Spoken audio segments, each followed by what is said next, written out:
The Divine Hero Raising System is successfully bound. Newbie Gift Pack 200 million. Chapter 1, No More Pretending. Showdown. Ningjiang City. Godsea Games. Inside the company conference room. Xia Ping, what's gotten into you? Didn't you say that your proposal could satisfy the investor? As a result, the other party almost withdrew their investment. Fortunately, Zhou Tao submitted a new proposal for the other party's approval, which calmed the investor's anger. This matter, are you going to give me an explanation? Inside the conference room, a man with a majestic face was loudly reprimanding, his face carrying an anger that was hard to hide. In front of him was a young man with a handsome appearance and a calm temperament. Xiaoping's face was a bit ugly. His program obviously did not have any problems, but Zhou Tao, the dead fat man, relying on his identity as the chief planner to give him a blind change, and then it screwed up. Now not only is he being dumped out to take the fall, but he's taking his initial proposal to curry favor with the investors.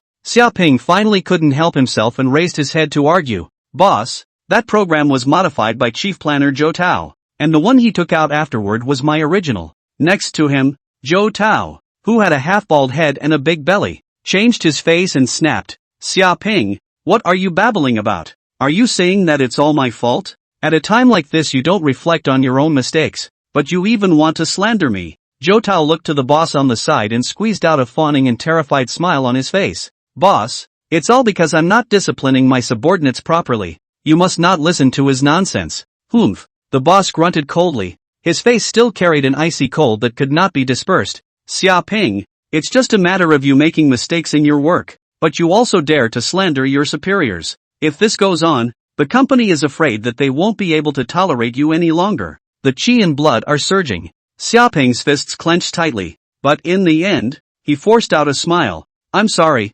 boss, I just had an impulse. The owner coldly whisked his sleeve away. If you screw up one more time, Shaping, you're packing up and getting out. Only Zhou Tao and Xiaoping remained in the conference room. Good. Xiaoping, your wings have hardened. You dare to snitch on me in front of the boss. Zhou Tao sneered, the depths of his eyes full of disdain. Recognize yourself for what you are, Xiaoping, and coax the investors seriously, or you won't have a good time next. If it wasn't for you, the dog-brained chief planner, always trying to show off your power and altering my programs haphazardly, where would all this have happened? Xiaoping's teeth itched with anger. After saying that, Zhou Tao intended to leave, but did not walk a few steps, and then suddenly turned back, with a trace of odd color on his face. By the way, before our planning team for the selection of excellent staff, originally you have been selected, but since this happened, I will give your place to others.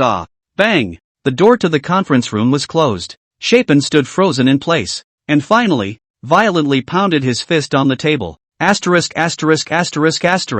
What a bully! His eyes were all red from anger. Eventually, however, the fists were unclenched and his head hung dejectedly. On the city's north bridge, Ningjiang City, as a municipality with a population of 10 million and a well-developed economy, was glittering under the night. Xiaoping held onto the bridge railing and looked down at the illuminated city, holding a cigarette in his hand and slowly exhaling smoke from his mouth. He was in a difficult mood right now. The scene of being dragged out by his boss during the day to take the blame for the mistakes he had made and then being scolded by his boss was still fresh in his mind. Thinking back then, he was also considered the school's man of the hour. Slender and straight, a head of shiny black hair, features exquisite, hard lines, smile sunny and handsome, belonging to the kind that can capture the hearts of young girls in their flower season. At one point during college, he was even named the school's top student. Good grades in sports were a strength, always getting a bunch of girls screaming every time he played basketball on the playground. But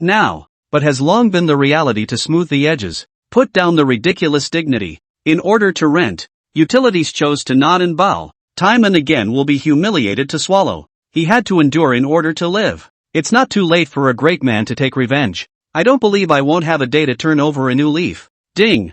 Congratulations on obtaining the Divine Hero Raising System. Do you wish to receive it? Accompanied by the sudden sound, a line of small, flickering words appeared in front of Xiaoping's eyes. Xiaoping was dumbfounded. This the legendary system? Am I going to be rich? He felt a little thirsty at once, and immediately cried out excitedly. Receive! Ding! Obtaining the host's consent. The Divine Hero Raising System is loading. System loading progress, 56%. Waiting for the loading of the system to complete. Xiaoping's heart was already pounding. A system to raise a godly man? Just by the name of it, I know it's awesome. Before for a little pay suffered all the nesting, but forced by reality but have to endure. But now it's over. Xiaoping smiled faintly, took out his cell phone, and opened the departmental chat group that he abhorred, but had to keep open all day even on his days off. System loading progress, 86%. Drops. A message swiped right inside the chat group. At Shapen, rework your numerical tables again, and if you don't think you'll finish, come over on Sunday and work overtime. Ha! Did Xiaoping upset the chief planner again? Overtime. Ha ha. Miserable. Ha! Xiaoping gently laughed, and with a quick tap of his finger, he sent a message. Everyone, no more pretending. Showdown. I'm actually a rich man. Life experience is almost over. It's time to go back to inherit the billions of dollars. Waiting for Monday, I'll go to the company and submit my resignation. In the end, Xiaoping made it a point to Zhou Tao, at Chutu, middle finger. Hello, I'm the author Wandering Hamster. This book is finished, fat and ready for slaughter. Chapter 2. Congratulations to the host for winning the woodland cabin in the lottery. There was a moment of silence in the chat group before it exploded. Xiaoping is crazy? Really? Isn't his family from the countryside? How did he become the second generation of the rich? This is a swollen face, isn't it? At Xiaoping, you're joking, right? Explain it, someone's going to take it seriously. Laughing my ass off. You're a guy with the lowest title. Who are you bluffing here? Ha ha ha, I'm afraid I've gotten carried away reading novels? But Xiaoping had already turned off his cell phone. System loading progress, 98%. He opened his arms as if to take the world into his arms. The city was at his feet. Millions of lights like jewels waiting to be picked. Sooner or later, I'm going to step on top of this city. No, never just that. I'm going to step on top of the whole world. Xiaoping's heart was filled with grandeur. System loading progress 100%. System loading complete. Host binding in progress. Divine Hero raising system, binding successful. The line of small fonts changed steeply, transforming into a curtain of light. Divine Hero raising system. Host, Xiaoping. Age, 24. Physique, 12, normal is 10. Charisma, 86, normal is 50. Full 100. Property, 68,671. Industry, none. Congratulations to the host for successfully opening the Divine Magnate cultivation system. The purpose of this system is to help you become a qualified divine magnate with elegant manners, superb charisma, unparalleled intelligence, supreme force, many industries, and a love of pretending. Xiaoping was pleasantly surprised, although the introduction seemed to be mixed with some unimaginable words inside, but it seemed not bad. How can a qualified godly man not have a little pocket money? Ding! Congratulations to the host for obtaining 3 million Chinese dollars. It can be withdrawn at will. The bank card has been placed in the storage space and is used worldwide. Xiaoping was dumbfounded. 233. $3 million?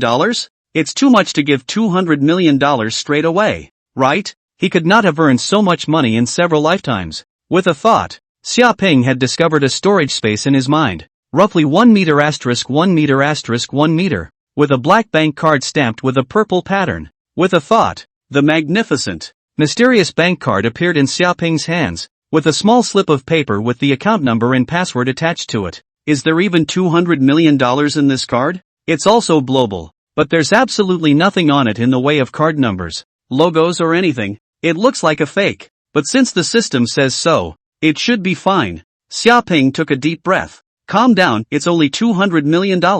With the system, it's not impossible to become the richest man in the world in the future. Change your mindset. Small scenes. Small scenes. At that moment, the system's beep sounded again. Ding! The main quest opens. How can a qualified divine hero not have a residence of his own? Main mission, the system will spin a randomized roulette wheel. Ask the host to say stop to extract a set of real estate of their own. As soon as the words fell, a colorful carousel appeared, spinning at a dazzling speed. Coming to the mission so soon?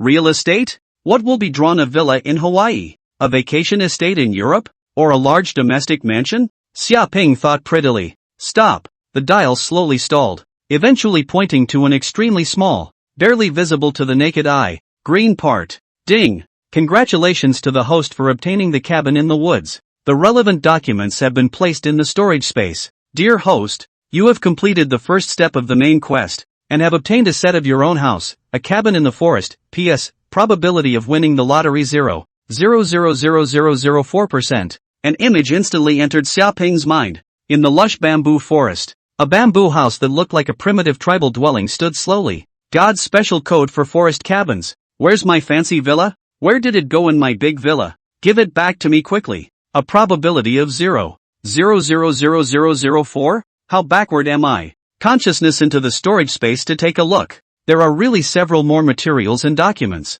Real estate certificates, land transaction contracts, building title certificates are complete. It even comes with a detailed map. Xiaoping took a closer look. Well, the cabin in the woods, headed by Xiaoping, is located in Shenanjia, HB province? Xiaoping suddenly felt that this lottery was full of malice. To open the next step of the quest, the host needs to travel to Shenanjia, located in HB province, within 10 days, with valid documents, to receive his house at 110,64906 East longitude, 31,75975 North latitude, and in HB province. Even something like the system is real, so it wouldn't be surprising to even delight in a house located in Shenanjia, would it? Xiaoping shook his head helplessly. But it's all been more than $200 million for nothing. And the system doesn't say that the drawn house has to be lived in. Travel to receive it in 10 days. Today is Friday, August 3rd, which means there's no problem getting there by the 13th. Just as Xiaoping was speechless, the system's beep suddenly sounded in his ears. Ding! Since the host drew the cabin in the woods with a probability of 0.00004, the achievement challenge the impossible has been reached. Ding! Congratulations to the host for obtaining the achievement reward. A Rolls-Royce Silver Shadow with a high-specification version valued at $98 million.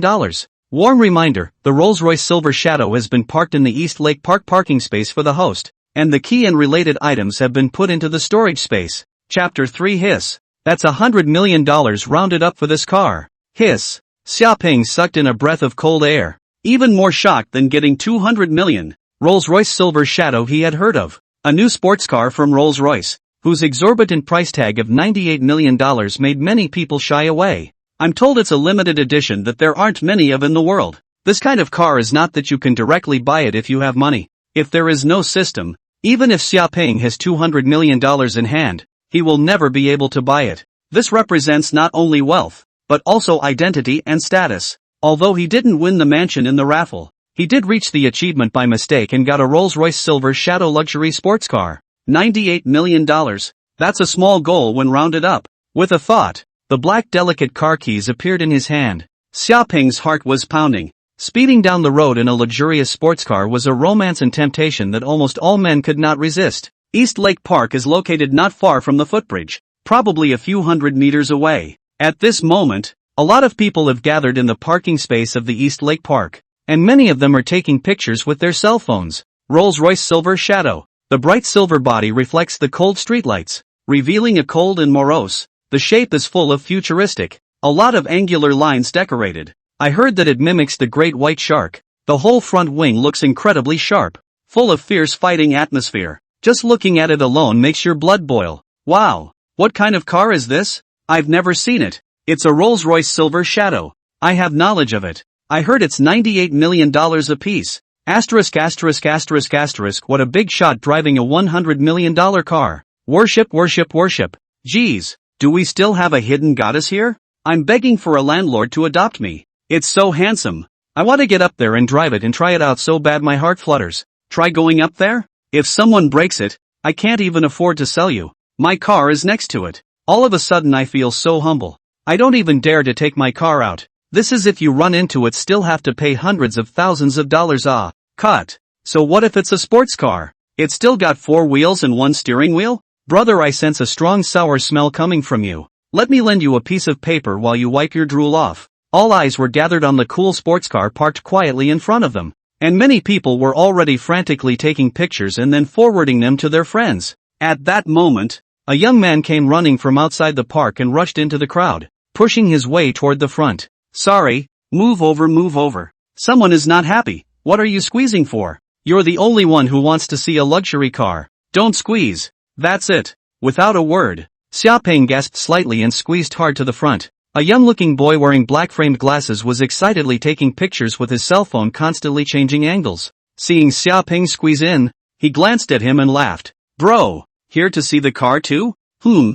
Something like that. Shapen did come to see the car because it was his. Fixing his eyes on it, Xiaoping was instantly shocked and his heart burst with excitement. This Rolls-Royce Silver Shadow is so cool too. This car actually belongs to you? The black-rimmed glasses boy seemed to be a luxury car enthusiast, with a look of excitement on his face and a hint of bragging. Gushing. Brothers, I'm telling you, Rolls-Royce Silver Shadow is a carbon fiber body, and it's also equipped with the latest twin-turbo gas engine. The engine can reach 810 horsepower. Acceleration only takes 2.1 seconds. That's really. Then he saw Xiaoping walking towards the Rolls-Royce Silver Shadow.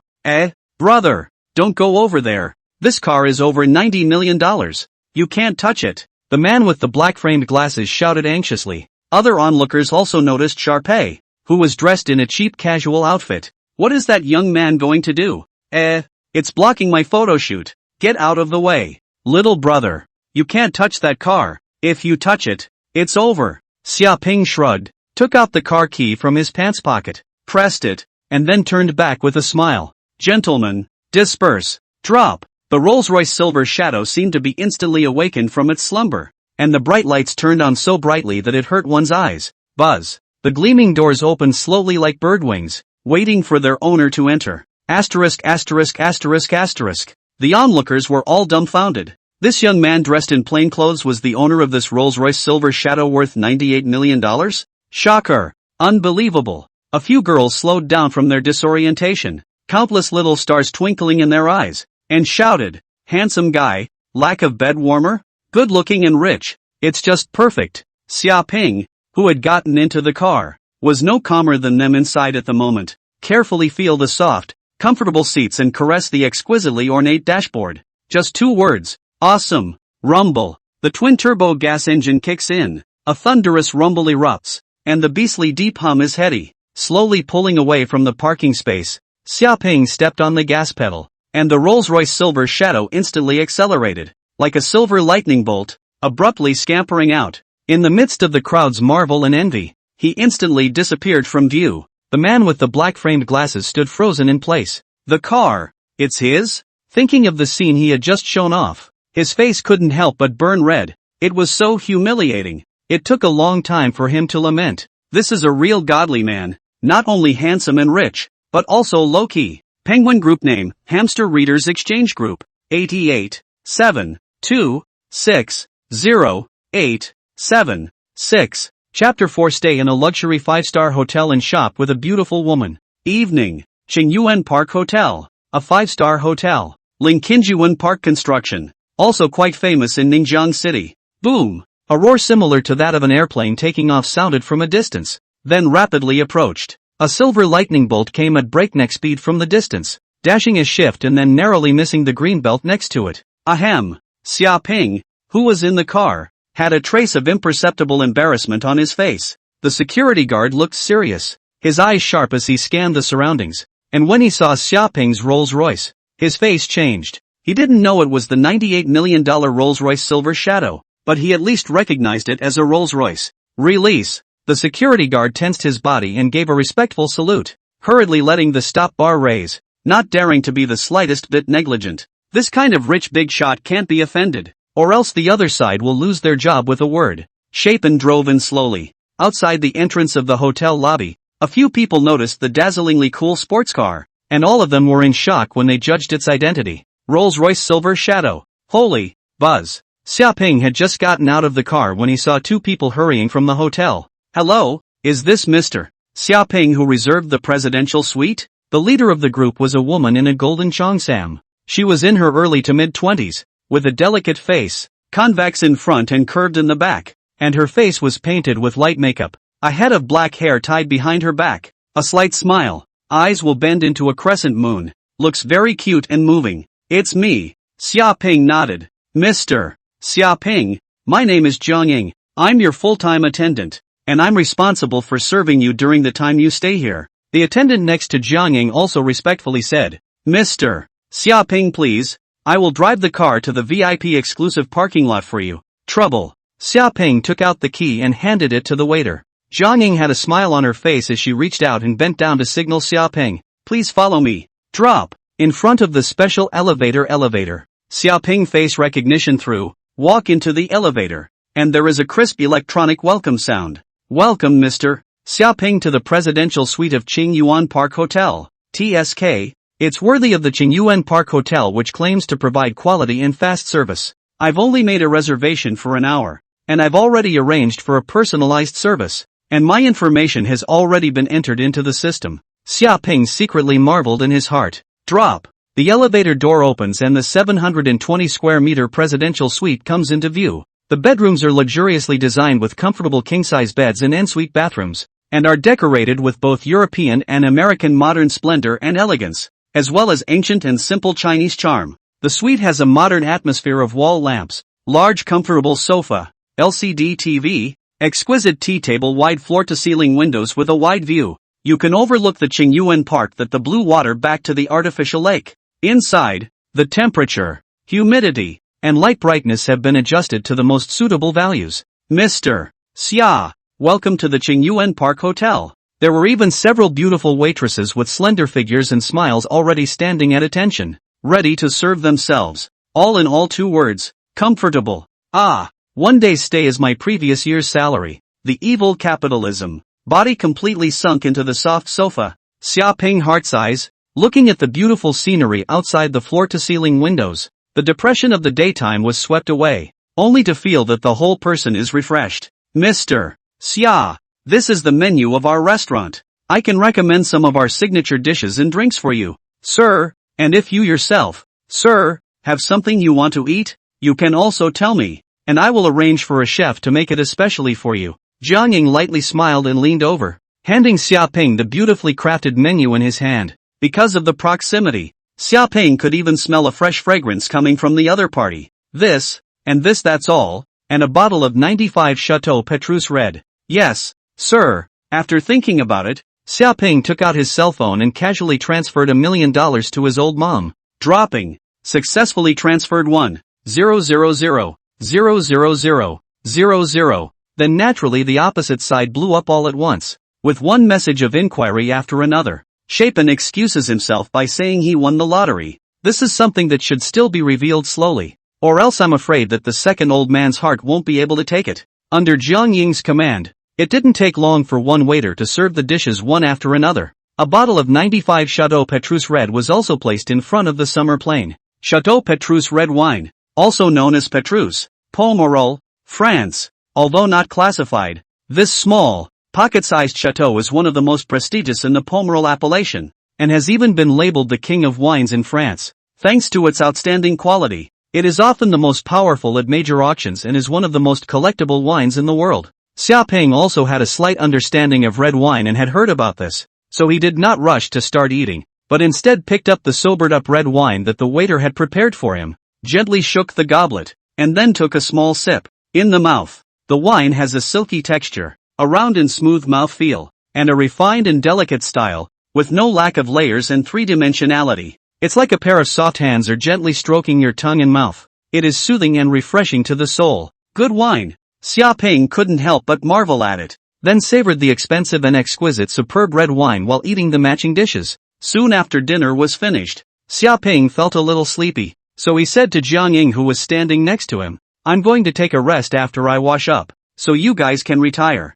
"Okay, Mr. Chapin. Please feel free to contact us if you need anything." Jiang Ying smiled and left, but the moment she turned around her face couldn't help but redden slightly. It's been a long time since I've seen such a handsome customer who not only has money, but is also very polite and friendly. Xiaoping, whose charisma value was as high as 86, exuded a special kind of temperament combined with the self-confidence that overflowed after obtaining the system, which made Jiang Ying's heart not help but swing a little. Really, what was I thinking? He's just a guest. When she came back to her senses, Jiang Ying's face turned even redder and left quickly with some shame. The next morning, Xiaoping woke up early, stretching and looking out the window. He felt refreshed. He was still a bit confused when he first woke up, even suspecting that the system or whatever was a dream of his. All of it is false. But it was only when he saw the system panel in front of him and the black bank cards, title deeds, and other items lying quietly in his storage space that he finally got down to earth. Ding!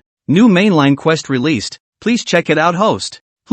Another mission? Xiaoping's expression moved as he opened the system panel. As the saying goes, people rely on clothes, Buddha relies on gold. How can a qualified godly man not pay attention to his appearance? Main quest, host is requested to go to the mall to purchase clothing and accessories with decent instrumentation, which need to match their appearance and temperament. The mission is complete, and the host will receive a mysterious reward. Mysterious rewards? Xiaoping's interest was tantalized. Well, now that I'm at least a man with a few $100 million, it's time to buy some clothes that match my status. 7:30 a.m. Presidential Suite Dining Room. Are you planning to go shopping, sir? Jiang Ying finished setting up breakfast and brought a cup of richly scented coffee to Xiaoping, just in time to see him searching for a nearby shopping mall on his phone. Well, there is that. Shapen nodded, then picked up his coffee and took a sip. A refreshing aroma came to his nose, and the warm liquid went down his throat and into his stomach. First,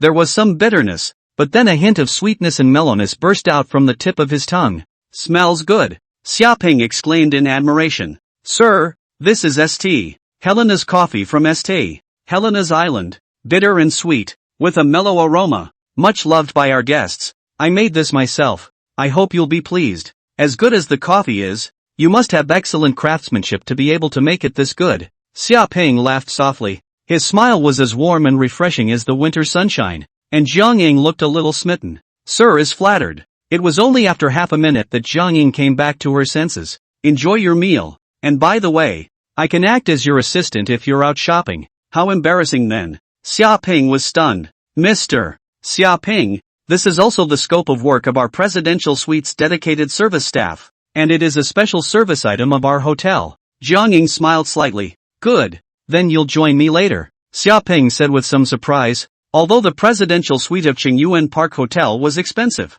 it was indeed affordable. Look at that. You go out shopping with a beautiful woman. After breakfast, Xiaoping brought Jiang Ying to the Hangxing World Trade Center. Hangxing World Trade Center, a property under the name of the famous multinational conglomerate Hangxing Group, is one of the landmark buildings in Ningzheng, integrating entertainment, leisure, dining and shopping, as well as the best shopping place. Mr. Xia. In fact, if you want anything, I can help you purchase it on your behalf. You can just not have to come out. Inside the unusually noisy and crowded mall, Jiang Ying proposed to Xiaoping. Jiang Ying had already changed out of the delicate and elegant black cheongsam on her body and put on a formal black OL uniform. This uniform, which emphasized the concave and convex shape of Jiang Ying's body, made her look even more bright and attractive. Wouldn't that take a lot of the fun out of having someone else do the shopping for you? Don't all men hate shopping? Jiang Ying asked suspiciously. Oh, that's probably because they can't afford the true joy of shopping. Xiaoping shrugged and flirted, then stepped forward. I was finally living as the last person I wanted to be, becoming the type of person I used to hate. But, it's so fragrant. Jiang Ying hurriedly followed. Because of Xiaoping's request, she seemed more relaxed and casual as she followed him. Those who didn't know thought the two were boyfriend and girlfriend. There were constantly men on the road casting envious and sour glances at Xiaoping. Outrageous. Why is this guy dressed in dirt to the bone accompanied by such a beautiful woman? Give me a whole one too. The inside of the Universal World Trade Center is filled with hundreds of luxury stores, large and small, with famous luxury brands such as Brioni, Armani, Louis Vuitton and Gabbana. The more niche ones like the Cirrus and Eurocop are all there as well. There's a wide variety of everything. So basically, whatever you're looking for, you'll be able to find the right item for your heart's desire here. Assuming, of course, that you have the money. But those who don't have money usually don't come here to shop, and at most they just wander around, just looking and not buying. But that would be too humiliating, wouldn't it? The old Xiaoping was not qualified to come here to buy these luxury brand clothes. After casually strolling around for a while, Xiaoping saw a Versace brand store that covered a large area with a wide array of products, so he directly walked in. Chapter 5, Gigolo? Who's the Gold Master? There were not many customers in the store at this time, and as soon as the shopping guide lady saw that there were guests, she hurriedly came forward, with a standard polite smile on her face, and greeted them enthusiastically, saying, "May I ask what you need?" Jiang Ying is dressed in expensive clothes, and the temperament is elegant, a big lady faction, and Xiaoping, all apparently clothing wholesale field to buy cheap goods, should be just a follower, so did not care too much about him. The guide's smiling face and attention was completely focused on Jiang Ying. just glancing at Xiaoping and then no longer paying attention to him. Ma'am, our store has just recently launched the latest model of. Oh, let's just casually look around ourselves. Xiaoping looked up at her and said casually. The guide's gold-digging demeanor made him frown slightly offended. So he directly interrupted the guide, and then went to the side and started picking and choosing. And from time to time, he even pointed to one, letting Jiang Ying help refer to the opinion. The guide was a bit dumbfounded, looking at the relationship between the two. Could it be that they were not boyfriend and girlfriend? This guy is quite handsome and has a good body. I guess he's a gigolo again. After carefully observing Xiaoping for a while, the guide quickly made a judgment that he thought was absolutely correct, and his face became a little unsightly. I thought how it is. So it's a little white boy. A woman eating soft rice even dare to interrupt me? This dress is afraid that this life has never worn a luxury brand of clothes. Here to pretend what it. But Jiang Ying's temperament looked like a rich master. So although the guide was indignant in her heart, she didn't show any dissatisfaction on the surface, still squeezing out a smiling face to go forward and keep introducing the most expensive clothes. These are the latest fashionable clothes in our store. A few of them are in other places that you have to make an appointment to buy them. You can see this again. During the introduction, her eyes kept glancing at Jiang Ying. After all, this was the real gold owner. Although it looked like buying clothes for that little white boy, but a little white boy is a little white boy. The final decision must still be on this lady. Jiang Ying was also very helpless at the side. Although this guide was enthusiastic, she was only out to accompany Xiaoping in his shopping and help him with a little advice. It wasn't like she was going to buy it. She was nothing more than Sharpie Eye's full-time attendant. Well, it feels like none of these clothes fit me better. Xiaoping said while frowning. The requirement of the system quest was to purchase an outfit that matched his appearance and temperament. But after picking out a few sets here myself, they were all judged by the system as not meeting the mission requirements. The shopper who was enthusiastically introducing to Jiang Ying heard this and became even more disdainful in her heart. Surely an uneducated white boy bumpkin. These are all designed by world-renowned designers, representing aesthetics and trends. The guy did not want to pay attention to Xiaoping at all, but instead fawned and looked at Jiang Ying once again. This young lady, let me recommend this again. Come on, let's go to another store. Xiaoping shook his head and said, walking straight towards the outside of the store. Since the clothes here don't quite fit the mission, there's no reason to be here. Not to mention an uncomfortable guide who keeps buzzing around. Yes, Mr. Summer. Jiang Ying smiled apologetically at the guide before following Xiaoping's lead and leaving. What? The guide stood in place. The whole person has completely frozen. That lady just called what? Mr. Xia? How could you have been so wrong? That shabbily dressed guy is the gold master? Mr. Sir. But Xiaoping does not hang her at all. Dog-eyed thing. What did he do long ago? The buyer was greatly remorseful, beating his chest. His attitude should be a little better. Maybe this business will be a success. Xiaoping led Jiang Ying directly into an Armani brand store across the street. Armani is also a well-known luxury goods store, ranked in the world then, both in terms of class and price, is a step higher than Versace. Compared to Lagerfeld, who wore sunglasses and waved a paper fan all day, and Versace, who was flamboyant and indulgent and had an alternative style, Armani was more like an ascetic, neither trendy nor traditional. Its simplicity always walks the line between tradition and modernity, blurring the indelible line between tradition and modernity. As Xiaoping wandered around this Armani brand store browsing, he felt that the clothes here were the ones that were more in line with his temperament and appearance, and looked good to his eyes. No wonder there's a popular Hollywood saying, when you don't know what to wear, wear Armani. It didn't take long for his eyes to be drawn to a few pieces of clothing. System, are these okay? Xiaoping sent out an inquiry, and the system gave an affirmative reply. Done. Xiaoping was so happy in his heart that he couldn't even help humming. Seeing Xiaoping's interest, the shopping guide of this store hurriedly took advantage of the heat and came up to introduce it enthusiastically. Sir, at a glance you have a very good eye. These clothes are finely crafted with a unique flamboyant temperament, while at the same time skillfully interspersing modernity in a traditional context, most suitable for a handsome and masculine man like you. Although he knew that the other party was flattering him, Xiaoping still felt a sense of relief in his heart. What do you think? Picking up a few pieces of clothing and comparing them on his own body, Xiaoping looked at Jiang Ying. It's very good. Wearing it shows off the temperament. Jiang Ying exclaimed. What she said was the truth. In fact, with a handsome look like Xiaoping,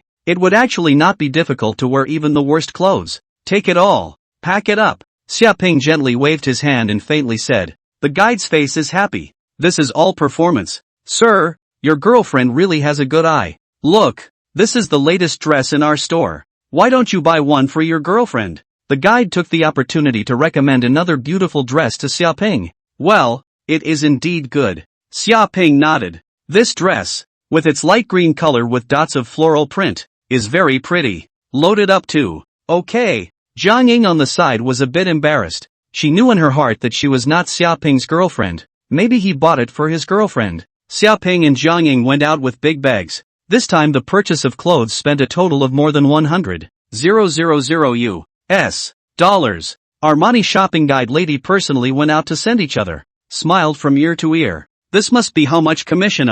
Luck is really good. Met the landlord door. The previous guide of the Versace brand store. When she unintentionally looked outside, happened to see Xiaoping and Jiang Ying who came out carrying a bunch of clothes. Her face instantly turned white. Her intestines turning blue. These were originally supposed to be hers. In fact, she was also overthinking it. Xiaoping left this Versace brand store certainly had a hint of displeasure with her as a guide, but the main thing was that the clothes inside did not meet the system's mission requirements. Chapter 6. Is there anything more expensive? Surprised. As he walked out of the store, Xiaoping handed the dress to Jiang Ying. Here, for you. Send me? Jiang Ying was taken aback. She thought the other party was buying it for her girlfriend, but it turned out to be for herself? No, Mr. Xia, this can't be allowed. How can I accept such an expensive thing from you? Jiang Ying waved her hand in panic. Take it. Xiaoping said carelessly. Consider it as a recognition of your high-quality service. If I don't accept it I can't get down. Besides it doesn't cost a few dollars. Let's go. Xiaoping said, walking straight forward. Jiang Ying's heart fluttered. Her pretty face slightly red. He shouldn't be. What are you thinking to yourself? Glancing at the more than 100,000 yuan of clothing carried in her hands, Jiang Ying came back to her senses and smiled to herself. The other party is a rich young master, and she is nothing but a hotel waitress, and an incomparably expensive gift for herself is nothing more than a drop in the bucket for others, and it goes by the wayside. Xiaoping brought Jiang Ying to a Rolex brand store again. Among the many watch brands in the world, Xiaoping's favorite is still Rolex. Well, one of the main reasons is that the name sounds better to him. Welcome. A man in a suit with a straight figure smiled. What type of watch would you like to buy, sir? Or do you want to just look around? Looking at the assortment of glittering gold watches that filled the not-so-small store, Xiaoping had a bit of a headache. Committed to selection disorder. Looks like I want it all. Of course, it is just to think about it in the heart, but watches are not clothes after all. Even if there is money, Xiaoping is not likely to buy a store to go back. That is a complete waste. Any recommendations? Please follow me. The man smiled faintly before leading Xiaoping to introduce himself. Sir, look at this Rolex 116500LN. It's a hot model these days. This CHNR model is also very beautiful with red diamonds on the outside. The guide man took a few more steps forward and said with a smile, this is the latest Rolex Full Sky Star, but it may be a bit expensive. Xiaoping's eyes lit up. This is good. The perfect sporadic small diamonds do not have the luxury of large diamonds, but they bring a fresh and natural feeling, and the interplay of small diamonds and colored gold is noble and elegant at the same time. How much is this? Sir, this one costs $450. But its workmanship definitely deserves its price. The guide man introduced it enthusiastically while observing Xiaoping's face. As expected, Xiaoping frowned slightly. It was a bit extravagant to spend so much money on a watch, but since the other person was interested, there was hope. 450. That's a big order. Whether it works or not depends on your own mouth. The guide man used all his strength to brag incessantly, but was suddenly interrupted by Xiaoping. Is this the only one? The price is even lower. We still have 200.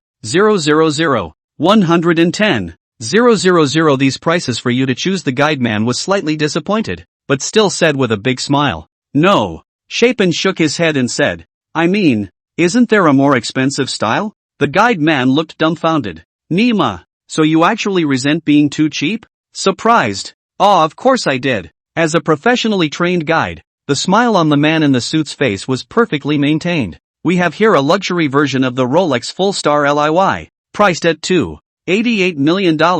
Limited edition. Then this is it. Xiaoping nodded in satisfaction and made a quick decision. Please wait a moment. The Rolex full star LIY, because it is too valuable, so it is collected in the safe, and it needs our general manager's permission to take it out. In 5 minutes or so, the male guide in the suit hurriedly arrived, and next to him followed another man holding a small wooden box. This gentleman, I am the manager of this store. Zhang Shen, is it you who wants to buy a Rolex full star LIY?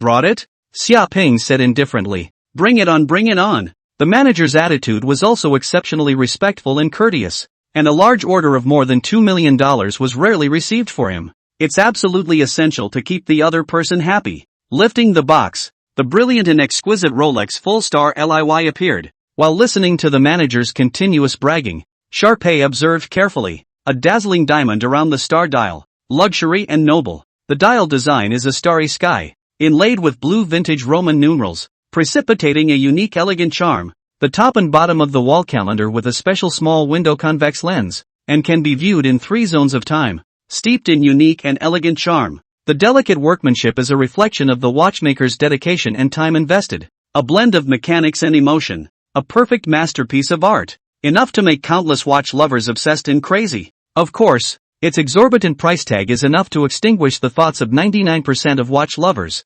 2.88 million. Get a timing tool. Letting the average person know about it simply sends them into a frenzy. Very good. Xia Ping revealed a satisfied smile and waved his hand. I'll buy it. Chapter 7 Taking a Physique Enhancement Potion. Returning to the Divine Sea game. After swiping the card to pay, this piece of Rolex full star LIY belonged to Xia Ping, and then it was directly put on his wrist. A slight upward jerk of the cheap shirt reveals the luxury watch that's enough to blind a 24K diamond dog's eye. It didn't take long, and after dumping out a full couple million, Xia Ping's shopping operation finally came to an end. He brought Jiang Ying to the parking lot and found the silver Rolls-Royce Silver Shadow, then sped away amidst the gasps of the crowd on the street. Returning to the hotel, Xia Ping entered the bedroom and casually placed the clothes, but his attention was not on it at all, because the crisp and pleasant system beeps were already ringing in his ears. As the saying goes, people rely on clothes, Buddha relies on gold. How can a qualified godly man not pay attention to his appearance? Congratulations to the host for completing the mission. Received a reward, Physique Enhancement Potion, Medium, Heavy Multiplication x1, which has been placed in the storage space. Physique Enhancement Potion, Medium, enhances the host's strength, speed, and endurance, and adds 25 to his physique value points. The method of use is to take it directly. P.S. May be accompanied by mild pain. Asterisk. Xia Ping was dumbfounded. This God's hero cultivation system could not only help himself become rich, this was the rhythm of turning himself into a Superman as well. That's a good sentiment. Glancing at the system panel, his original physique was 12, a little higher than the normal level, and this physique strengthening potion was going to directly triple it for him. From within the storage space, Xia Ping took out a sealed test tube. 2/3 of the space of the test tube was filled with a crimson liquid, still gurgling and bubbling, like hot lava boiling and flowing. It's just a mild pain. What are you afraid of? A little pain is nothing compared to gaining power. Xia Ping took a deep breath, clenched his teeth, and directly unplugged the test tube, pouring down all the liquid inside. The liquid entered the mouth without any flavor, only a burning hot rolling sensation, as if what he had just drank was really magma. Eventually, the heat erupted from the abdomen and surged to the extremities. Xia Ping's body convulsed, his skin reddened as if he was a boiled prawn, and a fine cold sweat emerged from his forehead. You call that mild pain? This dog system is out to get me. Xia Ping rolled on the ground dead and alive, feeling that the pain was not at all humanly bearable. It was only after a long time that the pain faded away, and Xia Ping gasped loudly, licking his somewhat dry lips and smiling bitterly. I didn't expect the medicinal effect to be so violent, but gently waving his arms, Xia Ping was able to feel the power in his body gushing out like a sea tide, with inexhaustible strength. The system panel, at the moment, had become Divine Hero Raising System. Host, Xia Ping. Age, 24. Body mass, 37. Charisma, 86. Property, 229404767. Industry, none at this time. Monday. Under the office building where Shanghai Games is located. Buzz. Sharpay stepped out of his Rolls-Royce Silver Shadow that shone in the sunlight. Then straightening his collar slightly, he walked toward the office building. The game company he worked for, God Sea Games, had rented the 3rd floor of this office building as office space. It's not a big company, but it's not bad. Drive Rolls-Royce, full body Armani, wear Rolex, dressed in brand name and aura. Security and lobby receptionist were shocked, face full of respect and envy. The security guard also salutes Xiaoping. They all subconsciously thought that Xiaoping was the boss of some company or an important guest, and did not dare to stop them at all. Looking at their expressions, Xiaoping guessed what they were thinking. I'm afraid they didn't realize that I'd just come to plainly resign. Writing on the elevator. Xiaoping opened the WeChat group that he had previously blocked. Hundreds of messages were swiped. After a general glance, Xiaoping smiled faintly.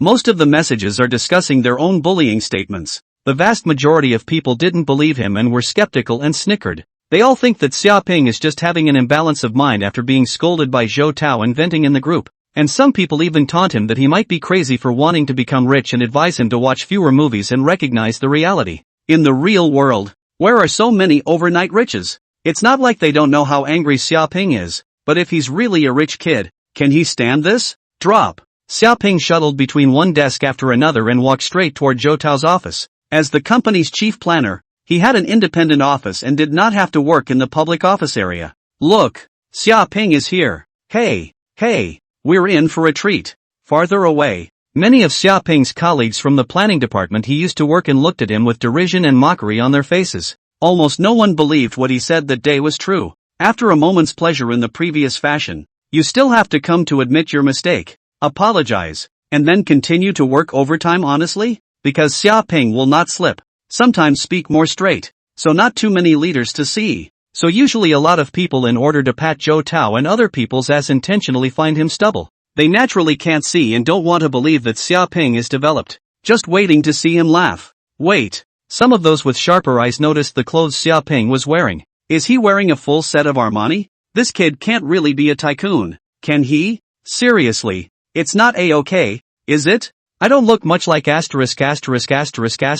wearing a Rolex Manchu. Xiaoping, this kid really got rich? Did you win the lottery? It can't be. The crowd was in a state of stupor and shock. Can't believe it. Shapen calmly and without a trace pulled his sleeve upward slightly more. Well, I do it on purpose. I'm all about the pretense. Are you guys envious? Are you mad at me? Blink your snobby dog eyes. Not even bothering to knock on the door. Xiaoping had already pushed his way into Zhou Tao's office. Who Shapen? Zhou Tao was originally lying on the table dozing and paddling. Thought it was the boss who came to raid, and was shocked and hurriedly climbed up. However, when he realized that the visitor was Xiaoping, his face sank. Chapter 8, The Terrified Zhou Tao. Departure to Shenangjia. You still know to come? Didn't I tell you to come and work overtime on the weekend? Did you get all your work done? Zhou Tao looked very angry. And what do you mean by those things you sent in WeChat? Do you believe that I will deduct your work? Pop. Looking at the stack of documents that Xiaoping gently flung onto the desktop,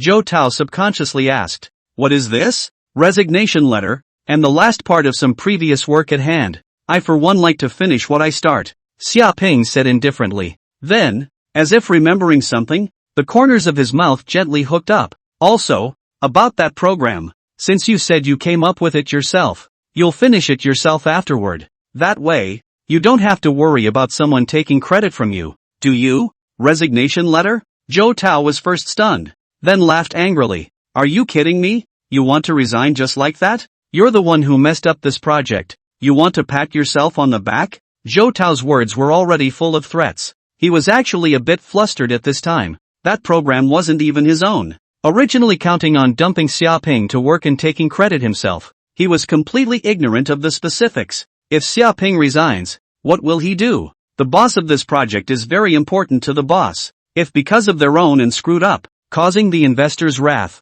deduction of wages and bonuses is a small matter. The loss of the job is not impossible. Therefore, he absolutely could not let Xiaoping leave his job. At least don't even think about it before completing the project. I'm telling you, if you leave your job all of a sudden now that you're innocent, you'll have to pay for the company's losses. I'll also make other game companies afraid to want you, and make you lose your reputation. I'm telling you. Zhou Tao slapped the table angrily, but his words ended abruptly, because he suddenly realized that there was something wrong with Xiaoping's eyes. There was no trepidation in the dark pupils of his eyes, nor was there any of the forcibly suppressed anger that he used to feel when he was scolded by himself. Instead, it was calmness and indifference, and a hint of undisguised disdain and mockery. It's like watching a clown who goes to great lengths to perform. Previously, Xiaoping had fantasized about humiliating the other party from time to time after having power and influence. But after obtaining the system and experiencing the life of a rich man, he had lost interest in this matter. It even felt a bit humiliating. After all, his eyes and goals were different. Right now, Zhou Tao was really just an ant hopping around his feet to him. Zhou Tao suddenly realized that he seemed to be a bit unable to see through the other party. Not knowing when, the aura on the other party's body had now become majestic and deep, causing people to tremble. Even the big bosses he knew had far less aura on them. But how is that possible? How could he, Xiaoping, who was nothing but a tiny, lowest level wage earner, make himself feel fear? Well, it must be an illusion. Zhou Tao straightened his back and showed what he thought was a majestic and shocking expression. Listening to the other party's bottomless threatening words, Xiaoping felt a little amused, and finally gave him a pitying look as he turned around and pushed the door to leave. Glancing at his Rolex Manzanita, it was getting late. What would be good for lunch? Zhou Tao was in a daze. It was only when Xiaoping looked at the time just now that he finally noticed that the other party was wearing a Rolex. Upon closer inspection, the other party seemed to be covered in designer labels. No, how is that possible? There's no way he's some rich guy. He's definitely faking it. Zhou Tao's face was livid, and he followed him out angrily. The matter of the project. He absolutely could not let the other party just leave it alone. Or you're done for. Even if he were to die, then he would have to pull Xiaoping to his back. The employees were filled with shock and disbelief as they all saw Zhou Tao rushing out like a madman. Zhou Tao chased him all the way to the first floor. Just as he was about to call out to Xiaoping, he suddenly saw the shining Rolls-Royce Silver Shadow. He had also heard of this luxury car, and those who could own it in the country were the top tycoons. An incredible thought bubbled up from the back of his mind. Shouldn't. His heart fluttered a little. Buzz. The door of the luxurious car slowly opened like an eagle spreading its wings, and Xiaoping pressed the key and directly sat in. What? That car is really his. Zhou Tao's face went white, and his body was a bit limp and shaky, even almost sat on his butt. The person who can drive that kind of car, that must have a deep background, scolding and powerful. Even if the boss of the Divine Sea Company met him, he would have to be courteous and serve him well. Where was he? A small chief planner of a game company. To be messed with? Glad I didn't go after it. Originally, Zhou Tao was planning to go after Xiaoping to continue to threaten and scold him angrily, but now I think it is really an old man eating arsenic looking for death. However, when he thought of what he had said earlier, he felt a wave of despair, and inwardly, he kept expecting that Xiaoping did not have him in mind, and that he would be able to forget about him as a minor character in a few days. Otherwise, he's completely and utterly screwed. Godsea Games was on the third floor of the office building, so there were quite a few people sticking their heads down at the moment. Rolls-Royce? Xiaoping didn't brag? I thought he was covered in designer labels that were A-goods? This guy is really dirt cheap? Driving a Rolls-Royce to resign. This wave of operation is 666. No, I have to add him on WeChat. This kind of thick leg must be hugged tightly. Xiaoping did not notice Zhou Tao who chased him out, and after getting into the Rolls-Royce Silver Shadow, he started the car and sped away with a beastly roar. Now, I'm officially saying goodbye to my past life. Old me is free. Next I will start a new life. Feeling the wind whistling in his ears, Xiaoping roared in a bold and unrestrained manner. With a smile on his face, Xiaoping said, "Little Black, what are your orders, master?" The little boy's voice rings out in the car. A connected artificial intelligence system featured on the Rolls-Royce Silver Shadow. Of course, Xiao Hei's earthy name was Xiaoping's own. Dial Jian Ying's number for me. Roger, master. Beep beep beep. Hello, Mr. Shapen. What can I do for you? Book me a ticket to Shenandoah tomorrow morning. Yes, it will be arranged for you. A cabin in the woods is a cabin in the woods. Just think of it as a tour, and there should be a reward for that. Hanging up the phone, Xiaoping felt the whistling of the wind around him and let out, "Shenangjia, I'm here." Next morning, 8 o'clock, carrying a simple travel bag, Shaping arrived at the airport and boarded the first-class aisle. Only after entering the first-class cabin and finding his seat to sit down did Xiaoping let out a sigh of relief. Unlike economy class where 3 people are crammed together, every first-class cabin is spaciously positioned with leather seats that can also be adjusted backward to become a straight-up reclining bed. In front of it are small, sophisticated dining tables, as well as a counter with alcoholic beverages and books, and a high-definition LCD TV screen. Chapter 9: Meeting a Beautiful Woman in First Class. Xiaoping lay comfortably for a while, then looked to the side and suddenly realized that his neighbor was actually a big beautiful woman, as black as ink, hair straight down to the waist, eyes calm, like a clear spring in the mountains, wearing a light blue dress, revealing the white legs. There is no excessive decoration, but has an elegant ethereal temperament. If it was out of 100 points, Xiaoping would have to give her 98 points. Absolutely gorgeous. Xiaoping couldn't help but look a little mesmerized, not even noticing that this would be a little impolite. His face was slightly red, his heart thumping. He wasn't the kind of man who couldn't walk away from a beautiful woman, nor was he an innocent schoolboy who had never had a girlfriend. Back then in the school, because of their own face value and sports excellence, is also considered to scold the campus. There are a lot of girls with his confession. Beautiful girls have seen a lot, but none of them could compare to the woman in front of them. The other party's image was very much in line with Xiaoping's taste, and that kind of temperament deeply attracted her, so it could be said to be his ideal type. The beauty seemed to have sensed Xiaoping's line of sight, and with a slight frown, she turned her head to look over. Then there was Shapin reading a Baconian treatise on life in a serious manner. Few comfortable Owen, what are you looking at? A petite girl with short shoulder-length blonde hair came from the direction of the restrooms and bounced over to Eoin. Nothing, Eoin said as she pulled her eyes back. Well, the blonde girl glanced at Shaping, then back to Iwan, a quirky smile on her face as she came to the other's ear and said, that boy on the right is indeed quite handsome, and his temperament is very good too. Iwan, do you have something in mind? Anue, what are you talking about? Eoin was a little annoyed and glared at her nonchalantly. Gee, what's there to be shy about between us? The blonde girl smiled delicately. I'm glad you have a favorite boy. With so many boys pursuing you with so little interest, I thought you were. I'm what? Eoin was a little puzzled, then looked at the other woman gently covering her chest and acting scared, and realized, I'm really mad at you.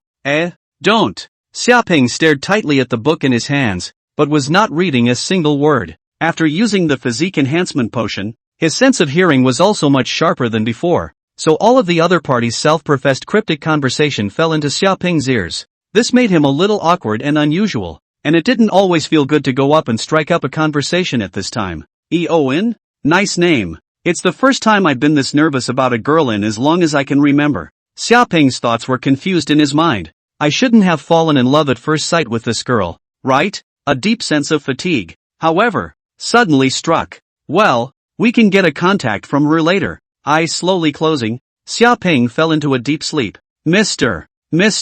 Well, Xiaoping opened his eyes in a daze, only to see a stewardess leaning over and shaking herself with a smile on her face. This gentleman, the plane has landed. Surprisingly, I overslept, Xiaoping muttered, and suddenly, as if he had remembered something, he looked around at the empty surroundings and violently hammered his head. Oh no, I forgot to ask for contact information from that girl. Deep chagrin filled his heart, but there was nothing for it but to take his duffel bag and head for the exclusive first-class aisle. Sir, a blonde lady asked me to give this to you, the stewardess said as she handed him a small folded-up note. Xiaoping unfolded it. On the note was a micro-signal with a ghost face drawn underneath, and next to the ghost face were a few lines written. Handsome man, I support you. This is AI Wen's contact information. Chapter 10, now that's a good friend. Sharpay instantly remembered the blonde girl she was close to. With a happy smile on his face, Xiaoping was in a great mood. See, this is what we call a real good friend. Shenangjia, also known as Shenangjia Forest District, is a forest district under the jurisdiction of HB Province, located in the northwestern part of HB Province, and is the only administrative division in China named after Forest District. Under the jurisdiction of HB Province, it was named after Shenong, the founder of China, who set up a wooden ladder here to taste 100 herbs, save the people's lives and teach them to gather crops, and it is a famous tourist spot. Of course, it's famous for its mystery and unknowns, even rumors of legendary savages and other secretive rumors. 10 a.m. Shenandoah Airfield. Jiang Ying had already made arrangements for him to stay and travel. As soon as Xiaoping stepped off the plane, a BMW with a reservation was already waiting there. Is that Mr. Shapin? Aha. Xiaoping nodded. My name is Wang Xiaoguang. I'm in charge of your traveling these days. Please get in the car. The driver, a middle-aged man with slight hair loss, bent down and respectfully pulled the door open for him. Since it was still early, Xiaoping intended to head directly to the mission destination. To get to the location of the cabin in the woods, it is most convenient to pass through the Shenangjia scenic area. And since we are here, how can we not visit it? The BMW drove toward the Shenanjia scenic area, and Xiaoping in the backseat took out his cell phone and looked at it. There's no consent application. Xiaoping scratched his head and smiled bitterly. Could it be that my staring earlier caused her displeasure? Not far from the scenic area, Xiaoping got out of the car, found a small store and casually ate something, and then hiked towards the target. There was a faint noise in the distance. What's going on? Xiaoping frowned slightly as a number of people seemed to have gathered in front of him. Looking closer, I realized it looked like the scene of a car accident. A battery-operated car was down in the middle of the road next to a white Toyota, and an old man who looked to be in his 60s was pale and covering his left leg, and a young man was there storming around pointing at the old man and cursing. Hey, old thing, are you blind? I'm so obvious a car you can't see. The young man pointed to a visibly sunken patch on the front of his white Toyota, his face grimly dripping. Clearly you hit me. The old man seemed to be a bit at a loss as to what to do. Bull asterisk. Why would I bump into you? It's obviously you, old thing, that came out to bump into me. Do you know how much this Toyota costs? Over $500,000. The white young man looked indignant and then looked around. Everyone, look at me for me. I just bought a $500,000 car, was bumped into by a bumper car like this. Although I have money, I will never choose to give him some money to settle the matter without distinguishing between black and white for fear of trouble. Otherwise it is to encourage the arrogance of these bumper carriers. The young man perked up and seemed very justified. The onlookers saw the young man's face as righteous. Not the slightest appearance of weakness. Cannot help but believe him a few points. After all, these days the increase in the number of elderly people touching porcelain, so they cannot help but be suspicious of this kind of thing.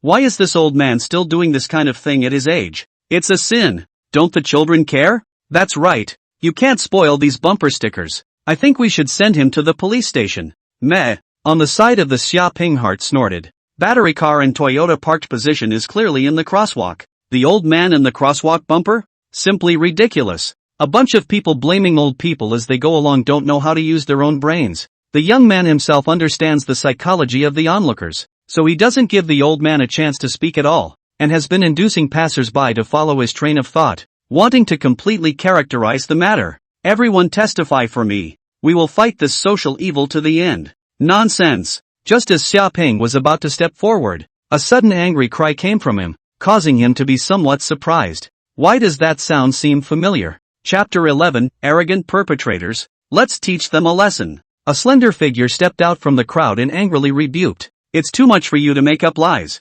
isn't it? This old man was obviously not down at the crosswalk. How could he be a bumper? How is she? Xiaoping was stunned. The young girl who rushed out of the crowd to fight was the same gorgeous girl he had met earlier on the plane.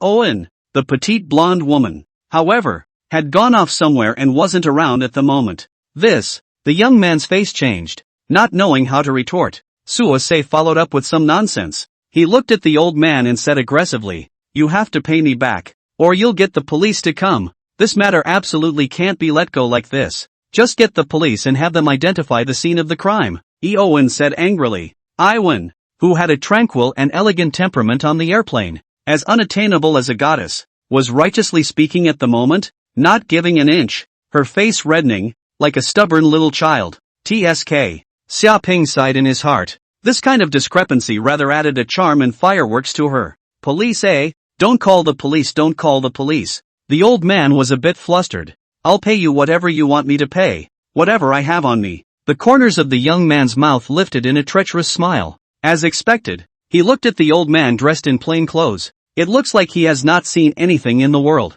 Mentioning the police station instantly panicked. He recognized that he was in the wrong, so he wanted to escape through this way of retreating and still show that he was bright. And maybe even cheat a little pocket change out of the old guy. Old man, you don't have to be afraid of him. The police won't wrongly accuse good people. He's deliberately trying to scare you. Definitely don't let his wishful thinking get the better of him. Iwan saw the old man wanted to soften, but could not help but be a little anxious. Stepped forward to pacify. Don't you be afraid. I'll call the police. This matter will definitely give you an explanation. Humph, I think you're this old guy's accomplice. You two are putting on a show here. It's useless for you to slander anymore. The police will investigate when they come. In the face of the dirty water thrown at her, Owen was unmoved and said calmly, "Damn, give me a face." The young man's fire rubbed off on him. This woman had repeatedly badgered him, and if the police came, there would be trouble. Enraged, he actually slapped directly towards Iwan's face.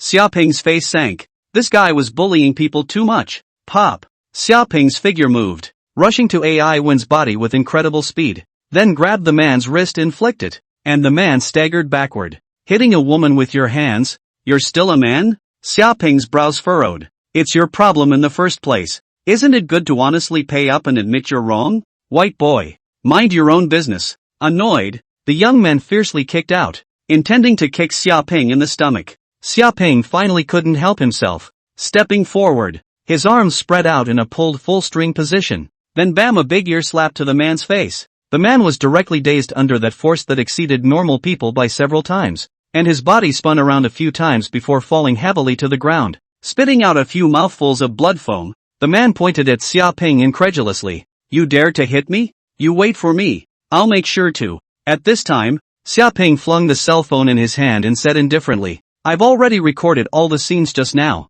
Do you want me to upload them to the internet for you, so that you can experience what it's like to be a netizen? The young man's face changed drastically. If his matter was spread on the internet and went viral, he wouldn't have to be a human being for the rest of his life. By this time, the people watching around them had come back to their senses and were pointing fingers. This guy is too much. He hit someone and even hit them back. That's it. Even the elderly. What an asshole. Count on it. Cursing, the man struggled to his feet from the ground and made his way to his white Toyota, whose front end had been smashed. Wait. Xiaoping suddenly drank. What else do you want? The young man stormed off, but his body stopped honestly and turned around. Xiaoping's slap just now had given him fear. Shouldn't you take an old man to the hospital after hitting him?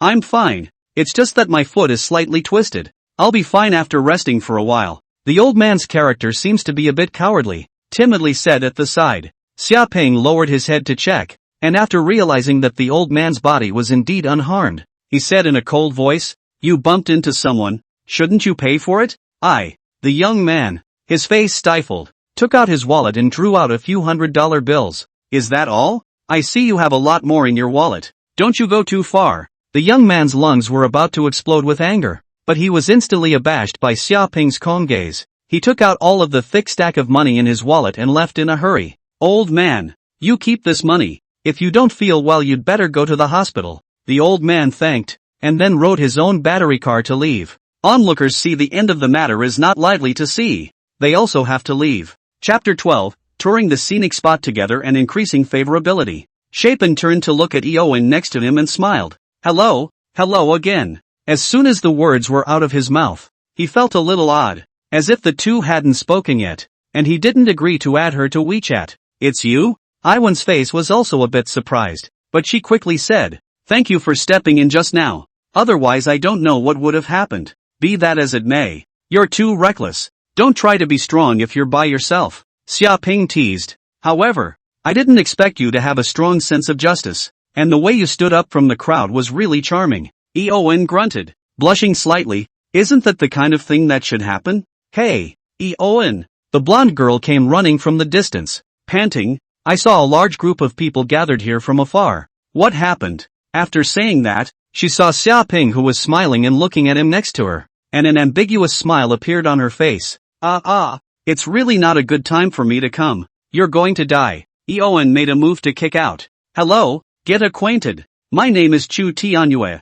I'm Iwan's best friend. Chu Tianyue said with a fall of grace. Xiaoping said with a smile. It was only after some explanation that Chu Tianyue realized what had just happened. Upon learning that Xiaoping was also going to the Shenanjia scenic area, Chu Tianyue waved his hand. Since fate has brought us together, let's go together. As a famous scenic spot in China, Shenanjia has quite a few attractions inside that are worth browsing. Shenong Peak, Banbai Rock, Dalongtan. Shenanjia, which is famous for its primitive and mysterious nature, has high mountains and deep valleys, dense forests, complex and changeable climate, and fascinating scenery in all seasons, and is known as Shenong Heavenly Garden, which attracts countless Chinese and foreign tourists with its powerful charm and has become a unique sightseeing spot. Wow! It's a golden monkey, eh? Chu Tianyue looked at the golden monkeys that were sensitively shuttling between the jungles and hurriedly took many pictures with her cell phone. Cute indeed. Eowyn was also a little excited. She's very lively. Xiaoping looked at Chu Tianyue, who was jumping up and down because of her excitement and couldn't help but laugh dumbly. Ha ha, she's always been like that, like a little kid. Eowyn laughed softly, just as a breeze blew in, ruffling her dark hair and making it look extraordinarily inviting. Xiaoping stared blankly, once again somewhat lost in thought. You don't stare at me. Eowyn felt a little embarrassed, her pretty face slightly red. Xiaoping looked back, the corner of his mouth slightly hooked up. Maybe it's because you're too good-looking? Because of the previous incident where Xiaoping had come to his aid, along with the conversations along the way, the two had become familiar with each other, especially AI1. She felt very comfortable talking to Xiaoping, and surprisingly, she didn't have a lot of resistance to men like she did before. Upon hearing this cheeky compliment from Xiaoping, AI1's face turned even redder, revealing temptation and fragrance like a pomegranate waiting to be picked after ripening. It made Xiaoping somewhat unable to resist wanting a kiss, but in the end he held back. You can't be impulsive. You have to be slow. Time came to the afternoon. The attractions in the scenic area had basically been visited. Chu Tianyue and AI1 had already planned to return to go back. Although there was some reluctance, Xiaoping could only part with the two. Aren't you going back together? Chu Tianyue asked in surprise. Well, I still have some things to do.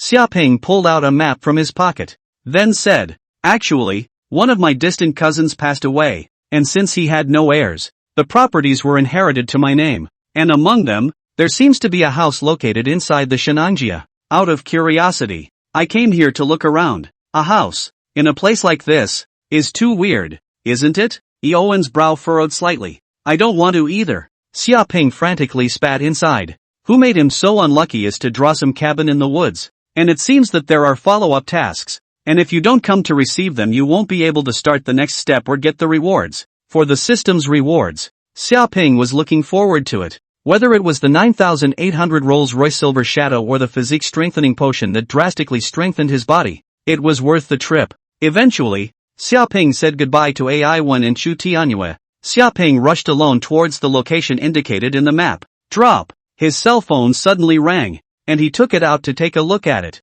and a smile couldn't help but appear on his face. The other party has added you as a friend. Come chat. Poof. Xiaoping was in a good mood, humming as he headed towards his destination. Chapter 13. Arriving at the cabin in the woods and getting the reward. In the dense jungle, Xiaoping advanced with the agility of his body that had long been far beyond normal. It's really in the black bamboo forest. Xiaoping frowned. Only one part of Shenanjia is open to the public, and one of the most mysterious and dangerous areas is the black bamboo forest deep within Shenanjia. It is said that any electronic device, even a compass, will be completely out of order there, plus the threat of miasma beasts deep in the forest, and on rainy days you have to watch out for landslides and rockfalls from the mountains, so it's simply not recommended for anyone to enter, and even well-equipped expedition teams are not sure of their safety. Looking at the black bamboo forest in front of him that reveals eeriness and horror, Xiaoping has some headaches. The system is also too damn pitiful. Who can top this?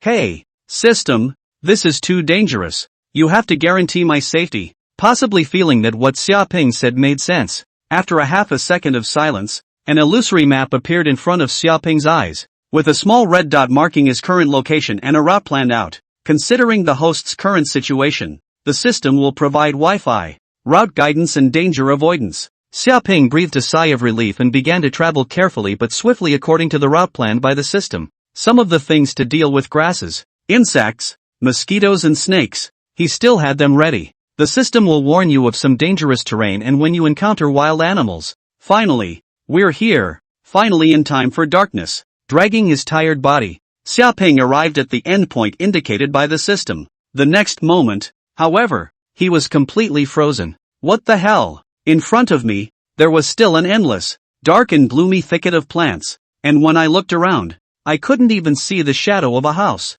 System, you're playing me. Xiaoping was furious and fiercely kicked at a stone in front of him, but he accidentally tripped and fell forward heavily.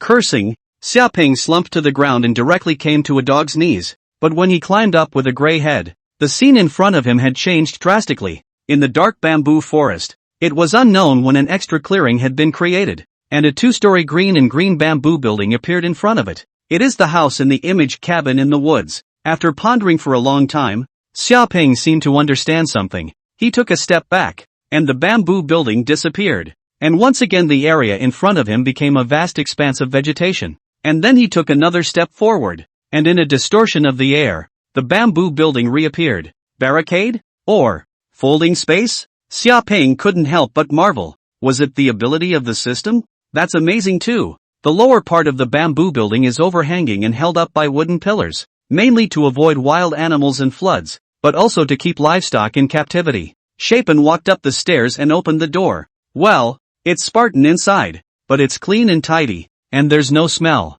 It was just the thought that his villa mansion was gone. Xiaoping searched for a second-floor bedroom and found that the mattresses were already inside. So he put his travel bag down and waited for the mission to be completed. How can a qualified godly man not have a residence of his own? Ding! Congratulations to the host for completing the main quest. The host has successfully traveled to Shenangjia to receive the cabin in the forest, and will successfully obtain the quest reward. Ding! Host's property plus 300 million has been credited to bank card. Ding! Host charisma value plus 4. Ding! Primary physique enhancement potion heavy multiplication x1. A series of system beeps rang out, and Xiaoping's property surpassed 500 million. The charisma value also reached 90, only 10 points away from a perfect score. Ha, I really didn't come here for nothing. 300 million, and 4 points of charm value and a potion. Xiaoping was ecstatic and laughed up to the sky. Then a bit painfully, really, it was already so handsome. The system is not giving other men a way out. Ding! Host obtains treasure map heavy multiplication x1. Side quest opens, an intense and exciting treasure hunt. Please ask the host to find the treasure according to the treasure map within 3 days. That will be the completion of the quest. Welp! Treasure map. What the hell? Xiaoping curiously opened the storage space, and sure enough, he found a golden treasure map inside, and at first glance, he thought it was an imperial decree. With a thought, the treasure map came into Xiaoping's hands. This is a magical treasure map that will guide the lucky ones to the treasure. There was only this one simple description, and then below it was the map drawn, a red line snaking toward the end in the dense, deep jungle. The location indicated by this treasure map is still within Shenangjia, and it needs to continue deeper into the interior. Xiaoping pointed on the map while pondering. For this distance, with my speed, I can go back and forth in a day's time, but I'm afraid it'll be dangerous if I continue to go deeper. But my current physical quality is far beyond normal, and with the assistance of the system, it shouldn't be much of a problem. It's decided. Tomorrow we'll go and have a look at this so-called treasure. Xiaoping excitedly rubbed his hands. Is to have a challenge to stimulate. What's the point of being mediocre? Every time the system beeped for the system rewards to be given out rang out. It was his happiest moment. This is the life easily is to hand a few 100 million.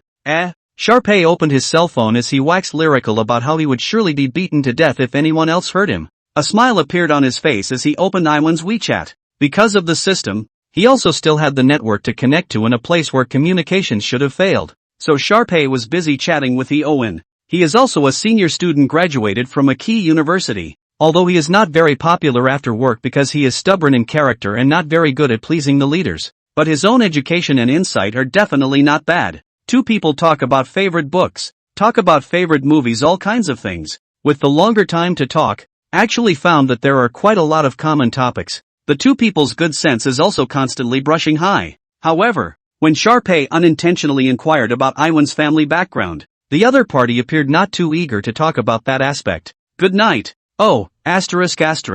Rest early. Late at night. Seeing that it was getting late, Sharpay told Iwan to take an early rest, and the other guy posted a cute emoji of sleeping. Well, she doesn't look like any ordinary family from her temperament and dress. Could she be a big lady of some big family? Xiaoping lay on his back on the bed, his mind cluttered with thoughts. All he knew was that Iwan's home was in Mordor, and as the premier super city of China, there were countless big businesses and big families in Mordor, so it was impossible to learn the identity of the other party with only the current information. However, he who possessed the divine hero training system didn't really care about these things. He didn't feel that he wasn't worthy of Iwan. He was confident in his future. Possessing the system, he was destined to step onto the top of the world, making hundreds of millions of dollars during the day and chatting with pretty girls at night. Life can be really pleasant, but while the rich have gained wealth, they have also lost much, such as troubles and sorrows. Sharpay sighed in a slightly underwhelming manner. Chapter 14, Branch Quest,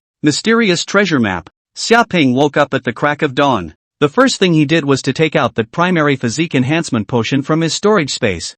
Physique Enhancement Potion, initial, boosts the host's strength, speed, and endurance, and adds 10 to his physique value points. The depths of the Shenangjia. There might be some dangers to be encountered. It's better to strengthen your strength as much as possible. With a tilt of his head, Xiaoping gritted his teeth and swallowed that primary physique enhancement potion. Although it wasn't as violent as the effects of the intermediate physique enhancement potion, it still left him in a fit of lust. By now, Xiaoping's physique was up to 47 points, nearly 5 times the physique of a normal person. Power filled to the point of explosion ran through his body, and with a sway, Xiaoping came several meters away, bringing up a stirring wind. The air let out a sharp whine as a fist blasted out. Gee, it always feels like I'm going to be a human tank before long. Xiaoping was excited. After all, what boy doesn't fantasize about having superhuman strength like a Marvel hero? And with the system, that doesn't seem impossible to do. After simply eating a little bit of the food he carried,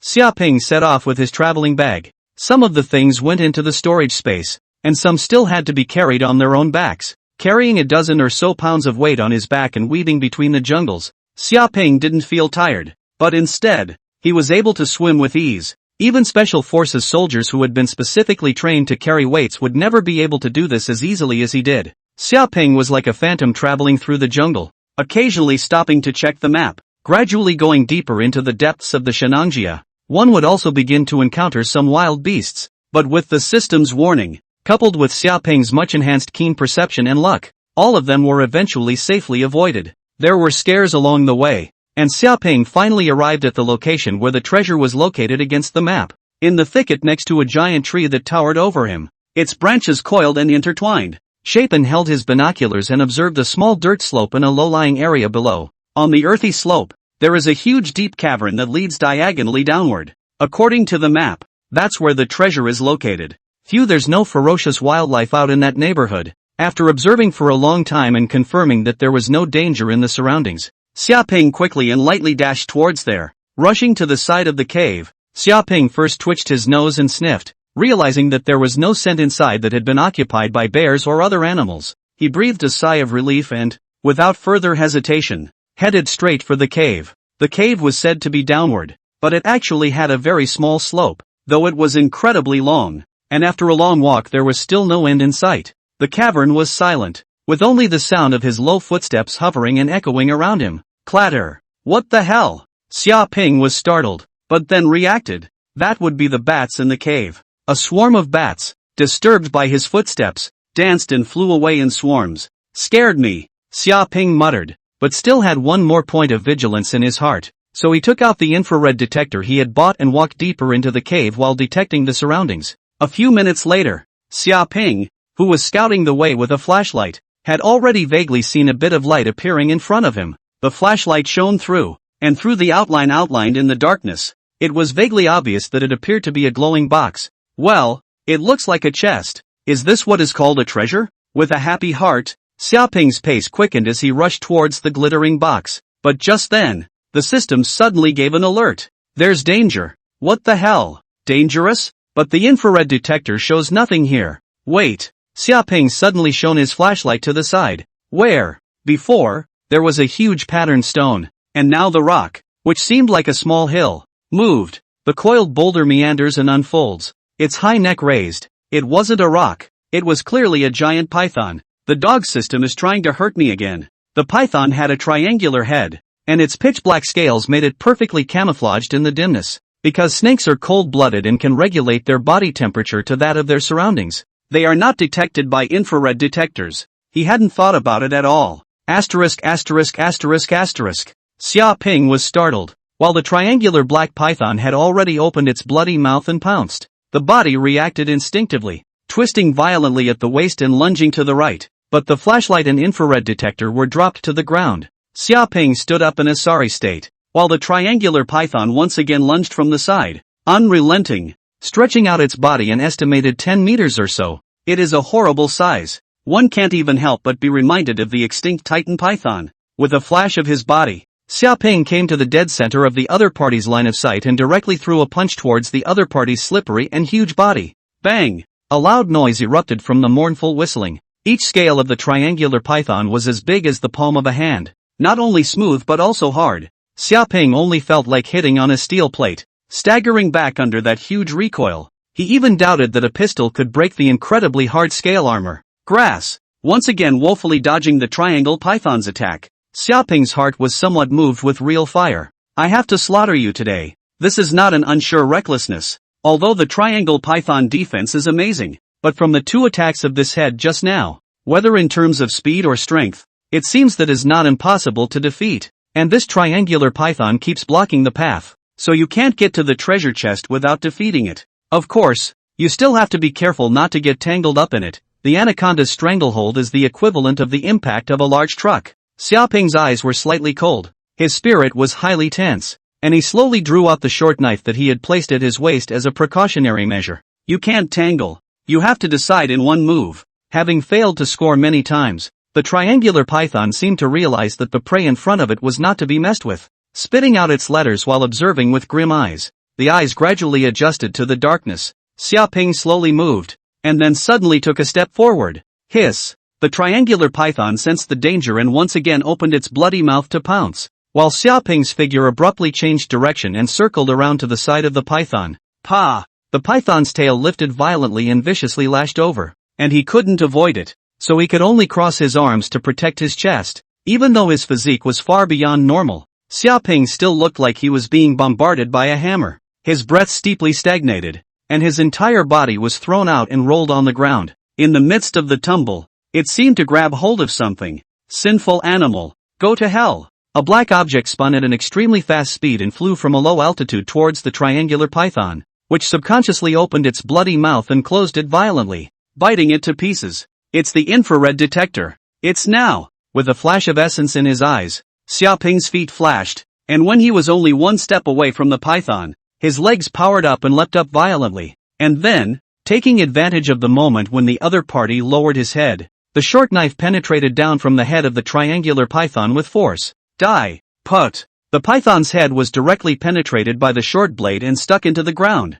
The vital python was still struggling violently as dust flew around it, but it didn't take long for silence to fall over the darkened cavern. Chapter 15, Compass, Ring, $20 billion. Hoo-hoo! Xiaoping wiped the sweat from his forehead and panted heavily, then cursed the black-hearted system as he walked towards the treasure chest. He highly suspected that the location of the treasure chest was a deliberate move by the system, or else where could there be such a coincidence? And it wasn't until he got within 5 meters of the python that the system sounded an alarm. But in the end, that triangular python died by its own hand, and there was no major physical harm except for a slight tightness in its chest. Lowering his head to scrutinize his hand, it was then that Xiaoping actually realized what appalling level of strength he had reached. Let's see what's in this treasure chest. The glittering box was unlocked, and Xiaoping easily opened it, but there was no imagined gold or silver jewelry inside. The first thing that caught his eye was a palm-sized compass, inscribed with complicated patterns and unintelligible symbols. There were 3 pointers on the compass, one long, one medium, and one short, but Xiaoping couldn't dial the slightest bit even with all his strength. And inside the corner next to the compass, there was a black ring carved with dark golden patterns that looked plain and unassuming. What is all this? Xiaoping was a bit puzzled. He picked up the compass and a line of illusory text emerged from it. Mysterious compass, this is a mysterious compass, and we still don't know what it does. God's special code. A mysterious compass that doesn't know its function? Xiaoping looked at it for half a second and didn't see anything, so he casually threw it into the storage space. Immediately after that, pick up the ring and check the description. Ring of Blessing, absorbs an attack that would otherwise result in the death of the host and shelters the host's life. Passive trigger type consumable, self-destructs after 3 uses. Ring of Blessing? This is good. At least you don't have to worry about hanging up in a car accident in the future. Good stuff. Xiaoping thought with a clear brain circuit, nodded with satisfaction and directly put the ring onto his right index finger. The size was just right, and at that moment, the system beep arrived late. Ding! Congratulations to the host for completing the side quest, successfully finding the treasure according to the treasure map. Ding! The host has obtained a special reward for the treasure map branch quest, Heavenly Wealth. Heavenly Fortune. The host pronounces the words Heavenly Fortune and will randomly receive 1 to 500. 000 possessions. 1, 2, 3, 4 10 zeros. Hiss. Xiaoping was in extreme shock. Up to $50 billion? That's too much. Of course, He didn't think he'd be so lucky as to actually get the highest amount. The fiasco of drawing the cabin in the woods was still fresh in his mind, making him quite skeptical of his luck. But since the cap is so high, you can always get a lot of them if you're not too backed up. Thinking of this, Xiaoping was ecstatic in his heart and directly opened his mouth to recite. Heavenly fortune. 11 number zeros suddenly appeared in the void, lining up in a row, and immediately afterward the numbers began to change dramatically. Sharpay stared rather nervously and expectantly. No one would mind having more money than they had. After about 10 seconds, the moving numbers slowed to a standstill, and the final number was 2363 672 4788. Hiss! Xiaoping felt like his heartbeat was going to stop. Over 6 billion. Enough to make the numbers crazy. You can build a cash building. And you can buy designer luxury goods. It's easy to buy a couple of mansions in a luxury metropolis. In an instant, Xiaoping's indignation and curses about the fight with the triangular python just now disappeared without a trace. All that's left is excitement and thrill. If we get to 20 billion every time, well, give me 10 more, please. After resting in place for a while, Shapin returned the same way, quickly making his way back to the cabin in the woods before dark. Since it was also getting late, Xiaoping planned to rest for another night in the forest hut. After simply eating a little something, Xiaoping first made a call to Jiang Ying, informing the other party to book himself a flight ticket for tomorrow and to drive his car over there. Then, Xiaoping did not forget to continue chatting with AI when on WeChat in the evening, and the two sides chatted more and more familiar with each other, and the relationship was also in the midst of heating up dramatically. I'm going back to East China Sea City tonight, 11 o'clock at night on a plane ticket. I'll start packing for the airport in a little while. What's the rush? Well, but it's not really a big deal. Sharpay was rather sad that if the other man had gone back tomorrow, he could have taken the same flight as Eon and then met her. Be sure to stay safe on the road. Xiaoping tapped his fingers quickly, then inquired, when I'm free afterward, I'll take you to dinner? Yes, I'm free next month. How about inviting me to Ningjiang then? An honor. After asking Iwan to have dinner together next month, the other party didn't reject him, which made Sharpay very excited. This is a great opportunity. Xiaoping's thoughts in his heart turned over. Must arrange a good place to prepare a romantic and luxurious dinner for Iwan, and then take the opportunity to confess to her. Although the plan had yet to be implemented, Xiaoping had already begun to start mulling over the details of the plan in his mind and began to fantasize about the scene when the time came. An upscale hotel in Shenangjia. In the luxurious and spacious room, Iwan was lying on the soft big bed, looking at the chat box with Xiaoping on her cell phone screen. The corner of her mouth couldn't help but curl up into a smile that she didn't even notice. Iwan thought again of Xiaoping's tall and powerful image when he stepped forward to protect himself,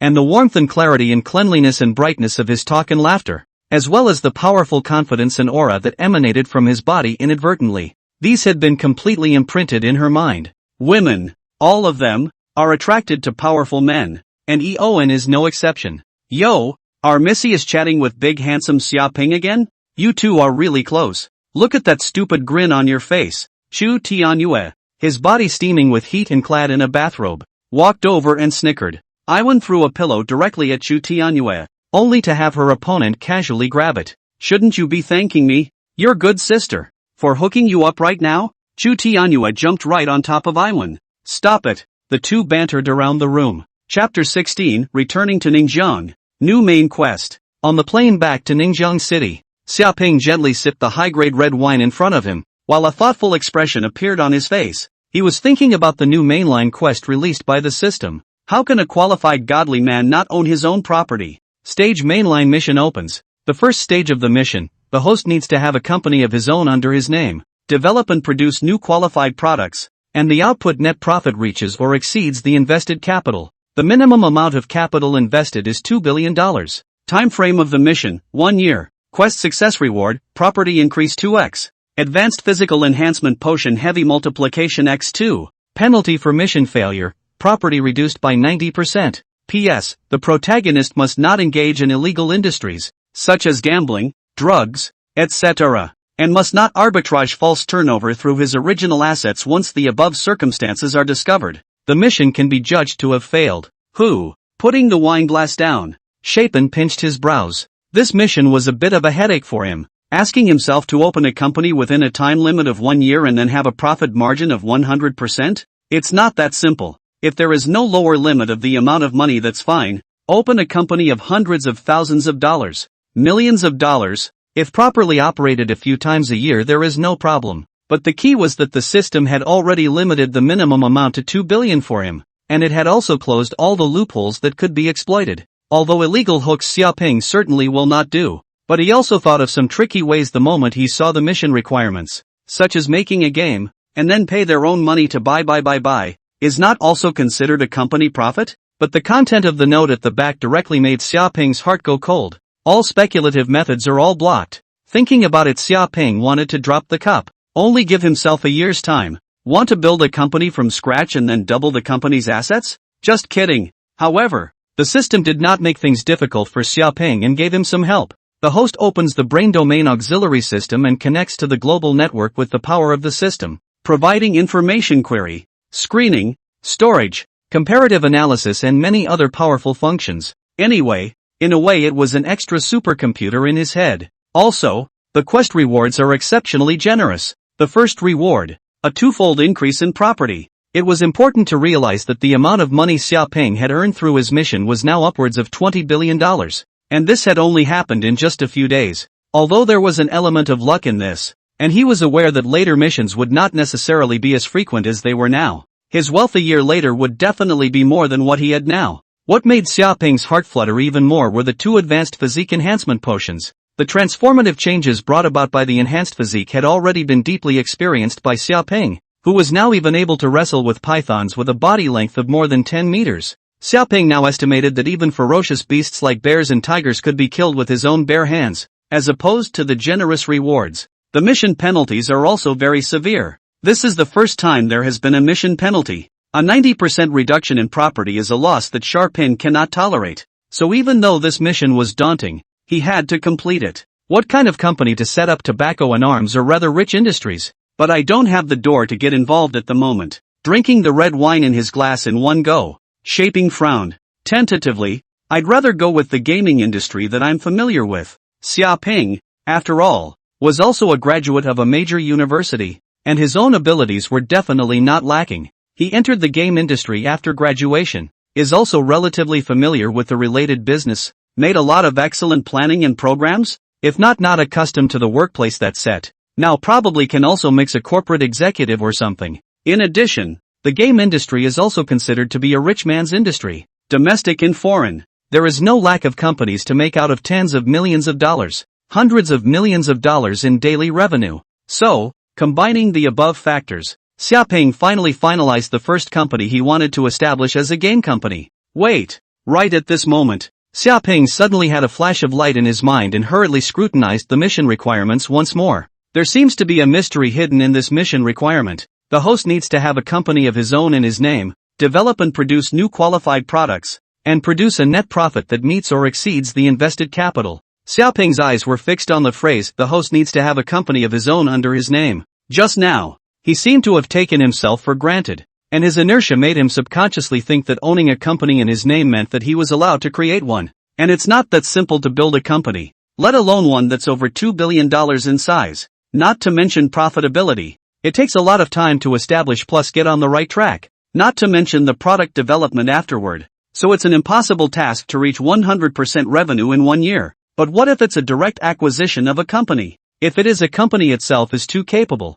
The staff execution is strong enough. But because of the capital or general direction of the strategy problems caused by the company lukewarm. Or, it's the owner who wants to sell the company for personal reasons. In this way, one could possibly reach the mission goal by acquiring it, incorporating it into one's name, and developing a new game that was good enough while retaining the basic framework. I can accomplish this mission by acquiring other companies. And the system says that the net profit reaches or exceeds the investment amount, which means that the original assets of the acquired company itself are not counted. The only money calculated is the money to acquire the company and the money to keep it running and develop new products. Xiaoping was instantly overjoyed, feeling that a big stone had fallen to the ground in his heart. Of course, there is a lot of uncertainty involved, so there is still a long way to go. This brother, may I sit here? The voice came from the side, interrupting Xiaoping's thoughts. Chapter 17 Longtong Group, Zhang Yuanbai. A young man with a bright smile on his face,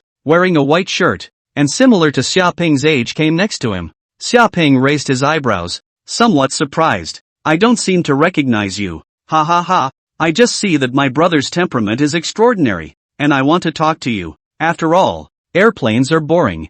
The young man laughed. The kind of honesty and openness in the man's body made Xiaoping couldn't help but raise a hint of good feelings. Xiaoping nodded slightly, then took a clean cup and poured a glass of red wine for the other party. Want some? Then I'm welcome. The young man took a sip, a soothing expression on his face. As if remembering something, the young man tapped his head. Look, I forgot to introduce myself. He put down his wine cup and smiled. My name is Zhang Yuanbai, a native of Ningjiang, and my father is John Lu. Xiaoping's heart fluttered. River Lu. This was the name of Ningjiang City's business predator, the founder and also the current chairman of the Dragon Group.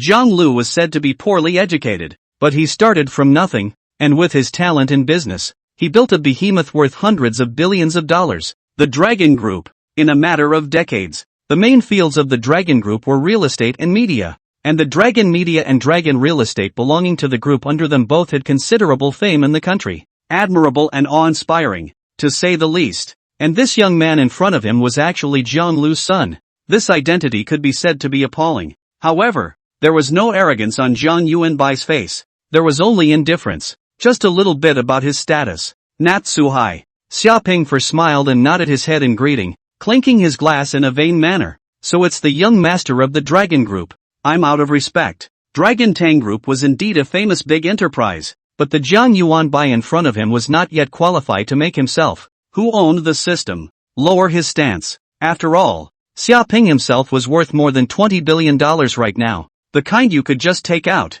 and it would only increase in the future. Zhang Yuanbai's heart was a little surprised, although he had not meant to show off by announcing himself just now, but it was also considered a slight test, because he felt that Xiaoping did not look simple. But the other party's reaction was truly unexpected. Anyone else would have long ago come up with a fawning face or pretended to be high and mighty, but the other party's behavior was one of indifference and disinterest. It was genuine disinterest, definitely not feigned, but bone-deep confidence. Xiaoping then became even more of a mysterious flavor in Zhang Yuanbai's eyes. Ha ha ha, Zhang Yuanbai laughed. What young master? We both look about the same age. Just call us by our names directly. He had seen Xiaoping's extraordinary temperament before, but at this moment, he was even more shocked by Xiaoping. What's this guy's story? Xiaoping, are you also from Ningjiang? If you don't mind, could you tell what you do now? Zhang Yuanbai asked casually. Nothing, just started a gaming company. Xiaoping said without moving. It can't be wrong to say that you've started a gaming company. Not now, but soon. Ha ha ha. Well, if there's anything I can do to help in the future, just say so. Zhang Yuanbai laughed. But after racking his brain, he couldn't recall any big families with Xia surnames or owners of large gaming companies in Ningjiang. Come on. Cheers. Zhang Yuanbai bashful smile. He belongs to the very talkative kind, but also very good at grasping the atmosphere. The two people, after a good conversation, the relationship quickly familiarized, and there is a hate to see each other. The plane soon landed at Ningjiang Airport. Walking off the airplane, Xiaoping had already seen his own Rolls-Royce Silver Shadow not far away. There was also Jiang Ying, who stood beside the car, dressed in formal attire and standing tall. So he turned to Zhang Yuanbai beside him and said, I'll leave first. Okay, we'll be in touch from now on. Xiaoping nodded slightly and walked quickly towards Jiang Ying. Welcome back, Mr. Summer. Jiang Ying smiled brightly. Aha. Xiaoping nodded and took his car keys from her before getting into the Rolls-Royce Silver Shadow and leaving in a roar. The move drew gasps from the airport crowd. Oh, my goodness. Isn't that the Rolls-Royce Silver Shadow that's been rumored all over the internet? I'll be damned. It really is. And a beautiful woman to pick up the airplane. It's so nice to be rich. Envious. Not far away. Zhang Yuanbai was also in shock. Although he had known that Xiaoping was not uncomplicated, he did not expect that he was actually the mysterious tycoon who owned the $98 million limited edition Rolls-Royce Silver Shadow that had been rumored on the internet for some time. Netizens may only know that car is worth $98 million. But do not even understand the meaning of what it represents. That car, in addition to Xiaoping, this one, there are only 2 or 3 domestic only. One, for example, was auctioned off only after billions were spent by someone from a large family. By no means is it as simple as the price itself. Unusual rich people simply do not have the channels and qualifications to buy this supreme luxury sports car that took a lot of effort to develop. Jiang Yuanbai did not expect that the mysterious tycoon was actually Xia Ping, whom he had just met and talked to for a long time. What kind of person is he? Really? In Jiang Yuanbai's heart, there were deep doubts. Either way, it's only fair to need to get on good terms with him. And besides, he does have a temper that's quite to my liking. Chapter 18 Honorable Purple Marked Black Card. Z. With an ethereal sharp break, the Rolls-Royce Silver Shadow came to a quick stop. Chapin got out of the car and looked at the sign on the tall building in front of him. There is a series of English words written on it, which translates to Dumbo Manpower Group Ningjiang Branch. This is a famous headhunting company. Strong financial strength, business all over the world. Just in China can open more than a dozen branches, almost distributed in all the first-line metropolis. And the goal of Xia Ping coming here today was mainly to recruit assistants. The task of the time is urgent. Only 1 year's time, not to mention profitability. Even if the like-to-do down ICP business license, the copyright of the game, the website culture business license and so on, a series of complex documents and qualifications. That is a complex and voluminous project. Just thinking about it, Xia Ping's head was going to get big. Although Shaping intends to acquire a company outright, there doesn't necessarily happen to be a qualified one for him to choose from in the near future. So he needed to prepare for the worst. And even if a company is interested in making a bid, there is a lot of preparation and negotiation to go for a successful acquisition. Xia Ping prided himself on still having some talent and ability in game development, but he wasn't so good at these things. He cannot do everything himself. Naturally need a capable assistant. By him to run the company's specific matters, he only need to control the company's general direction. Find a way to make a company to make a product that can sell well. Entering the lobby, a receptionist had greeted him respectfully. Sir, may I ask what service you require? The receptionist had already seen that Xia Ping had come in a Rolls-Royce and determined that the other party was an important client with a noble status and could not be slowed down. I want to hire assistants. Xia Ping said succinctly. Please follow me. The vice general manager will receive you personally. The receptionist grew more and more respectful and told another employee to inform the vice president. It was their company's rule that when encountering such a big customer with honorable status, the receptionist needed to quickly hand over to a leader at the level of vice general manager for reception. During the waiting time, this receptionist led Shapin to pay the deposit by credit card. When Xia Ping's system given black card inscribed with purple lines was swiped through, an interface popped up suddenly above the screen. It reads, "This is an honored guest with a black card with purple stripes. Please receive it solemnly." What is it? The receptionist's face held consternation. What's the problem? Seeing the sudden change in the other party's face, Xia Ping could not help but frown and ask. No, just, the receptionist said, a little handily. In all his years with the Dumbo Manpower Group, he had never encountered such a situation. Snap! The sound of hasty footsteps rang out, and a man with a slightly chubby figure and a majestic face had run over panting. Hello, Mr. Xia Ping. I'm the Deputy General Manager of the Ningjiang branch of the Dumbo Manpower Group.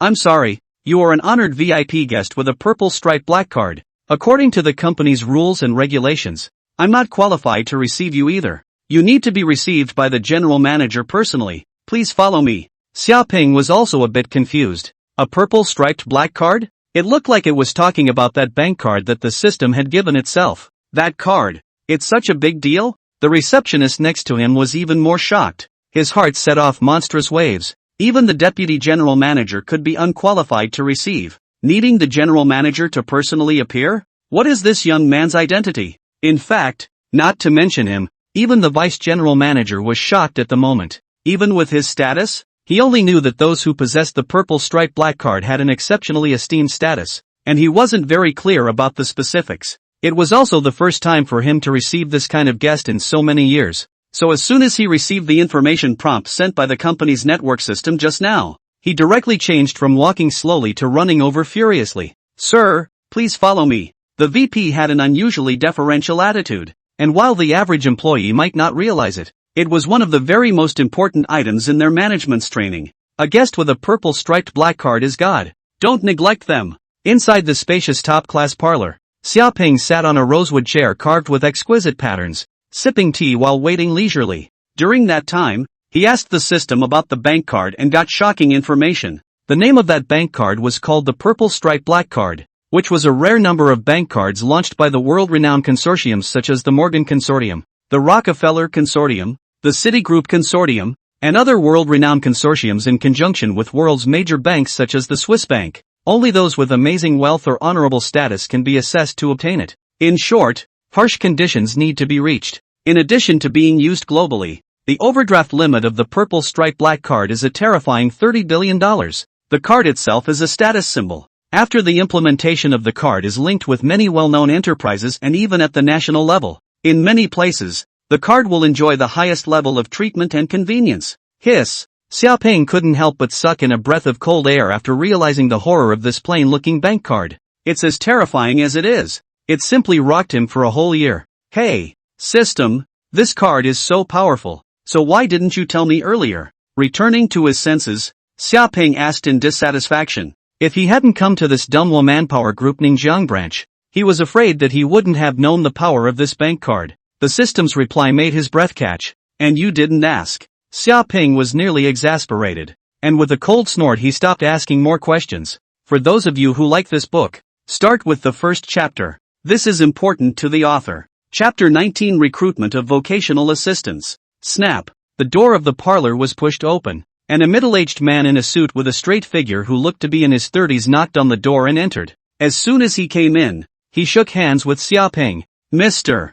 Xiaoping, I'm the Regional General Manager of Ningjiang City under Dunhua Manpower Group, a Senior Executive Search Consultant with a Senior Executive Search Consultant Qualification Certificate, and I'm glad to be of service to you. You can call me Bridges. Bridges shook hands with Xiaoping while speaking fluent Chinese with a polite smile on his face. Looking closely, there was even a hint of flattery in that smile. Mr. Bridges, long time no see, Sharpay said politely. After exchanging pleasantries, the two men sat down in their chairs. This senior consultant, Mr. Bridges, as the Regional General Manager of Ningjiang City under the jurisdiction of Dunhua Manpower Group, is also a rare senior headhunter with Senior Headhunting Qualification Certificate. His value and status are not expensive, and he seldom receives guests in person, not to mention being so courteous. But Xiaoping was different. The other party was a valued customer with a purple striped black card. Bridges scrutinized the other party. Indeed, he had an extraordinary temperament, worthy of being the one who possessed the purple striped black card. He couldn't help but be more respectful. One-on-one service with a senior executive search consultant at Bridges level comes with a hefty consulting fee. Although Xiaoping wasn't poor, he wasn't so bad as to spend money on nagging here. Mr. Bridges, the purpose of my visit is clear. I want to recruit assistants. Xiaoping directly opened the door and said, Okay, may I ask what type of company you are and how specifically do you have a need? Bridges laughed. Gaming companies, there's only one requirement, to be the best. Xiaoping said indifferently. It doesn't matter if you spend more money. It can be so pretentious that it's close to writing the words not bad on your face. Manager Bridges had an I-get-it smile on his face. Okay, that's one aspect I'll take note of. Some more specific information is needed though, such as, are you more of a secretarial type assistant who handles work and personal matters, or a managerial type assistant who helps lead the company? Spreading his hands, Bridges smiled. Of course, the two are not absolutely incompatible, but it mainly depends on your needs. Xiaoping pondered slightly. Let's have one of each of the two kinds. Executive secretary type secretary assistant is often very good young people, ability to comprehensive, responsible for dealing with some of the flawless distraction, work or even private aspects of the trivial, similar in nature to the nature of the STARS agent. The managerial manager is often an excellent young, middle-aged man. Actually said that the assistant, in fact, said that the professional manager is more appropriate, is as the backbone of the company to cultivate, in the future after training, will serve as the company's vice president or president. General Manager Bridges nodded. Okay, well, just a moment then. We have a couple of personnel resumes here that you can take a little look at and sift through. A few moments later, several personnel resumes were placed in front of Xiaoping. Lu Jialian, male, 34 years old, deputy manager of the Hongqing branch of Donghua Games. Zhang Jingsheng, male, 38 years old, deputy chief planner of Hongfei Games. Lu Lin, male, 27 years old, former deputy general manager of the Fibro Games Company in the United States of America. Ha! Xiaoping's eyes twitched and fixed on the last resume. Lu Lin? This guy is actually the former vice general manager of Fibroc Entertainment, Fibk Entertainment of Rice, one of the top 10 gaming companies in the United States. In the world is also well known, representing the top level of game production. before it is made by virtue of a 3A-level masterpiece, bursting into flames, making a lot of money. And this Lu Lin, surprisingly 27 years old to the extent of the company's deputy general manager. Absolutely excellent ability. Gifted. Just why would such a great god leave from FIP Entertainment again? This Lu Lin. Why did he give up his promising career in the rice country to come to the country? Xia Peng asked suspiciously. Could it be because of dereliction of duty or embezzlement? Was fired? Bridges seemed to understand Xia Peng's thoughts and smiled. Mr. Xia Peng. Mr. Lu Lin resigned of his own accord. There is no stain on his professional resume. There is no doubt about his ability and character. There is absolutely no problem. The reason why Lu Lin gave up his career within the country of me is because he doesn't share the same philosophy with FIP Entertainment and the other party doesn't give him the space to let go and do what he wants to do. He personally hates being tied down and thinks that FIP Entertainment restricts him too much. In addition, the fact that he is very optimistic about the gaming business in China is also one of the reasons why he returned to China. Is that so? Seems like a guy with ambition and ideals. The corners of Xia Peng's mouth hooked up slightly. But it's a good match for what you want. Make an appointment for me with this Lu Lin, tomorrow afternoon. And the others? After meeting him, Bridges nodded, signaling that he understood, and then went on to ask, so are you going to choose the assistant executive secretary next? Here are a few options, all of which we've handpicked and absolutely guaranteed. Aha! Xia Peng once again carefully browsed through it. This time it was much faster, and it didn't take long to select one. Qi Jing, a graduate of a prestigious school, fluent in English. There are proficient in 3 languages. Resume. There are also several served as the assistant to the president of a well-known domestic company, as well as proficient in financial and legal knowledge, and ask for the highest salary of all. The salary is going to be high. Ah, it shows confidence in their own abilities. Xia Peng just likes the best and most expensive. Well, the looks are kind of generous. Not exactly overwhelming, but at least they don't look stumped when you follow them around. In fact, there were male secretaries inside, but Xia Peng was not interested in male secretaries at all. Not at all. Who wants a big old man following them around all day? Xia Peng directly on the spot clap. Okay, on this Qi Jing, salary is directly adjusted upward by 50% according to her expectations. If the other party has no opinion, within 3 days they will directly come to work. Chapter 20, Recruiting Lu Lin. The next afternoon, at an upscale cafe, Xia Peng met Lu Lin. Lu Lin was a young man with a thin figure and a gentle and elegant temperament, and just by looking at his appearance, there was nothing overly impressive about him. However, if you look closely through the other person's eyes, you will be able to find the kind of sternness and confidence that cannot be looked at directly. Mr. Xia. Lu Lin opened his mouth, his tone unassuming. Xia Peng gave Lu Lin a slight nod of greeting. Have a seat. Without too many pleasantries, Xia Peng directly opened the door and said, regarding Mr. Lu's situation, I've already had quite a bit of understanding before, and I've heard that you're a person who doesn't like your bosses to tell you what to do too much. Lu Lin nodded and didn't deny it. Full of confidence, it's not bad, but I'm not headstrong either, but I have plenty of confidence in my own abilities, and I'll listen to useful advice, as long as I am given a stage to perform, so that I can realize my ideas. I believe I can do something great. That's not modest at all, so it's true that you're the prickly type. Looking at the other party's appearance, Xia Peng's heart darkened. However, it was usually only those with ability who had this kind of arrogance, and the fact that the other party had been able to sit in the previous position showed that. As for people with no skills and a great face, crawl. Such a person has his own social beatings to teach him a lesson. To be honest, I myself don't like the kind of people who don't know anything themselves but constantly nitpick in order to show their majesty. Xia Peng said indifferently. As long as the underlings are indeed capable, I will not meddle with them indiscriminately. These are his genuine words. Previously in Shanghai Company, it was because he had a boss like Zhou Tao that his talent had been buried and he hadn't had a chance to make a name for himself, so he was quite agreeable to Lu Lin's words. Also, what does Mr. Lu know about my company? Xia Peng took a sip of his coffee and opened his mouth. Lu Lin hesitated slightly. I've only heard that you're the owner of a gaming company, but no specific company information has been provided to me on the side of the Dumbo Manpower Group. It actually made him feel incredible. Letting himself come in for an interview without even giving the company information or the recruiter's confidence was just ridiculous. Had Bridges himself not subtly hinted at Xia Peng's uncomplicated identity, he would not have come at all. That's right.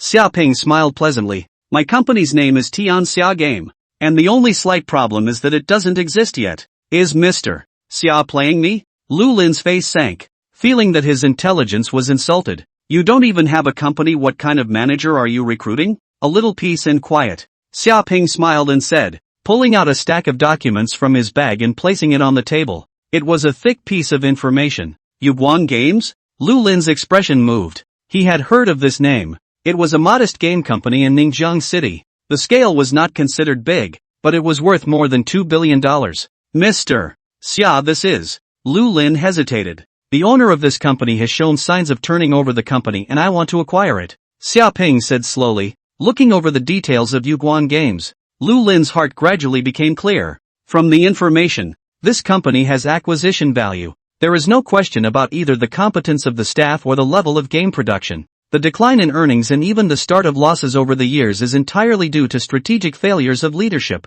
And General Manager Xia, who was able to see through all this, was undoubtedly very discerning as well, making his evaluation of the other party go up a level. The corner of Xia Ping's mouth hooked up as he looked toward the other party. Since Mr. Lu was able to give up his position as the former vice general manager of Fibro Games, I'm sure he's not too ambitious, and what he cares about won't be just a little bit of salary and a momentary gain or loss of interest. I'm planning to acquire Yuguan Games, and if you agree to join the company, you'll receive 10% of the shares of this company directly. 10% of the shares? That's a couple $100 million. And if the company grows well in the future, the value of this share will naturally rise. Rao Lu Lin has seen the world, but was also shocked by the conditions given by Xia Ping. The general boss does not have this kind of vigor. A hand to send out 10% of the shares. However, Lu Lin still said after a half-long silence, this condition seems very tempting. But, Mr. Xia should know what my last job was. Xia Ping took a sip of coffee and said slowly, you're an ambitious and capable man, and so am I. You can't imagine now what this 10% stake will become in the future. I'll make Yuguan Games, which will be established soon afterward, the biggest game company in the world. Bring the best games to all players and make people think of us when they mention games. Let Tianxia Games rule the entire industry. Lu Lin looked at Xia Ping with some surprise, but only saw calmness and endless confidence on the other party's face.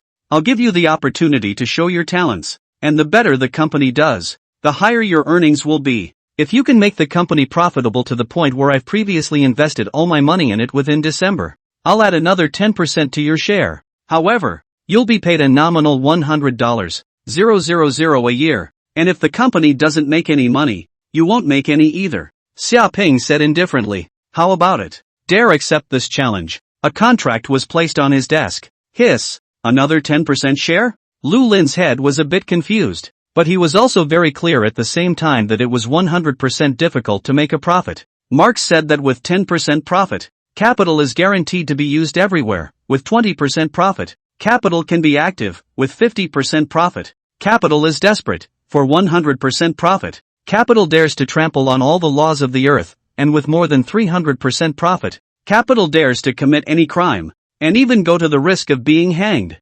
However, Lu Lin was equally confident in himself, and looking at the smiling Xia Ping, he felt the long-lost will to fight rising. He saw in the other man's eyes the ambition he wanted. Mr. Xia, I'll follow you from now on. Lu Lin signed the contract after carefully skimming through it. Good. You'll be glad of your decision now later. Xia Ping smiled. Then, happy cooperation. Your first job is to prepare for the acquisition of Yuguan Games. The two reached out and clasped hands. Lu Lin left the coffee shop with excitement, and in his heart, he began to think about the acquisition of the company. Phew. After Lu Lin left, Xia Ping had a smile on his face. That's a good snub. Rule the gaming industry? Make the best games available to all gamers? That's none of my business. I don't care as long as it gets done. The first step was a successful one. One absolutely had to complete the tasks given by the system within a year. Chapter 21 Purple Moon Villa. Successfully handled Lu Lin, took him under his wing, and successfully provoked the other party's aggressiveness and work ethic. This added to Xia Ping's confidence in the success of the mission. A vibration came from his cell phone and the caller ID was Bridges. Hello? Hello, Mr. Xia Ping. This is Bridges. Xi Jing's side has already been negotiated and a contract has been signed, so you can go to work anytime. Bridges' respectful voice came from the other side of the phone. Good. It was done pretty fast. Hanging up the phone, Xiaoping's leisurely enjoying a coffee to acquisition of the company's matters related to trivial matters will be given to Lu Lin to do. I just need to formally sign the contract when the show a face on the line. It sure is easy being a shirker, but I still have to keep the big picture in check. After all, this mission is crucial. Putting down the coffee in his hand, Xiaoping bowed his head and mused. There are no pressing tasks during this period of time, and I've been idle for the time being, so it's about time to buy a house. Xiaoping got the system after busy with the mission. Has not had time to buy a house. Although the 5-star Qingyuan Park Hotel Grand Hotel is very luxurious and comfortable, and the service is also excellent, but cannot always live in the hotel. Thinking of the house, Xiaoping's eyes twitched as he thought of someone. Zhang Yuanbai. Real estate is one of the two pillar industries of the Dragon Group, which has developed many properties and villas under its command. If you want to buy a house, ask the person what they have to offer. Thinking of this, Xiaoping no longer hesitated and directly dialed Zhang Yuanbai's phone. Xiaoping, what? You want to brother me so soon? A bold voice came from across the room, and Zhang Yuanbai flirted. Xiaoping couldn't help but be dumbfounded, and after exchanging pleasantries, he directly explained his intentions. You're asking the right person. I know the real estate sector in Ningjiang like the back of my hand, Zhang Yuanbai said slightly smugly, and you're asking at the right time. Our Longting Group previously cooperated with other companies to build a villa area called Purple Moon Villa, and we intend to have the opening ceremony 3 days later. I was going to invite you, but I didn't expect you to find yourself here. Oh, Purple Moon Villa? Xiaoping was instantly interested. That's right. The Purple Moon Villa that we're building in cooperation this time is all built by inviting famous designers, and the level is definitely called first class in the country. It's a project we've carefully launched to build our brand. Zhang Yuanbai's tone was proud. We also intend to conduct the auction of the Purple Moon No. 1 Villa during the opening ceremony, which is the most luxurious and exquisite and honorable set of villas in Purple Moon Villa, and it's the top of the line in the entire country of China. I can send you some information on the Purple Moon Villa, so take a look first. Well, any ideas? Villa Purple Moon 1? Xiaoping listened with some interest, and then half-jokingly said, since we are friends, when I go to the auction, can I give some discounts? Zhang Yuanbai's side was a bit snappy. Purple Moon No. 1 is to be auctioned. Surely you can't give discounts. And many rich and famous people are stupid. It will be very difficult. But the other villas in Purple Moon Villa, I can use my personal name to give you a 20% discount. The two had not known each other long, and to be able to give such a discount was already quite enough. However, despite knowing that Xiaoping was not simple, Zhang Yuanbai's tone was obviously not very optimistic that Xiaoping would be able to snatch Purple Moon Villa No. 1 from the fierce competition of many tycoons. Those who were interested in competing for the villa this time were all top tycoons. And how much money could Xiaoping mobilize even if he had a huge background? Xiaoping did not care about the other party's tactful persuasion in his tone. Thanks a lot. I will be there to support the opening ceremony of the Purple Moon Villa. Hanging up the phone, Zhang Yuanbai quickly sent some picture information of the Purple Moon Villa, which included that Purple Moon No. 1 Villa. Nice. Looking at the picture of the exquisite and elegant villa with a secluded environment, the corners of Xiaoping's mouth gradually hooked up. Purple Moon Villa? Really makes me a bit interested. 3 days later, the Wanger Hotel. At night the Wanger Hotel is brightly lit and gilded. Being near a suburban location, the Wanger Hotel would have been at a disadvantage in terms of foot traffic due to its location. However, because of its development strategy of high-end, private and aristocratic, and providing the best quality service, it has attracted many rich people to drive here specifically to dine or hold banquets, and has achieved great success. After all, as a first-class international metropolis, Ningjiang City was never short of rich people who threw away money. Tonight, the entire Wanger Hotel is all wrapped up, because here, the opening ceremony of the Purple Moon Villa, an upscale villa area built by the Dragon Group and its partners at great expense, and the auction of the Purple Moon Villa No. 1 Villa were about to be held. Said to be the opening ceremony, in fact, it is a grand luxury banquet of social celebrities, and the kind of opening ceremony of firing salutes and posting banners is not a concept at all. Countless luxury cars streamed past,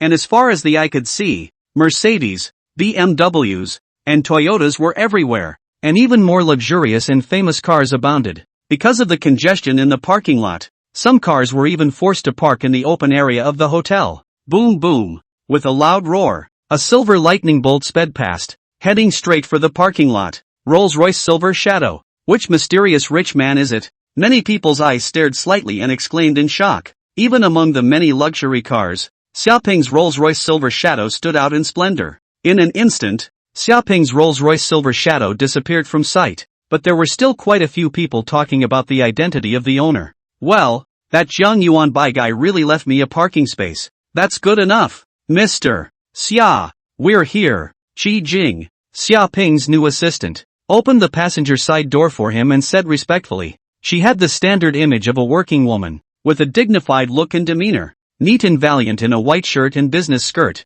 Hard work. Xiaoping nodded slightly. After parking the car, Xiaoping began to walk towards the interior of the hotel. All around, a steady stream of upper-class elite tycoons in suits and a continuous stream of luxury cars kept passing by. Is this a high society party? It's really something. Xiaoping TSK. Although because the first to participate in some nervous, but because of their own handsome, has up to 90 charm value, coupled with a black decent exquisite brand name formal dress and their own temperament. Looks as if really is from childhood pampered big family son of general. Take your time to get used to it. I'm going to be a part of this from now on, and I'm afraid there's going to be a lot more of this. Chapter 22, Wanger Hotel. On his way to the hotel, Shapen looked to the south of the Wanger Hotel. Not far from there, a villa cluster covering an extremely wide area, shrouded between rockery and dense greenery, was faintly visible. Purple Moon Villa. This villa lodge is situated right next to the Wanger Hotel, and the convenience of being close to the Wanger Hotel will be taken into consideration when many tycoons move in after the opening in the future. And the opening of the Purple Moon Villa was a huge benefit to the fame and business of the Wanger Villa. Win-win. Wanger Hotel itself is also an important investment partner of Dragon Group's Purple Moon Villa project. TSK. There is the Purple Moon Villa. Xiaoping's thoughts turned and he laughed softly. After tonight's banquet, it is going to auction off that most luxurious, most expensive, and unique Purple Moon No. 1 villa. However, after tonight, Villa Purple Moon No. 1 can be mine. Slightly straightening his clothes, Xiaoping took a deep breath and took a big step into the interior of the hotel. Both the Dragon Group and the Wanger Hotel attached great importance to this opening ceremony, so the interior decorations and arrangements of the hotel were also very luxurious. The bright and soft red carpet covered the entire spacious banquet hall, and the valuable crystal chandelier hung from the top dome, emitting a soft and bright halo of light, making the entire hall look extraordinarily radiant. A long table was neatly set up and covered with a white tablecloth, and high-end delicate dishes and tantalizing high-end drinks had been served. Although the banquet had not officially begun, the atmosphere was already lively. This is not only a very important opening ceremony for Dragon Group and Wanger Hotel, but also a good opportunity for many famous entrepreneurs to enhance each other's relationship and open up connections. There was no shortage of bigwigs among the people attending the opening ceremony. Many people have already known each other, familiarly formed some small circles, gathered together to talk freely. The atmosphere is lively. Xiaoping, a guy who not long ago was still a small game company corporate wage earner, and was still so young, naturally no one paid too much attention to him, even if there were a few people who came up to exchange pleasantries. After realizing that Xiaoping was not the son of any great family, they all left with a lack of interest. It didn't take long for the crowd to suddenly become even more boisterous, because the organizer of this banquet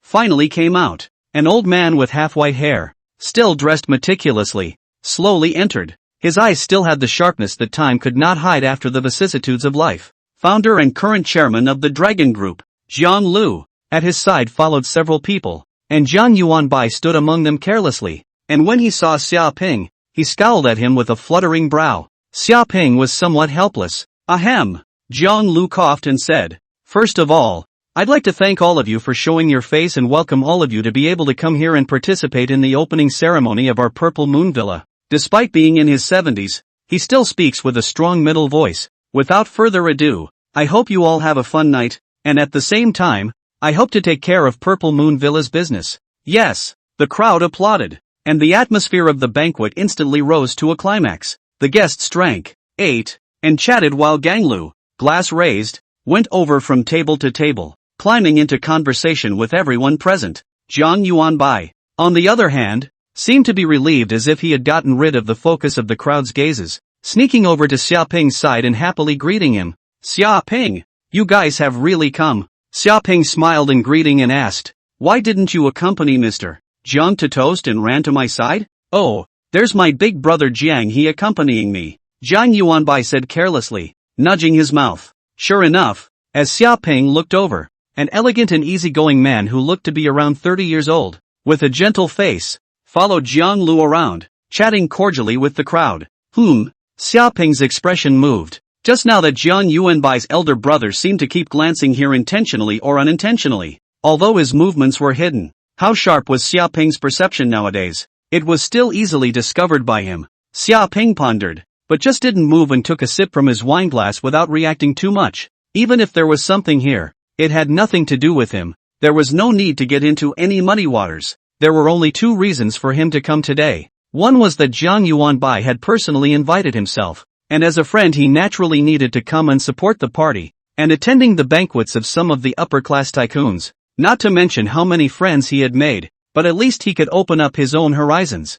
The other, on the other hand, was to take that villa Purple Moon one. That villa was very satisfying to Xiaoping, both in terms of design and surroundings, and he could be said to be a must-have. Chapter 23. Right, honey, on the way to the banquet, because of the charisma value of up to 90, it attracted quite a few beautiful women to come over and hit on him. Xiaoping smiled politely and dealt with them, but had no further thoughts. Although Jiang Yuanbai didn't have as high a charisma value as Xiaoping, he was still barely a handsome man, plus he was the young master of the Longting family, so there were a few girls who sought him out to climb the ladder. However, some of them even switched targets instantly after seeing Xiaoping and talked to him, and there were even a few bold ones that had already hinted at it. This situation naturally made Jiang Yuanbai even more grief-stricken. His face was indignant and his voice sour. How come you guys are so popular with the girls? Xiaoping raised his eyelids and glanced at Jiang Yuanbai. Because I am more handsome and more attractive than you. And can you stop thinking about women all the time? Jiang Yuanbai was not happy at once, but after carefully measuring Xiaoping, with his exquisite features, sunny and warm smile, and exuding a mysterious temperament, and even his figure was twice as great, he could not help but let out his anger. But soon, Jiang Yuanbai, who was bored and eating his snacks with his eyes drifting all over the place, suddenly had a flash of light in his eyes. Hey, look, that girl is pretty. At the sound of the voice, Xiaoping subconsciously looked in the direction that Jiang Yuanbai pointed to. There, a couple of guys were surrounding a girl. TSK, it's Lin Tianzhou of the Lin family. Jiang Yuanbai looked unhappy. That guy is starting to go up and hook up again. This guy changes women as if he's changing his clothes. He already doesn't know how many girls he's wrecked over the years. The girl had shoulder-length short blonde hair. Her body was undulating and delicate, and she was wearing a very casual white casual dress, which made her look even more valiant instead. Wait, how could that be her? Xiaoping froze, because the beauty Jiang Yuanbai was talking about was none other than the one he had met not long ago. AI Wen's bosom friend, Chu Tianyue.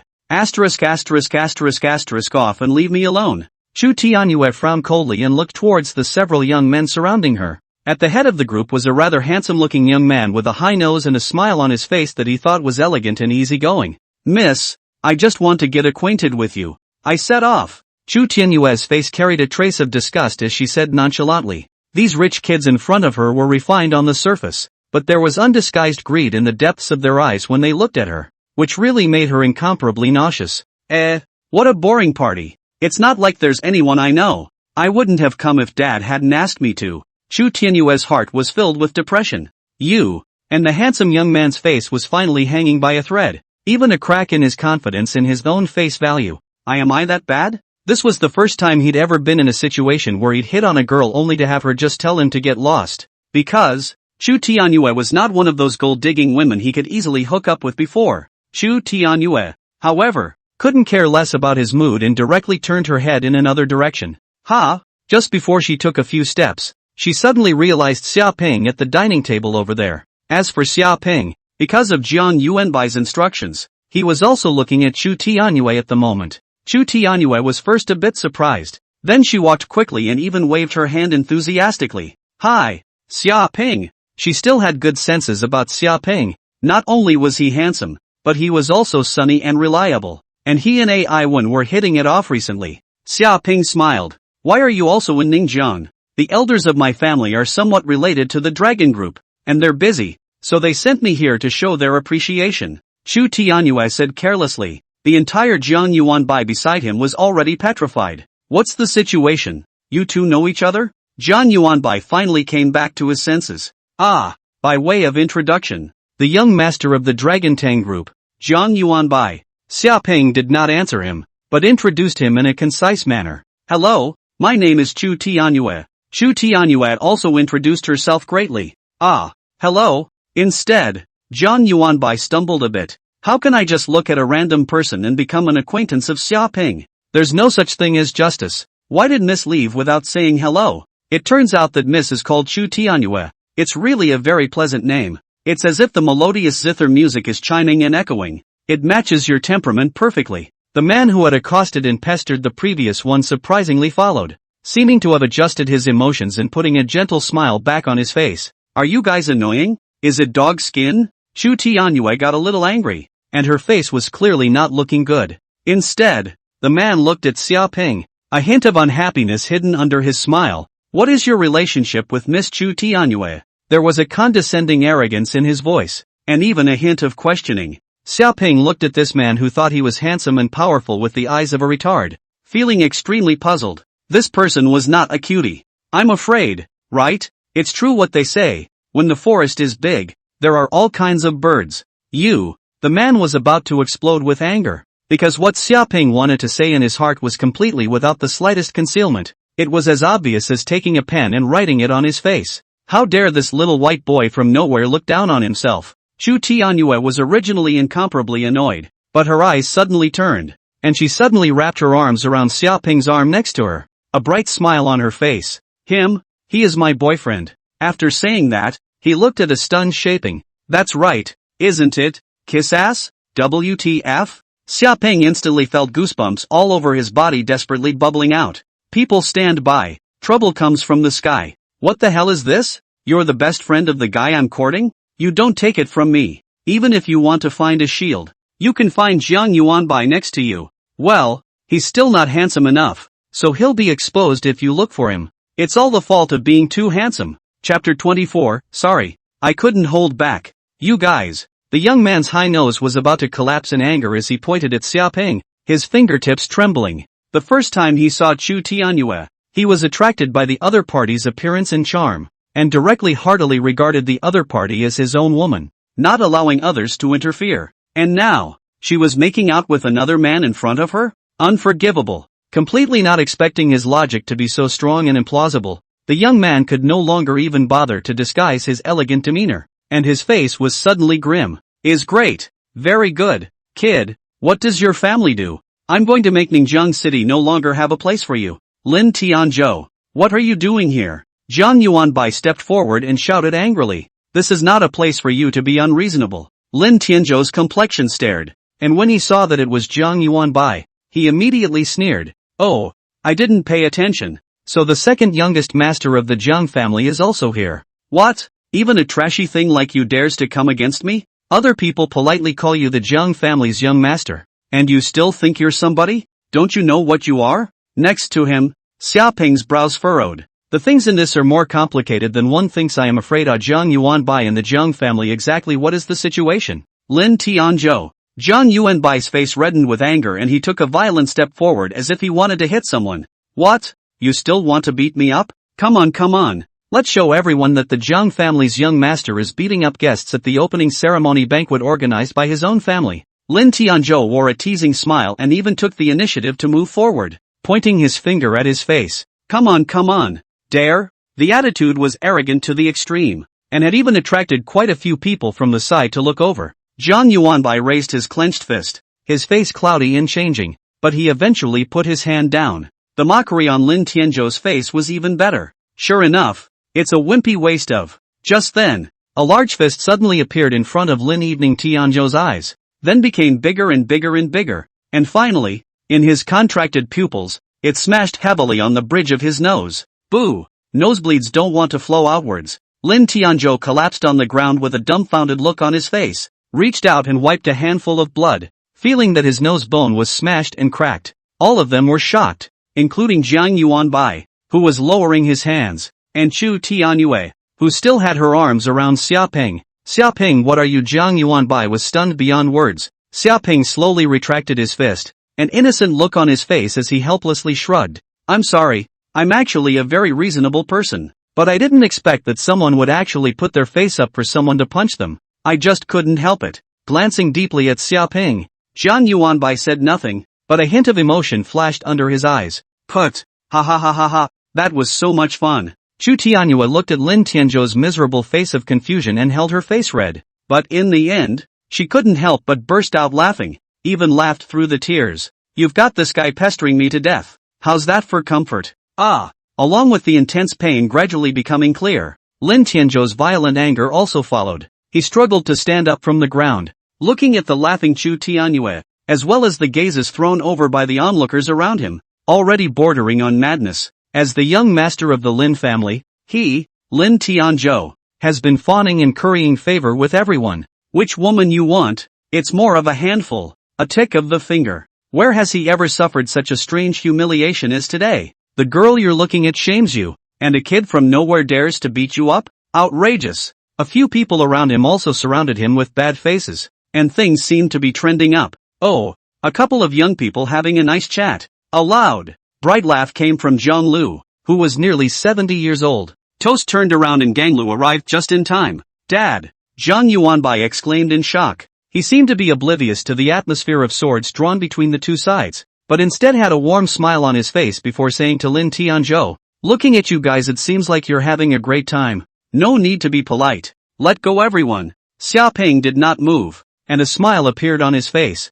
Yes, Brother Lin and I are like old friends at first sight, and we get along very well. Brother Lin even accidentally fell down because he was drinking too much. How careless, right? He could already see that Zhang Lu was here to make peace. Today was the opening ceremony of the Purple Moon Group. He naturally didn't want to make any trouble at this time and mess up everyone's excitement. And it was Lin Tianzhou who was beaten. It's not like he suffered any loss. Lin Tianzhou's nose was almost askew. He had never seen such a brazen guy. His own injuries were clearly from this guy. He was about to lash out, but Zhang Lu next to Zhang He gave him a wink without a trace. Lin Tianzhou's expression stagnated. Then he glanced at Zhang Lu, who was full of smiles, forcibly suppressed his inner anger, and grunted heavily. Yes, Elder Jiang, we're getting along just fine. The tone of his voice, however, was a little bit gritted. Well, Xiaoye is already a big girl in the pavilion. The last time I saw you was many years ago, wasn't it? And how is your old man's health? Chu Tianyue smiled in a graceful manner. Grandpa's body is hard. That's good. Zhang Lu laughed, then looked at Xiaoping. You are the friend Xiaoping that Yuanbai spoke of, right? Yes. Xiaoping nodded his head slightly, not being humble. Young and talented. A trace of color flashed in Zhang Lu's eyes before he said, then you young people continue. I won't bother you anymore. After saying that, he left with Zhang He and headed towards the other guests. And before that Zhang He left, as he passed next to Zhang Yuanbai, his footsteps stalled and he said in a cold voice, something that is not good enough to accomplish anything, but is good enough to fail. What are you doing on such an important day? Shame on you. After saying that, he left quickly, leaving only Zhang Yuanbai with a hard look on his face. After such an interruption, Lin Tianzhou and the others naturally didn't dare to make any more trouble, or else they wouldn't give Zhang Lu any face at all. Lin Tianzhou coldly glared at Xiaoping and the others. You guys wait for me. I won't let you go. Sooner or later I will make you all look good. Let's go. Chapter 25, Family Strife. When Lin Tianzhou and the others left, Zhang Yuanbai sighed slightly, looking a bit worried. This guy is narrow-minded. I'm afraid that things won't end so simply. Even though he's only a person from a branch of the Lin family, but after all, he belongs to the Lin family. The Lin family is a prominent business family, and although their headquarters is located in the Magic City, Ningjiang is also a city that they have focused on developing. The Lin family's industries within Ningjiang City alone are evenly matched with the Dragon Tang Group. Xiaoping, however, smiled faintly and did not take it to heart. So what if he's a member of the Lin family? It was fine if that guy was sensible, but if he really dared to cause trouble for himself, he didn't mind crushing him with his hands. Hey, when exactly were you planning on letting go of me? Xiaoping said abruptly, looking helplessly at Chu Tianyue, who was still holding his arm beside him. The people are long gone. Che, Patty. Chu Tianyue rolled her eyes and muttered in dissatisfaction. Are you this guy a man? There's this big beautiful woman like me leaning on unexpectedly still unwilling. Don't worry. I won't tell Owen. And you're not my ideal type. So don't worry. Xiaoping then breathed a sigh of relief. If this had reached Ai Wen's ears, his own pursuit plan would have died before it could be realized. Humph. I've been putting in a good word for you in front of EON. Thanks. Xia Peng laughed. Have the annoying flies left? I'm not planning on attending any auctions, so I'll go ahead. Chu Tianyue said while stretching, then suddenly turned back and laughed ambiguously. Be prepared for your date with Ai Wen next month. I'm looking out for you. Looking at the other parties departing back, Xia Peng was dumbfounded. Then, he looked at Zhang Yuanbai next to him and raised the wineglass in his hand. So, now it's just the two of us left. What did that Lin Tianzhou mean by what he said? Zhang Yuanbai's face changed uncertainly in the end. He smiled helplessly and bitterly. He knew that Xia Peng would definitely ask. Silent for half a minute, he finally said in a low voice, Actually, I am just my father's illegitimate son. My birth was an accident, and I only returned to the Zhang family when I was 17. And although my father didn't announce it to the public and did his best to keep the news hidden, word spread quickly. With a cold snort, he continued, Zhang He was originally my father's only son, and naturally he was going to inherit the group in the future, so he regarded me as a thorn in his side, and made things difficult for me at every turn. Even I suspect that this matter is he secretly spread out. Xia Peng was expressionless on the surface, but in his heart he was already frantically spitting. It was really a bloodthirsty mansion drama that raised blood pressure. However, the reality of the struggle in the big families was perhaps even more brutal than ordinary people could imagine. Never thought about changing that? Me? Zhang Yuanbai shook his head. My father is old. Longteng Group is a family-oriented enterprise. Zhang He is already gradually taking over the affairs of Longteng Group, supported by numerous relatives in high positions, and has also been keeping a close eye on me, so what can I do? That's hard to say. Xia Peng laughed softly, his eyes full of meaning. Yes, it is not possible to say that the things that can be gained by getting to know Zhang Yuanbai as a friend are more than what one thinks. Soon the grand banquet of luxury and extravagance came to an end. After all, there was a much more important program coming up. The auction of the Purple Moon Villa No. 1 Villa, inside a private room at the Wanger Hotel. Stupid. Zhang Lu slammed the table, his face turning blue as he angrily rebuked Zhang He in front of him, while Jiang He, who was already over 30 years old, was trembling with fear and trembling, as if he were a small child who had done something wrong, without half a temper. Don't dare to refute it at all. What? You think you're doing a very secretive job? Hooking up with that Lin Tianzhou behind my back and I don't know about it? I'm just too lazy to care. Jiang He's face was pale, completely not expecting that everything he had done in what he thought was a secretive little move was being watched. Just what? Just letting that idiot Lin Tianzhou find a way to teach Yuanbai a lesson? Teach your brother a lesson? Zhang Lu looked at him coldly, his voice without a trace of emotion. Do you dare to say that today's matter didn't have you instigating behind it? Zhang He had a hint of complaint on his face. I have also already found Lin Tianzhou before and talked about him. There's no need for you to be so angry. You know. Zhang Lu spat out expletives in anger. That idiot Lin Tianzhou almost caused a big trouble. You should be thankful that Lin Tianzhou got hit with that punch. If Chu Tianyue's family knew about what happened today, not to mention him, even his family would be finished. Jiang He's face suddenly changed. Dad, what exactly is Chu Tianyue's origin? I know that Chu Tianyue's grandfather and you used to be comrades in the army when he was young, but I've never met his family yet. You shouldn't ask more questions yet. You just need to know that Chu Tianyue's side. You can't mess with it. Yes. Zhang He hurriedly said respectfully. Zhang Lu's anger dissipated slightly and he sighed, unable to hold back a violent cough. Dad, are you alright? Zhang He scrambled forward to assist Zhang Lu, pounding his back and ventilating him, with a look of extreme worry and concern on his face. Of course, how much of that sentiment is mixed in is unknown. Smoothing over a breath, Zhang Lu said slowly, You're still capable in your own right, but you're just lacking that much gravitas. You have to look at the long term. Originally, I was very pleased that you were able to befriend someone from the Lin family. It would be beneficial to the group's future. But you befriended Lin Tianzhou so that he could help you to suppress Yuanbai? I know that you might be a little dissatisfied with Yuanbai because of his identity, but he is your brother after all. Dragon Tang Group is destined to be handed over to you afterward, so don't always do something meaningless. Yes. Hearing Zhang Lu say that the group would definitely be handed over to him in the future, a hint of joy flashed in Zhang He's eyes and he said in a loud voice. Zhang Lu raised his head, his eyes covered in frost, and made up his mind. Go have a chat with that brat from the Lin family and warn him. Don't think about trying to retaliate because you lost face. Otherwise, I'm afraid that the Lin family will be destroyed in his hands. If the other party doesn't know what's good for them, then you must immediately disassociate yourself from this matter, even if it means severing ties with Lin Tianzhou. Chapter 26, I'll offer $1 billion.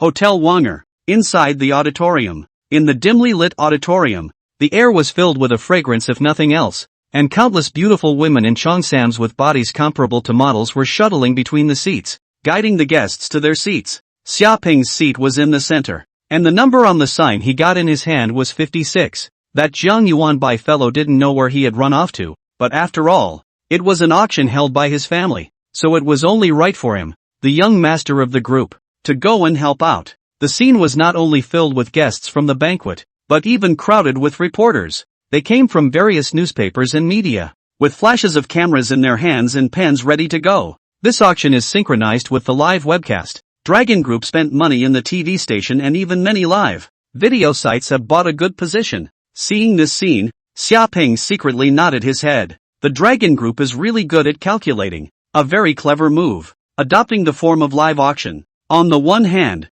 it can promote the vanity and comparison of the rich people present, make the atmosphere of the auction more enthusiastic, so that the Purple Moon No. 1 villa can be auctioned for more money. On the other hand, the rich and powerful bidding to purchase Purple Moon Villa No. 1 at a high price was an opportunity to use this auction to completely make a name for Purple Moon Villa. Pop! The lights inside the auction suddenly lit up, and the panoramic view of the interior was presented in front of the crowd. The pomp and circumstance came out, and above the dome, the giant crystal chandelier hung, emitting dazzling light, dispersing the shadows and leaving only luxury and psychedelia behind. Ladies and gentlemen, under the spotlight, the smiling auctioneer in a black dress appeared in the center of the stage below. The guests' conversations stopped and they all looked forward. Thank you for coming, honorable guests. Today is the grand opening ceremony of the Purple Moon Villa Villas. And now, the auction held by the Dragon Group and the Wanger Hotel is about to officially begin. Next,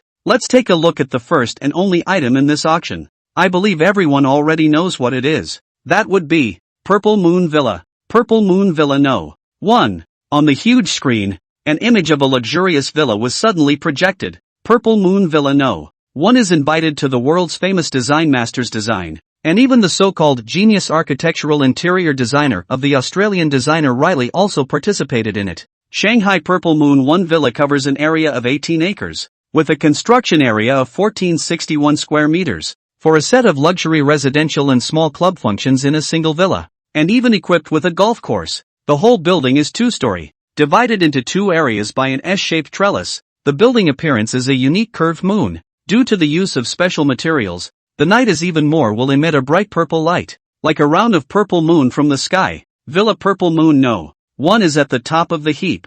No matter which way you evaluate it, just think what it would be like to live in a house like this. With the host's eloquent and interesting narration, the atmosphere in the arena was gradually driven up, and many people's eyes were already on fire. Purple Moon Villa is indeed a project in which the Dragon Group pours a lot of effort, and Purple Moon Villa No. 1 is the best of them, and it is indeed excellent in terms of design, creativity, and comfort. Food, clothing, shelter and transportation are extremely important parts of daily life for both the common man and the rich and famous. If you can shoot the Purple Moon No. 1 Villa, not only will you live comfortably, but you can also come to the Wanger Hotel from time to time to enjoy the food. Occasionally ask a friend to play golf in their villa, but also to show off. That is a symbol of identity and taste. And now, ladies and gentlemen, the auction officially begins. The auctioneer took out a small wooden hammer and pounded it heavily on the auction table. This auction, with Hua Yuan as the unit of settlement, has a starting price of $50 million,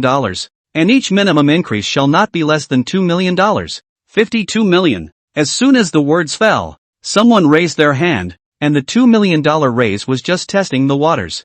$54 million. $56 million. After that, there was a succession of people raising their bids, but the amount of the increase was not high, and it was obvious that everyone maintained considerable restraint at the beginning, intending to test out the others first. $65 million. Someone started to hold back and added $9 million upwards at once. $65 million at a time. $70 million. $80 million. The crowd began to sulk, and the atmosphere of the auction intensified. $90 million. $98 million. $100 million. The whole room was slightly silent for a moment. The previous raises that were in full swing stalled slightly, and the shift in the unit caused many people to begin to calm down. Purple Moon. No. One villa is indeed good. Perhaps it can be said that the country can hardly find a comparable mansion. But spend a few $100 million to buy a set of villas in the end, whether it is cost effective? The reporters in the field will already start to take crazy pictures. The auction of luxury villas measured in billions will undoubtedly attract huge traffic. $140 million. A middle-aged man with a chubby figure raised the sign in his hand and restarted the stopped bidding increase with an arrogant face. It seems to be that if he wants something, there's nothing he can't get, no matter how much money. Beside him, a woman dressed seductively with a hot body directly hugged him, her eyes full of adoration and fire. Honey, you're so handsome. Baby, I'll definitely let you live in Purple Moon Villa. No. 1. These guys want to steal it from me? No way. The obese middle-aged man was smug. $180 million. Another calm-faced old man raised the price. $250 million. The obese middle-aged man raised the price again, his eyes narrowing slightly, revealing a ferocious light. Dare to call your bluff? $250 million a time. The auctioneer was a bit excited. Anyone else raise the bid? The old man who had previously raised the price shook his head and calmly put down the sign in his hand. This price had already exceeded his mental bottom line. The higher the price at which the Purple Moon No. 1 villa was sold, the higher his commission would be. So naturally, he spared no effort in advocating the tycoons present to continue raising the price. Auctions are sometimes not a game of money, but a game of psychology, testing, feeling the bottom line of other people's maximum price, the ability to withstand the span of the increase in price, and can even be said to be an art. Xiaoping put down his cell phone and closed the browser interface. The search bar on it still had the text that had not been deleted: the skill and art of auctions. As I see it, there is only one art of the auction, and that is to destroy the other side at an irresistible price. Rich and capricious. $250 million a time. Anyone else raise the bid? The auctioneer exerted himself professionally, with a long trailing accent that one suspected could drag on until the end of the world. However, there was still no increase in the price, so he took a deep breath, determined that this would be the final price, and the auction hammer in his hand was ready to be raised. $250 million. 3. The obese middle-aged man kissed the woman next to him on the face, and had smiled smugly. No one could steal from himself what he had set his eyes on. Winning. At the moment all the reporters' eyes and the cameras in their hands were focused on the obese middle-aged man's face, and he was enjoying the feeling of being in the limelight. Tomorrow, he'll be on the front page of the paper. Many will know him as the man who threw his money away and purchased a lavish villa worth $250 million, and the woman next to him was all happy and excited, thinking, well, make sure to hug the big thick leg in front of her. 1 billion. A faint voice resounded within the auditorium. The voice was not loud, but firm and strong, but it was no less than a thunderclap for all present. Everyone's eyes were filled with horror. Chapter 27 Achievement Task. Money is money. A sudden increase from 200 million to a billion? The entire auction house was plunged into absolute silence. Everyone's voices came to a screeching halt, and even the sound of a pin dropping on the ground could be heard. Whether it was the auctioneer, the tycoons participating in the auction, or the journalists who had been summoned, they were all in a state of extreme shock. Many live broadcast platforms also instantly exploded. 66,666. $****** $1 billion. This person is crazy. Why did he suddenly raise the price to $1 billion? It can't be a trustee, can it? Are you stupid upstairs? What's the point of asking for a favor at a time like this? Is this the world of the rich and powerful? Farewell. No farewell. Is this the world of bigots? Love, love, love. It's just trenchant. My mom asked me why I was kneeling down to look at my phone, and I said I just couldn't stand up. And at the auction site, in the next second, everyone present unanimously made the same move, looking in the direction from which the sound came. They wanted to see who it was that had given a sky-high bidding price of $1 billion. In his seat, Xiaoping leaned his back on the chair, calmly holding up the sign in his hand, blandly accepting everyone's gaze. It seemed as if he had just done a very sparse and normal thing. Everyone saw the number on it. 56. Surprisingly, it's a young man. Looks like he's only in his 20s. Which big group's young master is this? Surprisingly, he's so generous. I haven't seen it before. Which family is the invisible rich man? How much is he worth if he can throw out $1 billion without changing his face? Hiss. $1 billion for a villa. You simply don't treat money as money. And I've never seen anyone bidding like this. Jumping from 200 million to $1 billion. Can't compare. Can't compare. Who dares to compete with him here? The obese middle-aged man's face froze, and his victorious and smug smile froze directly on his face. $1 billion? What the hell? Especially when he saw that the woman in his arms was also staring at Xiaoping with a heartfelt look on her face. He was even more enraged and felt his face burning hotly. Asterisk asterisk asterisk asterisk. The man slapped the woman across the face, his face grimacing. He was giving her money to spend on a villa, and she was seeing things differently, but no one was paying attention to them at the moment. $1 billion. Xiaoping repeated, looking towards the auctioneer who was wondering if there was something wrong with his hearing. There were also quite a few upper-class ladies in the auction who came to join in the fun, and their eyes blazed as they looked at Xiaoping. Not only was he so handsome, but he was also a super rich man, and when he made a bid he was cold and domineering, almost as dazzling as an emperor. How happy I would be to marry him. 56 bid $1 billion.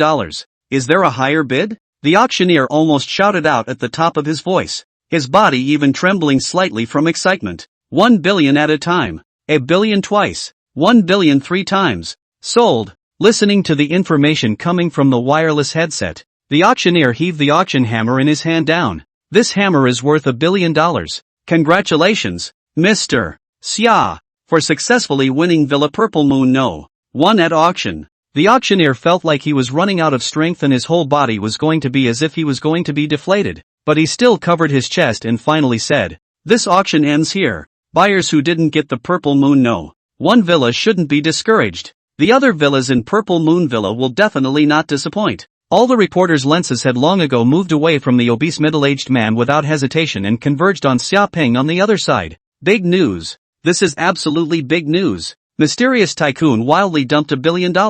Domineering, directly capped and pressed all the auctioneers, and pocketed the Purple Moon No. 1 villa. $1 billion villa is amazing to think about. The entire room was abuzz, while Xiaoping, the protagonist who had triggered the hot debate, sat in his seat as if nothing had happened. His face calm. It was as if he had just done a small, insignificant thing. The heartfelt sentiment is only one word. Yes, now that's what it's like to be rich. But suddenly, the face of Xiaoping, who had a lofty face, suddenly stiffened, and a look of incredulity passed through his eyes. Immediately afterward, incredulity turned into ecstasy. The paralyzed body also jerked upright as if electrocuted. Many reporters flocked up to try to interview him, but Xiaoping's eyes were already glazed over and he waved his hand impatiently, signaling to keep the reporters away. The principals at the auction site naturally wanted to take the opportunity of the interview to publicize Purple Moon Villa and even the Dragon Group, but Xiaoping, who had spent $1 billion to buy Purple Moon Villa No. 1, was now a god to them. God's wishes must be followed. Although he regretted it in his heart, he still followed Xiaoping's instructions and commanded the personnel to stop those crazy reporters. The reporters were furious that they couldn't interview Xiaoping, and what a great piece of material it was. If they can get a personal interview, they might have a chance to soar with it as well. And Xiaoping was currently in no mood to care about these things at all. Instead he was completely focused on the system beeps that were ringing in his head. If the old doesn't go, the new doesn't come. As a qualified godly man, how can you spend money fearfully, to have the spirit of struggle to earn again when all the money is spent? Ding! Congratulations to the host for completing the achievement quest. Money is willful. By spontaneously wasting his possessions senselessly purely for the sake of squandering and pretending, and reach a certain amount. Ding! Congratulations to the host for obtaining the achievement reward. Intermediate Physical Strengthening Potion X1. Increasing the amount of this splurge X3 for the property. Ding! This squandered property is 1 billion. Host property plus 3 billion. Xiaoping was stunned. There was this kind of operation? Not only did he succeed in pretending to be a bully, but he was also rewarded for completing achievement quests in a crooked way? But immediately following the surprise came deep regret. Xiaoping was now very hateful, hating that he still wasn't defeated enough. If he had just opened his mouth and thrown out $10 billion, wouldn't he have gotten $30 billion in the blink of an eye? But this situation is just a matter of thinking about it. After all, achievement quests are quests that don't give down specifics at all, and you have to rely on luck to complete them. Whether it's the previous challenge impossible or the current money is money, it's completely unpredictable. After the auction ended, the other guests dispersed, and the reporters left the venue with regret and reluctance after not getting the chance to interview Xiaoping. Mr. Xia, please follow me. The auctioneer, on the other hand, respectfully stepped forward and asked Xiaoping to go through the closing procedures. Chapter 28 Jiang Lu's Mind. Wang Hotel. Inside a luxurious parlor. Surprisingly, it was Mr. Xiaoping who auctioned off the Purple Moon No. 1 villa. What a coincidence. The one who received Xiaoping, who had auctioned off the Purple Moon No. 1 villa, was clearly the chairman of the Dragon Group, Jiang Lu himself. He had a gentle smile on his face, but there was a hint of well-concealed shock in the depths of his eyes. This is the young man who spent $1 billion to auction off the Purple Moon No. 1 villa? What is his origin? Although he had met Xiaoping once at the previous banquet, he had only thought of him as an ordinary friend of Jiang Yuanbai's. And in his conception, what kind of powerful friend could Jiang Yuanbai have made? So Jiang Lu didn't care too much about Xiaoping at that time. Now, however, he had to be scrutinized properly. Mr. Xiaoping, because the amount of your auction is huge and far exceeds our expectations, so if you can't get so much cash in a short period of time, we can support payment in installments as long as it's within a year. Before he finished speaking, Xiaoping directly raised his hand and interrupted. You can settle it now. No need to be so troublesome.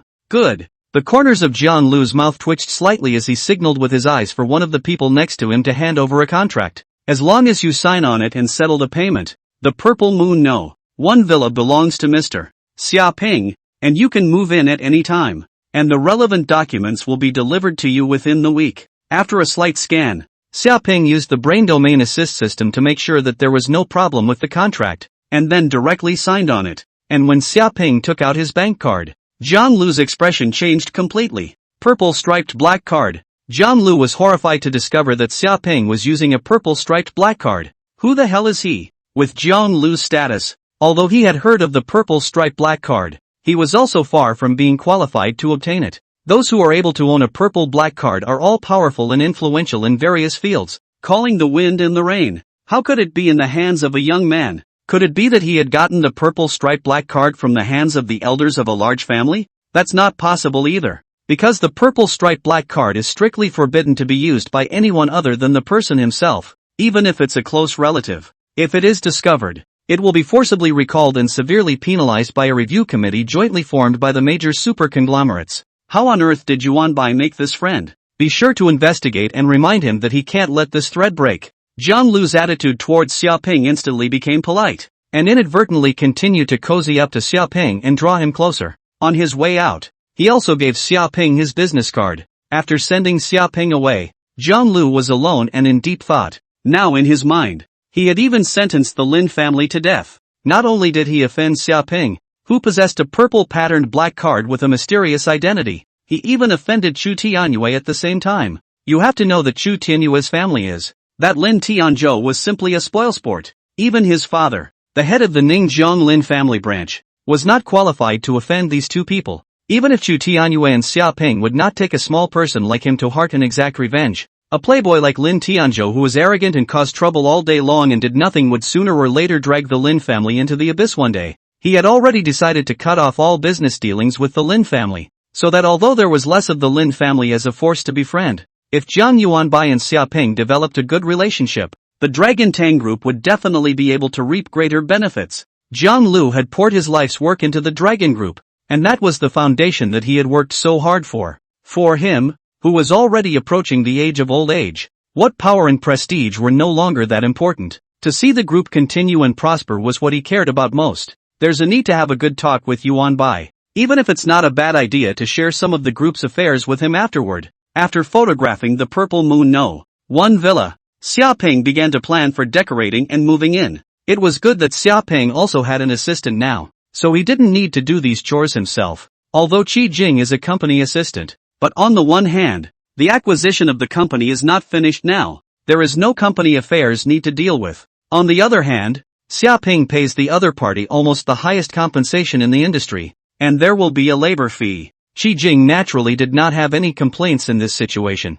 and did her best to accomplish all the things Xiaoping explained. And Qi Jing's ability to do things is indeed first class, doing everything cleanly. So after explaining his favorite decorative style and some specific requirements to Qi Jing, Xiaoping began to wait leisurely, under the intentional publicity of the Dragon Group, coupled with the media's momentum and exposure. The matter of the mysterious tycoon spending $1 billion to auction off the Purple Moon No. One villa spread everywhere in an instant, and the media and the internet were full of related reports. Countless tycoons were also thus dumbfounded by the idea of purchasing a villa in the Purple Moon Villa. Unfortunately, however, the media did not have a separate interview with the mysterious tycoon. The most that could be seen on the various reports was a few photos of Xiaoping, who was located on the auction table, taken from afar, and the photos were not clear. And naturally, it is impossible for the Dragon Group to privately divulge the information of its customers. Zhang Lu himself was aware that Xiaoping was the owner of the Purple Stripe Black Card.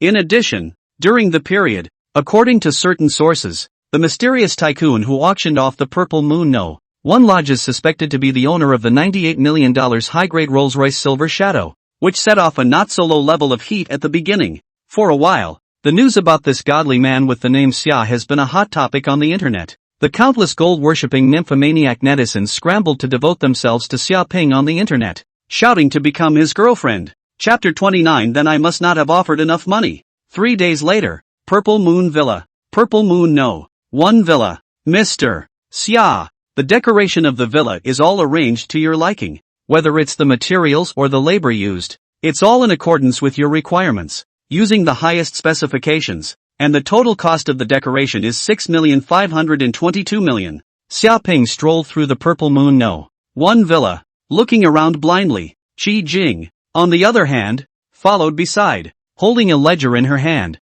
making a detailed report with Xiaoping. A large truck carrying all kinds of furniture and objects was parked in front of the Purple Moon No. 1 Villa, and inside the villa there were many staff members who were methodically decorating it according to Xiaoping's requirements. Even though they were all professional workers from well-known decoration companies and had worked in many luxury villas, they were also a bit trembling during the process of decorating Villa Purple Moon No. 1, and they were even afraid of damaging the floor by walking with too much weight on their feet. After all, this is a billion-dollar villa. Even they have never seen it before. If there was damage, you couldn't afford to sell them.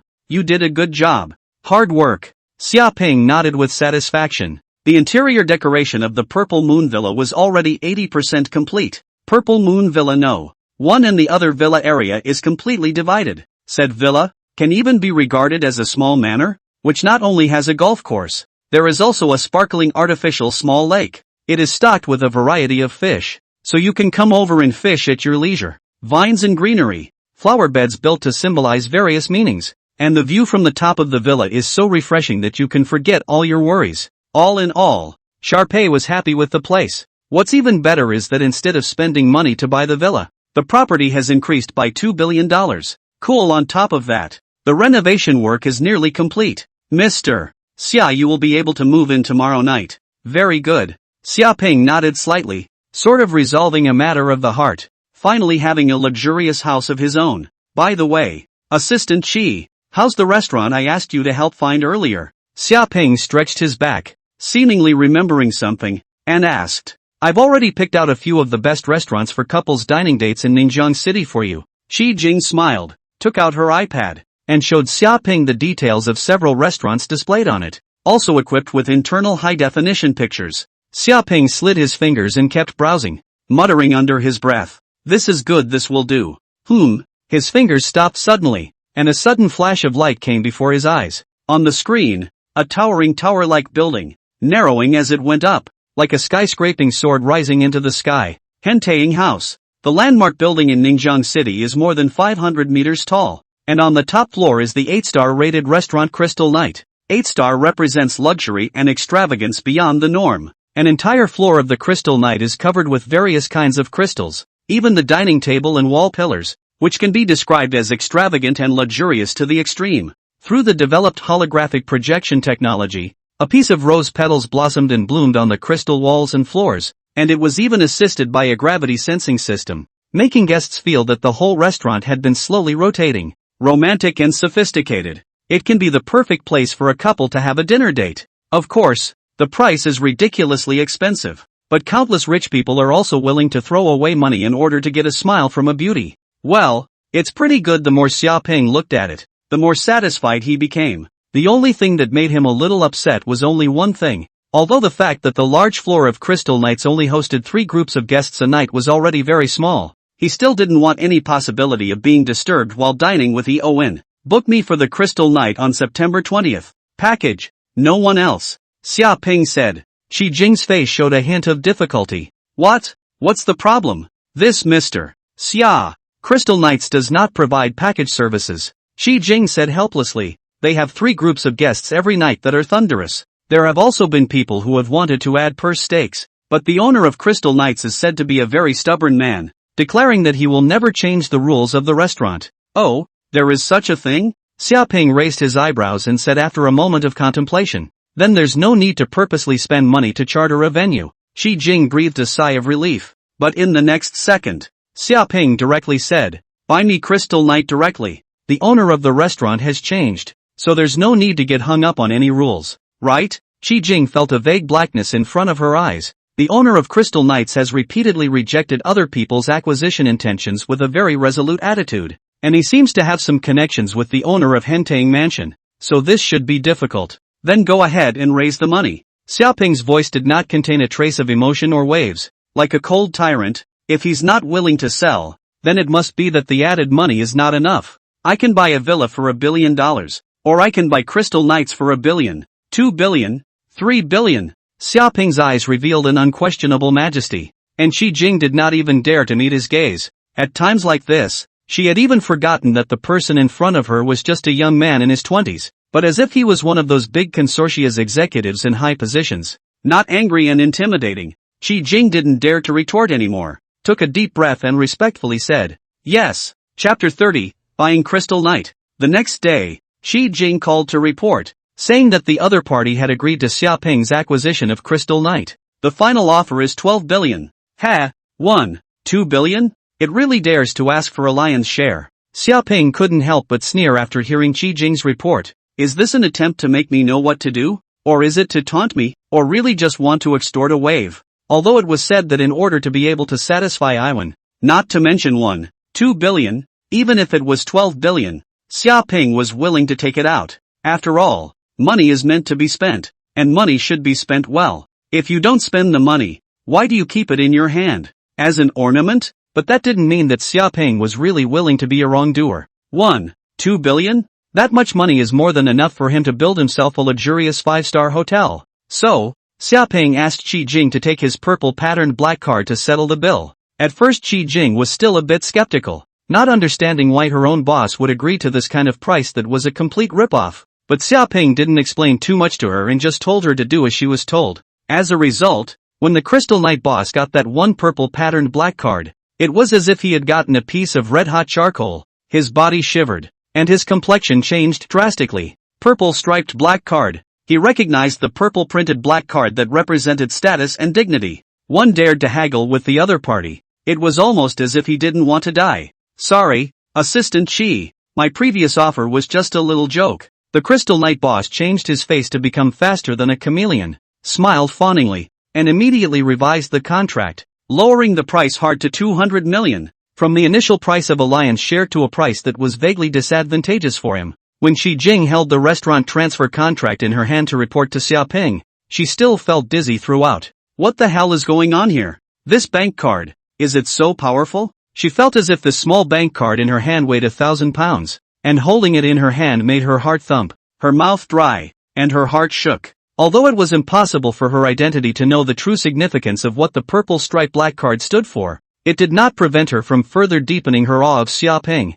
Mr. Xia, what exactly is his status? Xia Ping on the other side of the phone was unperturbed, and the appearance of this situation was completely within his expectations. Assistant Qi, the original personnel and system of the restaurant will remain the same. The restaurant will operate as usual, but push off all the reservations for the day of September 20th. Xia Ping then ordered. That was the day of the Crystal Knight package. After hanging up the phone, Xia Ping laughed. This guy, he's still sensible. As long as the owner of Crystal Knights had any brains or sense, he would never dare to screw over the holders of the purple striped black card, because in the other party's view, if he angered the big man with the purple pattern black card, not only can he not get the 200 million, but will even be his own anger to get into the street. The family broke, but unfortunately, in reality, the current Xia Ping temporarily did not have the kind of strength that the purple striped black card represented, as his purple striped black card was given by the system, while the authority of other purple patterned black cards came from the holder's own strength. The current Xiaoping was the opposite, borrowing all of his intimidation from the purple patterned black card. However, other people didn't know about these things, so Xiaoping could completely fox around with the purple striped black card. However, Xiaoping was confident that it wouldn't be long before he would truly have the wealth, power, and prestige that matched this card. Become a true top-of-the-line big shot and become worthy of the name.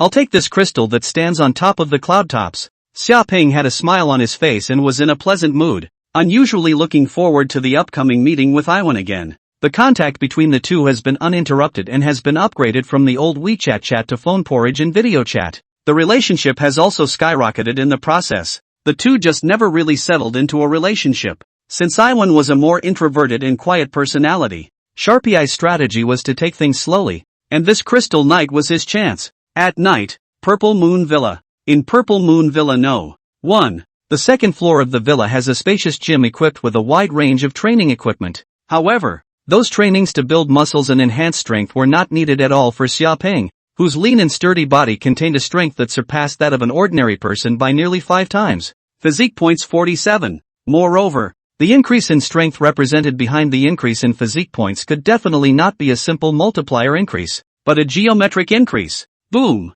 boom, boom. Xiaoping's punches and kicks caused the air currents to surge rapidly. The air whistled continuously, and with a flash of his figure, he came several meters away. At this moment, he was working on his fighting techniques and pacing with the help of the brain domain assist system. Empty brute strength without skill could not bring out his full strength. The external environment parsing of the brain domain assist system allowed Xiaoping's data for each move to be clearly displayed in his mind through numbers, making it easy to find flaws and deficiencies. After that, Xiaoping, who was shirtless and wearing only a pair of loose shorts, began to utilize the expensive equipment inside to do some training to enhance his body balance and improve his body's level of control. The intermediate physique enhancement potion that he had obtained from completing the achievement quest in the auction, Xiaoping had yet to use. On the one hand, I've been busy with a few things the past few days and haven't had time. On the other hand, it was because Xiaoping felt that the physique enhancement potion could not be used indefinitely. The consumption of the physique enhancement potion would bring about a surge in physical quality,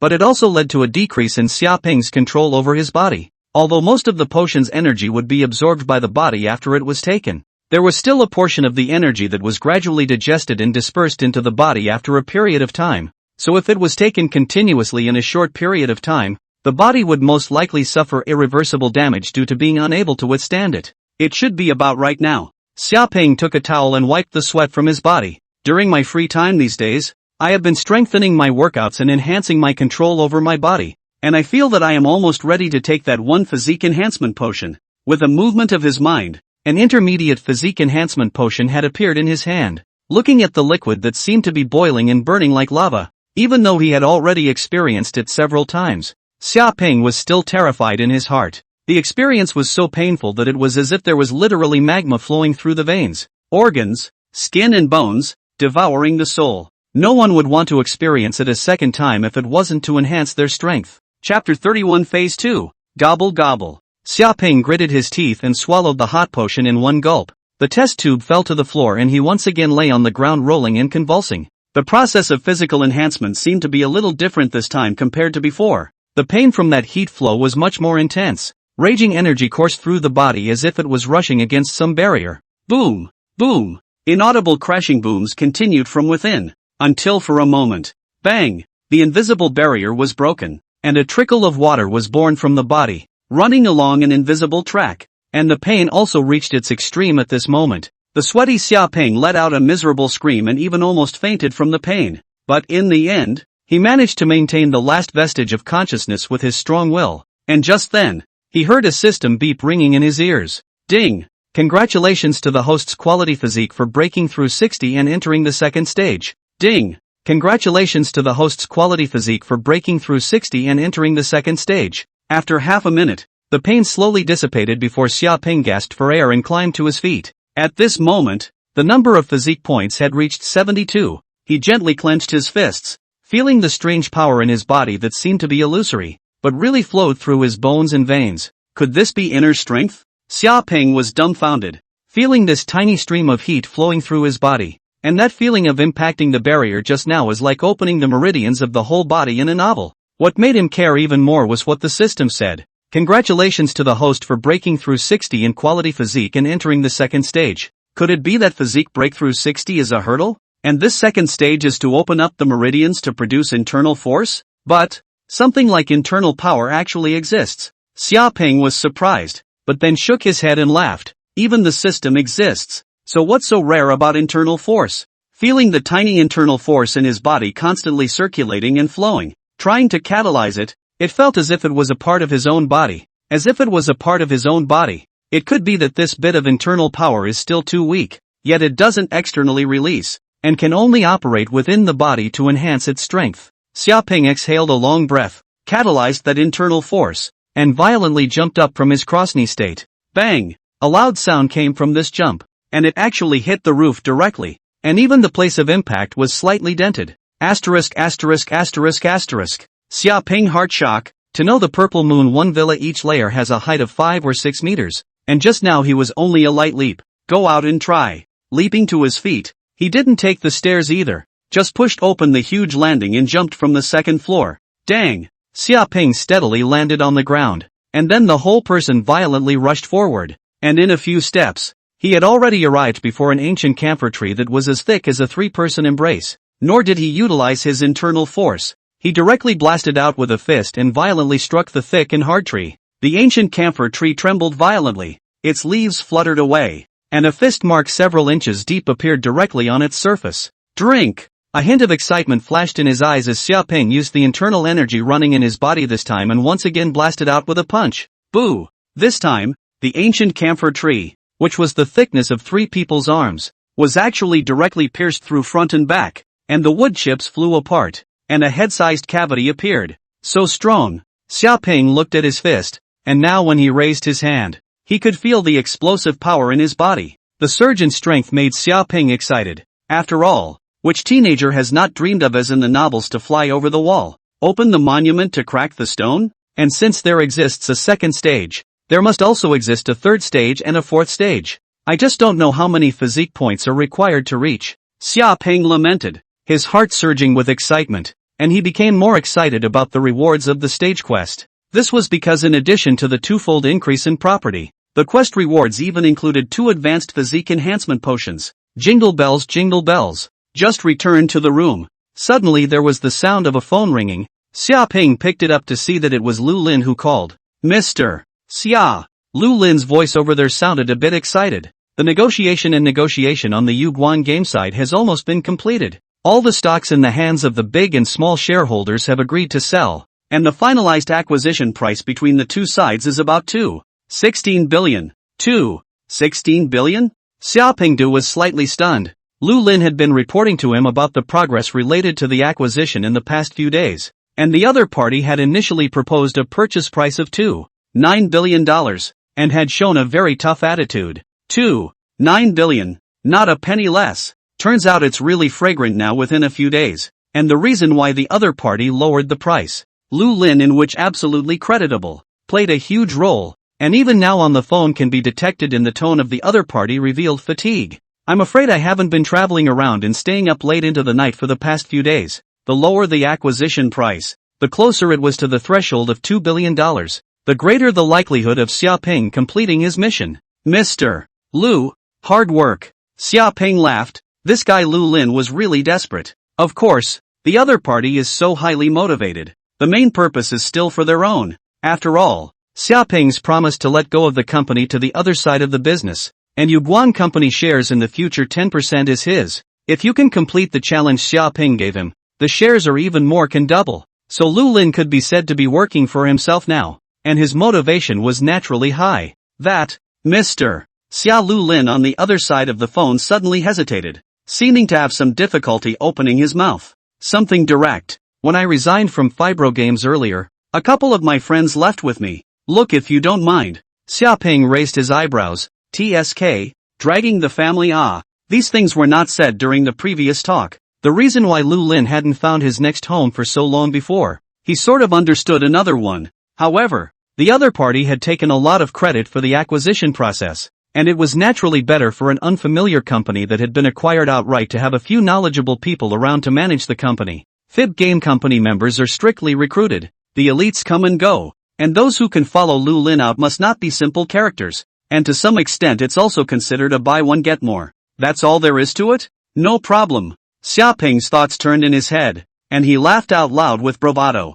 Then thank you, Mr. Xia. Lu Lin was also relieved. The two conferred again for a while, finalizing some details before hanging up. Chapter 32, Formal Acquisition of Yuguan Game. September 1st. A dazzling Rolls-Royce Silver Shadow sped down the road, rushing towards the Huitong district where Yuguan Game Company was located. The newly recruited chauffeur was in the driver's seat driving the car, while Xiaoping and Qi Jing were sitting in the back seat. Xiaoping relaxed and leaned back against the back seat while Qi Jing, a thick folder in her hand, briefed him on some of the risks and issues involved in the acquisition effort from the side. The first thing is the risk in terms of capital and assets. When you intend to make an acquisition of a company, find out if that target company has made false capital contributions, and also pay special attention to whether the company has evaded capital. In addition, when deciding to buy a company, it is important to look at the composition structure of the company's assets, its equity allocation, asset guarantees,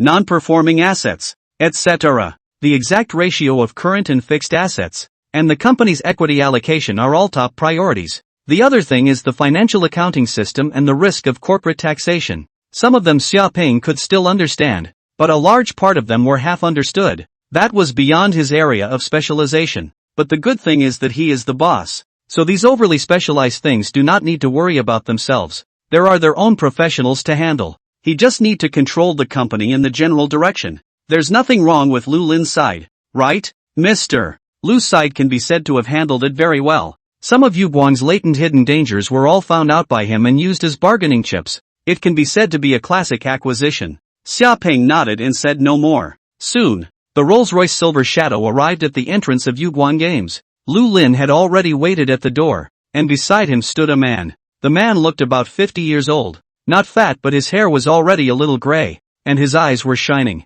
Mr. Xia. After the driver bent down to open the car door for Xiaoping, Lu Lin hurriedly greeted him and whispered into his ear. This is the boss of Yuguan Games, Ding Anji. Mr. Ding. Mr. Xia. Ding Anji greeted him with a smile and shook hands with Xiaoping cordially. Mr. Ding, long time no see, Xiaoping perfunctorily said without any emotion, saying long time admiration and admiration on his mouth, but inwardly there were actually no waves. Mr. Xia, please come in. Entering the interior of Yuguan Game, Xiaoping proposed to go alone to the work area to take a casual turn. For this small request, Ding Anji sensed no objection. Yuguan Game inside the office environment is quite good. The distance between the workstations of each employee is quite spacious, and does not seem crowded. The corners of the green plants bloom, embellish the environment. There's even a cafe dedicated to staff relaxation and breaks. Touching the scene, Xiaoping couldn't help but recall his own cramped, hot and dry working environment in the Divine Sea game. Yu-Gi-Oh! Game's staff management and strategic planning is a mess, but the work environment is a whole living hell of a lot better. At the moment, although the employees are sitting in their positions seemingly busy office, but the heart is full of jitters. They are almost all worried about their future prospects. What is the temperament of the new boss of the company? Will there be layoffs and large-scale personnel transfers? These were their concerns, and they were clear that their lives and deaths were entirely in the hands of that new boss's whim. They are very apprehensive because they all have families and need to work to support their families. Xiaoping took a full turn around the office area and walked through every place, probably visiting. Is it a new employee? Walking around like nobody's business is way out of line. But at this point in time, no one was in the mood to care too much about this young man. Likewise, no one noticed the unusual glint in the bottom of his eyes. After the tour, Xiaoping was led by Ding Anji to the conference room of Yuguan Games. The next step is to follow the process. The two sides hand over the documents, statements, for final review, and finally, Xiaoping signed the contract. All is well. Have fun working together. Have fun working together. The corners of Xiaoping's mouth hooked up slightly. Effective immediately, Yuguan Games changed its name to Tianxia Company, and officially came under Xiaoping's name. Thank you for the readers to see here. It is because of you, the author can persist. The next chapter will start to charge. The plot will become more and more cool and wonderful. Absolutely will not let everyone disappointed. Please support us more. Chapter 33 Convening a Staff Meeting. The first thing Xiaoping did was to convene a shareholders meeting to elect the members of the board of directors. The original shareholders had already sold their shares, and the original board members were all forced to leave the company according to Xiaoping's wishes, whether they wanted to or not. Xiaoping holds 90% of the shares and has a veto power. The board of directors can't constrain him at all, and he can remove and appoint the chairman at will. He didn't have time to go around in circles with these people. The mission was time critical, and anyone who dared to get in the way would be cleared out.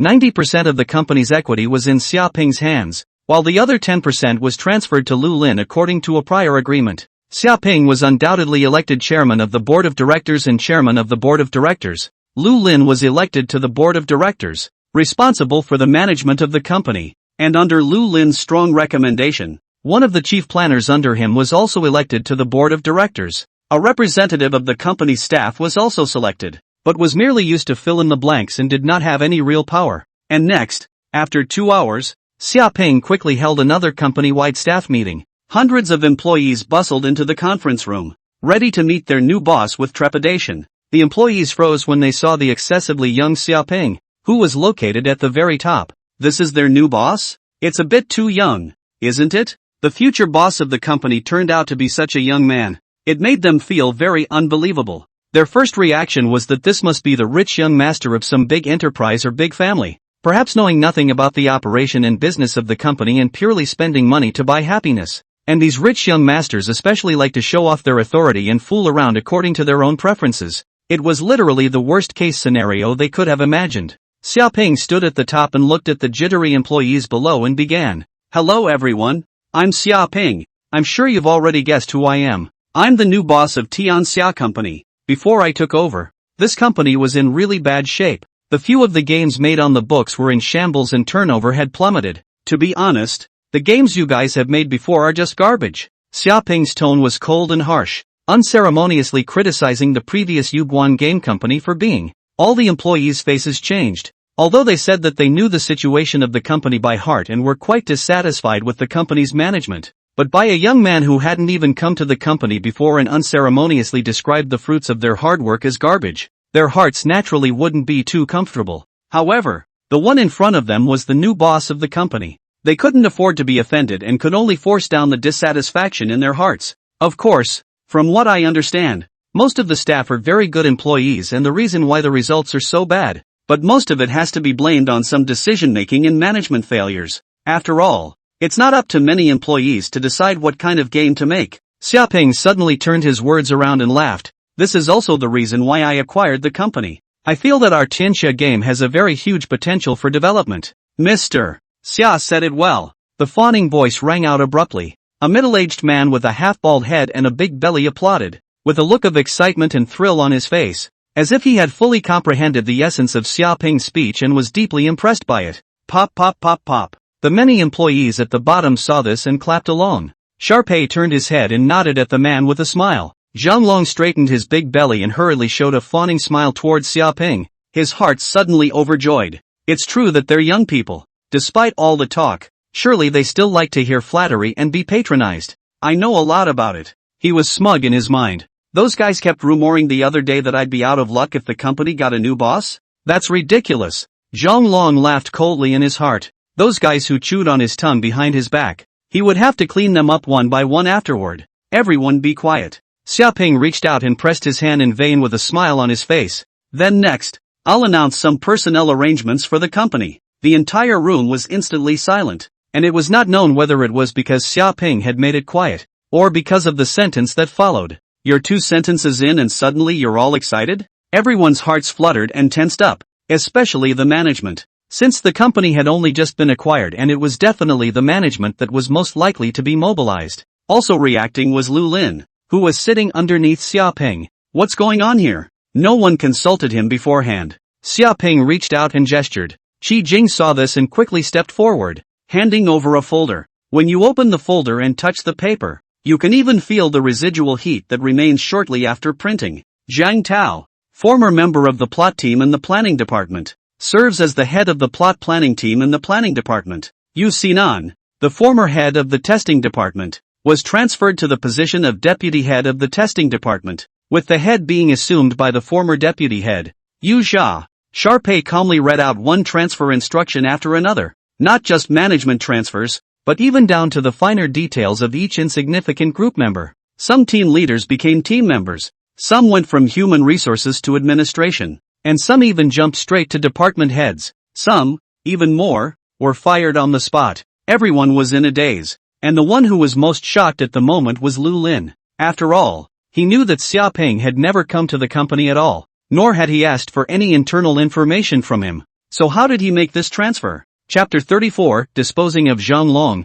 Thunderous measures. Okay, that's it. It was only after a half a second that Xia Peng closed the folder in his hand and threw it to Lu Lin, saying, "This is only a preliminary drafted list. There may be changes. Mr. Lu will revise it and announce the final result." He swept his gaze over the silent crowd on stage and suddenly laughed. "Ha, what's going on? Why isn't everyone making a sound and no one is clapping?" Snap. Zhang Long still applauded with all his strength, with a hint of joy in his eyes. "Great. The position of my own CFO really hasn't changed, so I can continue to live my old free, nourishing life." The new boss seems to be very coaxing. In the future, more flattery around him. Maybe there is a chance to go further. It was as if Zhang Long had seen his bright future. There was sparse applause. The employees who had been promoted were caught in a conflict between extreme surprise and wondering if there was something wrong with their hearing, while the ones who had plummeted in position mostly had incredulity on their faces. There were even some of the demoted management with angry looks on their faces,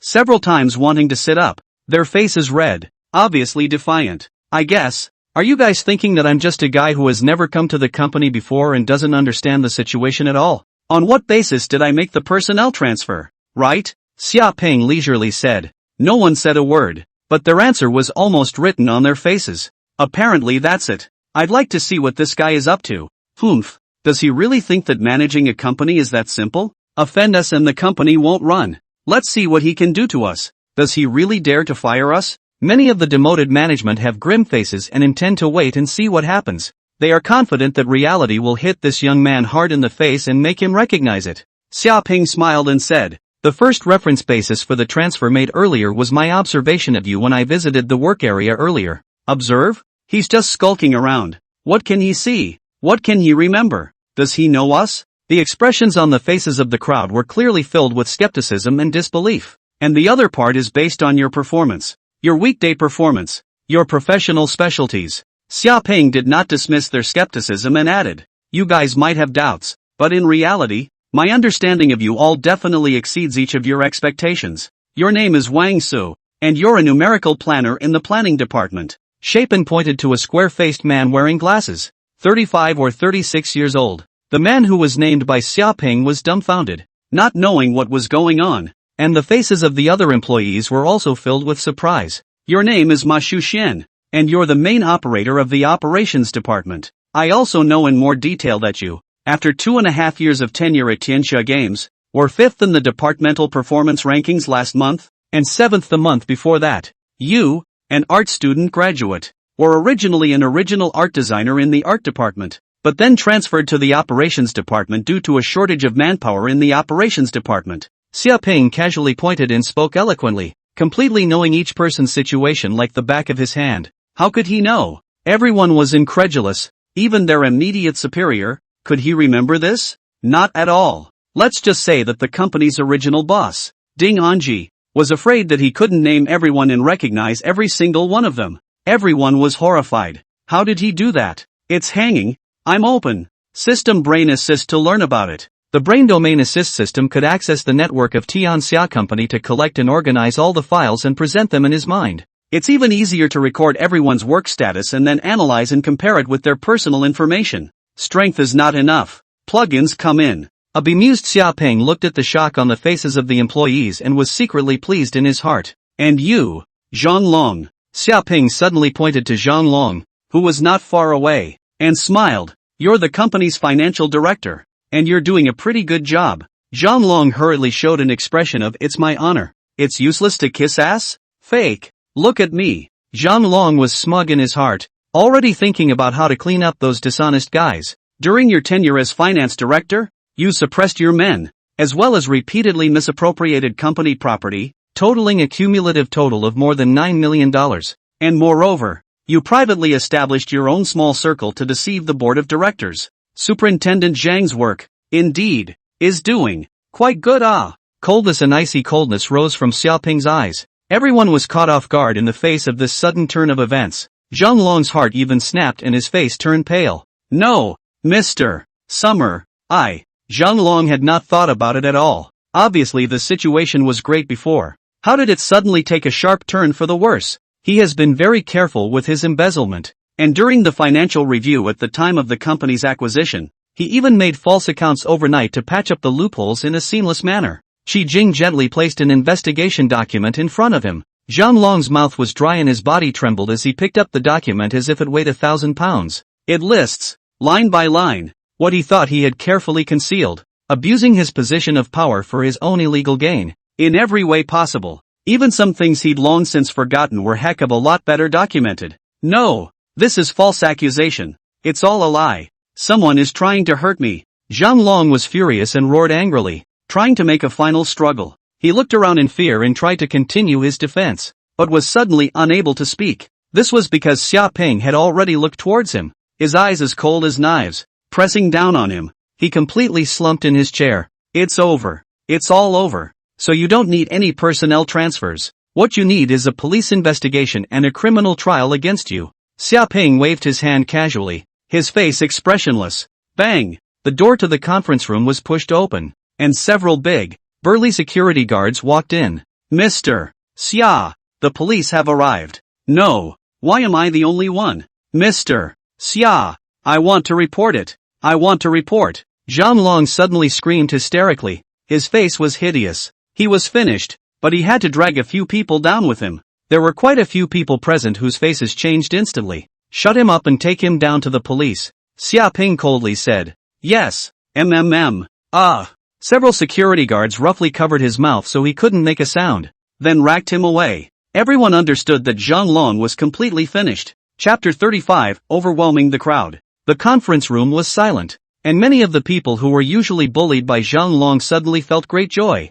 Xiaoping seemed to smile. His gaze swept across everyone's face, and many of them couldn't help but lower their heads sheepishly. Those who have ghosts in their hearts, even more so, feel as if they are on the back of their backs, and even have cold sweat dripping from their foreheads. Indeed, as Zhang Long said at the end, he was definitely not the only one with problems. Which ones did he want to call out by name at the end? And could it be that if Xiaoping could check on Zhang Long, he couldn't check on them? Apparently not. He was warning them through this method. Your handles are in my hands. All of you put honestly, otherwise this is what you will end up with. Those who had previously harbored small thoughts, and had even been ready to use whatever means to disgust Xiaoping, were all shocked by his thunder-like coldness. The little thought that existed in his heart before also flew away in an instant. They are clear that whoever dares to jump around now will die. After half a minute, Xiaoping continued. Wrongdoing needs to be punished, and I definitely don't begrudge promotions and raises to those who contribute to the company. Since Tianxia is now in my hands, it is bound to succeed. Everyone was subdued by the cocky and confident tone. Xiaoping gave a slight beat and said, I'm here to set a small goal for you guys. If the net profit of the company's output within 12 months reaches or exceeds the amount invested in my acquisition of the company as well as the amount invested in the subsequent operations, I will take out 1 billion out of my own pocket. All of it will be distributed as employee incentive bonuses. Something for everyone. The conference room erupted into a clamor. 1 billion. That's half of the total assets of the entire company right now. That means, divide the equivalent of half a company's worth of assets among them. This is crazy. Seriously. Then even we, the staff, can share a lot. 1 billion. Gosh, never heard of a company that dared to do that. Everyone was shocked by the largesse. $1 billion in prizes. Everyone gets a share. Everyone's eyes were filled with fervor. The huge benefits made them completely forget how difficult the task was, and they only felt energized. In the end, those who were promoted were naturally grateful, and those who were removed were mostly because of the small handles caught in Xiaoping's hands, trembling and not daring to raise dissenting voices. Other staff, too, were rubbing their fists at the lure of that $1 billion. Envy. Lu Lin had also finished quickly skimming through the personnel transfer documents in his hands at this moment. This is unbelievable. His face kept changing. He had spent a lot of energy over so many days, and had also drawn up a personnel transfer plan for the normal operation of the company after it took over. And this mobilization plan formulated by Xiaoping, who had never been to the company and had never asked him for any information, was actually strikingly similar to his, and even more detailed than his. Some of the places that conflicted between the two were even more so after he carefully read Xiaoping's explanations and opinions, and realized that it was his own mistake. Xiaoping's move just now of slapping and giving a sweet date instantly fixed everyone into submission, and also made him slap and admire him. Lu Lin looked at Xiaoping with a trace of awe in his eyes, and his original arrogance and cockiness instantly converged. He now understood that Xia always told him in this way that everything was under his control and that he knew the company's movements like the back of his hand. Although Xiaoping believed in himself and was willing to delegate authority to himself, his own little ability was nothing compared to Mr. Xia, and there was still a lot for him to learn. One of the people who got hammered himself. Actually it isn't. Xiaoping didn't even think about it. Xiaoping's speech soon came to an end, and after a slight nod, he got up and left, leaving the rest of the time to Lu Lin. I don't know who was the first to applaud, but the whole room applauded, and this time the applause was less perfunctory and more heartfelt in its admiration. Rewards and punishments are clear and generous. Who wouldn't like a boss like that? I'll leave the next thing to Lu Lin. I hope he won't let me down. Xiaoping thought like this while walking out of the Tianxia game. Ha, Shapen? A surprised voice came. Xiaoping turned his head to look and saw a boy about his age standing not far away with a hint of uncertainty on his face. Looking at the other party's familiar yet unfamiliar face, Xiaoping was stunned for a moment, then surprised. Songwei? Only then did Songwei ascertain that the person in front of him was Xiaoping, and pounced with a big smile. It's really you, kid.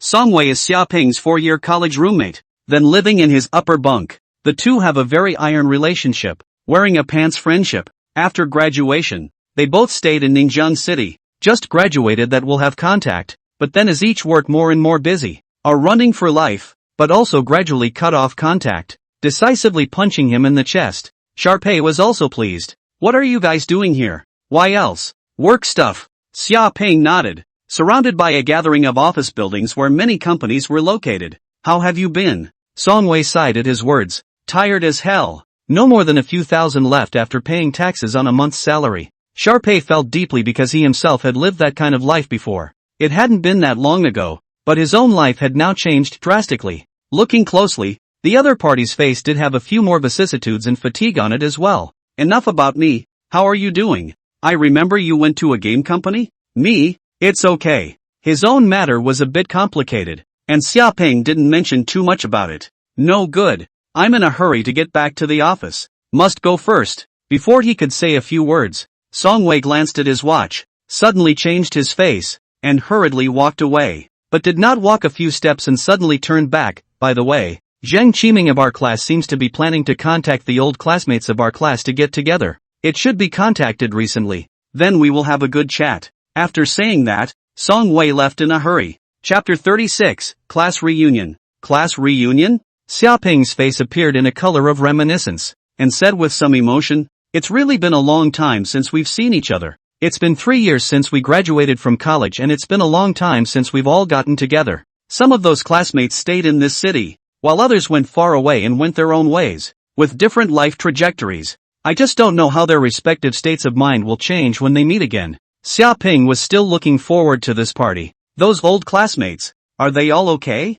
In the evening, Xiaoping had just finished his dinner and was comfortably lying on the lounge chair outside the Purple Moon No. 1 villa, looking at the sparkling artificial lake not far away. Drop! There was a sudden vibration on the cell phone. Picked up his cell phone to see that it was actually a college chat group that had gone silent for a long time. At all. Gentlemen, how about getting together in Ningjiang City on the evening of this weekend? Zheng Qiming asked in the group before sending out a picture of the gathering place. Asterisk asterisk asterisk asterisk bright moon on the river? Isn't this place expensive? We don't have to be that extravagant, do we? I think it's better to go somewhere more affordable. Everyone went to college in Ningjiang City back then, so naturally there wouldn't be anyone who didn't know about Riverside Bright Moon. Riverside Moon is a super casino located in the center of the city, integrating catering, entertainment and recreation. And the main consumers are all rich people who do not lack of money, which is a place for rich people to spend their time and party. There, a casual meal is a few $1,000s,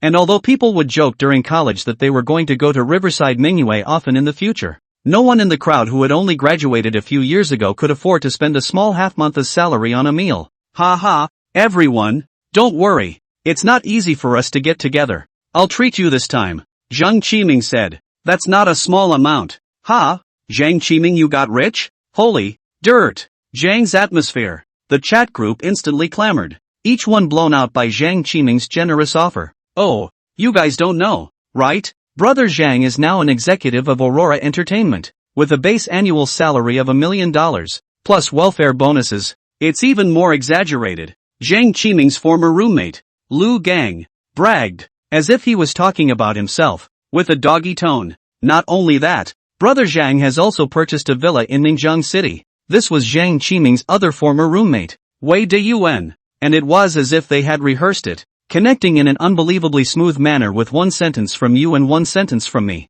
Asterisk asterisk asterisk asterisk. Really? Aurora is a famous big company. I heard that quite a few famous first-tier stars have signed with this company. Brother Zhang, I beg to follow and make a living. 3 years after graduation, the annual salary is based on millions? It's really a man for a man. Everyone immediately envy plus jealousy exclaimed. Graduated 3 years, most of them are ordinary people, still at the bottom of the crawling, can have a tens of thousands of monthly salary are mixed very good. Quite a few girls had even been half-jokingly, half-seriously hinting at Zhang Qiming, asking him if he lacked a girlfriend. Where? I'm a little embarrassed by what everyone said. The main thing is that my family has some relations, and after graduation, I arranged to enter a good company, and was appreciated by the leadership, so I was able to get promoted so quickly. While Zhang Qiming was modest with his mouth, his actions were not modest at all. Straight away a string of photos came out of the very villa he had bought not long ago. Awesome. I've never lived in a villa in my life. I'm still worried about the rent, and people are already living in villas. The area is not big, just over 300 square meters. It's not yet renovated. When it's renovated, you're welcome to come and visit. Zhang Qiming's tone was full of complacency and pride, very pleasantly accepting everyone's bragging and admiration. Since Zhang Qiming had offered to treat himself and seemed to be doing better than all of them, the crowd was naturally happy to go to the Riverside Bright Moon for a long rubdown. Xiaoping peered at the screen and looked at the chat log, but he couldn't help but shake his head and laugh lightly. But that wasn't all. Zhang Qiming even made a special effort to ite Xiaoping, who had been diving and watching. After showing off, why isn't Xiaoping saying anything? What are you busy with? You're our big class president, the recognized school grass back then. If you don't come, this gathering won't go on. That's it. Wei Dayuan followed closely. By the way, what is Xiaoping doing now? He was the man of the hour in our school back then. Must be mixing well. I remember Zappen works for a small game company, right? Yeah, I remember that too. Someone twittered. School is still different from society, and it's still more important after graduation than it is during college. So people should never be blinded by their accomplishments or setbacks in college, Zhang Qiming said in a serious manner, but the kind of lofty preaching in his words and the meaning of comparison outside his words were clearly revealed. Ha! Xiaoping couldn't help but laugh out loud as he looked at the chat log. Sorry, I'm professionally trained, but I just can't help it either. It's normal to want to show off in front of your classmates from back in the day when you're doing well after graduation. After all, who doesn't like the envious, shocked stares of others? But how dare you try to step on my head and blow your mind? Use me as a stepping stone? Can you stand that? Xiaoping tapped his hand and fingers and sent a message. I'll be there when the time comes. Then, another picture of the purple moon. No. One villa behind him was taken and sent to the group. I was just out enjoying the view and didn't pay attention to the message. Sorry. There was a silence in the group, followed by more clamor. Ha ha, Xiaoping is really humorous. TSK. Xiaoping, we don't know what's going on with you. You take your head to buy a villa. Isn't this the purple moon? No. One villa on the news. The one worth $1 billion. Is Xiaoping the super godly man who was rumored to be in the news? That person is indeed surnamed Xia. Ha ha ha ha ha ha. Class president. No one is going to laugh at you if you don't mix well. And there's no need to brag about being awesome. And it's so clumsy. There were scoffs. Some didn't care. And some naked sneers. But it was clear that no one believed that Xiaoping really lived in the Purple Moon Villa. Xiaoping let out a light laugh, then put the cell phone aside, no longer looking at it. He wasn't even interested in explaining it now, as the levels and realms had long been different. Wait, Aurora Entertainment? As if remembering something, he rubbed his chin and activated the brain domain assist system. Search for Aurora Games. Looking at the many information that surfaced in his mind, an odd look appeared on his face. The Aurora Game Company, surprisingly, was an enterprise under the Dragon Group. Chapter 37, Clowns. Self-destruction. The sun was setting in the west, gilding the whole city with a faint reddish hue as the night drew on. On the busy commercial street where the crowds were swarming, there was still an intersection distance from Riverside Moon. In front of a large supermarket, the luxurious and dazzling silver sports car slowly slowed down and stopped. Pop! The driver respectfully opened the door of the Rolls-Royce Silver Shadow for Xiaoping. Xiaoping intended to buy something here in passing, and after getting off the car and thinking about it, he instructed, "It's not that much of a distance away. I'll just walk straight there later." After coming out from the supermarket after buying something, Xiaoping walked straight towards Riverside Moon. Xiaoping! Xiaoping twisted his head to look, only to see a black Mercedes-Benz slowly coming up next to him, then stopping at his side. "Yo, it's really you." The window slowly lowered to reveal the face of a young man. Zhang Qiming? Xiaoping's eyes twitched slightly, not expecting to run into him here. "It's been a long time. How have the last few years been?" Zhang Qiming leaned his hand on the car frame and said casually, "Plain and simple." Seeing this attitude of the other party, who didn't even get out of the car, Xiaoping only returned indifferently. "Well, living in a billion-dollar villa and driving a $98 million Rolls-Royce sports car, life is just plain and boring." "What? Did you come here by cab or by bus?" Zhang Qiming saw that Xiaoping came on foot, so his eyes looked Xiaoping up and down, revealing a sneering expression. Xiaoping wore an ordinary casual dress today, classmate reunion only, there is no need to dress up too flashy, but apparently some people don't think so. Zhang Qiming patted his own car. Smug, newly mentioned Mercedes S450,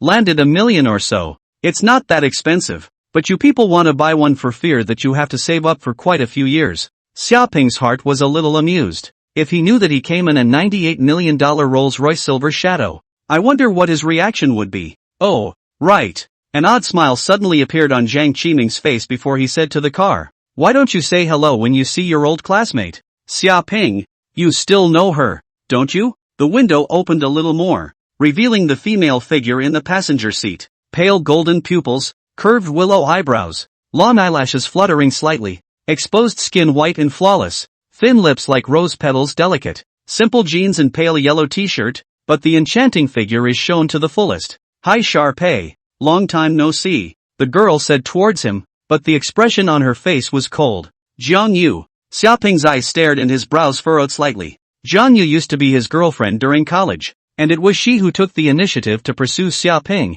but then because of some things as well as personality discord, the two broke up. Zhang Qiming naturally could not be unaware of this matter, and everyone in the class knew that he liked Jiang Yu and had confessed his love to her, but was rejected. Just why was she in Zhang Qiming's car? "Jiang Yu, long time no see." Xiaoping dispersed his eyebrows and said calmly, "After all, that was all in the past between the two. Ah, I forgot to mention that Jiang Yu is now my girlfriend." Zhang Qiming gave Xiaoping a provocative look. How about rejecting me in college? And now you're still my woman. You, Xiaoping, were a big shot back in the day, but what about now? Can good looks be a meal? In this society, it's still all about money." Although he was a bit surprised, Xiaoping nodded slightly and smiled. "Oh, then congratulations are truly in order." He had broken up with Jiang Yu for many years, and now he was at best a casual acquaintance, and for Zhang Qiming to try to humiliate and irritate him in this way was, in Xiaoping's opinion, simply childish and stupid. Nowadays, would he take such trivial matters to heart? Zhang Qiming's face changed slightly. Aha! This wasn't exactly what he expected from the script, was it? Wasn't it supposed to be him driving Xiaoping's ex-girlfriend in his limousine, and then him raging in impotent rage at his humiliation? That would allow him to experience the thrill of completely stepping on Xiaoping, who had been on top of him in the past. But the reality was that Xiaoping had been reacting flatly, leaving him with the uncomfortable feeling of throwing a heavy punch but hitting cotton. "Pretend. I'll let you keep pretending." Zhang Qiming thought shamefully in his heart and laughed coldly, determining that Xiaoping was merely trying to force his face and pretend. Jiang Yu on the side took the initiative to hug Zhang Qiming at this time, with a look of a birdie's petulance, and then looked at Xiaoping and said seriously, "Yes, fortunately, at first Xiaoping, you proposed to break up with me, otherwise where would I have had the opportunity to? How about being able to be with Zhang Qiming? I still have to thank you for this matter." The braggadocio and mockery in his tone was overflowing and undisguised. Zhang Qiming's face eased slightly and he smoothly hugged Jiang Yu, then teased, "How about it? Xiaoping, do you want a ride in my car?" Before Xiaoping could speak, Jiang Yu delicately said, Chiming, you forgot that we still have to pick up a few classmates at the intersection in front of us. Didn't they say that they wanted to take a ride in your car? Look at my brain. Jiang Qiming put on an apologetic look on his face and looked at Xia Ping. Ha ha ha, I'm sorry,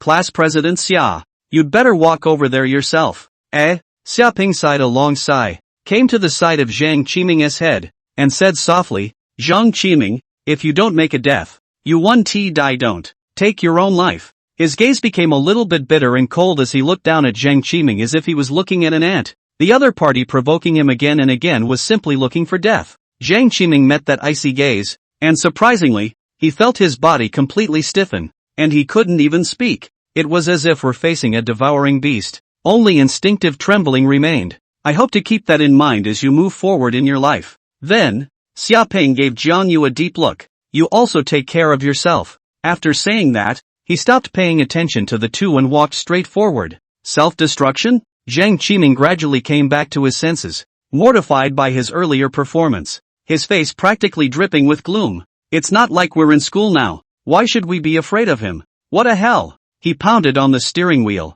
What an uneducated thing. Still think he's the same Xia Ping from before? Alright, don't get angry with this poor bastard. It's not worth it. Jiang Yu looked at Xia Ping's back with slight disdain. A few years is enough time to change a person. Now Jiang Yu, compared with the previous, has undergone a sea change. Now she is snobbish, greedy, think only money is supreme. Can love be a meal? No. She'd rather sit on a Maybach and cry than ever sit on a bicycle and laugh. Only, just now, Xia Ping's eyes slightly let her have some uneasiness. He seems to be not quite the same as before. No, this must just be an illusion. Xia Ping is just a poor boy from an ordinary family. How could he make himself feel this way? Only by following Jiang Qiming can I lead a better life. Jiang Yu snorted at the thought she had generated, her eyes becoming resolute once more. One's choice must be the right one. Why bother when you're a classmate? Xia Ping shook his head. A look of regret appeared on his face. Although the giant would not care about the mole crickets,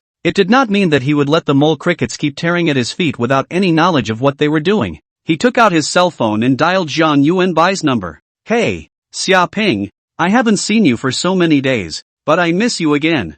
Jiang Yuanbai's bolden words came from the opposite side. What is it that you wanted to see me about this time? This time it's to ask you for a favor. Xia Ping said bluntly. What is it? Just say it. Jiang Yuanbai patted his chest and said, brothers will definitely do their best for you. Aurora Entertainment Company is your Dragon Group's enterprise, right? There's a Jiang Qiming in there who should be an executive. Sack him for me and make sure that no company in Ningjiang City will hire him again. I owe you a favor on this one. This Jiang Yuanbai was a little hesitant. Aurora Entertainment was also a fairly important industry under the Dragon Group. After all, he wasn't the chairman of the Dragon Group. He was just an illegitimate child. And it was troublesome to dismiss an executive-level person for no reason. But he suddenly remembered the words his own old man had said to him in a serious manner after the auction, and had handed over quite a few industries to himself to take care of. The favor of a character like Xia Ping was not that good. If he hesitated now and reported to the old man before he dared to make a commitment, he might leave a bad impression on Xia Ping. Jiang Yuanbai secretly gritted his teeth and made a break when he did. Okay, no problem. Leave this matter to me. We, Dragon Group, still have this face. We dare not say anything else. There will not be any company in Ningjiang City that dares to use him again. Chapter 38, Not What It Used to Be? The sky quickly darkened, and as Xia Ping walked on hurriedly, he also quickly arrived at the agreed-upon gathering place Riverside Bright Moon. As a famous high-consumption place in Ningjiang City, Riverside Moon naturally had no shortage of guests. Although it could not compare with the grandeur and luxury of the Wanger Hotel at that time, elites in suits and all kinds of luxury cars of great value could be seen everywhere. Xia Ping was considered to be late, and when he arrived at a large private room that had been reserved on the second floor of Riverside Bright Moon, a large portion of his classmates had already arrived, and Songwei arrived with a few others and Xia Ping almost back to back. Hi, just waiting for you guys. Why did you come so slowly? You must be severely penalized later. A black-framed glasses-wearing, gentlemanly-looking boy greeted him with a smile. The boy's name is Xing Jiwen. He was more active during his college years, and after graduation he heard that he soon entered the marriage hall, and his wife's family seems to be in a good condition, so he is now mixing very well with the help of the woman. But no one would even laugh at him for being a soft touch. Instead they were very envious. His current assets were also among the best in the class. arguably second only to Jiang Qiming. Ha ha, isn't this coming? Besides, I'm not afraid of you guys when it comes to penalties. Seeing his old classmate, Xia Peng laughed cheerfully and greeted him. Although Xing Jiwen was a good mixer, he didn't have that condescending tone and was very easygoing and approachable. And under his pleasantries, a few people quickly got rid of that rustiness caused by not seeing each other for a long time. Xia Peng finally came? A discordant voice rang out from the side as Jiang Qiming walked over from the side and said, "That's right, after all, he came here on foot. Ha ha, to think that you would walk over here. Xia Debanshan wouldn't even be able to buy a car right now, right?" Lu Gang said mockingly. Wei Deyuan, who was also Jiang Qiming's roommate, said, "How is it possible? Xia Peng was a famous figure in our school back then. How could he be so miserable? He might just have a home close to here, right? Xia Peng?" Before Xia Peng said anything, Song Wei had already stepped forward in annoyance. His tone was not good. Today's classmates' reunion. What are you guys yin and yang here? The atmosphere was instantly a bit subtle. Everyone knew that Jiang Qiming had always looked at Xia Peng in a bad light about this matter, so it was not a surprise. But listening to their discussion, it seemed as if Xia Peng was mixing very generally now.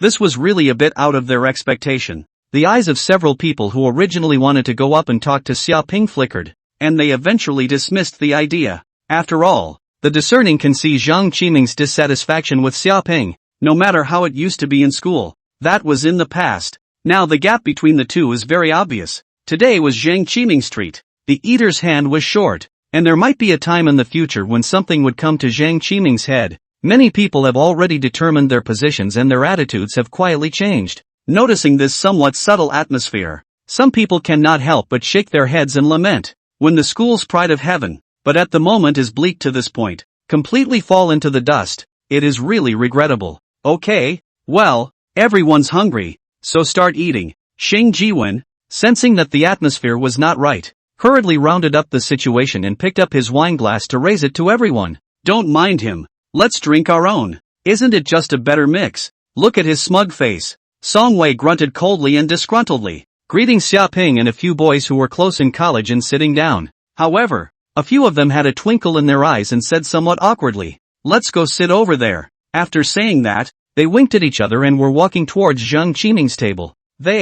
Song Wei was a bit furious, but Xia Peng didn't care and patted his shoulder with a smile. "Don't worry about them, let's have a few chats." Stepping into society, people will inevitably become realistic. Xia Peng will not blame them, but inwardly they have silently removed them from the ranks of their friends. He looked rather meaningfully at Jiang Qiming, who was currently in a spirited and smugly arrogant mood. Looks like he hasn't gotten the message yet. The crazier he is now, the worse he'll fall afterward. After 3 rounds of drinks, the party was getting lively. People talk about the anecdotes from their college days and about where they are today. There were some who seemed to be doing well, springing to life and constantly recounting their accomplishments. And these classmates were often inadvertently surrounded by people next to them. As a former school man of the hour, Xia Peng, but few people to toast and talk, appeared to be a little cold and isolated. After all, in the eyes of the crowd, many people today had long since changed from the past, and Xia Peng was already a thing of the past,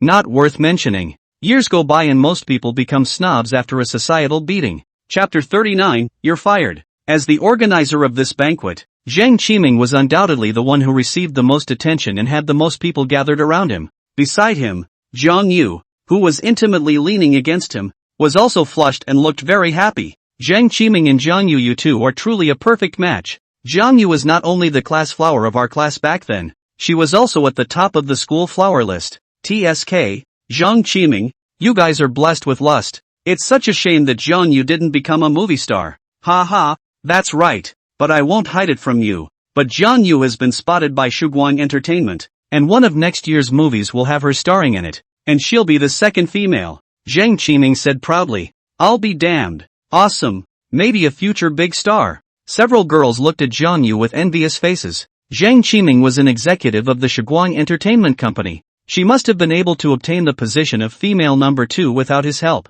How wonderful it would be if I could have a boyfriend like that. Be sure to invite us to the wedding banquet in the future. That's right, we're looking forward to the wedding of you two. Ha ha, definitely. Jiang Qiming laughed out loud while constantly glancing at Xia Peng next to him, purposely pretending to feel sorry for him and said loudly, It's a pity that Xiaoping doesn't know how to cherish it and doesn't have such a good fortune. Lu Gang hurriedly agreed. Fortunately, Zhang Yu and Xiaoping broke up. Otherwise I'm afraid I'd have to follow him on public transportation and live in low-cost housing now. They're talking too hard too. How dare you not get angry? Song Wei was indignant, but Xiaoping on the opposite side was calm. There's no need for that. Shame on you. Did the dog bite you and you bite back? Put. Hearing this, Song Wei and the few boys at the same table couldn't help but laugh. That's right. Having said that, how could Xiaoping not have a little anger in his heart? They were all classmates, and Zhang Qiming's performance was really unbearable and disappointing. He couldn't help but say in his mind,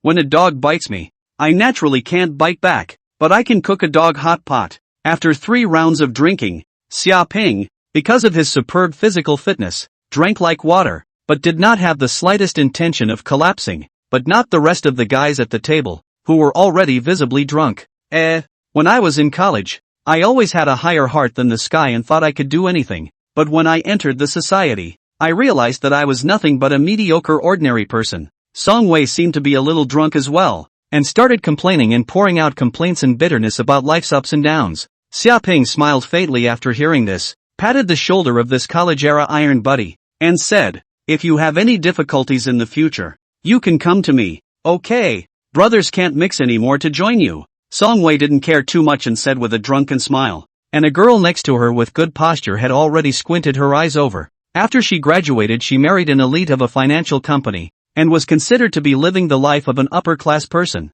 She couldn't help but sneer at this moment. Xiaoping, you'd better mind your own business first. You can't mix it up yourself and you still want to help others? What kind of big-tail wolf are you pretending to be? Look at others Zhang Qiming and Xing Jiwen. Learn it well, not that I say you. College is college. And now that you have entered society, the thing that you are most afraid of is to keep immersing yourself in the past and not recognize reality. The words were full of lessons and condescension. What do you know about me? Again? Xiaoping glanced at her and said in a cloudy manner, and who gave you the license to judge me? The girl's expression faltered, and her face was a little displeased. People like Xiaoping who were posturing in order to maintain their own face. She had seen a lot of them in the past few years, but posturing could only fool themselves in the end. It was ridiculous. Xiaoping slightly shrugged his shoulders and picked up his wineglass to drink it once again. Who exactly is it that can't recognize reality? Since they hadn't gotten together in a few years, the crowd finished their gathering late and then walked out of Riverside Bright Moon together.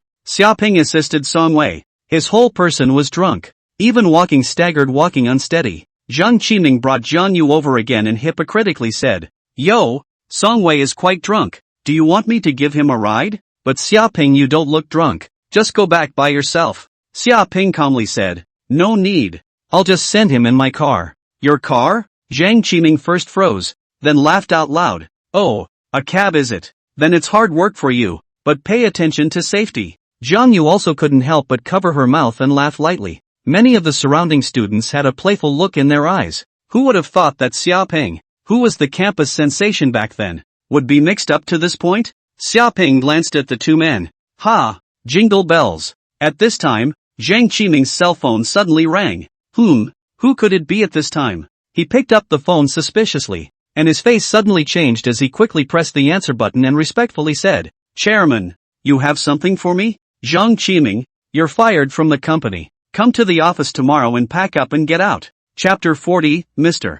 Xiaoping. Zhang Qiming stunned. He could not believe. How could he be dismissed from the company for good reason? He accidentally pressed the speakerphone button in his panic, and the sound of the chairman's roar came from inside the phone, audible to everyone present. Joke? I'm joking about your grandson. The furious voice came from the other side of the cell phone, and the undisguised anger could be felt through the screen. Zhang Qiming, what the hell did you offend? You want to die, don't drag me down. No one can save you this time. It's a direct order from the top of the group. Be sensible and resign and get out. By the way, Ningjiang City is afraid that no company dares to want you. Think of your own way to hurry to find another way out. Offend a big shot? No, Chairman. This must be a misunderstanding. Hello? Dodo. Surprisingly, the opposite party just hung up. What's wrong? Zhang Yu's heart burst, a bad feeling instantly rising. I've been fired from my company. Zhang Qiming held the phone in his hand. His expression was stagnant, and he felt that his body gradually became cold, like falling into an ice cellar. How can this be? Jiang Yu also lost her color and her voice trembled. Then can I still star as the second female in the movie? No, this can't be. I haven't offended any big shots at all, Zhang Qiming muttered in a disoriented manner. In complete disbelief. Talk to me instead. Do I have any more roles left? Jiang Yu shook Zhang Qiming's shoulder and asked anxiously whether she could soar in the future or not. She could count on that. Pop. The crowd was dumbfounded as Zhang Qiming unexpectedly and suddenly slapped Jiang Yu. Asterisk. Zhang Qiming's face was livid, and Jiang Yu, who was originally charming and seductive in her eyes, suddenly became disgusting to the extreme. I've been expelled and you're still acting in a bull asterisk movie. Don't you have any idea how you got that second female slot? I knew I cared about your movie. I knew you were only with me for money and fame. You dare to hit me. You dare to hit me. Jiang Yu covered her face incredulously. Since the two of them established their relationship, Zhang Qiming had always doted on him to the extreme. Whatever she wanted would be satisfied. When had she ever suffered such treatment? She suddenly screamed frantically, as if she were a shrew. Zhang Qiming, you asshole, let's break up. Break up or break up. Get the hell out of here. The people in the same class looked at each other as if they were having trouble believing that such a turn of events could have occurred. Zhang Qiming and Jiang Yu, who had just flaunted their power and were about to step onto the peak of their lives, unexpectedly fell into the mire in an instant. Not only is the future uncertain, but now it's a breakup. Thinking about how affectionate and mushy the two had been earlier seemed so full of irony at the moment. Looking at the two people who have fallen into a frenzy, the students who had gathered around like stars to get close to each other and flattered each other at the moment, but none of them came forward. Boom! Just then, a roaring sound rang out from the distance, and a shining silver lightning bolt sped over. The crowd's attention couldn't help but be drawn. Rolls-Royce. No, this is the Rolls-Royce Silver Shadow. That $98 million luxury sports car of which there are only a few in the country. Oh my god. The owner of the car is said to be a mysterious super rich man who just bid $1 billion for the Purple Moon. No one villa before. Many people who live in Ningjiang City local, or from the news have seen the relevant reports immediately exclaimed. Some do not know too much in the inquiry beside the person after. Face is also filled with horror. Get out of the way. The crowd hurriedly got out of the way. Even Jiang Yu and Zhang Qiming's faces changed as they hurriedly dodged to the side. If they messed with this kind of bigwig because of getting in the way, it would be troublesome. Instead, the Rolls-Royce Silver Shadow stopped in front of the crowd, and then a driver-like middle-aged man stepped out from it, bending down and respectfully saying, Mr. Xia. The crowd had a confused expression on their faces. This driver couldn't have misidentified the wrong person in the dark. How could that mysterious tycoon be among them? Sheng Jiwen, with a constrained face, went up and said hesitantly, This big brother, are you recognizing the wrong person? Where do we have any Mr. Xia here? Wait a minute. There is indeed one of them with the surname Xia. Xia Ping. But how could this be possible? Everyone hurriedly dismissed this unbelievable thought in their minds. Xia Ping was that mysterious tycoon? This kind of thing was simply impossible. Help him to the car. Xia Ping nodded slightly and barked out a command. Yes. The driver's attitude was incredibly respectful. Everyone felt their hearts fiercely trembling, staring at the scene in disbelief. Mr. Xia Ping? Is it really him? Those few people who had previously spoken out of ridicule and put up a superior attitude to lecture Xia Ping, at the moment they could not wait to find a crack in the ground to drill into, and along with the shame came even deeper remorse. If you make a good relationship with Xia Ping before his identity is exposed, unfortunately, there is no medicine for regret in this world. Zhang Qiming and Jiang Yu's faces were even more pale and incomparable, their figures shaking. At this moment, how could they not understand that the big shot that the chairman of the Aurora Entertainment Company was talking about was Xia Ping? A tragic smile appeared at the corner of Zhang Qiming's mouth. Looking back at what he had done before, it was almost like a comical clown. Before getting into the car, Xia Ping turned back and said indifferently, I told you a long time ago, don't destroy yourselves. Yet you guys don't believe me. Seeing as the other party was his old classmate, Xia Ping had already given him a lot of chances, but there was ultimately a limit to forbearance. Now he would not allow the other party to be wild on his head? A lion that acts too meek will result in even the sheep daring to ruffle their whiskers, and only by showing their sharp fangs can they show each other who is king. Wait! Before the Rolls-Royce drove away, Jiang Yu suddenly rushed up. Her face was pale, but she squeezed out a smile and said, Xia Ping, I was just confused for a moment. Ghostly. In fact, I still like you. Can you give me another chance? Even the other students were a bit hard to look at the moment. Before also flaunted his relationship with Zhang Qiming, and now Zhang Qiming lost his power, but turned his face in an instant. In front of the face of his ex-boyfriend is going to go backwards to Xia Ping. That's not how to be a green tea whore. At this moment, Xia Ping did not even have the interest to look at her. For the Jiang Yu in front of him, who had once had a love affair with himself but had long since become a stranger, he ultimately chose to ignore it. Go, he instructed the driver. With a loud buzz, the Rolls-Royce Silver Shadow was out of sight in an instant, leaving only the former classmates to remain in place. A time of mixed feelings and complex emotions. Chapter 41, Sorry, that's my target. The Rolls-Royce Silver Shadow sped down the road, carrying a royally drunk Songwei in the back seat, who seemed to be mumbling something under his breath. It was already late at night, plus it was already gradually moving away from the city center, so the vehicles and people were already very sparse, and there was silence all around. And just as the Rolls-Royce had finished waiting for the red light and was just about to accelerate through an intersection, Xia Ping seemed to hear an undetectable cry for help. He quickly craned his head to look, and his far sharper vision seemed to see something. Xia Ping frowned slightly, pondering whether or not to go up and help. Or it still counts. The green light came on and the Rolls-Royce accelerated straight out. How can a qualified divine hero see death and save a beautiful woman who is in a dangerous situation? Ding! The host triggers the rare randomized quest, a cheesy hero saving beauty. Mission, to rescue a beautiful woman in deep trouble in front of you and help her out of danger.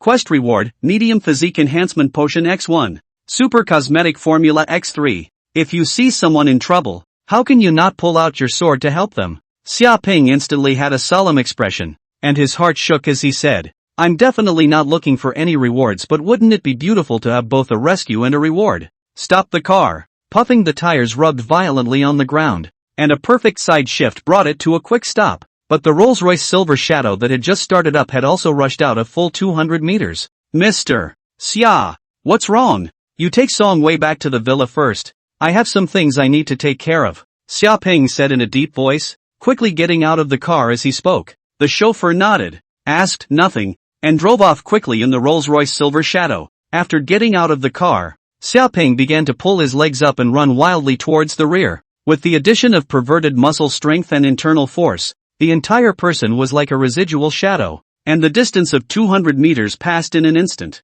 The darkened streets. Gu Xian had a look of panic on her face as she looked at the two silhouettes slowly approaching in front of her. The two men were one in front of the other, with an unkind glint in their eyes, and they weren't good people at first glance. TSK, keep shouting? The man in front of her looked at Gu Xian with an evil smile. It's the middle of the night. Let's see who you can call. Biting her own lips tightly, Gu Xian felt her throat, which was already somewhat dry and sore from crying out for help, and her heart gradually sank. What do you guys want? Gu Xian's voice trembled a little as she said, I can give you all the money I have on me. Oh, the one at the front sneered. Then take out your wallet. Gu Xian pulled out her wallet and threw it toward the two men, constantly expecting in her mind that the two men would take the money and leave. The man opened it up and inside was placed a neat stack of cash, about several $1,000s. Seeing that you're covered in designer labels, you're really quite rich. Ha! The man scanned in admiration. Then his eyebrows suddenly frowned. Where's your bank card? My bank card at home. I still have a lot of jewelry at home. Or you let me go back and bring it to you. You think we two brothers are stupid. The guy behind us stepped forward and said viciously, if we let you get away, I'm afraid what's coming is a whole bunch of cops. He glanced at Gu Xian. The other looks more than 20 years old, wearing a LO professional dress. Tight clothes will be concave and convex body exposed, long and straight thighs, exquisite and pretty face. A wave roll shawl, purple hair is to add a unique temptation. Gulp. The man couldn't help but swallow a mouthful of saliva. If he can be with such a woman, then it is worth dying. The two men looked at each other, clearly seeing the desire burning in the other's eyes. Hey pretty girl, how about this? We'll follow you home to get it together. How about that? The two men laughed and approached again. Gu Xian wasn't a little cutie. Where could she not see the undisguised evil thoughts on the two men's faces? What to do? It's just a matter of putting up a fight. Gu Xian violently slammed the bag in her hand toward the two men before running desperately toward the back. As she ran, she pulled out her cell phone and tried to call 911. Damn! Stinking ass! The two men were burning with rage and quickly rushed toward the front. Gu Xian was a woman after all, still wearing high heels. Where could she run past the two men? And to make matters worse, Gu Xian accidentally twisted her ankle because she was running too fast. Feeling the sharp pain coming from her feet, her heart went even colder. Pop! One of them slapped the phone Gu Xian was still holding to the ground, then viciously grabbed her wrist. You run again? The man's face was livid, while the other man had already encircled Gu Xian's rear, sealing off all retreats. Front and back. Nowhere to run. It's over. A hint of despair flashed in Gu Xian's eyes, and when she thought of the fate she would face next, a wave of despair burst through her, and she couldn't help but close her eyes. Hey! Just don't resist. Just make us brothers feel good and we'll leave you alone. Grabbing her wrist with one hand, the man's other hand went to pull Gu Xian's clothes. TSK, it's not too dishonorable to bully a girl here, is it? The unpleasant voice came from the side, and in the silence of the street, combined with the present situation, it was eerily harsh. What man? The man's gaze instantly shifted away from Gu Xian's body and looked behind him. Ta! Ta! In the thick darkness, a silhouette slowly stepped out, then pointed at Gu Xian, who was beside him, panicked and full of despair. I'm terribly sorry to disturb you, but this man is the target of my mission, so could you please abandon your dirty thoughts immediately now and leave in disgrace? Xia Ping said truthfully with a polite smile on his face. Chapter 42. Gu Xian's eyes snapped open, a hint of anticipation flashing across her face. Someone's coming for her. But when Gu Xian saw that Xia Ping was the only one, she could not hide her disappointment and was so anxious that she was about to cry. These two thugs both looked tigerish and fierce. How could this man, who was tall but didn't look very strong, be a match? Telling us to off? The two seemed to be a bit puzzled. And after they were sure that Xia Ping was just a person and did not have any other helpers, they looked at each other and then laughed out loud. Ha ha ha ha ha ha, I thought what was going on, but it's just a little white boy who came to fantasize about a hero saving his life. The two looked at the serious Xia Ping and laughed as if they had heard the world's funniest joke. Kid, just you. How dare you come to show off? I don't know what's good for me. The one who had grabbed Gu Xian sneered, his eyes shadowy as he turned around to signal his companions. The man understood, slowly walked up, grimacing. Kid, now give you a chance. Kneel down to the brother and sister kowtow to thank you. We can still spare your life. Otherwise, alas, you have been given the opportunity. Why don't you cherish it? Xia Ping shook his head regretfully. You're still pretending when you're dead. I think you are looking for death. The man's eyes were shadowy as he directly charged forward, swinging his fist towards Xia Ping's face. The man seemed to be a practiced man as well, and struck out with considerable force. Look out! Gu Xian couldn't help but exclaim in shock. I can beat this kid's head to the ground and beg for mercy with a single punch. The man's expression was incomparably vicious and hideous. Xia Ping's complexion was cold, and a whip leg was flung out like lightning, whistling directly on the man's body. Bang! With a muffled thud, the man who had rushed up to him with such vigor flew up into the air like a sandbag and fell heavily toward the back. Ah! A pig-killing scream rang out as the man covered his stomach and turned pale, and after a bout of vomiting, he slumped to the ground, only occasionally twitching his body. Gu Xian's entire body froze. A stout man was actually sent flying in the air by a kick. How much strength does it take to do that? Even the most powerful special forces soldiers couldn't possibly manage to give someone a blow that would send them flying straight out. Could they? And at that moment, Gu Xian suddenly felt a coldness in her neck. Don't move! Move again and I'll kill this woman. The man who had grabbed Gu Xian panicked and drew the short knife at his waist against her smooth neck. Ah! Gu Xian screamed, unable to hold back her tears. Oh, do it then. I don't know her anyway. Xia Ping was first stunned. Then he said carelessly. Gu Xian became even more desperate. Why don't you do it yet? Are you afraid to? He slowly approached the man. You stay away. The man growled in color, but Sharpay didn't stop himself. One step, another step. In the man's perception, it was as if Xia Ping had suddenly transformed into a flooded beast, exuding a palpitating aura. Even just being close was enough to break him. Under the extreme fear, the man couldn't help but let his hand tremble slightly, accidentally cutting the epidermis of Gu Xian's neck, and a tiny line of blood surfaced. At this very moment, Xia Ping moved, as if he was as swift as a cheetah, and the square tiles on the pavement were even stepped on to create large cracks before falling apart, so fast that he pulled out a stump. He came to the man's side in a flash. His left hand grabbed the man's arm that was holding the dagger, and with a gentle tug, it was dislocated with a click. Ah! The dagger fell to the ground with a scream. Xia Ping catalyzed a trace of internal force into his palm, and blasted out with a palm, and with a gentle shock, the man flew out backwards like a kite off its strings, falling to the ground and fainting directly. Gu Xian staggered in shock, but fortunately, Xiaoping was quick on his feet and directly held her up. The system's pleasant beep sounded in his ears. Ding! Congratulations to the host for completing the special randomized quest, Cheesy Heroic Rescue. Ding! Congratulations to the host for obtaining the quest rewards, Charisma Value +5, Medium Physique Enhancement Potion X1, Super Cosmetic Formula X3. Note, wealth earned from utilizing super cosmetic formulas does not count towards the current phase of the mission. Xiaoping was instantly ecstatic in his heart, and his face couldn't help but become amiable and affectionate when he looked at the beautiful woman in his arms. Beauty, are you okay? No, it's fine.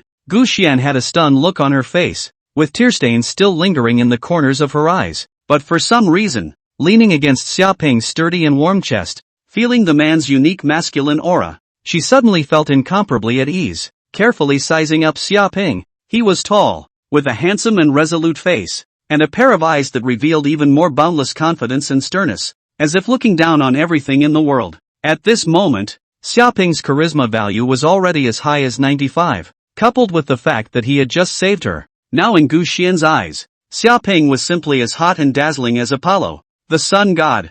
Good looking. Gu Xian leaned in Xiaoping's arms, her cheeks suddenly slightly red, and a strange luster flickered in her gaze toward him.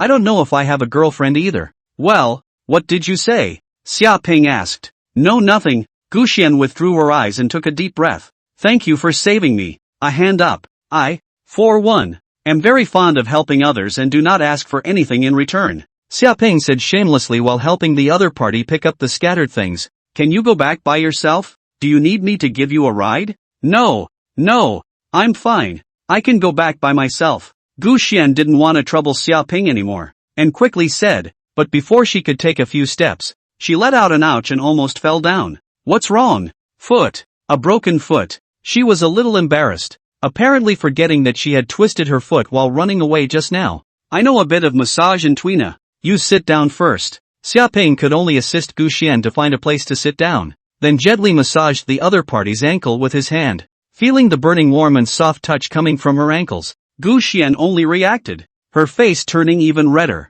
her heart pounding. She hadn't been this close to another man yet. It might hurt a little. Bear with me, Xiaoping said, and then his palm suddenly exerted force, only to hear a snap, and rejoined the misplaced bones at her ankle. Chapter 43, Take Me to Your Boss. His Gu Xian sucked in cold air. Cold sweat broke out on her forehead, but moving her feet again, she surprisingly really couldn't feel the pain anymore. Well, Xiaoping smiled. It's really good. She stomped her feet a few times, a look of surprise on her face. You're too good for that. Xiaoping just smiled gently and did not say much. It's okay to hurry back, Xiaoping then said. A girl should not be outside at night. Aha. Gu Xian nodded her head obediently, then gathered her courage and said, seemingly a bit shyly, can I leave my contact information? I'd like to treat you to a meal afterward to thank you. It's just something you do with your hands. Don't worry too much about it, Xiaoping said indifferently, but could not resist the other party's insistence, and only had to leave the other party a little information about himself.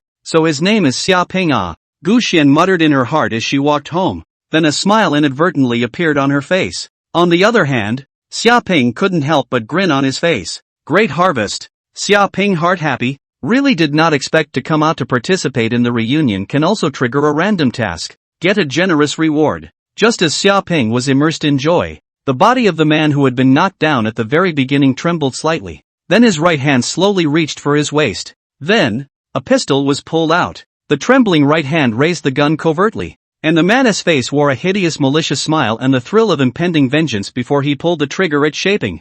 Bang! Go to hell! It was as if the man had seen the ING guy in front of him get a hole in his head and fall with a face full of disbelief. And with the explosion of gunshots, the man who seemed to be unaware in the slightest disappeared from view without warning. Incredulity and horror instantly covered the entire face. But these expressions did not appear on Xiaoping's face as expected. Severe pain followed. Ah! He screamed miserably, feeling as if his right hand didn't even exist anymore, simply because a foot had stepped on it. The crackling sound of bones breaking resounded continuously, even making people suspect that his right hand would turn into a puddle of flesh the next second. The man saw Xiaoping, who was close at hand, and he looked downward, his eyes revealing an icy killing intent. At this moment, Xiaoping's heart was already shaking with rage, even if his own body had been strengthened many times. It was still impossible to directly resist bullets with his flesh. If you are hit in the fatal part, you will die just the same. If it wasn't for the fact that his perception and speed had reached a perverted level,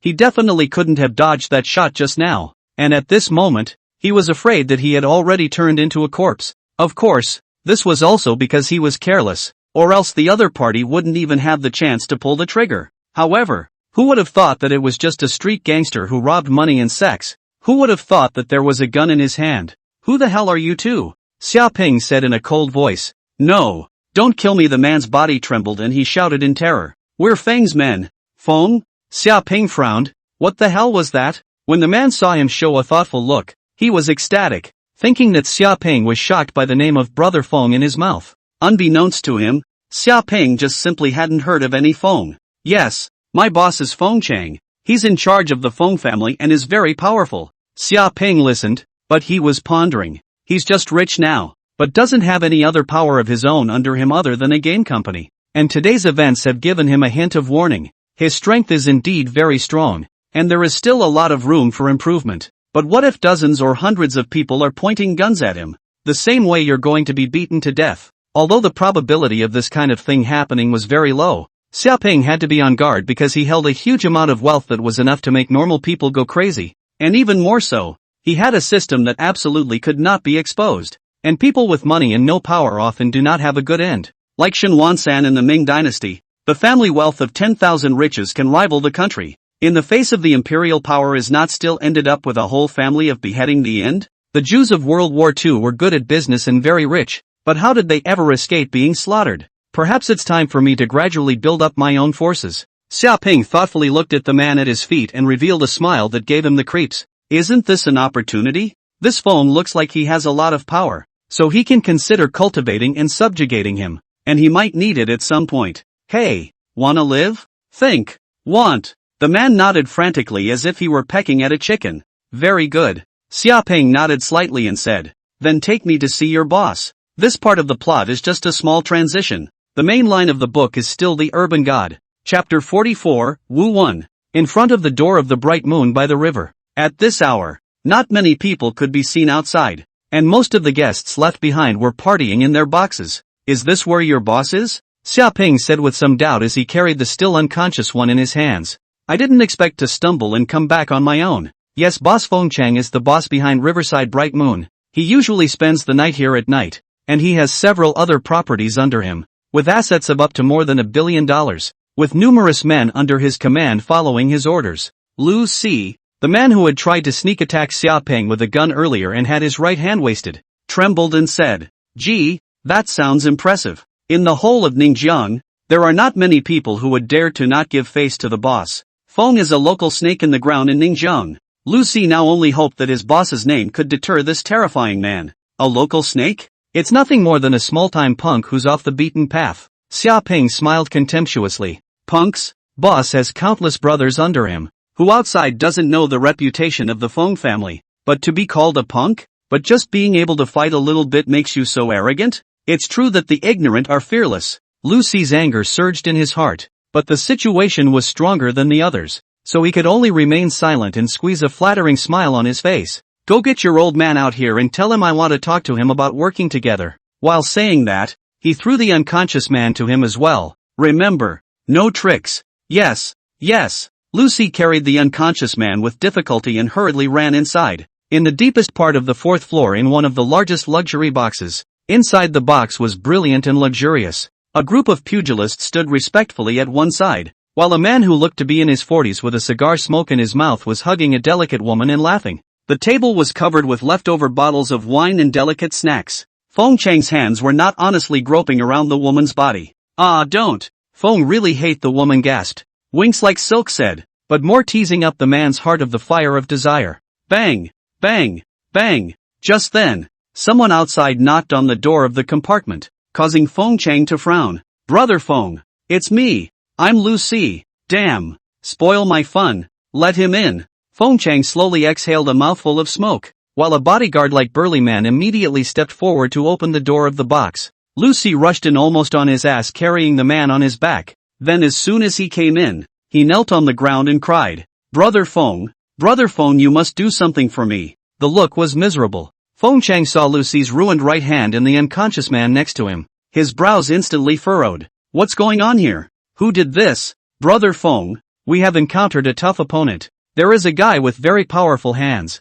The two of us were instantly put down by him. He doesn't even put Brother Feng in his eyes, and said that he wants you to go out and meet him in person. It's just outside Riverside Bright Moon right now, and there's only one person. Lucy hurriedly recounted the matter in a jealous manner and then said, What? Feng Chang's face instantly grimaced. He had been roaming across Ningjiang City for more than 10 years. How long had it been since he had encountered someone who dared to provoke him? He laughed angrily. What a way to find death. Beating up my people and still daring to run into my territory to be arrogant. It seems that I haven't established my authority for too long, and there are already people who don't place me. Feng Chang, in their eyes? It's just right. Take this opportunity to make an example out of me. Wu Yuan, Feng Chang said in a cold voice. A burly man with bulging temples stood out, wearing only a black undershirt. His muscles were hideous, and his body revealed a terrifying sense of oppression. Feng Chang's eyes flashed with a cold aura. Take a few people and follow Lucy on a trip.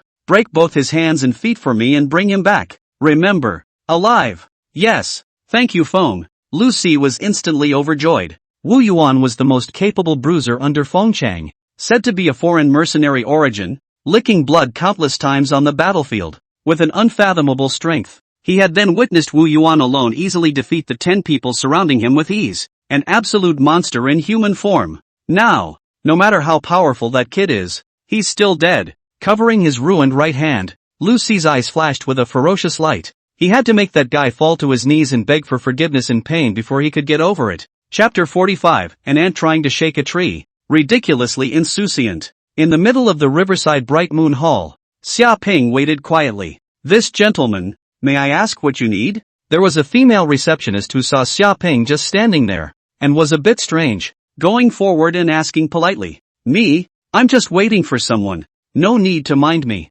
Xia Ping smiled warmly. Waiting for someone? The receptionist was about to continue asking, but she had already seen a group of people coming out of the elevator, aggressively walking towards the place. The visitor's body was filled with a fierce aura, and at first glance, he was not a good person. Oh, the people who are waiting have come, but there are more than I expected. Xia Ping laughed. Where has the female receptionist seen this kind of scene? She didn't dare to ask again and hurriedly ran away in panic. She didn't want to get in trouble. Brother Wu, it's this kid. He's the one who wasted my right hand. Lucy pointed at Xia Ping and shouted, feeling his unconscious right hand, the muscles on his face twitching with a grimace. Soon a group of people came in front of the summer plane in great numbers. Wu Yuan, with a stature of nearly 2 meters, as if he was a statue made of steel, looked down at Xia Ping with slight disdain. Is this the kid? Lucy, you are too much of a waste. Xia Ping asked. You are Feng Chang?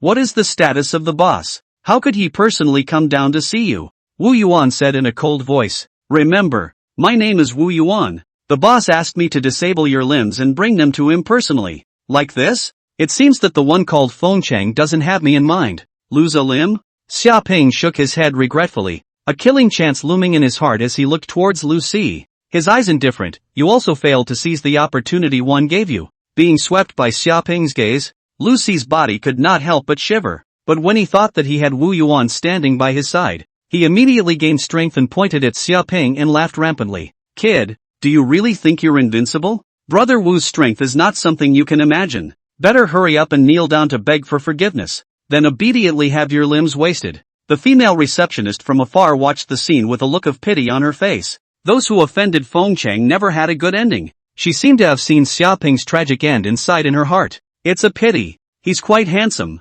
Why did he mess with Brother Feng without being long-sighted? Xia Ping's color was calm. A hint of mockery flashed at the corner of his mouth as he stretched out his hand and hooked it, looking towards Wu Yuan. Come. Ha ha, are you going to fight me one-on-one? A teasing smile hung at the corner of Wu Yuan's mouth. The crowd behind him laughed, their eyes filled with mockery. No. Xia Ping shook his head and said seriously. I mean you guys, together. The crowd all of a sudden surfaced in unison with expressions of stifled laughter, and some people even directly snorted out a laugh. This kid has enraged Brother Wu. He's kind of screwed. To be a dead duck at a time like this, you really don't see the coffin. Someone shook his head. You're looking for death. Wu Yuan roared in a low voice. He Wu Yuan in the international mercenary world also has a heck of a ferocious prestige. Is from the forest of bullets crawling and rolling out. Boxing and kicking kung fu is even his strong point. Today was even a skinny-looking young man provocative? Killing intent flashed from his eyes as Wu Yuan roared and blasted out a fist towards Xiaoping, intending to teach the sky-high brat a good lesson. Bang! Xiaoping's left hand stretched out and easily resisted Wu Yuan's huge fist, no longer able to move the slightest bit. That's it? Xiaoping said calmly. How is it possible? Wu Yuan's heart set off waves of shock. Although he did not use all his strength in that move just now, but hitting an ordinary person would result in serious injuries if not death. It was actually easily blocked by a hand? Looking at the disdainful expression on Xiaoping's face, Wu Yuan's anger surged. Kid, you have completely angered me. Then let you see my true strength. With an explosive roar, the bones in his entire body crackled and his muscles swelled before his left leg violently jerked towards Xiaoping's head. With this move, he used his full strength and had even gotten up to kill. I wanted to listen to foam and bring you over alive, but since you're looking for death yourself, don't blame me. With a muffled sound, Xiaoping's left hand was once again easily pressing down on Wu Yuan's left leg that was as thick as a bucket and as hard as iron. This can't be right. Wu Yuan's eyes were almost glazed over. With this leg of his, even an earthen wall in front of him would have collapsed. But this kid's body didn't even shake a bit? Looks like that's all you're capable of. Overrating a big tree. Ridiculously insouciant. Xiaoping shook his head. Then, it's my turn. If it were someone else, you would already be dead with this leg down, right? Since that's the case, don't blame me for being ruthless. Boo! Only to see him clench his right hand into a fist and punch Wu Yuan's knee. The sound of bones cracking came from him, and Wu Yuan immediately screamed miserably and knelt on the ground. Immediately after that, Xiaoping kicked out, directly sending Wu Yuan flying through the air, flying out 5 or 6 meters before tumbling to the ground. Bang! Wu Yuan's eyes rolled over and he directly fainted. How is this possible? The whole place is dead silent. Shocked. Horrified. Everyone's mouths were wide open as Xiaoping easily defeated the terrifyingly strong Wu Yuan in 2 moves. Shocking everyone, he shifted his gaze to Lu Si next to him, whose face was filled with a dumbfounded look, completely unable to believe what he was seeing. Wu Yuan, the strongest fighter under Feng, was defeated so easily? Noticing Xiaoping's gaze as he looked over, Lu Si's body trembled even more violently as he snapped. Everyone, come with me. Get him dead for me. As powerful as he is, can he still be Neza? With 3 heads and 6 arms. Behind them, a group of big, burly men shouted and rushed up at once. Praying mantis. Xiaoping snorted coldly. His figure was like a phantom rushing into the crowd, like a tiger entering a wolf pack. He was able to knock a person to the ground with every punch and kick, while those people could not even touch the corner of his clothes. It did not take long. Except for Xiaoping, there was no one left standing on the scene. All of them were lying on the ground screaming and wailing miserably. After doing so, Xiaoping, who did not even take a single breath, looked upstairs and slowly paced forward. Since he won't come down to see me, it's up to me to find him. The female receptionist on the side had already been stunned, covering her mouth, not daring to make a sound, and looking at Xiaoping with a ghostly face as he left. Is this still a human being? It's amazing how easily one man can beat up a group. I'm not dreaming, am I? Knock, knock, knock. There was a knock on the door from outside the box. Fengchan laughed. It's Wu Yuan who brought that brat back. Surprisingly so fast. I thought it was some kind of powerful character. But that's all. Brother Feng, something doesn't seem right about this voice. A burly bodyguard wearing sunglasses murmured. Chapter 46, Submit or Die. You're overly cautious. You guy. Fengchang was dumbfounded. You still don't know about Wu Yuan's strength? Are you trying to say that that kid took out Wu Yuan and the rest of his brethren in such a few short minutes? Okay, go open the door. Although he said so in his mouth, Fengchang was inwardly very satisfied with the vigilance of his men. With these people faithfully protecting him, he could have the life to enjoy his current life. The bodyguard also visibly relaxed when he thought of Wu Yuan's terrifying strength, and with a nod of his head, he intended to open the door. But just as he reached the door and took hold of the knob, boom! The hard door made of fine rosewood and reinforced with a special alloy shook steeply, and even a crack appeared on it. A huge recoil came from the handle, and the bodyguard felt his entire hand go numb, his tiger's mouth vaguely cracking. A horrified look appeared on his face and he yelled, "Everyone little!" However, before he could fully shout out the word "be careful," the center of the rosewood door steeply cracked open a hole, and a hand in casual wear poked in through the hole. as if a siege pillar was charging, or as if a cannon was discharging, and blasted into the man's chest at an unbelievable speed. Bang! The man's body shook and he was thrown steeply behind him, landing heavily on the table. Countless fruits rolled to the ground, and many bottles were smashed to pieces. Boom! A loud noise erupted again, and the entire door finally became overwhelmed, crumbling and collapsing. The 10 or so bodyguards inside the box all cautiously protected Feng Chang in the center. Although their strong professionalism allowed them to still hold on to their duties, this extremely visually stunning scene had already caused them to resist, trembling viciously inside. Couldn't even help but let out a moan of fear. Gosh! What the hell could have gotten in here? The devil? The subdued and smiling expression on Feng Chang's face also completely disappeared, staring tightly at the door. Snap! Snap! A young figure stepped on the ground full of. Xia Ping walked in slowly, not nervous at all, looking left and right. Oh, isn't that someone? No one answered me when I knocked on the door. I thought there was no one in there. The visitor looked around, then casually sat on the sofa opposite Feng Chang. Ah, it's so tiring. How come there are so many people outside? The visitor complained as he picked up an apple on the fruit plate. Taking a large bite, Xia Ping carefully scrutinized Feng Chang, who had an iron face across from himself, and asked, "So, you are Feng Chang?" Forcing down the anger and fear in his heart, Feng Chang asked back, "Who are you? What exactly do you want?" He didn't ask how the other party had broken in, because the truth was already obvious. Wu Yuan, including all the men guarding the outside, were all defeated. My name is Xia Ping. As for my identity, you don't need to know, Xia Ping said nonchalantly. Originally, I wanted to come and talk about cooperation, but you don't seem to have me in your sights, and you don't even see me. Cooperation? Feng Chang was so angry in his heart that he wanted to spit out blood. You beat up my brother and arrogantly asked me to go down to talk about cooperation with you. What makes you think I will listen to you? But glancing scornfully at Xia Ping, Feng Chang still said, "How do you want to cooperate?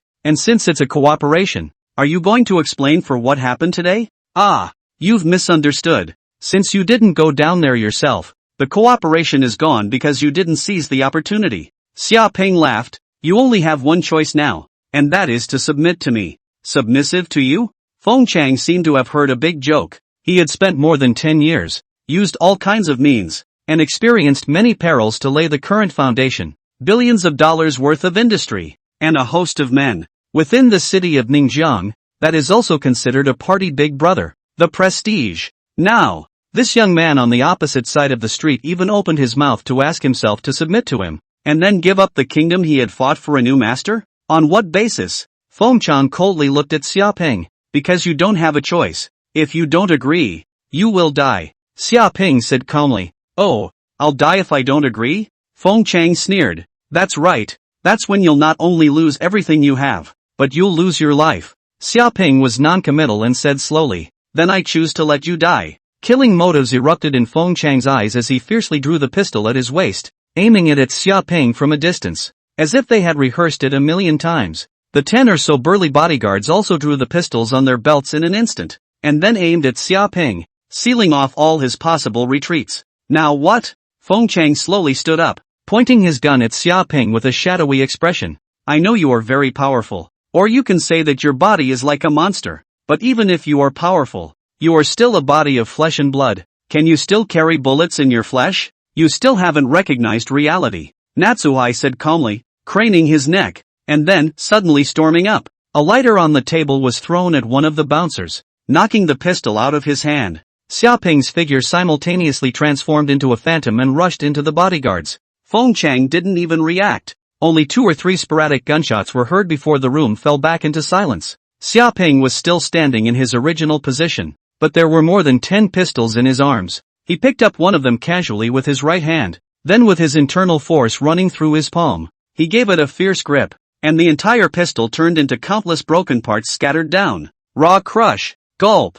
Feng Chang swallowed a mouthful of saliva fiercely, and even though he had seen a great deal, he couldn't help his body from trembling a little. The hand that raised the gun for aiming was neither raised nor lowered, and the body was completely rigid. Thoughts had somewhat stopped functioning, as what was in front of him had completely exceeded the limits of his imagination. Now, it's time to think about my proposal. Xia Ping sat down again and looked at Feng Chang with a smile. Xia, all the industries under me can be given to you, and all the brothers under me will follow your orders from now on. Feng Chang had a jolt, and hurriedly dropped the gun in his hand, bending down with an incomparable fawning look on his face, flipping his face faster than a book. He had been completely scared out of his wits and couldn't muster the slightest thought of resistance, being targeted by more than a dozen well-trained bodyguards with guns. Yet being able to unload all of them in a flash without a single scratch was simply not something a human could do. The young man in front of me must be a devil or a demon. In this situation, where would he dare to have half a resistance? The other party wanting to kill him was no more difficult than crushing an ant. Chapter 47, Super Cosmetic Formula. Don't worry, I won't want your industry, and I can even provide you with funds for you to grow, and you can continue to manage the people under you. Xiaoping smiled faintly. To be honest, I can't look at that bit of industry in your hands right now. After saying that, he took out his purple-veined black card from his pocket and waved it around. Recognize this, right? Is this the legendary purple-striped black card? Feng Chang was instantly appalled, and the expression on his face became even more respectful. Although with his status, he was still far from enough to possess a purple-striped black card, but with his access, he had naturally heard of purple-striped black cards, and he knew exactly what that represented. So it was simply too normal for the other party not to see this bit of industry under him. He understood that the only thing he possessed was this group of loyal men under his command and the forces he controlled, which could help Xiaoping deal with some of the things he was unable to do himself. Xiaoping calmly said, but what needs to be clarified is who is your boss. Understand? In the future, if there are any matters that require you to be used, you must not say a single word of no. No problem. No problem. Feng Chang's head nodded like a pile driver. This was already much better than he had previously expected the situation to be. It was just that there was an additional Taishan Emperor on top of his head. Also, I have a few requests. Xiaoping stretched out a finger and said, first, after that, expand and grow your industry and power as much as you can, but restrain your men well. If anyone is caught doing any unseemly deeds by me in the future, don't blame me for being merciless. Feng Chang's face showed a slight hesitation. What? Can't do it? Xiaoping's voice turned cold. Can. Feng Chang's expression was aghast as he hurriedly said, the second point is that you cannot expose my existence to others without my consent, or I will hold you accountable. In Xiaoping's opinion, Feng Chang could be used as his own hidden force or secret son. Perhaps it would come into play at an unexpected time, so it was better not to reveal his position in it. Xiaoping leisurely said, this point shouldn't be too difficult. I guess you yourself don't want to proclaim that you have an extra boss on top of your head, right? Feng Chang was a bit embarrassed and didn't know how to answer. Okay, then. It didn't take long for Xiaoping to glance at his Rolex Manchu, get up and head out. Before walking out of the box, he looked back at Feng Chang and said with a smile, if you dare to move any small mind you know the consequences. I can let you keep your current position, or I can always find someone to replace you. Absolutely don't dare. Feng Chang was terrified. The heavens saw pity. Not only was Xiaoping a purple-striped black card holder, but with his god-awful force, he did not dare to resist. Yes. Xiaoping slapped his head, seemingly remembering something, that one called Lucy. I dislike it very much. As for how to deal with it, you decide yourself. After that, he turned to leave. By the time Xiaoping left completely, Feng Chang was already sweating profusely and his body was limp. What the hell is he? How can he be so scary? Brother Feng, then in the end what do we do with Lucy? Someone came up and cautiously asked. Lucy is also a brother who fought together with Feng Chang in the early years, so even though he doesn't have much ability and likes to act recklessly, Feng Chang generally doesn't care about him. Feng Chang didn't reply, his face shifting. Only after half a minute did he let out a long breath and said in a deep voice, someone come in. Feng Chang's eyes flashed with a chilling light. Find a chance to make Lucy disappear from this world. Remember to disguise it as an accident. Don't let people catch the handle. Yes. It was already midnight when Xiaoping returned to the Purple Moon No. 1 villa, but he had no desire to sleep. Instead he started to check his mission rewards. There was no need to mention the intermediate physique enhancement potion, and he would take it when his body was strong enough to withstand it. At that time, his physique points would rise to a terrifying 97. Right now, what Xiaoping was more curious and concerned about were those super cosmetic formulas. Cosmetics is also a very profitable industry. After all, girls nowadays like to dress themselves. Which girl does not need cosmetics? Cosmetics can be said to be a large proportion of women's expenses. A short lipstick, a small bottle of skin cream, are often hundreds of dollars, and even luxury brands to up to tens of thousands of dollars. And how much does a bottle of makeup cost to make? Absolutely outrageous. With a movement of Xiaoping's mind, the 3 cosmetic formulas were transferred from the storage space to his hands. He took a deep breath and flipped through it carefully. Said to be 3 formulas? In fact, each formula is a thick stack of materials recorded on it, including raw materials, principal description,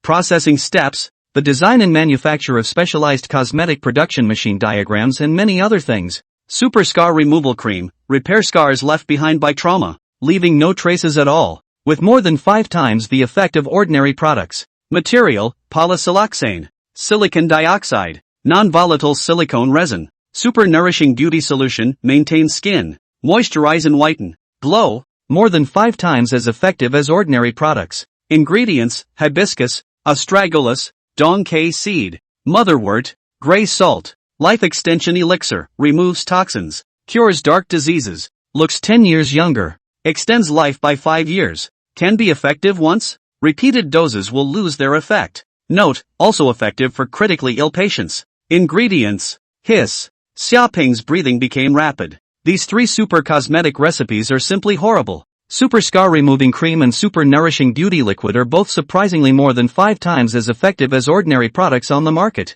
So that if they compete with other products, they will definitely have a hangman's effect. After checking through the brain domain assist system, there didn't seem to be any particularly valuable materials in these 2 formulas, and the cost was low. The only problem is that the steps are cumbersome and quirky and require special machines for production, but the system had given detailed drawings for making them, so it wasn't a big deal. Utilizing these 2 formulas alone, Xiaoping had the confidence to create a world-renowned cosmetic brand, and all those previous famous brands would have to step aside for themselves. But what shocked Xiaoping the most was the formula for the life extension pill. Extends life by 5 years. When he saw the effect, Xiaoping's hands even trembled. The lifespan of human beings is only a short 100 years, and most people don't even live to that age. No one wants to die, and the more people who hold power, wealth, and status, the more fearful they are of death. From ancient times to the present, immortality has always been the ultimate and unchanging pursuit of mankind.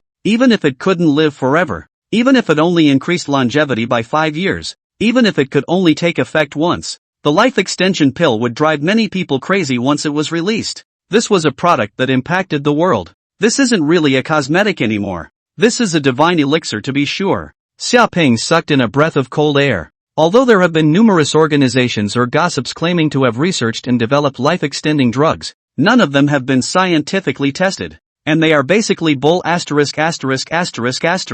But the recipe given by the system, Xiaoping believed that there was absolutely no mistake. As we all know, human life expectancy is related to the number of cell division. Telomeres is to determine the limit of cell division in the human body, and this life-extending elixir is directly on the telomeres, to achieve the effect of prolonging life. As for the principles of how to inhibit malignant diseases told later, Xiaoping was in 2 minds about it and could not understand it at all. The life extension pill that can make one 10 years younger, cure dark diseases, and increase one's lifespan by several years is a great temptation to all. If those aged tycoons heard about something like the life extension pill, they are afraid that they would do anything for it. The life extension pill was not worried about sales at all. As long as it was put out there, there were definitely people who were willing to pour their money into buying it. Chapter 48, The Self-Interested Tan Xiaoqing. September 20th, dusk time, Luping International Airport, Ningjiang City. A large number of people had already gathered outside the airport,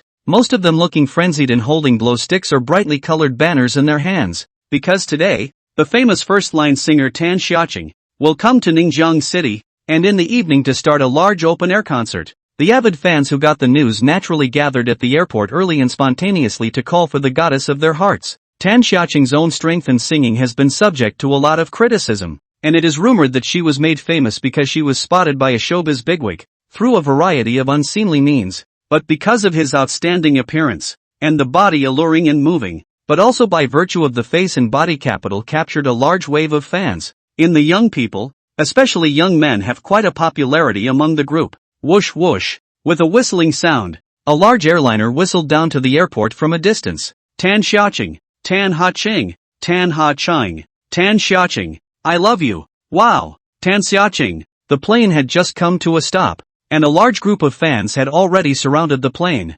Watertight. and there were even many people tearing and fighting for the front position. The scene was crazy. Buzz buzz. Just then, a beastly roar came from the distance, and a silver-white sports car sped in from the distance. In the dimness, illuminated by the airport lights, the surface shimmered cold and regal. Rolls-Royce. Holy, a luxury car. The crowd's attention was instantly drawn, and a tremor ran through their hearts. Seeing the Rolls-Royce rushing towards them, the fans who had not budged an inch before instantly stepped back to both sides, making way for a spacious passageway. The Rolls-Royce also nonchalantly made its way through the crowd to the very front of the airplane hatch. A man dressed as a chauffeur got out of the car and respectfully opened the right-hand door. Few finally caught up. Xiaoping stepped down from the Rolls-Royce Silver Shadow and looked at the airplane in front of him with a smile on his face. Where is this tycoon from? Is he also here to greet Tan Xiaoqing? Definitely. Besides Sister Tan, who else has this kind of face? It must be one of the rich second generation who looks up to Sister Tan.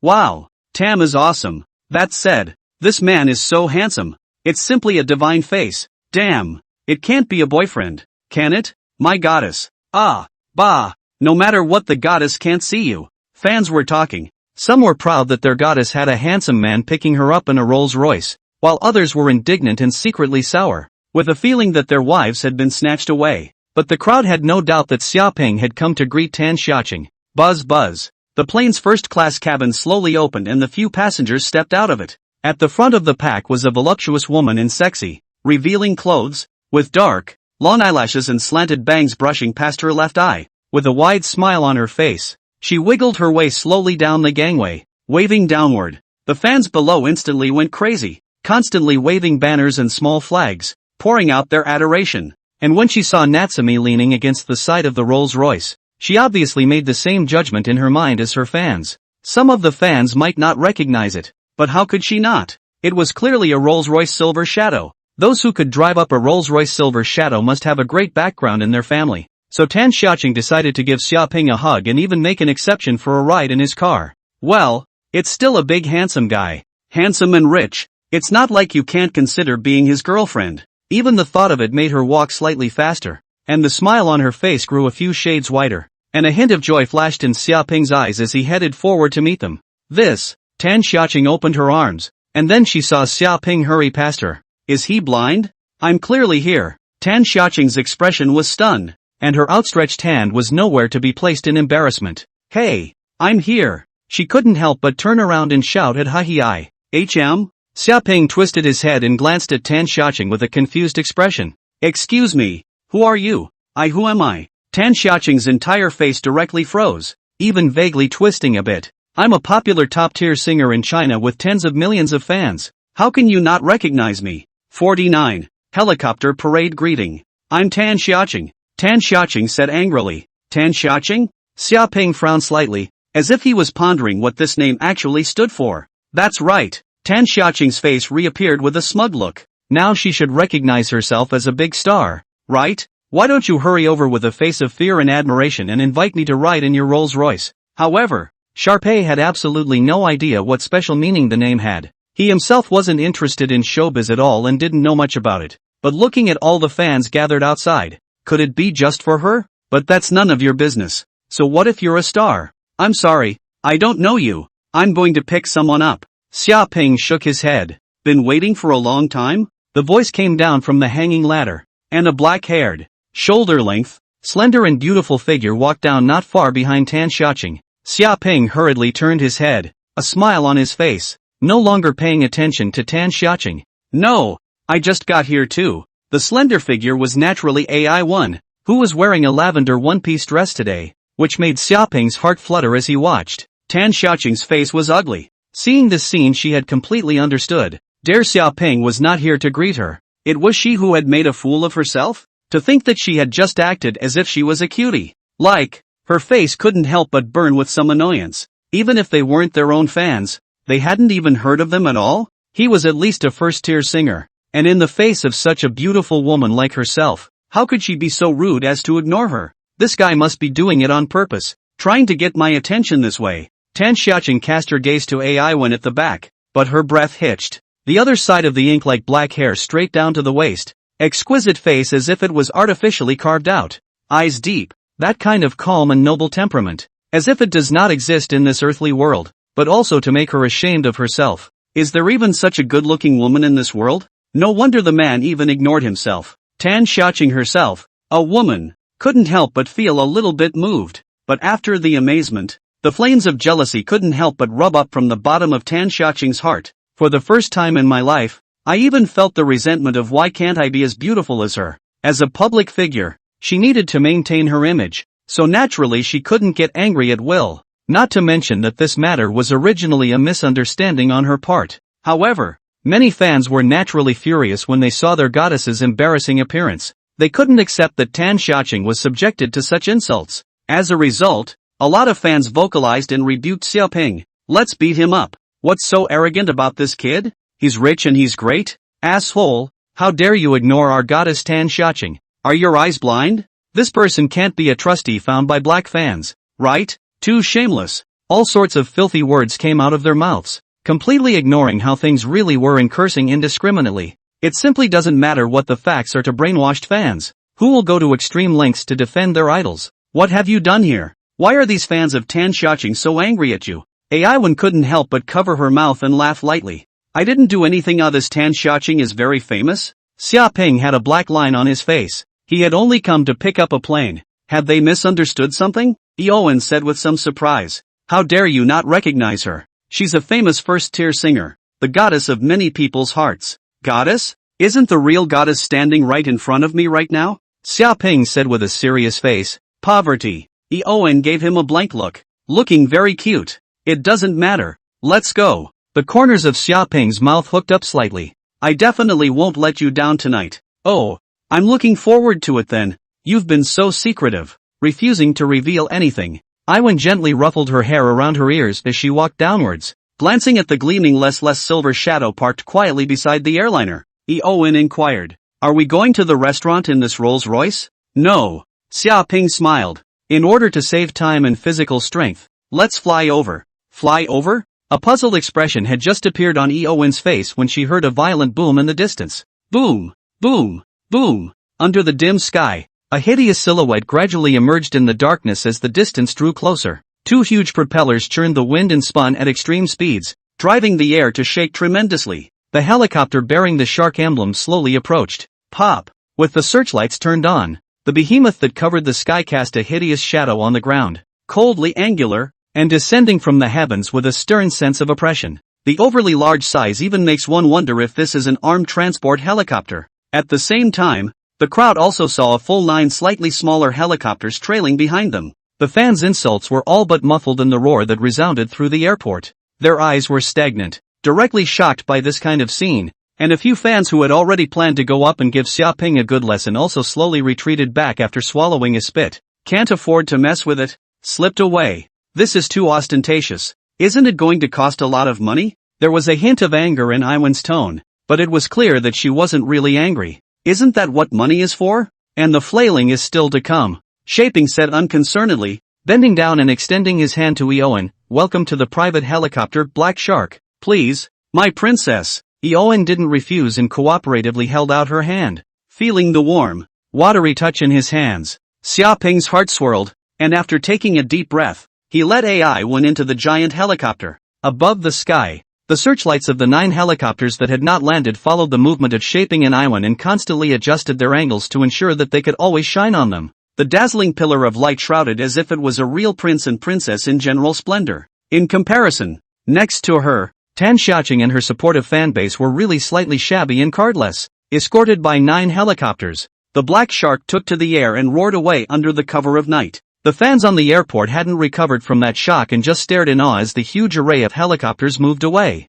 Tan Xiaoqing looked a little disoriented, looking at the night sky and biting her lips tightly. How nice it would be if I was the one sitting up there. Chapter 50, The Fireworks That Shrouded the City. Ningjiang City had completely entered the shroud of night. As it was the rush hour, the brightly lit city still had a steady stream of vehicles and pedestrians on the road. Like a tidal wave, countless people rushed through the streets, anxiously waiting for the green light on the sidewalk, or sticking their heads out of car windows and cracking curses while sticking out their middle fingers. And in many unassuming places in this noisy, bustling city, there are many people moving in a tense, orderly fashion. Point 1 setup complete. Over. Point 2 setup complete. Over. Point 3 setup complete. Over. We're point 7. We've got a little problem here. It'll take about another minute and a half. Deal with it quickly. The employer will reach the designated location in about 3 minutes. If you screw up, I'll dock your paychecks. Don't worry, boss. It's guaranteed to be done before the time deadline.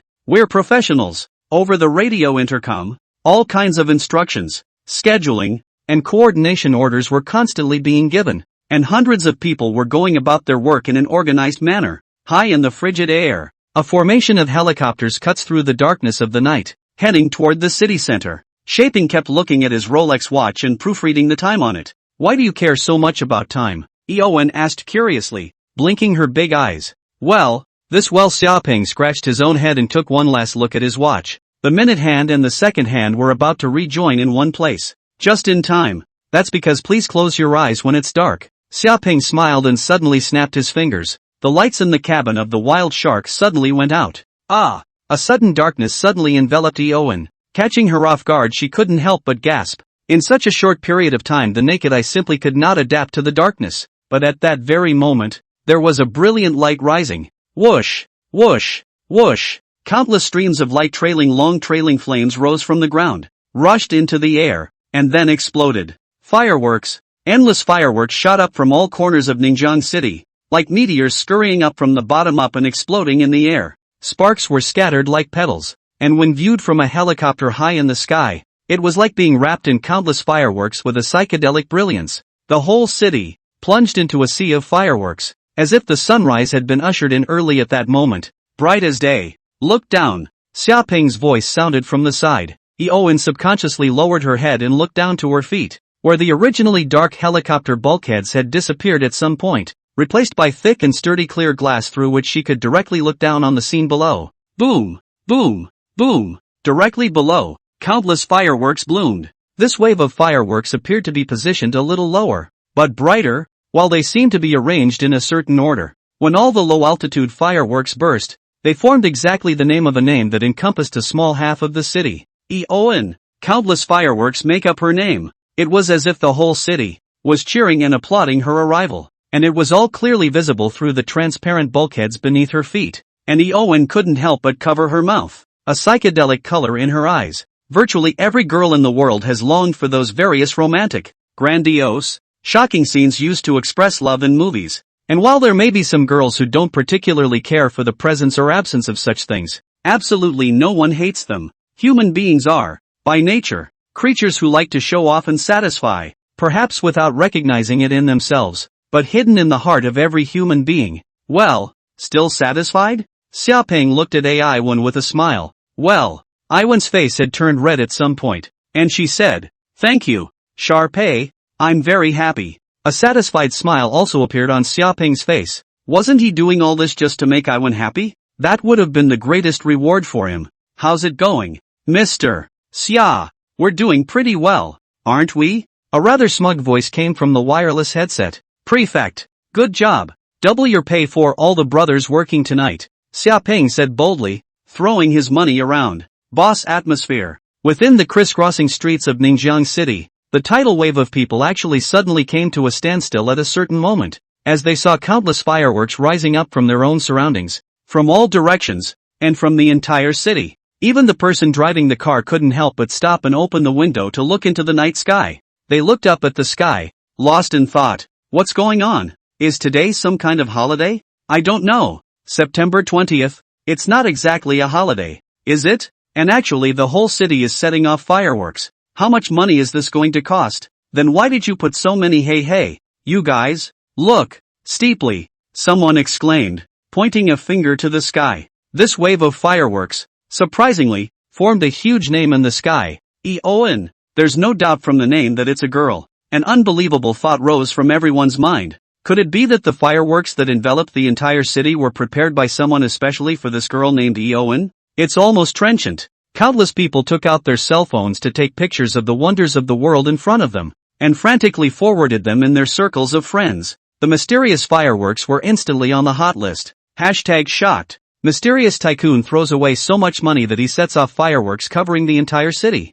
Yes, is it courting? *******, who is this? It's so awesome. The following by my math calculation little genius to calculate for everyone such a fireworks in the end need to spend how much money? A bucket of fireworks will probably need in the entire area of Ningjiang City fireworks density through the filming can be obtained the final result? The upstairs has been scared to death. So let's disperse. That woman is so happy, isn't she? When will my boyfriend do the same for me? Are you trying to force your boyfriend to sell a kidney? The mysterious fireworks that enveloped the city were wildly bristling and will, without question, will be on the front pages of many newspapers tomorrow. It's the kind of thing that doesn't happen to you, but people still talk about it. Chapter 51 Candlelight Dinner. Winter and Summer Love. Downtown, Hentaying Tower, a landmark building in the super metropolis of Ningjiang. This edifice, which was more than 500 meters and towered into the clouds, would be suffocating and oppressive just by standing there. The helicopter carrying Shapin and Iman had gradually approached the Hentaying Tower, and right at that moment, the entire illuminated, spire-shaped Hentaying Tower suddenly plunged into pitch blackness, without a single ray of light again. The next moment the topmost point of the Hentaying building but suddenly lit up from the darkness. It was the famous 8-star restaurant, Crystal Knights, the shining jewel at the very top of the Hentaying Tower. Look, that's our destination Crystal Knight. We're here. Xia Ping pointed ahead and said. At this moment, the Crystal Knight, like fireflies in the darkness and the North Star in the night sky, glittered and was clearly visible. Wait a minute, Iwan said incredulously as her mouth opened wide in surprise. You're not going to bag the Hentaying mansion, are you? Why else would the entire building be plunged into darkness simply to highlight the topmost floor? Crystal Knight? It's not that dramatic. Xia Ping smiled shyly. I just bought Crystal Knight. You bought Crystal Knight? Only? Eowen was instantly dumbfounded. Wait, then why did the lights in the entire building suddenly go out? Are there no other guests inside? Rubbing his hands awkwardly, Xia Ping shrugged his shoulders and said, Ahem, I just hacked the Hentaying building circuit control system, don't worry. I just borrowed them for a few dozen seconds. I have sent someone to monitor the situation in my aunt, and absolutely nothing unexpected will happen. As soon as the words fell, the power system of the entire Hentaying Tower returned to normal, and the light was broadcasted, once again returning to the bright lights of before. As the giant helicopter shark approaches, a faint noise can be heard coming from the building. Countless people were cursing, seemingly still amazed by the unexpected situation just now. Asterisk. What the hell happened? Where's the manager? Manager, I want to complain. It's the first time I've encountered anything like that here. This is too much, isn't it? What's wrong with your electrical system? You're so pfft. Eowen was dumbfounded. But after a few seconds she couldn't help but burst out laughing. Natsadera's childlike, mischievous, and unreasonable side like this somehow also made her feel cute. Maybe when looking at someone you like, whatever the other person does feels good? With a roar, a total of 10 helicopters, including the wild shark, slowly landed on the top rooftop of the Hentaying Tower, with a great deal of momentum. On top of the rooftop, a middle-aged man in a suit was already standing there quietly. And after AI1 and Xia Ping came down from the helicopter, he quickly walked up and respectfully said, Mr. Xia, Miss AI1, the dinner has already been prepared for you, so please move to the Crystal Knight. Well, lead the way. Natsuai nodded slightly and took Iwan's hand, while Iwan didn't refuse and just let Natsuai take her hand, following the man in the elevator to the Crystal Knight below. Drop. The elevator door slowly opened. Just stepped into. The fragrance will be mixed with warm air came to the face, like grass is fresh. Let a person's spirit for a shock. Eowen looked around curiously. The dining room is paved with precious crystals, and the purple chandelier at the top gives off a soft glow that is not harsh, but unusually warm and soft. Under the realistic holographic projection, countless rose petals sprinkled down from all around, together with the light fragrance, as if they were real flowers spinning, flying and scattering. How is it? Do you think it's still satisfactory? Xia Ping asked. Well, Iwan's face overflowed with a strange color as she whispered na, then suddenly spilled a smile and looked sideways at Xia Ping. I'm hungry. Let's eat first. Of course, as you wish. Xia Ping smiled back, answering courteously like a true gentleman, and then pulled AI1 to the luxurious crystal dining table, where they sat opposite each other. Clapping his hands, countless waiters who had already been prepared came with elegant steps, placing a precious and exquisite dishes on the table in order. Tender, juicy whitefish, caught in San Pedro and flown in directly, were alive and well a few hours ago. Produced in Austria, Caviar is a special platinum caviar blend of albino sturgeon eggs in 22-karat gold, $40,000 a spoonful. The white truffle, originating from Italy, has an annual production of only 1/10 of the black truffle, 3 tons per year, and is even known as a white diamond because of its preciousness, making it an excellent delicacy on the table. These dishes are not only appetizing with their rich aroma, but also beautiful as works of art. Just the look of it is mouth-watering. A glass of Romani Conti was opened and poured into 2 compact goblets, which were placed in front of each of the 2 men, and the aroma of the wine was refreshing. The 2 chatted happily as they drank wine, ate exquisite and delicious food, and enjoyed a romantic candlelit dinner. Xiaoping has a brain assist system,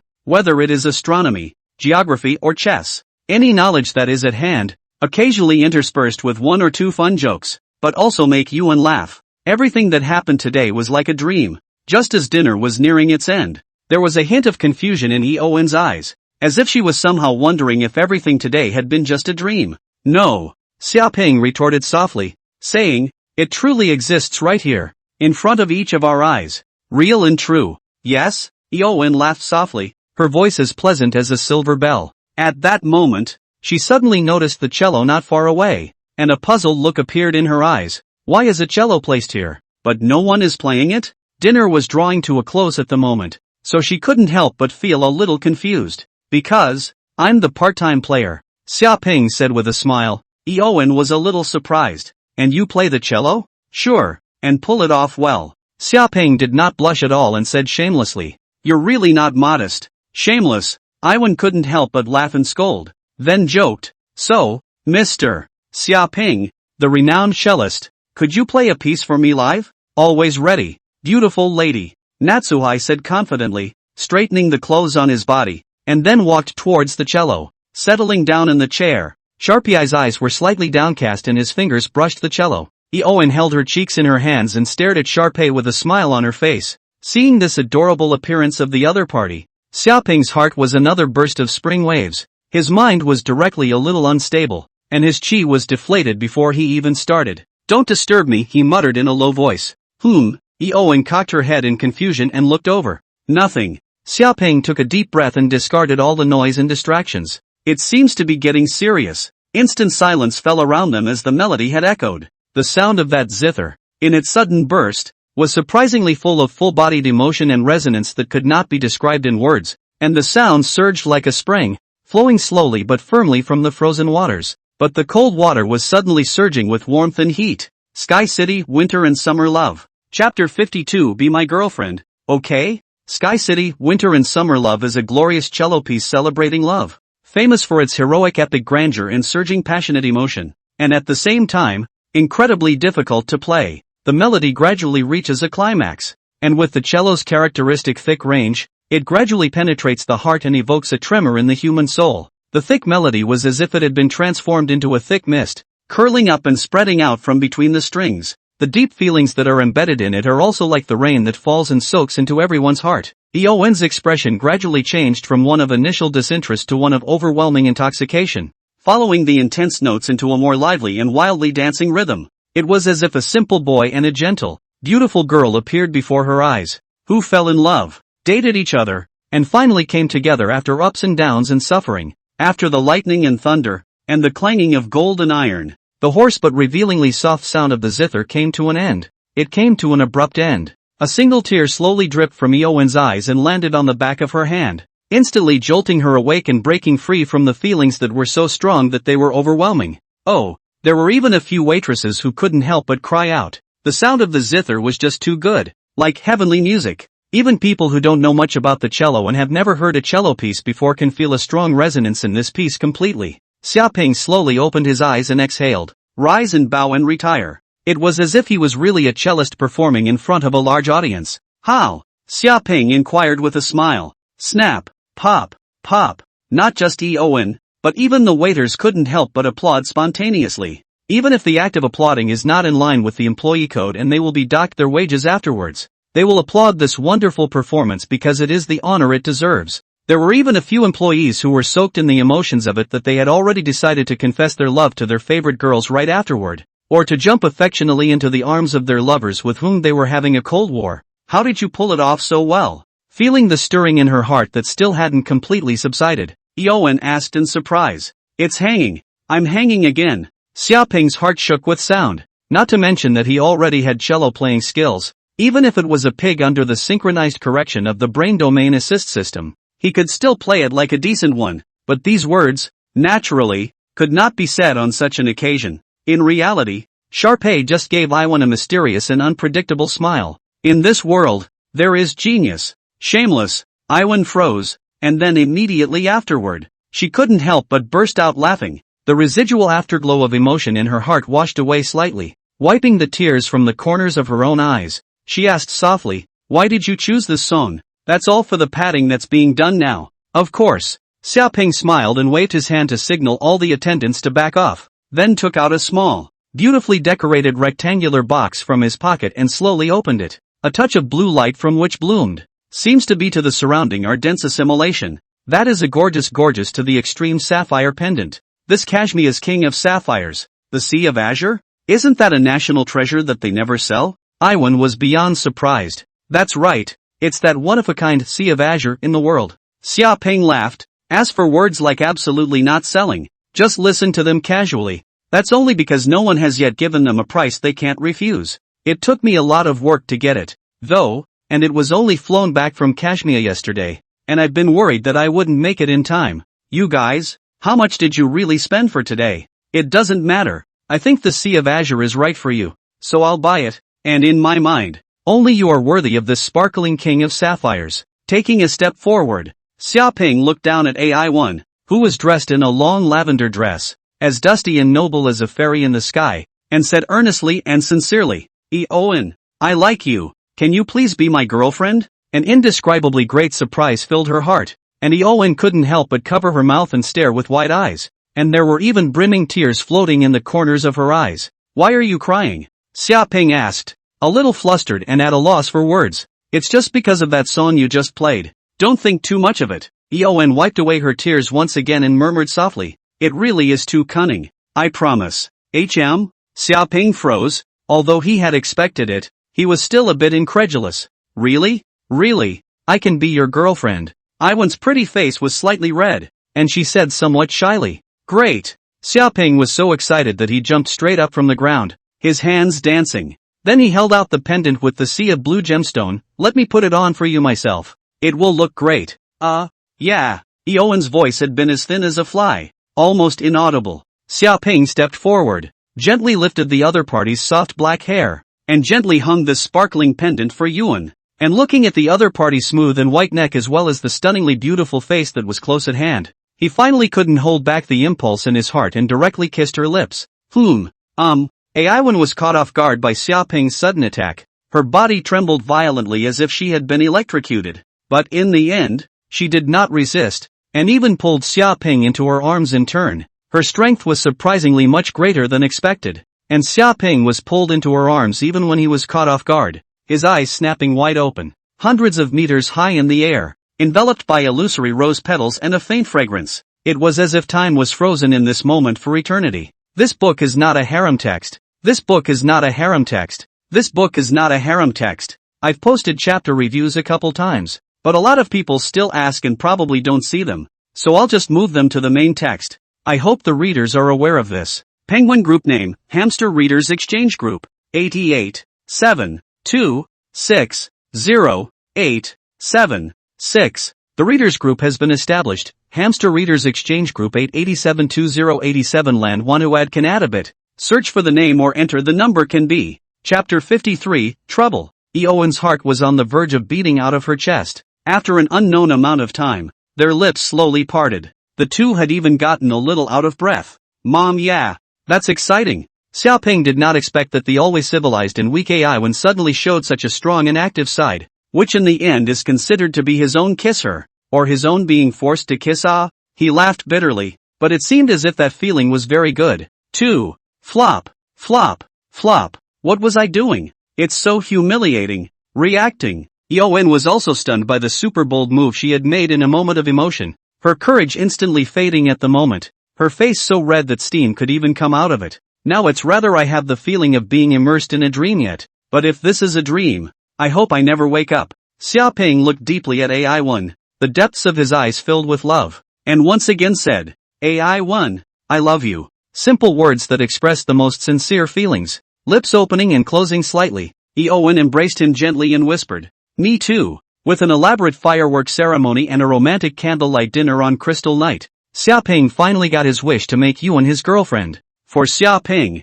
the joy of AI when becoming his girlfriend was even far greater than obtaining 100 billion or $1 trillion. The image of the two of them embracing and kissing between the countless illusory rose petals within the crystal night would be remembered and treasured in Xiaoping's heart forever. That night, Aiwen stayed with Xiaoping at the Purple Moon No. 1 villa. She had planned to stay for a few more days this time and have some fun in Ningjiang City. We're kind of living together here. Xiaoping felt this way in his heart, but in reality nothing happened between the two. There were so many rooms in Purple Moon Villa No. 1, and the two of them slept in separate rooms. Although his heart was very eager to be able to have a kiss, Xiaoping was not in a hurry. For Iwan to be able to let go of her reserve and kiss herself was already a huge improvement. Xiaoping was willing to spend time, slowly waiting for this girl he liked until she truly became his own. The next morning, when Sharpay woke up, he found that Iwan was surprisingly already up early. Vivian, up so early? Yeah, I made you breakfast yet. Eowen had a smug look on her face. You still know how to cook? Why don't you just let the maid do those? Xiaoping wondered. Can that be the same as if I made it myself? Iwan's eyes glared. What? You're not happy that I'm cooking and eating for you? You won't even have any when you want to eat it after I'm gone. The head chef in charge of Natsuhai's diet said apprehensively. Mr. Natsuhai, Miss Iwan insisted on making it herself. So, no harm done. Xiaoping waved his hand at the head chef, then walked down the stairs and laughed. How could I be unhappy? Come, let me taste the loving breakfast made by my dear girlfriend. The breakfast staple was an 8-ball porridge with a couple of delicate side dishes. Xiaoping only ate a few bites, and immediately praised it. It's too delicious. This if I get married to you in the future. Won't I be able to eat such a delicious meal every day? Seeing that Xiaoping was satisfied, AI Win's face showed satisfaction. But when she heard the word marriage she was instantly a little shy and snapped. If you want to marry me, then you'll have to perform well. After breakfast, and after Eowen had put on a little makeup and dressed up, Sharpay drove her out. Ningjiang City, as the country's premier metropolis, there are still many attractions and entertainment venues, and in the next few days, Xiaoping and AI Wen's also had a lot of fun, and the two of them became increasingly close. But even the best days have to come to an end, and it was finally the day of Eowen's departure. AI Wen was a third-year graduate student at the University of the Rising Sun in Donghai City, graduating next year, and it was also a busy time right now, and Xiaoping wasn't the kind of person who liked to keep his girlfriend wrapped around him all the time. However, he joked that he would let Iwan come to help him after graduation, but the other party didn't refuse. So wouldn't they be able to see each other more often then? It was just under a year away, and he could still afford to wait. Before boarding the plane, at the moment of impending separation, Eowen hesitated and said, in a few months it'll be my grandfather's 80th birthday. And all of our family will be together then. Can you come then? No problem. Xiaoping froze, then laughed. Good. Eowen seemed as if she was relieved, then waved him goodbye. With a roar, Shaping watched the airplane leave. But what exactly does Eowen's family do? She's been very evasive about it. Never mind. We'll meet her family in a few months anyway, so we'll know then. Xiaoping shook his head in confusion and thought no more, a smile reappearing on his face. Either way, now Iwan is my girlfriend. So if I meet with his family, does that count as meeting the parents? A little nervous. Jingle bells, jingle bells. The urgent ringing of the phone suddenly rang. Scanning the screen, it was Feng Chang who called, which made Xiaoping a little surprised. Pressing the answer button, he said lazily, hello, brother Xia. We're having a bit of trouble over here. Chapter 54, The Mysterious Master. Riverside Bright Moon. Tianzi No. 1 box. Feng Chang invited Xiaoping to meet here to discuss what he had said on the phone earlier. When he entered the box, Xiaoping saw Feng Chang smoking a cigarette with a sad face, surrounded by smoke. Put out the cigarette. Choking. Xiaoping frowned slightly, dissatisfied. Hey, yes. Feng Chang did not dare to say a single word of no, and hurriedly farted to put out the cigarette in hand, not daring to have a little complaint. Tell me, what kind of trouble did you run into? Something to do with Yuan's injury, I'm guessing? Xiaoping swept a glance at Wu Yuan and said indifferently. As soon as he came in, he noticed that although Wu Yuan, who was standing beside Feng Chang, still had a sharp and compelling gaze, his aura was a little shriveled, and the suit wrapped under the calf of the right leg slightly bulging, and can even smell if not the blood, obviously wrapped bandages, and the injuries must not be light. Even Wu Yuan, who had experienced a bloody baptism on the battlefield, had a layer of fine cold sweat on his forehead at this moment. Feng Chang was stunned, and immediately afterward, he nodded his head repeatedly, his face showing boundless reverence. Brother Xia is really wise and mighty, clear-sighted. All things cannot be hidden from your eyes. Cut the crap and get straight to business. Xia Ping was wickedly chilled by this flurry of ass-kissing from him. Yes, Feng had hurriedly began to say, this is not recently have Xia brother your support. I have been according to your instructions to quickly expand forces it. Rest assured, are all serious industry. I have also been properly restraining the brothers under my hand during this period of time. However, starting a few days ago, some people have suddenly started targeting me, going to the bars, dance halls, and shopping malls under my command to smash up the venues, and injuring quite a few of my brethren. Oh, who is it? Aren't you renowned in Ningjiang City? There is still someone here who dares to provoke you? Xia Ping was a bit strange. Could it be an outsider? How come no one dares to provoke me? Aren't you? Feng Chang secretly spat in his heart, but on his face he didn't dare to show the slightest bit of it, and hurriedly replied, according to my investigation over the past few days, I found out that the group targeting me is just a small force on the edge of Ningjiang City that I used to not even look at, and their boss is called Dai Hu. But this guy Dai Hu has invited a powerful helper from somewhere, with a terrifying strength that can be said to have no enemy. Wu Yuan was easily defeated and then injured by him, and if it wasn't for the cover of his brothers, I'm afraid that he would have even lost his life in his hands. With the help of that man's power, these days Dai Hu has been wildly arrogant.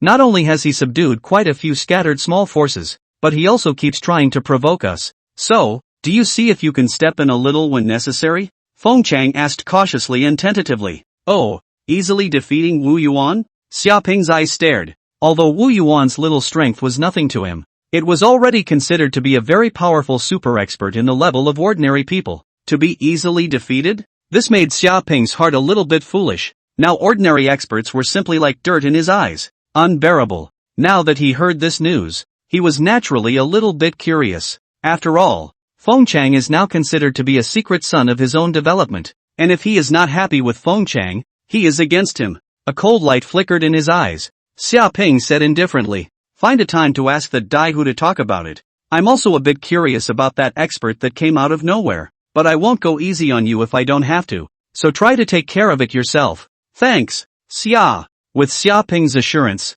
Feng Chang was immediately overjoyed. Xia Ping's body skills shown that day were simply like a god or a demon. A dozen people with guns could not be defeated, at least not weaker than the mysterious expert who suddenly appeared. Chapter 55, The Arrogant Dai Hu. 3 days later, Jinming Tea House. Jinming Tea House is more than 10 stories high, and there are even artificial lakes and rockeries and streams in the public areas. And in the corners of the open-air area, there is also an ingeniously designed pavilion separated by a stone wall, which is filled with dense palms and green plants and flowers. It's a quiet and secluded environment. A great place to talk business and have a cup of tea and a game of chess. The meeting place for the two forces of Feng Chang and Dai Hu was set here. This place did not belong to either party's territory, so both sides were relieved to meet here. Feng Chang, who had already taken a seat in the gazebo, anxiously tapped his hand on the stone table, looking down at his wristwatch from time to time. 20 minutes had passed since the appointed time, but Dai Hu still hadn't come. Boss, this Dai Hu is really reckless. A Feng Chang's henchman next to him couldn't help but say, this is not putting us in our eyes. I don't think we need to wait. We should just the hell out of them and exterminate them. That asshole. Feng Chang's face was gloomy and his teeth were clenched in anger. Next to him, Xia Ping was sitting on a stone chair with his eyes closed in a low profile, like an ordinary henchman of Feng Chang, and did not seem to be in any hurry at all. Coming. After another 10 minutes or so, Xia Ping suddenly opened his eyes and said indifferently, snap, snap. Outside really sounded the sound of messy footsteps. A fat-looking middle-aged man walked quickly walking a fat meat mess, followed by several people. Ha ha ha ha ha. Sorry for the delay. Something came up. Brother Feng won't mind, right? The fat-headed man, also known as Dai Hu, said with a big smile. Nonsense. I also just arrived not long ago. Feng Chang said with a smile on his face. At his level, even if his heart was shaken, he could still smile on the surface. However, the backstabbing will certainly be deadly, and will not give the other party half a chance to struggle. Xiaoping's gaze just swept over Daihu before skimming over it. What really attracted his attention was the person who was on Daihu's side. He was not tall, about 40 years old, but he looked incomparably shrewd, and the light in his eyes exploded, causing Xiaoping to look at him more than once. It seems that this is the mysterious expert who injured Wu Yuan. It really is not simple. Xiaoping nodded slightly, but now that the other party did not put up a fight, he could only tell the approximate depth. Daihu sat down in a big horse, then directly crossed his legs and said rather absent-mindedly, "Feng asked me out this time. I wonder what instruction I have." Although he had a mouthful of brother Feng, there was not the slightest bit of respect in either his tone or actions. Even though Feng Chang's chi cultivation kung fu was not weak, his face was completely gloomy. "Daihu, you've been assigning your men to smash my venue and injure my brothers lately, creating a lot of trouble for me. Is there nothing you want to say?" Feng Chang angrily rebuked. "Oh, this thing." Daihu slowly sat up straight and looked at Feng Chang in front of him, the corners of his mouth grinning. "I didn't expect the people under you to be such losers. Sorry if I've offended you." "What did you say?" Unbridled. The people under Feng Chang were instantly furious, especially Wu Yuan, who even pulled out a pistol and aimed it directly at Daihu. "Brother Feng, what do you mean by that?" "That's the surface meaning. You have to give me an explanation for what happened before." Feng Chang said coldly, "You need to know who is in charge in this territory of Ningjiang." "Ha!" The smile on Daihu's face gradually retracted, and a hint of coldness flashed through his eyes. "Feng Chang, it seems that being a big brother for so many years has inflated you. Do you really think that no one can clean you up? And you, Wu Yuan, are also something that doesn't remember." Has been standing beside Daihu, as if a statue-like shrewd man suddenly moved. Does not move as already, a move is a thunderous momentum. The people present didn't even see what was happening. The gun in Wu Yuan's hand instantly fell to the ground, and he himself flew out with a direct scream. The lean man stepped out, and the pistol that landed on the ground was directly crushed by him.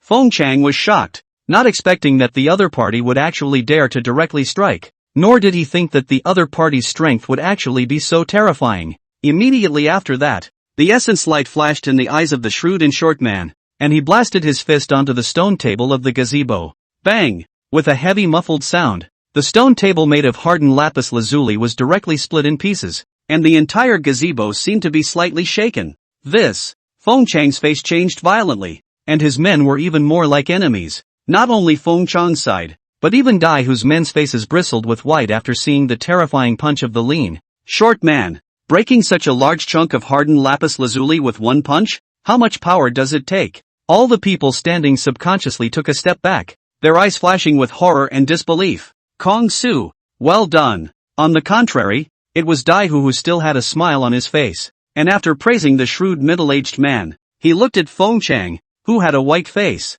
and said, "Feng Chang, now you know what power means, right? Your time will soon be over. I will be in charge in Ningjiang City, and everyone will follow my orders." He waved his arms exaggeratedly and with great bravado, as if he had already unified all the powerful forces in Ningjiang City and covered the sky with one hand. Chapter 56, Kneeling and Begging for Forgiveness. Feng Chang, don't say that I won't give you a chance. Today you have two choices. Either you give up all of your turf, and then bring your brothers under your hand to submit to me, and you can continue to enjoy the glory and wealth in the future. But if you want to resist, then there's only one way to die. Not only will you die, but everyone under your hand will die with you. Smiling coldly, Daihu looked at Feng Chang with a cozy face. Now, make a choice. Otherwise, you and your men won't be able to walk out of here today. Feng Chang's face shifted and eventually looked at Xiaoping. Sighing, Xiaoping, who had been quietly watching, slowly stood up and leisurely said, "In the end, I still have to make a move." Feng Chang lowered his head in shame. If it wasn't for inviting Xiaoping today, he was afraid that he wouldn't even be able to put up half a fight, and he would even lose his life. However, his mood was still a bit apprehensive and uneasy. Even if it was Xiaoping, could he defeat this monster in front of him? The hand the other party had just shown was really scaring him. If Xiaoping couldn't even solve the other party, he really was at his wit's end. Daihu hadn't even noticed Xiaoping before. He had thought that it was just one of Feng Chang's men, but now it seemed that it was actually him who had moved in to save him. After carefully sizing up Xiaoping, he laughed out loud and taunted. "Feng Chang, you are really confused.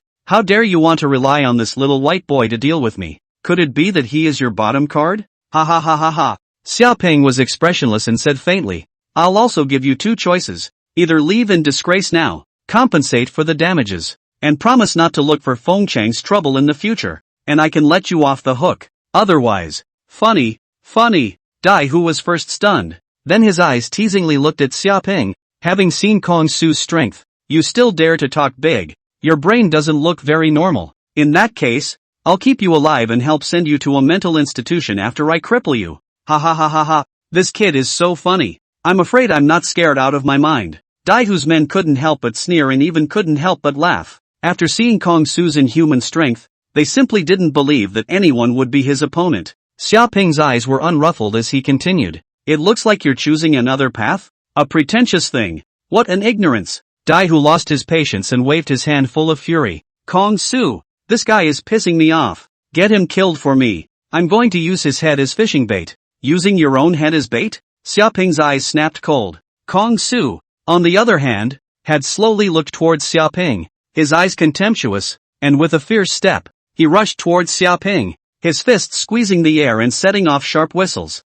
This punch was completely without any retention. If it was a normal person's head, I'm afraid that it would be directly shattered. After all, if the skull is hard, can it still be compared to lapis lazuli? Humph. Instead, Xiaoping let out a cold snort, his internal force running through his entire body. Then his right foot kicked forward like lightning. Kong Su's pupils shrunk violently, feeling a sense of crisis so thick that it was like substance enveloping him. Subconsciously withdrawing his fist, his figure falling to the side, he narrowly dodged the blow, but before he could breathe a sigh of relief, Xiaoping's right leg instantly changed from a side kick to a downward chop, directly stomping him to the ground. Dang! Kong Su's body seemed like a baseball that had been hit by a bat, smashing hard into the ground. Even the stone slabs showed large cracks. Shaking his head, a hint of disappointment flashed in Xiaoping's eyes. Originally thought it was a capable fighter, but did not expect it to be nothing more than that. According to the Brain Domain Assist System's calculations,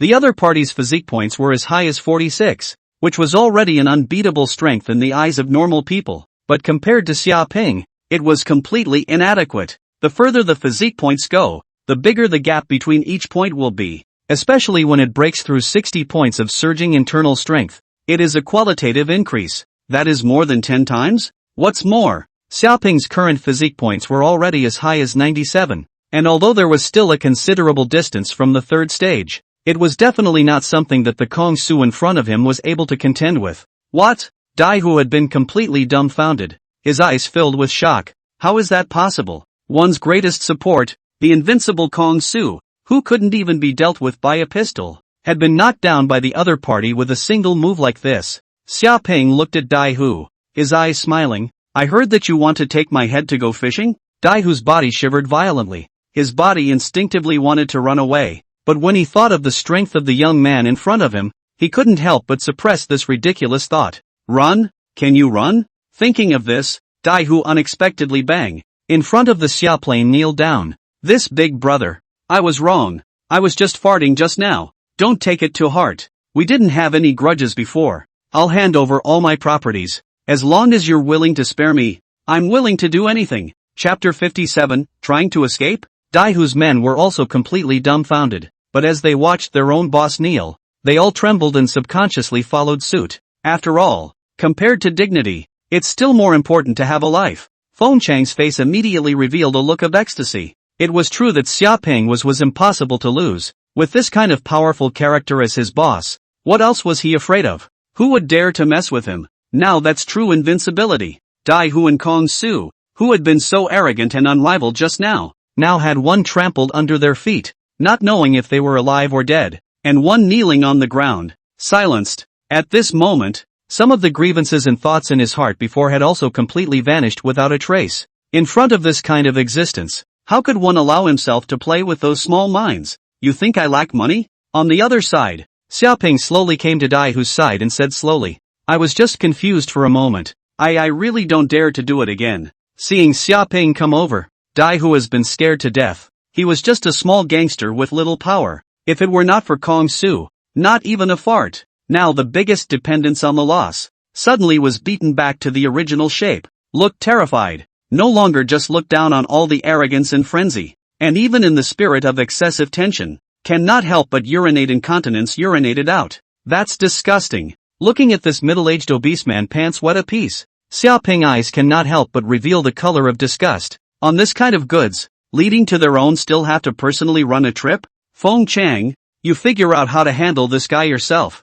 Yes. Feng Chang's face showed a fierce look. This dead fat man even caused himself so much trouble. I will certainly treat him well. And in this case, Daihu before the use of Kong Su's power to integrate those who have been straying from their own control outside the edge of the force. It is just that you can take this opportunity to all under the banner, to strengthen their own power, is considered a blessing in disguise. At this time, a change that everyone hadn't expected suddenly occurred. Kong Su, who had previously been lying motionless on the ground and appeared to be unconscious, suddenly stormed up. He was not trying to sneak attack Xiaoping, but rather, he charged outward without hesitation. He's going to run away, only to see Kong Su's feet violently stomped on the ground. The whole person, as if his feet were installed with springs, generally jumped up high. Actually wanted to directly jump over the fence to escape. Trying to escape? Xiaoping let out a cold smile and violently stepped on the ground. A piece of green stone that had been broken earlier rose up in the air. He kicked out in a smooth motion.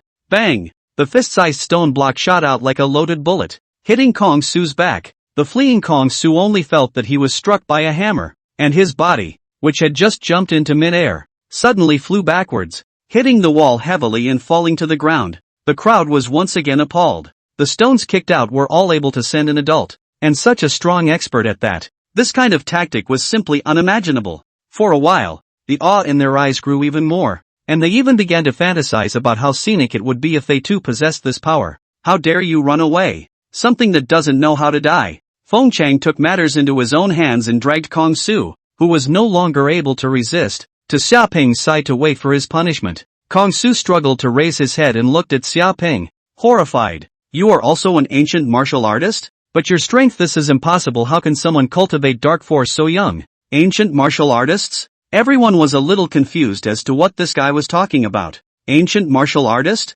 Dark strength? Xiaoping was similarly at a loss for words, but then his heart stirred and he seemed to be pondering. Could it be that the dark energy he was talking about was the internal force generated in his own body? Thinking of this, he asked without moving, what is an ancient martial artist? Ahem, since I've lost, it's up to you if you want to kill me, but don't think I'll accept your insults. Kong Su's face rippled with veins and he became furious. Are you going to say that you never knew about ancient martial arts and then cultivated dark force? Ridiculous. He didn't believe Xiaoping at all and bit the bullet, thinking that Xiaoping was humiliating him. Xiaoping didn't bother to explain too much, letting Feng Chang dispose of him on his own, while he himself left Daihu alone. Just because he won't say anything doesn't mean others won't. He sneered. No, I don't want to die. Don't kill me. When Daihu realized that Xiaoping had left himself alone, he was terrified, thinking that the other party was trying to kill him, and he knelt down on the ground again and started begging for mercy. Shut up, Xiaoping said coldly. Daihu instantly obediently shut up, his body constantly trembling, but he didn't dare to speak again. I say, you answer, and if your answer satisfies me, I will spare your life. Statement. This book has ancient martial arts, but it will not be immortalized, and the ancient martial arts occupy a very small proportion, basically just for the protagonist's strength to crush the average person to set a reasonable background. There will not be a mess of what the same age geniuses, martial arts competitions, as well as a lot of intrigue between the big families of the competition. Chapter 58, What is Ancient Martial Arts? After interrogating Daihu, and rejecting Feng Chang's attentive request to host a banquet of thanks for himself, after dealing with this matter, Xiaoping returned directly to Villa Purple Moon 1. Inside the gym on the second floor, Xiaoping sat cross-legged on the floor, pondering over the information he had pried from Daihu. He had learned quite a bit from Daihu through interrogation, not enough to be detailed, but enough to get a general idea. In this world,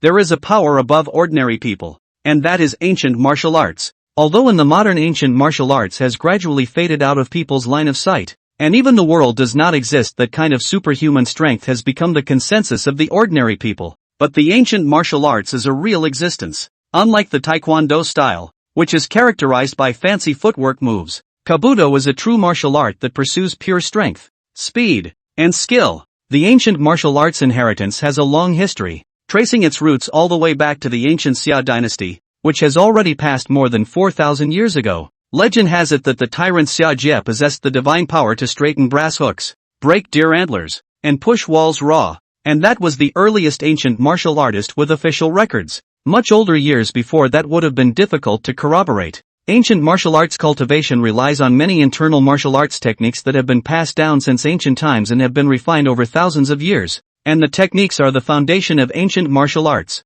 Forging body, dark strength, and bright strength, with each layer subdivided into 3 stages: introductory, minor success, and major success. This is the classification of ancient martial arts. To forge the body is to cultivate the sinews, bones, skin and flesh, and when it reaches the peak, the force reaches 1,000 pounds, and opens up the monument and cracks the stone. Even if there are dozens of people in front of you, you can easily knock them down, and you can even avoid the pistol by prejudgment. Like before that, Kong Su will have already entered the forging body into the realm of great success. After that, it is to open the meridians and cultivate internal force, which greatly increases the power and the strength skyrocketed. But because the internal force is still weak, it can't be released, and at most it can only be used to produce the effect through the body contact, so it is called the dark force. Reaching dark power was already enough to be called a martial arts master of a party. The number of people is almost meaningless. Historically, those martial arts generals who took the heads of thousands and thousands of soldiers, many of them were only dark strength martial artists. In the era of no hot weapons, they were indeed enough to run across the battlefield, and could be called the god of war. Even in modern times, ordinary firearms had lost their significance to powerful dark force martial artists. Unless they were outnumbered, they could all easily avoid bullets with their keen senses. Even if they were hit by bullets, unless they hit them squarely in the vitals, they wouldn't be able to kill them without dozens or hundreds of rounds. And when the internal force is hardened to the extreme and the true meaning of martial intent is understood, it is possible to advance to Ming Jin, and be honored as a Grand Master. Overriding the Dark Jin Masters, the internal force was released, taking in things through the air, killing people 100 meters away, and even cultivating all sorts of magical abilities, possessing means that could be described as horrifying. At that realm, there are few enemies that are difficult to kill, and the world is so big that you can go there. But that level of ancient martial artists, throughout the ages, there are not many. According to Dai Hu from the mouth of Kong Su No, in today's world, Ming Jin ancient martial artists are only a handful. None of them is a giant of a party. That kind of existence had transcended the mundane and wanted anything at their fingertips. So it turns out that ancient martial arts still exist in this world. And if you think about it this way, there are some incredible looking but quickly deleted videos on the internet that might have something to do with ancient martial arts. Xia Ping let out a long breath, somewhat shaken. I am now, according to the Ancient Martial Arts Division, a dark force expert who has condensed his internal force, which is already enough to be called a Grandmaster, and a Ming Force Grandmaster, which should be the third stage of the system. Xia Ping secretly mused. The modern ancient martial arts have been gradually hidden behind the curtain. Ordinary people and even big shots whose level is not high enough may not be able to know these hidden secrets and understand the truth of this world in their lifetime. If I hadn't gotten the system, I'm afraid I would never have known about this, right? If I heard someone talk about something like ancient martial arts, odds are I would still scoff. Xia Ping shook his head and couldn't help but marvel at the power of the system again. But he didn't have any martial arts foundation laid down from childhood, nor did he have any internal martial arts techniques. Yet he had reached his current strength just by virtue of the physique enhancement potion. You should know that the majority of people who practiced ancient martial arts could not enter the dark force in their whole life, and could cultivate internal force at the age of about 40 and advance to the dark force master, which could already be called a genius. And Xia Ping, he opened his fingers to count. From the time he got the system began to count up are not a few months. Although taking the physique enhancement potion required suffering intense pain, what was that compared to decades of boring, arduous cultivation? If this situation were known to other ancient martial artists, they would be afraid to go crazy with jealousy and shout to the sky, "It's not fair. This kid is open." However, this also caused a trace of vigilance to rise in Xia Ping's heart. Something as heaven-defying as the physique-enhancing potion could never be exposed, at least not before he had absolute strength. Otherwise, not to mention the unusual ancient martial artists, I'm afraid that even the Ming Jin masters couldn't help but eyeball and snatch it. Before Xia Ping did not know about the ancient martial arts world, he might have thought that he was already invincible. But now that he knew about the existence of the Ming Jin master, who could not be measured by common sense and could be called a land god, the arrogance in his heart had been restrained. The current self is absolutely certain to die against a Ming Jin sect master. Xiaoping's face was grave. It's still necessary to continue to raise your strength and advance to Ming Jin master as early as possible. That way you can have the power to protect yourself and have the ability to keep your secrets. In addition, the pace of earning wealth and growing power cannot be stopped. This world, I'm afraid, is more dangerous than he thought. Chapter 59, Attractions Established. Ningjiang City, a luxury commercial building. A newly established cosmetics company, Feng Qi, rented a full 2 floors as office space, officially began operations. After handing over the matter of setting up a cosmetic company to Qi Jing, the other party did not disappoint Xiaoping's expectations and handled everything in a well-organized manner. Sitting in the spacious office, Xiaoping hung up the phone in his hand. Lu Lin just called to report on the production process of the new game. Under that $1 billion staff encouragement bonus, all the people were full of enthusiasm and fighting spirit. The development process of the new game was very smooth, and Dragon Media also through their own channels for the ancient kingdom of this game vigorously publicized. Of course, this time through the form of business cooperation. After all, it is not possible to every time owe Jiang Yuan by a favor, but the Dragon Group still gives a considerable degree of attention and preference. So the game hasn't even come out yet, but there's already quite a buzz about it, with gamers eagerly awaiting the day it's released. That Jiang Yuan Bai guy seems to be quite valued by Jiang Lu recently. A smile appeared on Xiaoping's face. It's true that it's the same as what I thought. The purple striped black card has brought Jiang Lu a lot of shock.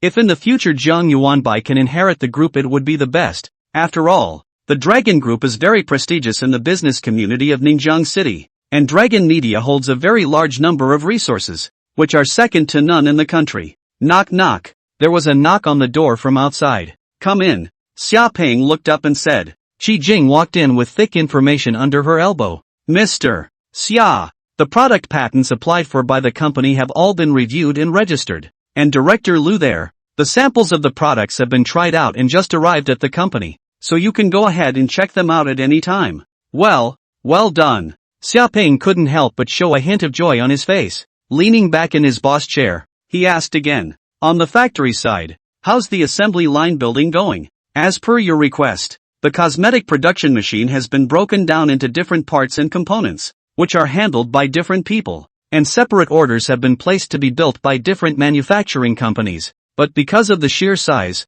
it will take at least 3 weeks to get to the first batch and officially start production. Tell them to speed up. Money is not a problem. Xiaoping waved his hand. That Mr. Xia. Qi Jing hesitated and said, you're building such a large-scale production line all at once, in case the product if not popular. Xiaoping smiled slightly. It was normal for the other party to have this kind of idea. After all, not only Ningjiang City, but even the domestic cosmetic market can be said to have been monopolized by big brands and companies. It's so hard to kill off this saturated, cannibalized market. And he himself is even more crazy. Only the first batch of production lines have invested more than $1 billion.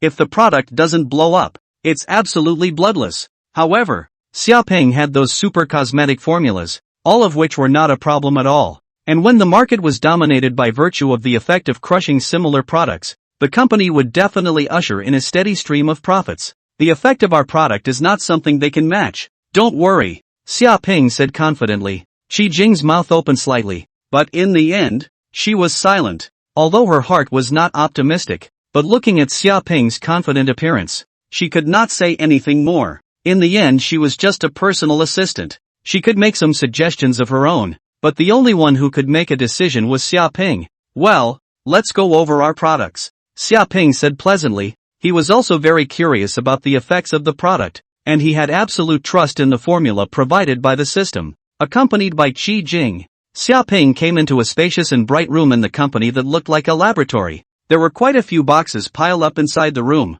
and other than that there were only 2 people. One was a man who looked to be about 50 years old and in high spirits, while the other was clearly Xiaoping's good brother, Song Wei, who was now serving as the deputy workshop director of the Fengzi production factory. Mr. Xia. Both of them greeted Xiaoping respectfully when they saw him enter. Although Xiaoping had previously felt that Song Wei sounded awkward when he called himself Mr. Xia, and asked him to call him directly by his name as he had done before, Song Wei refused to do so, saying that he had to be businesslike in the company. He didn't want others to look at him differently because of his relationship with Xiaoping, and even more so, He wanted to make some achievements with his own ability. Xiaoping couldn't argue with him and could only let him go, but there was also a hint of relief in his heart. If Songwei was really rotten to the core, then even with the many years of friendship between the two of them, Xiaoping wouldn't treat him poorly, but there was no need to think about too high a position. It's not much fun to push up hard, but Songwei in the evening after his thighs,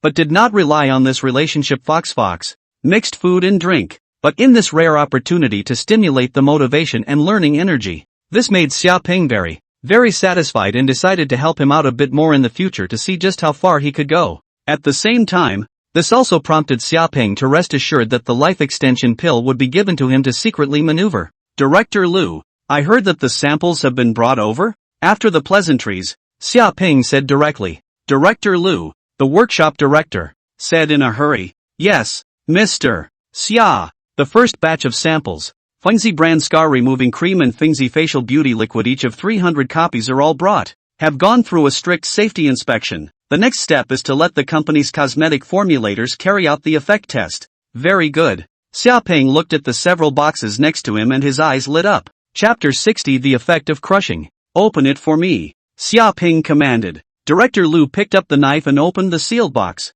taking out one copy each of the scar removing cream and beauty nourishing liquid and handing them to him for inspection. The scar removal cream comes in a small cylindrical box, while the beauty booster comes in an opaque white test tube. Xiaoping twisted open the scar removal cream, gently dipped a little, and then applied it to a narrow scar on the back of his right hand that was not very obvious from before. Gently wiping, the medicinal power of the scar removal cream gradually penetrated into the flesh and blood, and to everyone's shock, something happened.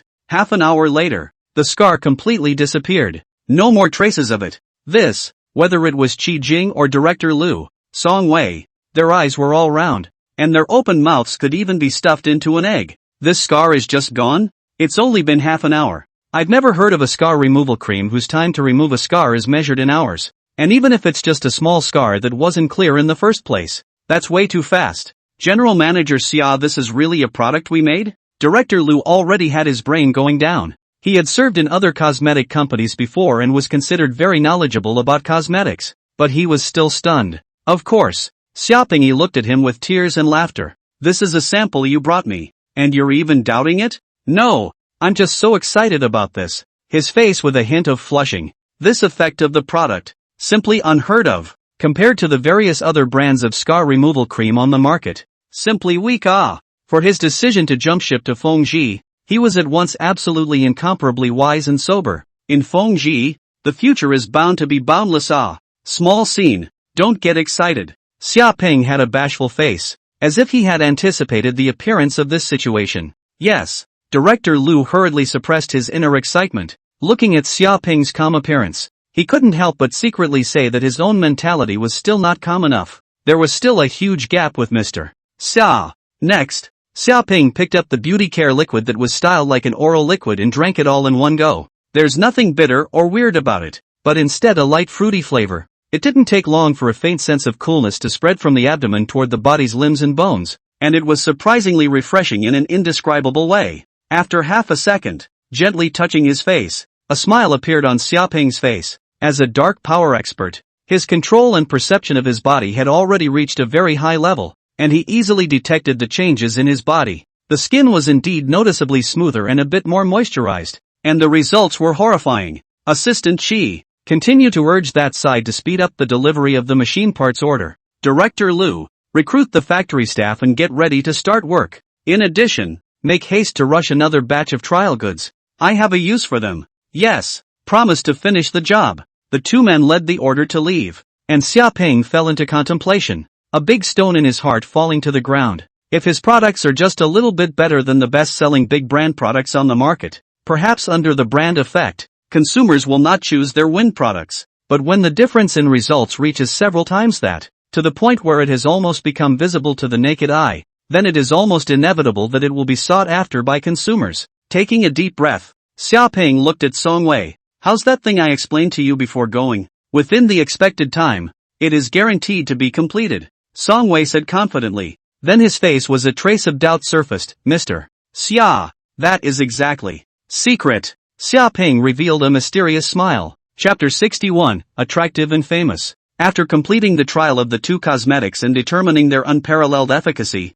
Xiaoping immediately convened a working meeting of the marketing department. We, as a newly established cosmetics company and still launching our products for the first time, in this case, we need to start from two aspects if we want to gain consumers' favor and recognition. First, I've asked the production factory side to step up the development of a new batch of experimental products. We'll speak with facts and let consumers experience it for free, so that they can successfully experience the efficacy of the product, and then gradually promote it through their circles. Secondly, take the initiative to carry out publicity ourselves. We will first concentrate on publicizing within Ningjiang City before spreading out to the whole country with Ningjiang City as the center. There is only one principle of publicity: quick time, wide scale and exaggerated degree. Xiaoping's gaze was sharp as he swept over the many employees below and said grimly, "Use the most exaggerated adjectives for me, so that every single person remembers the name Finji and remembers our products. The tagline gives me the straight dope to tell them that Windsor's products are the best on the planet and are the absolute,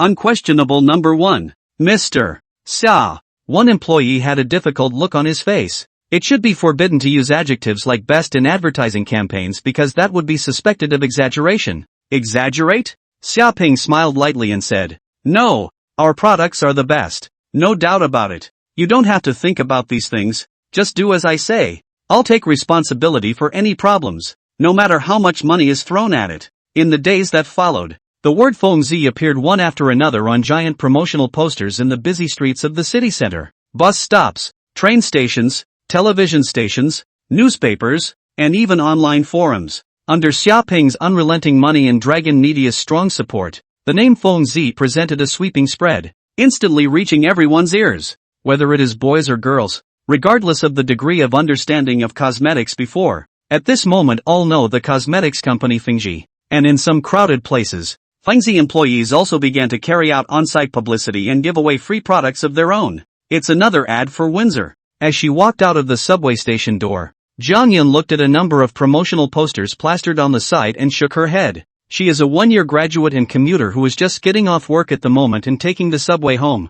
Zhang Yun for the choice of cosmetics is exceptionally cautious, and before out of curiosity also checked the company's information, but learned that Fengzi was established only a short time ago, and only 2 products. Suddenly lost interest in it, even wondered if this was some kind of scam company planning to make a buck and run. Drop. Swiping her card out of the station. She hadn't gotten very far out of the subway station when she could already hear the noise in the distance, only to see a temporary simple elevated platform. A staff member wearing a Fengzi work clothes was loudly publicizing their own products, and from time to time, distributing something to the surrounding people who passed by, but most people had very little interest. The results of our Windsor products are absolutely unmatched by any product on the market, and the results are definitely number one. Fengzi brand scar removal cream starts to work in as little as 20 minutes and is guaranteed to get rid of scars without a trace and give you back your best look, is now being given away for free. You heard right. Free gift. This propaganda is too exaggerated, isn't it? How dare you claim that your product is number one? Zhang Yun couldn't help but shake her head and lose her smile, understanding why those people would ignore it. Her eyes dimmed for a moment as she touched a scar on the left side of her face that wasn't overly noticeable, but was still very clear up close. Her appearance is not bad, but because of an accident has left a long scar on the left side of her face, and she has used many big brands of scar removal creams with little success. Hello, this beautiful woman. Would you like to try our Wendy's scar removing cream and beauty nourishing liquid? It's a free gift now. You can take one of them for free. Just hope you can help us publicize more after you experience the effect of the products. The Wendy staff member smiled. Not interested, thanks. Zhang Yun walked quickly past, but what the other party said lingered in her mind.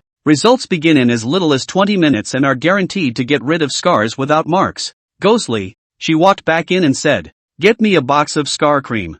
Jingle bells. Early in the morning, Zhang Yun climbed up in the alarm clock noise. When she stood sleepily in front of the dressing mirror, after touching her face, suddenly froze. The scar on the left side of her face, surprisingly, had completely disappeared. Gosh! She covered her mouth incredulously and turned to sobbing. And similar situations like Zhang Yun's have happened to many others. Inside the office of the chairman of the board of directors, Fengzi Cosmetics Company, Xiaoping was flipping through the comments of netizens on his cell phone about the 2 cosmetics products of Fengzi, and was in a happy mood. I'm blowing up for wins. The scar removal cream is so good. Oh my gosh. The scar on the left side of my face completely disappeared in just one night. Before, I thought this Feng Z was bragging. A company I'd never heard of before dared to say that its products crushed other brands, but I didn't expect it to be really powerful. I used a friend's Wind brand beauty and skin cream and my skin felt like it was back 10 years ago. I just hate that I didn't snag a free trial. I can't wait for the official release date.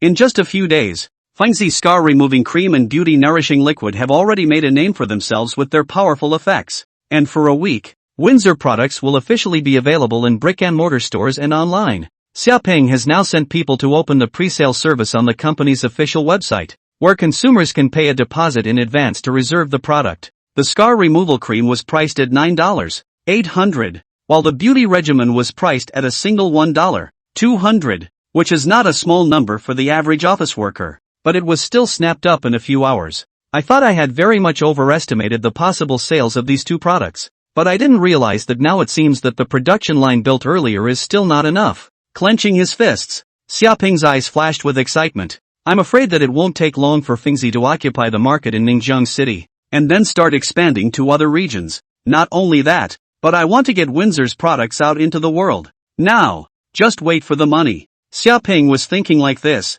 and at this time, Qi Jing suddenly called, bringing in unexpected news. The first major shareholder and chairman of the L'Oreal Group, the son of the current patriarch of the Alfred family, and the first successor of the Alfred family, André Alfred will arrive in Ningjiang tomorrow. Chapter 62 André Alfred, the son of the first shareholder and chairman of L'Oreal. André Alfred, first in line to the Alfred family? Xiaopeng frowned slightly when he heard this. What is he doing here? L'Oreal Group. That is the world cosmetics industry dominant level of existence. Assets of nearly $100 billion of super large group in China's cosmetic market, but also has been out of sight. Unrivaled existence. L'Oreal, Lancôme, the two names, can be said to be widely known. L'Oreal Group, just by virtue of the power of a single, occupies the country of China. The cosmetic consumption of the country's 17% of the market share of the big country. The Alfred family, moreover, occupies more than 30% of the shares of the L'Oreal Group,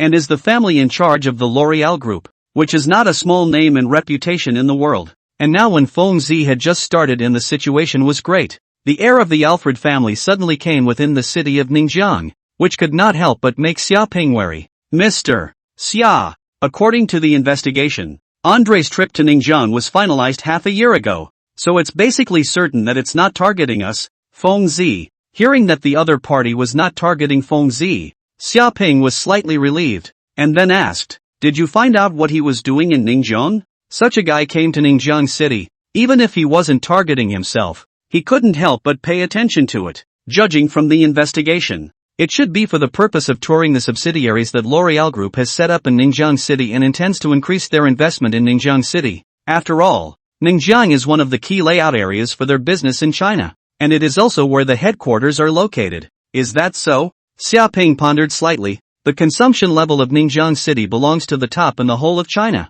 and only one city occupies about 1.5% of the domestic market share, and there has been a continuous trend of expansion in recent years, so it's not surprising that the L'Oreal Group attaches importance to Ningjiang City. In Ningjiang City, various large cosmetic brand companies are entrenched, and the forces interact with each other in a wrong way. And if you take most of the market share of Ningjiang City, this place can bring L'Oreal collection a huge profit calculated in tens of billions of dollars every year. That's why even the L'Oreal Group is salivating. After thinking for a long time, Xiaopeng instructed, see if you can make an appointment for me to meet with this André, and say that I want to cooperate with the L'Oreal Group. Hanging up the phone, Xiaopeng looked out at the distant scenery through the spacious and bright floor-to-ceiling windows, pondering, with Feng Z's current strength, there was undoubtedly no way to compete with a giant like the L'Oreal Group. Although he had unrivaled confidence in his own products, if he crushed L'Oreal's Ningjiang branch, it would mean confronting the entire L'Oreal Group. After all,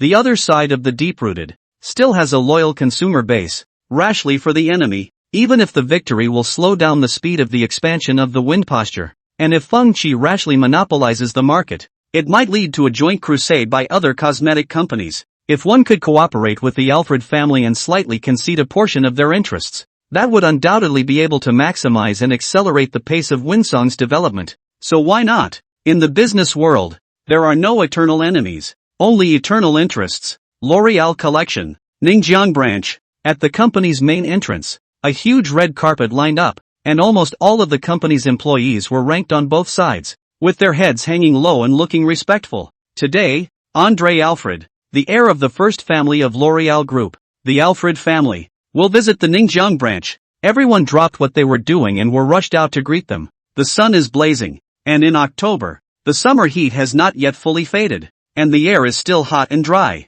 and the crowd had been waiting for almost 2 hours, with sweat already dripping from their foreheads. Hey, even if it's Alfred's heir, there's no need to make such a big deal out of it. We've got a lot of work on our hands. Someone who couldn't stand the torment of baking in the sun couldn't help but say, "Shoo, you don't want to die." It is said that this young Master Andre has a violent temper and hates it when people are disrespectful to him. If he knows that you are badmouthing him behind his back, it would be easy to get fired. Can't you see that the president himself has come out to greet him? I've heard that this young Master Andre dismissed quite a few regional executive presidents when he inspected other Asian regions before, and some of them disobeyed and reported it, and ended up in an even more miserable state. And there were even quite a number of people who were screwed over because they offended him. Terrifying rumors began to spread among the employees, causing a look of awe to appear on their faces. The shadow of a convoy gradually appeared in the distance, and everyone's complexion was aghast. For Mercedes in front, for Land Rovers behind, escorting a shining Bugatti Veyron in the center, just like an ancient emperor traveling. A hint of envy and awe flashed in the eyes of the crowd. This was the might of the first heir of the Alfred family. Pop! A young man with neatly combed blonde hair and azure eyes got out of the car, looking close to 30 years old, wearing a black trench coat, his face full of cold arrogance and disdain. After he slowly walked across the brightly colored red carpet surrounded by bodyguards, all the company employees waiting on both sides bowed 90 degrees. "Welcome, young Master Andre." But Andre's face remained expressionless. Not only did he not say a single word in response, he didn't even pay much attention to them in the slightest with his eyes. A trace of indignation and exasperation flashed across many people's faces, but they forcefully suppressed it, not daring to complain in the slightest. What kind of status does the other party have? There is no need to give them face. And more people had already jumped on the bandwagon, intending to put on a good show in front of Andre, and perhaps earn a chance to catch a fish. Many of the women who were confident in their looks and bodies were puffing out their chests and raising their faces, hoping for a chance to be spotted by young Master Andre. "Young Master Andre, welcome. I'm Lu Chang, president of L'Oreal Group's Ningjiang branch. Allow me to show you around the company." A competent middle-aged man came forward with respectful strides and addressed Andre Alfred in an extremely flattering manner. Although his rank within the group was not low because of the special nature of Ningjiang City, he did not dare to be reckless at all in the face of Andre. "Well, lead the way." Confronted by the company president, Andre nodded slightly, finally looking squarely at him. And right at this moment, his afterglow suddenly caught sight of a rather pretty and cute-looking beautiful staff member next to him, and a hint of greed immediately flashed across his face. "You, come here." The woman clerk froze. "Yes, you." Andre smiled evilly. The young female clerk did not dare to disobey, and went over to her with trepidation. Chapter 63 Goal, Defeat L'Oreal. "What do you want? What are your orders? How about being my girlfriend these days? Don't worry, I won't treat you badly." Andre laughed, licking his lips. Envy and jealousy flashed in the eyes of many girls, secretly sighing why the one being looked at was not themselves. Even if it was just a one-night stand, the benefits would be absolutely unavoidable. "Young Master Andre, I already have a boyfriend." The female clerk was startled and stammered. "Oh really? That's too bad. But I'm a person who doesn't like to force myself on people, so forget it." The young female clerk breathed a sigh of relief. "So, you're fired. Go home to your boyfriend." Andre laughed casually, as if he had just made a trivial decision. The female clerk's face turned white, and she even became a bit incoherent under the heavenly fall. "No, how can this be?" President Lu Chang also showed a trace of intolerance on his face, as if he wanted to say something, but he was instantly silenced under the icy cold sight that Andre suddenly looked over. No matter who she is or what position she holds within the company, from this moment on, she is fired. Remember, no one defies Alfred in the L'Oreal Group. Is that clear? On one side is an ordinary company employee. On the other side is the heir to the Alfred family, the first family of the L'Oreal Group. Anyone knows what to choose. Lu Chang can only sigh in his heart for this female clerk, who let you lose face with young Master Andre. If you offend him, your life is over. Lu Chang's face straightened and he said solemnly, "Yes, sir." Then he frowned at the already frightened female employee and said in a cold voice, "What are you still waiting for? Pack up and leave. You are no longer an employee of the company now. Xia Ping, the chairman of Feng Zi, wants to see me?" Inside the president's office, Andre sat on the seat that originally belonged to Lu Chang, playing with a valuable jade pendant, and faintly said, "Yes, young Master Andre. The other party seems to have the intention of wanting to cooperate." Lu Chang said with heavy eyes, "The efficacy of the other party's two newly developed products is simply unbelievable, and soon after their official sale, they have gained the admiration and love of many consumers, and even the sales of our L'Oreal products have been greatly affected." With a wave of his hand, one of the people next to him handed up a box containing two of Feng Zi's products.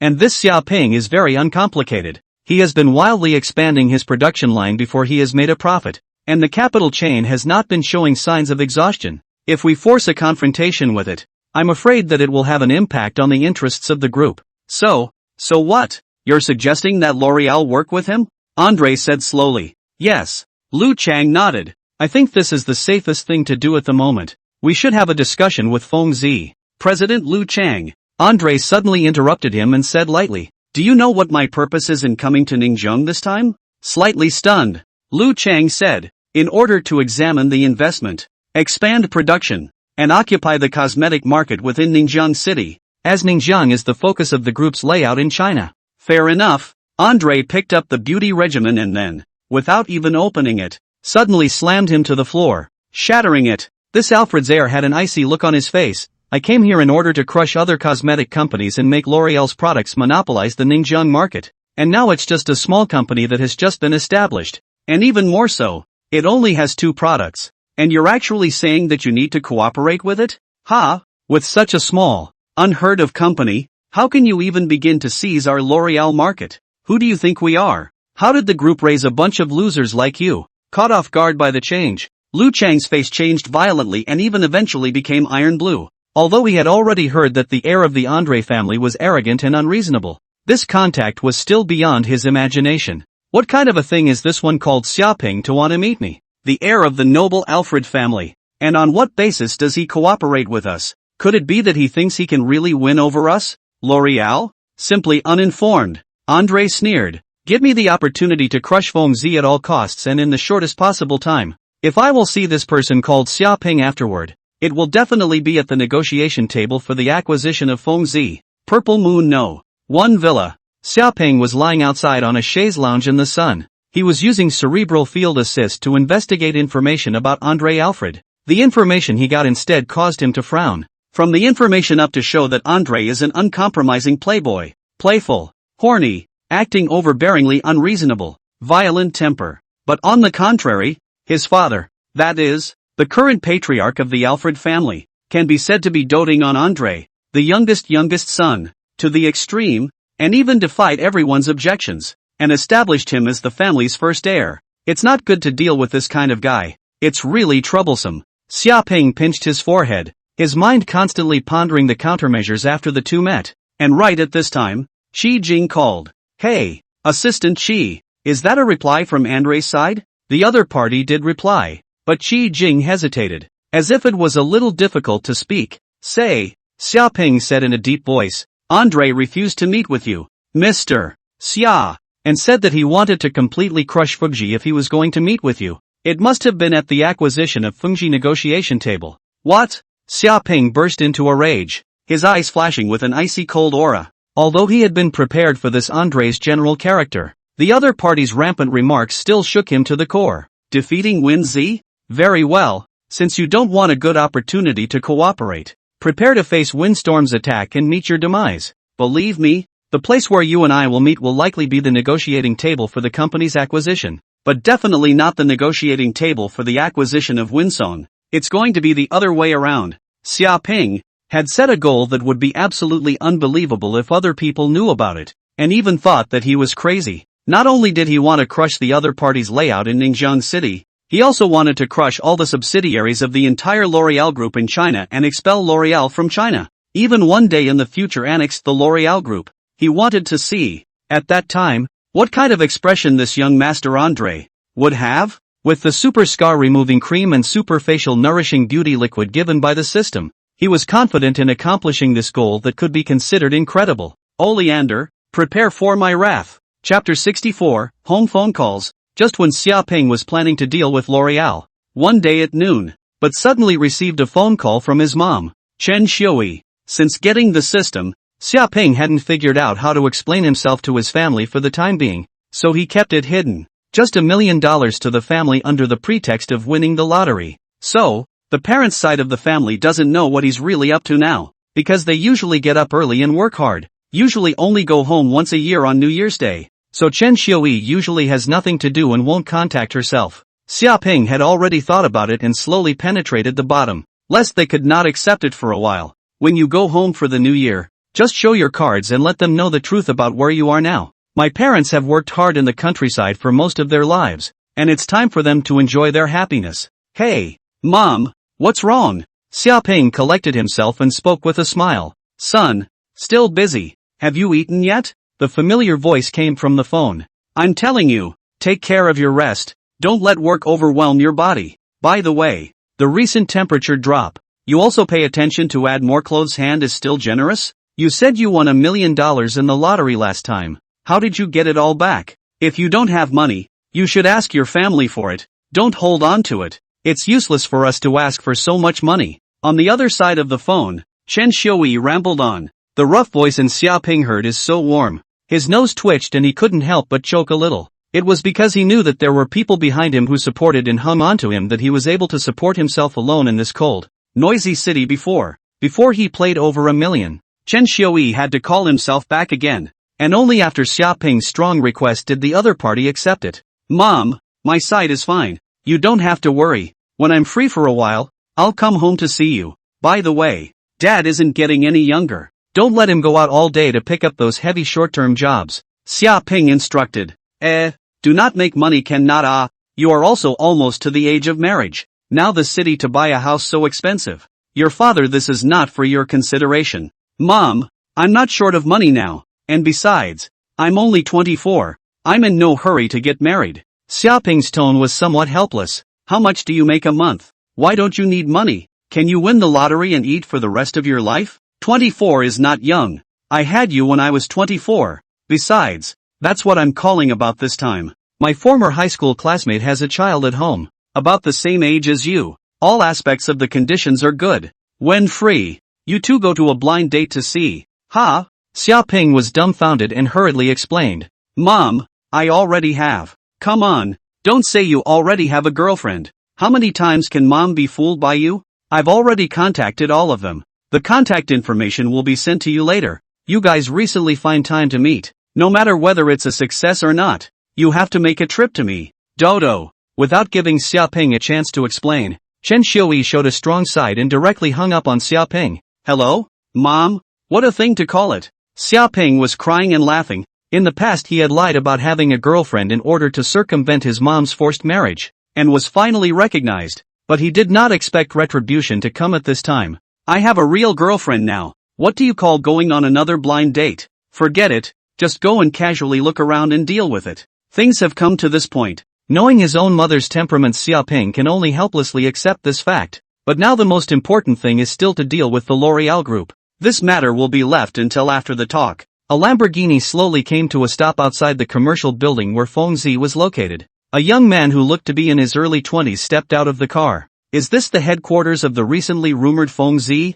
The young man has long thighs, bangs in front of his forehead, a pair of big bright eyes, delicate features, and even looks like a girl, smiling and revealing the trademark small tiger teeth. One of the current hottest male celebrities in China, the captain of FUI, Wang Wenyan, absorbing countless fans. It was the object of the girls' fervent pursuit, and to them, whoever denigrated Wang Wenyan behind his back was an enemy. Every time we have a concert, it's always a packed house, and countless people grab their heads for a ticket. Mr. Wang Wenyan, please follow me. General Manager Xia is waiting for you inside. Qi Jing, who had already waited in front of the door, had a polite smile on her face as she stepped forward in style. Yes, please. Wang Wenyan took a deep breath and nodded slightly. At the moment the popular star's heart was even a little apprehensive. He received an invitation from Fengzi yesterday to do business with him, hoping that he would endorse his own products. Originally, he was busy preparing a movie,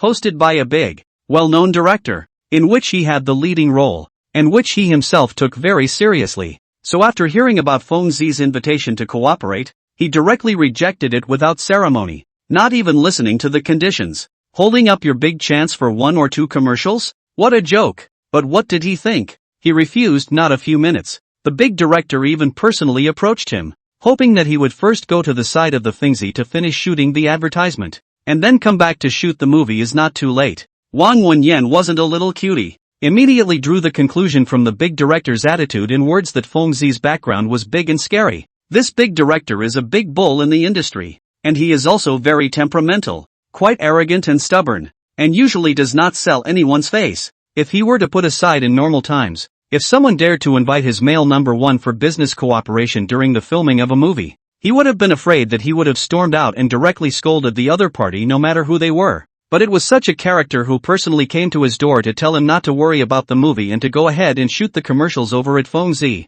which was simply unbelievable. What the hell is the other side? With a belly full of questions, Wang Wenyan followed Qi Jing to the outside of the Feng Zi one-piece parlor. Knock, knock, knock. Mr. Xia, Mr. Wang Wenyan has arrived. Come in. Chapter 65 Advertising. Xia Ping was currently sitting on the sofa in the parlor, waiting leisurely, and when he heard Qi Jing's voice, a smile appeared on his face. Finally, crunch! The door was pushed open and Qi Jing led Wang Wenyan in before standing respectfully at Xia Ping's side. Mr. Wang Wenyan, it's been a long time, please have a seat. Xia Ping smiled faintly. Mr. Xia is polite. Wang Wenyan carefully sat across from Xia Ping. There was no need for him to be careless, for he had felt heart-stopping since the first moment he had seen Xia Ping. It was not just because of Xia Ping's youth, but also because of the strange feeling that the other party brought to him. Although he had a warm smile on the corner of his mouth and a very gentle attitude,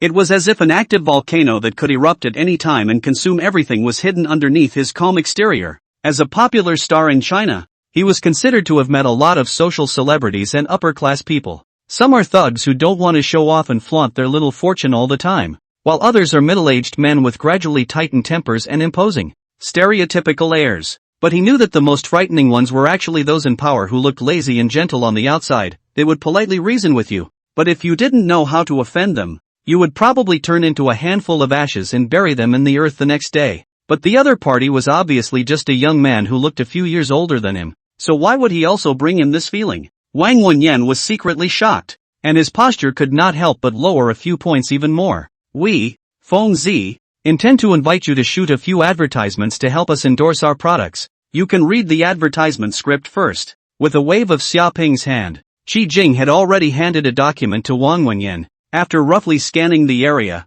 Wang Wenyan's brows furrowed slightly. This advertisement is not too much to say that it is directly kneeling on the products of Feng Zi, completely gambling with his reputation. If he endorses the products of Feng Zi and the quality of the products goes wrong, it can be said that his reputation is a huge impact. You can rest assured about the quality of the Feng Zi products. In addition, if you shoot this advertisement, you can get $150 million for the advertisement, and we will also have a certain amount of bonus rewards according to the sales volume in the follow-up. 150 million. Wang Wenyan's eyebrows snapped up. He's still in a period of rapidly rising fame and fans, with unlimited potential, and doesn't have to be like those over-the-top stars who will follow all the commercials regardless for a little advertising money. At the moment he is very much in love with his feathers, but 150 million even for him, this price is very high. Normally, his single advertising program is simply not possible to obtain such a high income. Wang Wenyan fell into a deep thought, and Xia Ping did not rush to urge him.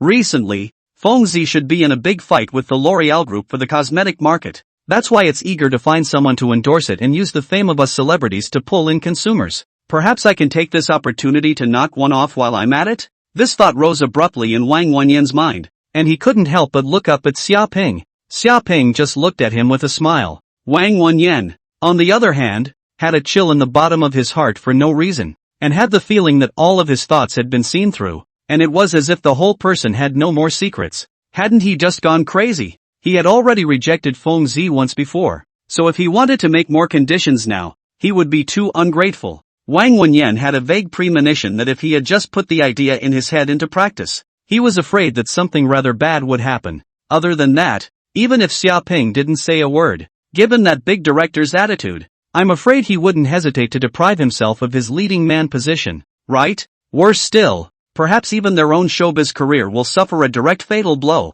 and no one will ask for it from now on. It may be hard to set a star on fire, but trying to destroy a star is too easy for the big shots who wield power. When he thought of this, his heart trembled, and he didn't dare to have any more petty thoughts, so he hastened to state his position. Mr. Xia, I promise, we can sign the contract now. Good. You made a good choice. Taking a sip of tea, Xiaoping leisurely said, if there's no problem, I'd like you to get started right away. The sooner the ad goes live the better. If it's possible, we'll have a long-term cooperation later on, and I wish us good cooperation. No problem. No problem. Wang Wenyan kept nodding his head. The contract was quickly signed, and Qi Jing directly led Wang Wenyan to the advertisement shooting location, where the equipment and personnel had already been prepared. Just as he left the house, Wang Wenyan noticed that his back was already cold and sweaty and completely soaked without knowing when. That Mr. Xia brought him so much pressure. Seeing Wang Wenyan leave, Xiaoping picked up the teacup in front of him and took a sip of tea. I thought he'd take the opportunity to extort a fortune. Xiaoping's face carried a smile if nothing else. Just now Wang Wenyan's little thought could not be hidden from him. To be honest, even if the other party came up with some excessive conditions, Xiaoping couldn't say that he would agree. This was because after using the brain domain assist system to analyze the fans of the current hotstars, it was found that having Wang Wenyan carry out an advertising endorsement had the most significant effect for Fengzi. We are now at a critical point in the war with L'Oreal, and every second counts. But if the other party really did so, then after crushing Oleander, Xiaoping would definitely look for an opportunity to deal with him after he freed up his hands. Whatever you ate, give it all back with interest. But this guy is also quite sensible, which saves me a lot of trouble.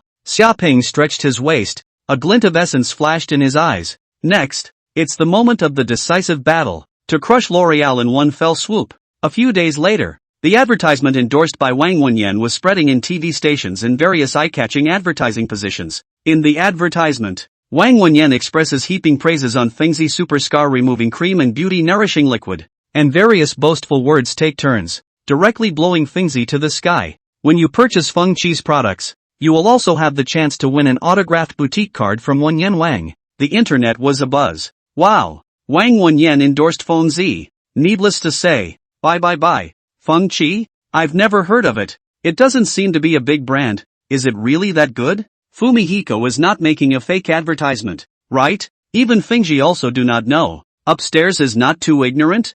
Fengzi's products can beat those big brands. Listen to me. Hurry up to buy and try. Guaranteed that you kneel back to reply to me. I'm back and my mom asked me why I was kneeling down to send a message. It really works. Asterisk. The products from Wins are truly awesome. As soon as the news came out, the sales of Feng Chi products went up. Chapter 66, The Last Strike. L'Oreal's Ningjiang branch was in a state of anxiety and lowered the prices of its products again and again, but with little success. L'Oreal's products cannot be said to be bad, and can even say that in addition to the Wind that is definitely the existence of the top. But when you compare it to the Windsor products, it's complete garbage, and garbage is garbage. Even if the price is low, who's going to pay for garbage? Forced to follow suit, L'Oreal's Ningjiang branch is also planning to go out and find big-name celebrities for endorsement. But how could Xiaoping sit back and do nothing? Directly launching a precise blockade, all the stars that the L'Oreal group intended to invite were contacted in advance by the people from Fengzi. After receiving hints, if any, from the company and the director, they all chose to decline the invitation to advertise for L'Oreal Group Ningjiang branch. Kidding aside, they can still tell the difference between a little advertising money and their careers. The reason why these entertainment companies, big directors are not willing to offend Xiaoping, not only because of the strength of Fengzi itself and show the potential to let, but also because the deterrent of the purple striped black card. At such a time, the terrifying might attached to the purple patterned black card was displayed to the fullest. It was a symbol of status and strength, and no one dared to offend the holder of the purple patterned black card. In fact, L'Oreal Group, a world cosmetic industry giant with a history of more than 100 years, as a huge multinational conglomerate with a strong heritage, like the contemporary patriarch of the Alfred family, I'm afraid that it is only qualified to have a purple patterned black card, but in other people's eyes, L'Oreal Ningjiang branch is just a subsidiary after all, and can't be fully equated with L'Oreal Group. Andre is even less equivalent to the Alfred family. Besides, L'Oréal's foundation is still in France. Can they still find trouble for this matter? On balance, it was obvious that the consequences of offending Xiaoping were still more serious. So these bigwigs of the entertainment industry did not hesitate to choose to fall to Xiaoping, declining all contact with the L'Oréal group. Not only the entertainment industry, when L'Oréal's Ningjiang branch, whose cash flow is dried up because of a massive price war, intended to borrow money from the bank, it was politely rejected by all the banks. We're short of money too, to tell the truth. Recently are unable to uncover the pot. If you have leftover, first lend us some renewal? Next time for sure. Next time for sure. Oh, loan please sit. I tell you slow go When Xiaoping, who was seated inside Feng Zi, received one report of successful sniping, the corner of his mouth could not help but reveal a cold smile. The current L'Oréal Group Ningjiang branch is probably at its wit's end, right? In that case, let the final onslaught begin. The publicity advertisements of Feng Zi once again came overwhelmingly, but this time the publicity point of Feng Zi was no longer Wang Wenyan. Feng Zi is a domestic brand native to China, a leader and pioneer in revitalizing domestic cosmetic companies. We emphasize traditional Chinese herbal medicine, natural, inspiration and formula mostly from the traditional Chinese medicine culture in China. The products of Feng Qi is the accumulation, the essence of Chinese civilization. Support domestic quality brands and let the name of Feng Qi spread all over the world. It was like a hammer blow to the already shaky L'Oréal Ningjiang branch. L'Oréal is a foreign brand. This is an unchangeable fact. For a long time the quality of domestic cosmetics is indeed uneven. It is difficult to win the trust of consumers. So the Chinese would rather use foreign goods than their own products, which has led to foreign cosmetic brands almost monopolize the domestic market. And some high-quality small domestic brands cannot come out of the woodwork because of the suppression.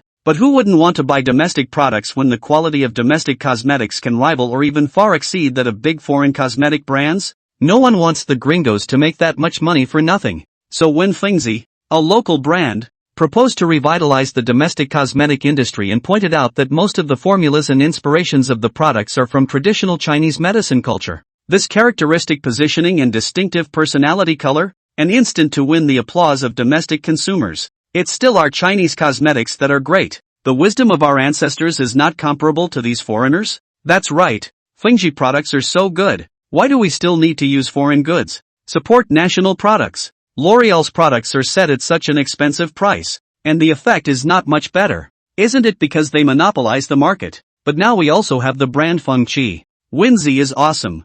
Feng Zi is awesome. Feng Zi is great. As a result, more and more consumers abandoned L'Oréal and began to tend to buy the more effective products of their own country Feng Qi. There will be another chapter at noon. Chapter 67, Raging Andre. On the other hand, on the side of L'Oréal Ningjiang branch, the situation is dismal. Damn it, why is this happening? Andre held the company's recent input and revenue report in his hands. His face flushed red. He stormed, and his angry roar even spread throughout the entire floor. Since the decision to go to war with Feng Zi, L'Oréal Ningjiang branch has launched a series of highly targeted attacks on Feng Zi. L'Oréal brand scar removal cream and beauty care lotion and other similar products are starting to carry start discount promotion. Andre Alfred was very confident in his side of the situation, as he had come this time with the funds the group was preparing to use for the expansion of Ningjiang City, and had plenty of cash flow. Moreover, in his conception, L'Oréal's fame and reputation could not be compared to a newly established company like Feng Qi. Oh, it won't take more than a few days for the L'Oréal Group Ningjiang branch to crush Feng Zi in one fell swoop, just in time to deter other companies and then monopolize the cosmetics market here. Andre originally thought so, but the facts didn't go his way, and could even be said to be quite different. In the face of the L'Oréal Group's painstaking stranglehold, Feng Zi first asked Wang Wenyan for endorsement, and then it is to label itself as the leader of revitalization of domestic cosmetic brands. A couple of moves straight up knocked him off his feet, because the effect of Windsor's products is really too much beyond L'Oréal, which leads to no matter what Andre's side does, can't stop consumers to fall to Windsor, and as Winsong's loyal fans continue to spread the word. Word spread. It didn't take long to gradually develop a crushing momentum. His side has been lowering the selling price. The result of losing money did not earn to yell, while the opposite side of the wind has been expanding the scale of production, and even the price has been raised, making a lot of money. Feng Qi has not only occupied more than 65% of the market in Ningjiang, but has also started to expand to the whole country. ******ing wins. Asshole. Andre was impotently furious and finally pointed at Lu Chang's nose and cursed. Are you all a bunch of losers? Surprisingly, you can't even clean up a single foam Z? Waste. Rubbish. Rubbish. He gasped and tore the report in his hand to shreds. Andre had really panicked a bit. He had come to Ningjiang on his father's orders to expand his production line and take down the cosmetics market in Ningjiang City, paving the way for him to inherit the Alfred family and take charge of the group in the future. A plan had already been planned for him, but it was played by Andre's hand of good cards, and although the appearance of Foam Z was an anomaly, it turned out that Foam Z wanted to work with L'Oreal. He had privately opened a price war against Foam Z, leading to the fact that the money that was meant to be used to develop the company had surprisingly been used up. The bottom line is that so much money has been put into it and it hasn't worked at all. In less than 2 months, he who had made a bold statement that he would meet Xia Ping at the negotiation table for the acquisition of Foam Z lost. If we had cooperated with Foam Z in the first place, what would be the scene now? There was already a vague sense of remorse in Andre's mind. Although father dotes on me, he values the group's business more. In the past, it was just fine if I just made a small fuss, but if he knew about this time, the consequences would be unimaginable. Andre felt like his mind was in turmoil. The news over here had been forcibly blocked and suppressed by him for the time being, but it wouldn't be long before it would inevitably get back over to the group's headquarters. I wanted to do something big quietly to show those in the group who looked down on me, but I ended up making a mess. Thinking of this, an idea suddenly flashed through the mind of the already somewhat dogged man, and a hint of ruthlessness flashed through his eyes. Since he couldn't defeat Foam Z using normal methods, he had to find another way. Andre waved his hand, signaling the others to leave, leaving only Lu Chang behind. A few minutes later, "What do you think?" Andre asked, looking up, his eyes filled with extreme madness. Lu Chang's body trembled and his mouth opened wide in shock. This can't be done. If we do this, if we are discovered. What? Do you have another better idea? Andre said grimly, if you don't dare to let me do it. Rubbish thing. If you can beat Winsong by fighting for your life, why would I have to take such a risk? With that, Andre hurried away from the conference room. Lu Chang stood in silence, and only after half a minute, as if he had made up his mind, he took out his cell phone and dialed a number. Hello? A light, calm voice came over the phone. Mr. Xia, I'm Lu Chang. I promise your previous conditions. Mr. Lu, this is not a month ago. You're defecting now, but you don't have any sincerity? Xia Ping laughed softly, seemingly a little disbelieving. And, no, I have an important message for Mr. Xia. Lu Chang took a deep breath and said into the phone in a deep voice. Andre is planning to use unseemly means to deal with Foam Z. I know his plan. Chapter 68, False Accusation. Caught in the crisis of public opinion. The next day, downstairs at Windsor. Do you guys still have some conscience? You'll do anything to make money. A man wearing black glasses and looking to be about 30 years old kept holding his cell phone up to show those around him a woman lying in a hospital bed. He roared. My wife was poisoned and hospitalized because she drank that beauty care solution. Let's judge. A middle-aged woman in tattered janitor's clothes howled. And next to her was a high school-aged looking teenage girl. Her entire face horrified as if it were a broken human skin mask. My poor daughter. She just used your company's scar removal cream and her face was ruined. The man with the black-rimmed glasses froze slightly, seemingly in confusion, but quickly resumed his shouting. Let's all judge. This kind of black-hearted company must be brought down. We want to see your chairman. This is not over. There were already a lot of people around, pointing and talking loudly from time to time. Security guards blocked the doorway to keep the crowd from pouring in. Don't worry, everyone. This will definitely give you an explanation. Our Fengzi's products are absolutely no problem. One of the supervisors of Foam Z was sweating anxiously and was constantly calming the crowd. But the woman and the man were not listening, constantly making noise and clamoring to see Xia Ping. Gradually, the crowd of onlookers grew larger and larger, and a few of the young men looked at each other, then began to shout, down with the black-hearted entrepreneurs. Make Foam Z pay compensation and put their boss in jail. Yeah, put Boss Windy in jail. Driven by a few people, the crowd of bystanders began to group together under highly inflammatory slogans to denounce Foam Z. People are inherently creatures who like to sympathize with the weak, who bully the weak, but who also like to see the weak succeed in bringing the strong down. It's not just in reality. The internet has long since exploded. Since the morning, A constant stream of netizens have started posting exposing themselves to noticeable side effects after using Fengji's products, instantly creating a buzz on the internet. The successive release of a number of official announcements by L'Oreal Group's Ninjiang branch has pushed the matter into the limelight. In order to compete with L'Oreal and capture market share, Fengji has resorted to the use of counterfeit and substandard products, disregarding the lives and safety of consumers, and we strongly condemn such behavior. Imagine, some time ago, the two companies to carry out promotional competition. Why the price of the product of Fengji but can do not reduce the price of the rise? This move by Fengji is a smear campaign against the entire cosmetics industry. We at L'Oreal deeply regret that consumers have been harmed by the use of Fengji's counterfeit and substandard products. We will support the victims to file a complaint against Fengji. The internet was abuzz with several announcements. Fengji, by virtue of the previous crazy publicity and the powerful efficacy of the product, already has a fairly huge fame. There is to ask the cosmetics hegemony of the trend. At this moment suddenly broke out this kind of shocking change. Naturally, is instantly caught in the vortex of public opinion. Really fake? I've used both of Fengji's products. There are no side effects. Don't scare me. I've used it as well. It can't really have side effects. Can it be that they haven't appeared yet? Could it be a smear? The victims' family members have blocked the company's door, and L'Oreal has issued a public announcement condemning it. Come to think of it, before the two companies to carry out a price war, in the face of the well-capitalized L'Oreal, Fengji products even managed to rise instead of fall. There would have been something wrong. The effects of those two products from Fengji are really exaggerated. I seriously doubt that anything is used in them. Although the short-term effects are remarkable, they will actually cause wear and tear on the body. Oh, Fengji, a sudden emergence of a new company to develop products, actually can overwhelm the many big brands. This kind of thing, how can there be no catnip?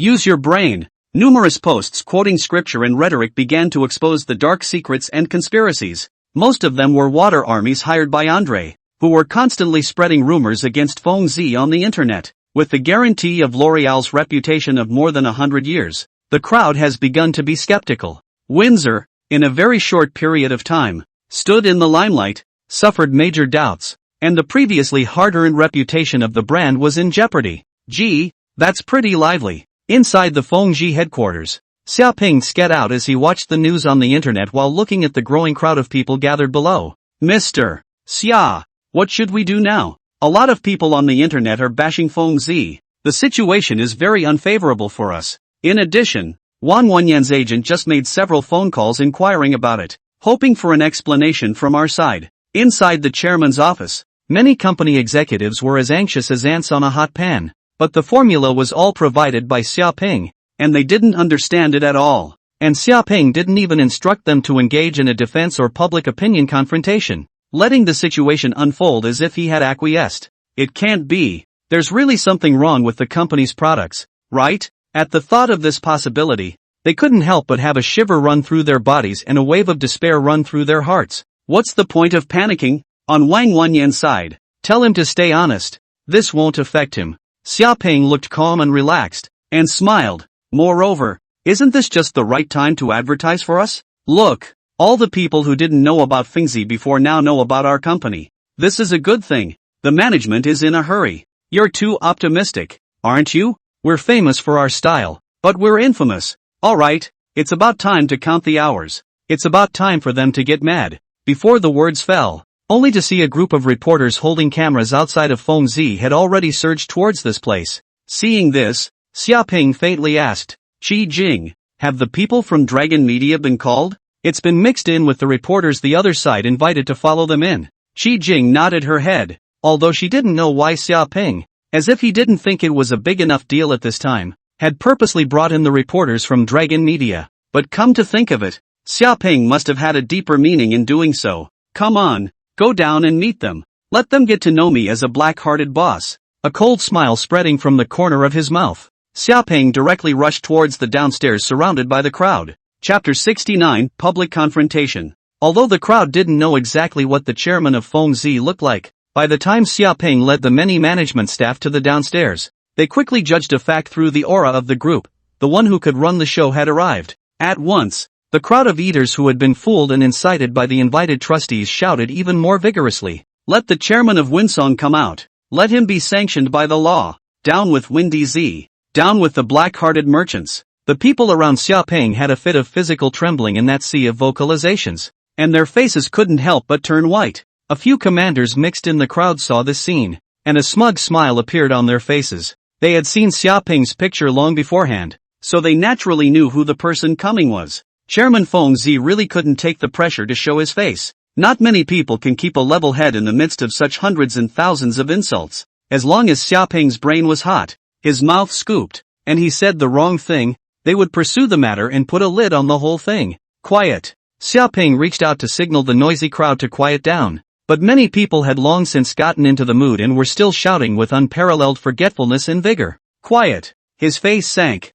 Xiaoping said again, not using any sound amplification equipment, but his internal force was surging through his body, spreading his voice out in all directions. Like thunder exploding, the grand and majestic voice resounded all around, transforming into a rolling wave of sound that instantly overshadowed the voices of hundreds and thousands of people, and even everyone at the scene felt a buzzing in their ears. The noisy scene instantly fell into absolute silence. Very good. Xiaoping nodded slightly, then calmly said, I am the chairman of Feng Zi. Everyone listen to me first. What? A trace of incredulity flashed in everyone's eyes. The chairman of Feng Zi was actually such a young man? It was simply unbelievable. Camera flashes were flashing frequently, and countless people had also turned on their cell phones to broadcast live coverage of what was going on here. At the scene, a female reporter had asked a question in a shrill voice. Mr. Xia, we are reporters from Ningxiang Enterprise News. May I ask why your Fengzi's products have serious defects? Are you going to give an explanation for this?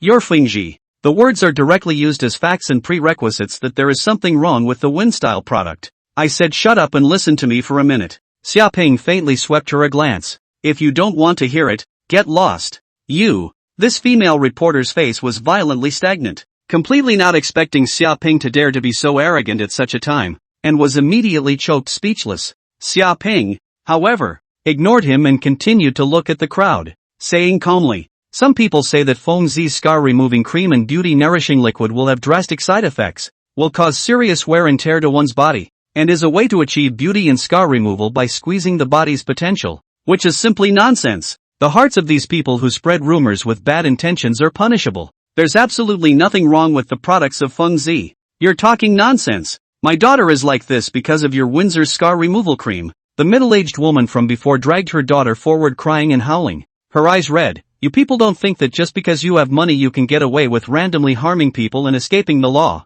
The young girl with the ghastly face also hid her face and wept with a look of despair. The man who had previously claimed that his wife was in the hospital because she had drunk the beauty and skin care solution inadvertently swept his eyes at the mother and daughter next to him, and in his heart, he was satisfied with his teammates' performance. The acting was very realistic. Emotions were spot on. That's a lot of work. I can't be compared to them either. Thinking of this, the man with the black-framed glasses instantly jumped out as well, pointing at Xiaoping's nose and cursing. Yes, my sister is lying in the hospital right now. Oh.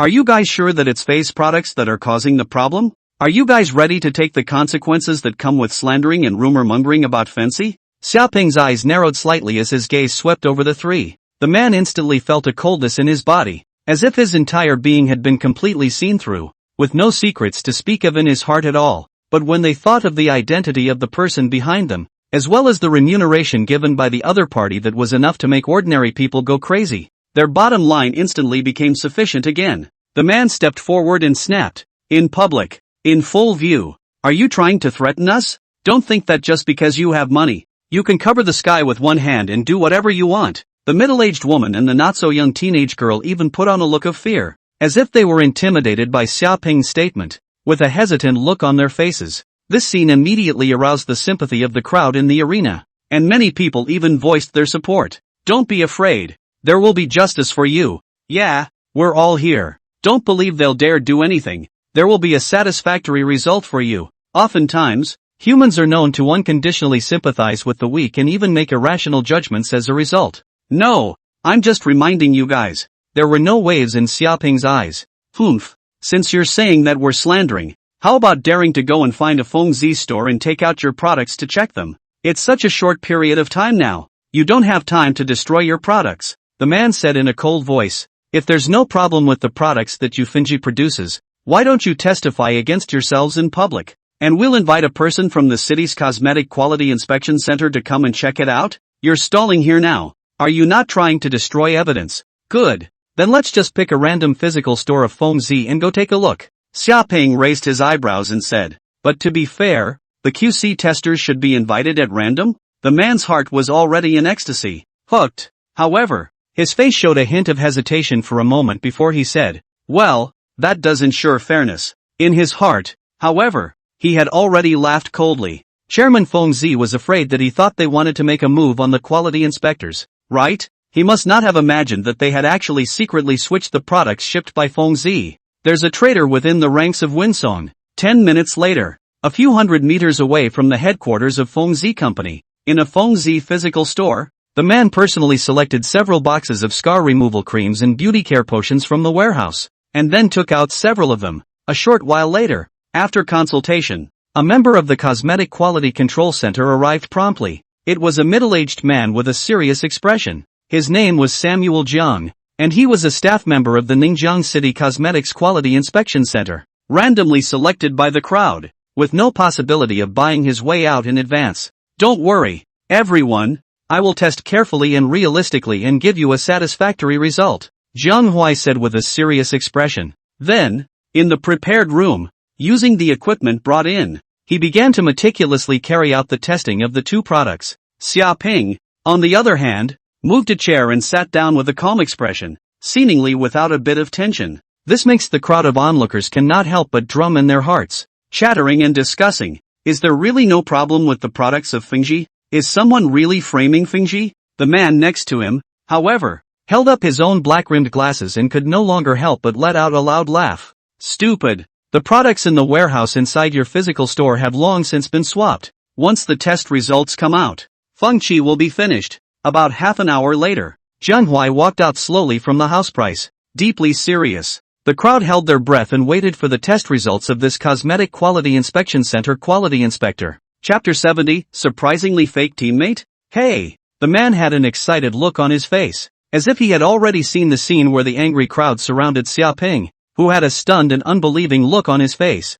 Under the countless cameras and cell phone cameras, Samuel Jiang took a deep breath and said in a deep voice, after my test, the products of Fengzi are all without quality problems, and there is never any ingredient that will cause damage to the human body. I can vouch on my reputation that everything I said above is true. Everyone was instantly in an uproar. There's nothing wrong with Windsor's products? No, this can't be. The man was in shock and disbelief as to how this could be. Xiaoping slowly looked at him. Oh, what's impossible? Didn't you propose the testing thing? Wasn't the place chosen by you? Didn't you personally take out all the inspection products? Or is it that for some reason you are able to be 100% certain that the test results of these products must be faulty? His tone grew colder and colder, and the temperature of the air around him seemed to drop. No, right. It must be that you are in cahoots and have colluded in advance. The man roared in resentment, unable to accept the fact that the losers, didn't they say it had been dropped? You are insulting my character and insulting our Cosmetic Quality Control Center. Jiang Hui's face shook with anger, glaring fiercely at the man. Oh, this QC inspector was elected by the crowd. Ha! Xiaoping pointed at the crowd and said, do you mean to say that these are all the trusts I invited? I accuse myself. The crowd's eyes were on the man in unison. The man was being watched viciously by a group of people. His heart suddenly panicked, knowing that he had just said the wrong thing in his incoherent speech. So he still wanted to say something to salvage the situation. At that moment, suddenly someone in the crowd shouted, wait, where's the mother and daughter? The crowd looked around and indeed realized that the mother and daughter who had been crying earlier had disappeared. Obviously a runaway. Asshole. The onlookers immediately felt their intelligence insulted. So many people had been incited to make a scene for so long, only to become a group of little cuties being played with. The man was completely dumbfounded. This is damn near piggybacking. If you guys run away, there's no way to bring this back. Aren't you telling everyone that we're the trustees? And why don't you guys call me when you run? The man wailed in his mind. But suddenly something felt wrong somewhere. No, the boss shouldn't not tell me if he's adding new actors that mother and daughter. The body of the man with the black-framed glasses was like a huge shock, and he violently looked at Xiaoping. The corners of Xiaoping's mouth hooked up slightly. That mother and daughter certainly knew that their running away would cause the whole thing to be irrefutably reversed. They were indeed trustees, but they were trustees invited by Shaping. There's a mole. Stop the operation.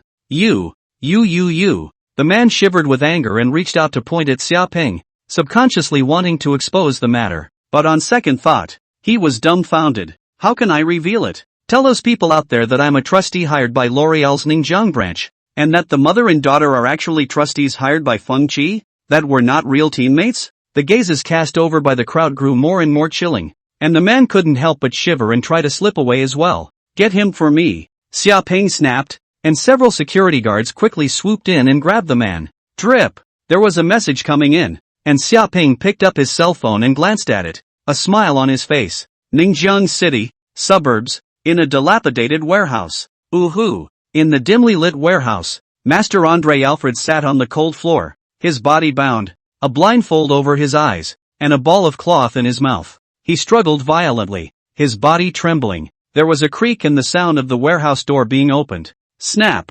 Snap! Someone stepped slowly closer, then stopped. After 10 seconds or so, a cold voice lilted out. At last we meet, Andre Alfred. Andre's hood and the rags from his mouth were torn off, and after his eyes adjusted a little, he saw who stood before him. The figure was tall and straight with a handsome and confident face, but at this moment, it exuded a cold aura that made him shiver. Who are you? Andre subconsciously asked, then subconsciously swept over the few people next to him, but his vision suddenly froze as he angrily roared. Feng Chang, were you the one who kidnapped me here? What do you want? I asked you to kidnap Xiaoping, not me. Pop.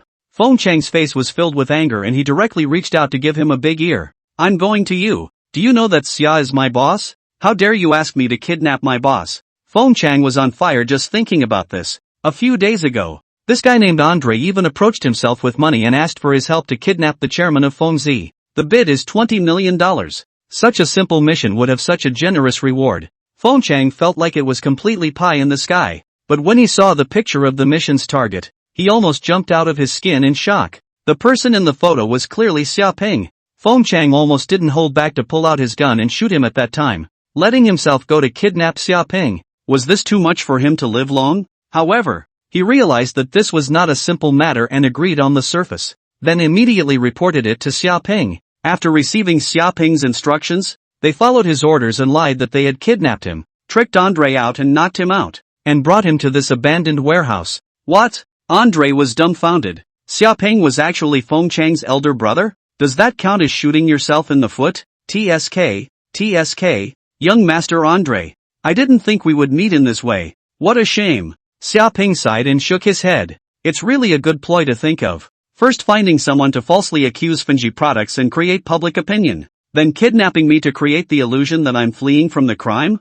And then after a while, even if I can still go back alive, even if I have a way to prove Feng Zi's innocence, I'm afraid that things have already settled down. Chapter 71, 2 Mistakes. You're Xiaoping? Humph. This time I admit that it was your luck that I planted it. But so what? You have no evidence at all that our L'Oreal group planned this time. Andre, however, suddenly said with disdain. Moreover, do you dare to make a move against me? My father is the first shareholder of the L'Oreal group and the current patriarch of the Alfred family. I advise you to release me obediently, or the wrath of the Alfred family is not something you can bear. In his own mind, what was his Andre Alfred status? Xiaoping wouldn't dare to really hurt himself in any case. Thinking of this, his attitude regained its condescension and bravado. You made 2 mistakes in what you just said. First, I have proof that you did all of it. Xiaoping pulled out a recorder and snapped it open. Find a few people to falsely accuse Feng Zi's products of having problems. Let me do it if you don't dare. Rubbish thing. If you can beat Feng Zi by fighting for your life, why would I take the risk? A clear voice came out of it, and Andre's expression froze instantly. No how. The confidence in his eyes was no longer there, and his whole person became flustered. He had clearly let the others leave and so on at that time. Lu Chang, that traitor, I'll kill him. Andre roared madly, instantly realizing where this recording had come from. That Lu Chang, who had always flattered himself and was not in his eyes, had sold himself out. In other words, his own plan, which he thought was brilliant, had been seen by Xiaoping all along? Second point of error. Xiaoping, however, said to himself, are you so confident that I won't dare to make a move on you? Andre froze and then laughed. Make a move on me? Who do you think I am? I'm Pop. Xiaoping kicked Andre's smug and condescending face, and the other party's body spun several times in the air. eventually falling heavily to the ground. The chair strapped to his body smashed in pieces. Andrei's teeth were shattered and his mouth was full of blood, his eyes full of incredulity. TSK, the Alfred family's young master's face is indeed noble. Kicking it up doesn't even feel the same as the average person. Xiaoping retracted his own feet and said indifferently. Bang! The door of the warehouse was opened and two burly men came in with sacks in their hands. And there seemed to be something struggling inside the sacks. Brother Xia, Brother Feng, the two men said respectfully. The kid had already run to the airport and almost escaped, but we were able to capture him. It hasn't been noticed, has it? Feng Chang inquired in a deep voice. Don't worry, Brother Feng, you're still not confident in our methods. Summer Plain said expressionlessly. Let him out so that our young master Andre can see if he recognizes this man? Yes, Xia. One of the men dragged the bag forward to Andre, unzipped it, and immediately a man crawled out of it. Just as he got out of the bag, he breathed in frantically and loudly, his face red with suffocation. Then he saw Andre who was looking at him with a dumbfounded look on his face. He instantly crawled over with a sniffle and a tear. Young Master Andre, you have to save me. I did everything you told me to do. You said you'd make sure I got out of the country safely. The voice ended abruptly. It was only now that he noticed Andre's miserable face, covered in blood, tied with ropes, his hair disheveled, like a beggar begging along the street. He immediately felt a chill rise up inside him. Yo, Director Liu, what a surprise. Xiaoping's teasing voice came from behind him, as he looked down condescendingly at this workshop director of the Fengji production factory that he had personally appointed, without a trace of a smile on his face. Chapter 72 No Mercy. Mr. Xia. Mr. Xia. It's my fault. I'm wrong Mr. Xia. Director Liu crawled over on his ass and knelt in front of Xiaoping with a snotty nose and a tear. How many favors did Andre give you to be able to betray Winsong? Have I not given you enough? Xiaoping stood with his hands in the air and asked expressionlessly. Mr. Xia, give me another chance. Director Liu, a man who was nearly 50 years old, was still begging for mercy. Say, his body shivering, Director Liu said shakily, $20 million in cash and, keep me safe and send me abroad. $20 million. That's quite a lot indeed. His eyes narrowed slightly. Xiaoping directly kicked him to the ground, his voice icy cold. So, $20 million can buy you to betray Fengzi, and then replace the company's products with poisonous fake products? Do you know how many innocent people would have to be victimized if those things really made it to the market? It's all instigated by that bastard Andre. I was just confused for a moment. Mr. Xia, give it another chance. I'm not a stingy person. If you don't want it, I'll give you more instead, but you can only take it if I give it. Xiaoping's voice was indifferent. If you dare to reach out and get it yourself, then reach one out and I'll chop one off. Even have to return it with your life. Director Liu sniffed and fearfully went up to embrace Xiaoping's thigh, only to be kicked away by him once again, directly knocking him out. Feng Chang, send this guy to prison for me. Xiaoping's face was cold. Yes. Feng Chang immediately replied. This was not difficult to do. However, I don't want him to still come out from inside. Xiaoping twisted his head to look at Feng Chang, seemingly smiling. With so many bad guys in prison, occasionally everyone dies accidentally in one or two people because of a fight. It's not a big deal, right? Director Liu has touched his bottom line. If he had used other methods to gain some benefits for himself, Xiaoping might not have cared too much, but the fact that he had gone as far as stealing and replacing toxic cosmetics, and even sold himself out, had completely exceeded the limits of his tolerance. Xiaoping thought that he was not a righteous man, he was just a vindictive villain. There were already too many saints in this world. There was no shortage of him. Feng Chang took a deep breath and nodded solemnly. I understand. He suddenly felt a pang of fear, when he had the audacity to point a gun at Xiaoping without being killed. Now that he thought about it, it was really the greatest luck in this world. So, Chapin looked at Andre again, seemingly pondering. What should be done with you? Don't kill me. I can pay you as much as you want. Andre let out a scream, his voice becoming shrill and harsh from fear. Hearing with his own eyes that Xiaoping had lightly decided the life and death of a person with a few words had scared him out of his wits. These guys are evil. Don't worry. I won't kill you. Walking over to Andre and squatting down, Chapin patted his shoulder with a kind face. In this instant contact, an internal force entered Andre's body, destroying all the fragile meridians in his body. Ah! With a miserable scream, Andre's eyes rolled back in his head and he directly fainted from the pain. Xiaoping had already shattered all of his meridians with his internal force. This was an internal injury that belonged to the undetectable category of modern medicine. Andre would not die immediately, but his body would gradually become weak and emaciated. In about 6 months or so, it will die a violent death. The other party was, after all, the first heir of the Alfred family, with a sensitive identity, and since he had made the first move against himself, he had to die. But not now or here. Let him live for another 6 months. Xia Ping got up, thought for a moment, and added, break both of his legs, and then just throw him back to me, being careful not to leave any handles. Don't worry, boss. I have experience in these matters. Feng Chang grinned fiercely. Drag the man away. Xia Ping directly turned around and walked outside, and before he walked out of the warehouse, he vaguely heard Andre's heart-rending screams coming from behind him. Ah! No, what are you doing? How dare you? Ah! At the same time, the recording of Andre's conversation with Lu Chang was released as evidence on the official platform of Fengzi, and Lu Chang, the chairman of the Ningjiang branch of L'Oreal Group, personally recorded a video to reveal the truth of all this. The crowd was in an uproar. Chapter 73 Follow-up Effects. Although this time it was largely just Andre's personal behavior, it was rightfully linked by everyone to the entire L'Oreal Group. The internet was instantly in an uproar. L'Oreal, the image of this well-known brand with more than 100 years of history, suffered an unprecedented major blow. Countless netizens took to the internet to accuse the L'Oreal Group and claimed they would never use L'Oreal products again. On the contrary, through this incident, the name of Fengzi spread to everyone's ears, and more consumers began to understand the effect of Fengzi Cosmetics and became loyal fans of Fengzi. Fengzi Cosmetics began to promote the whole of China, gradually eating away at the market that had already been fixed. In a recent week, Windsor's weekly sales reached a terrifying $4.5 billion. At that number, the revenue would be $216 billion a year, and that number is just the current figure, which will continue to rise as Windsor expands until it is saturated. Styles, rising at an incredible rate. Compared to the celebration and encouragement on the side of Fengzi, the business of L'Oreal Group in the whole of China is due to this incident's reputation plummeted, and the turnover dropped again and again. L'Oreal Group subsidiaries in China, but also by the wind of the special care, is the expansion of the process of the key target? At the headquarters of the L'Oreal Group, factions other than the Alfred family took advantage of the opportunity to make a statement and suppress the Alfred family.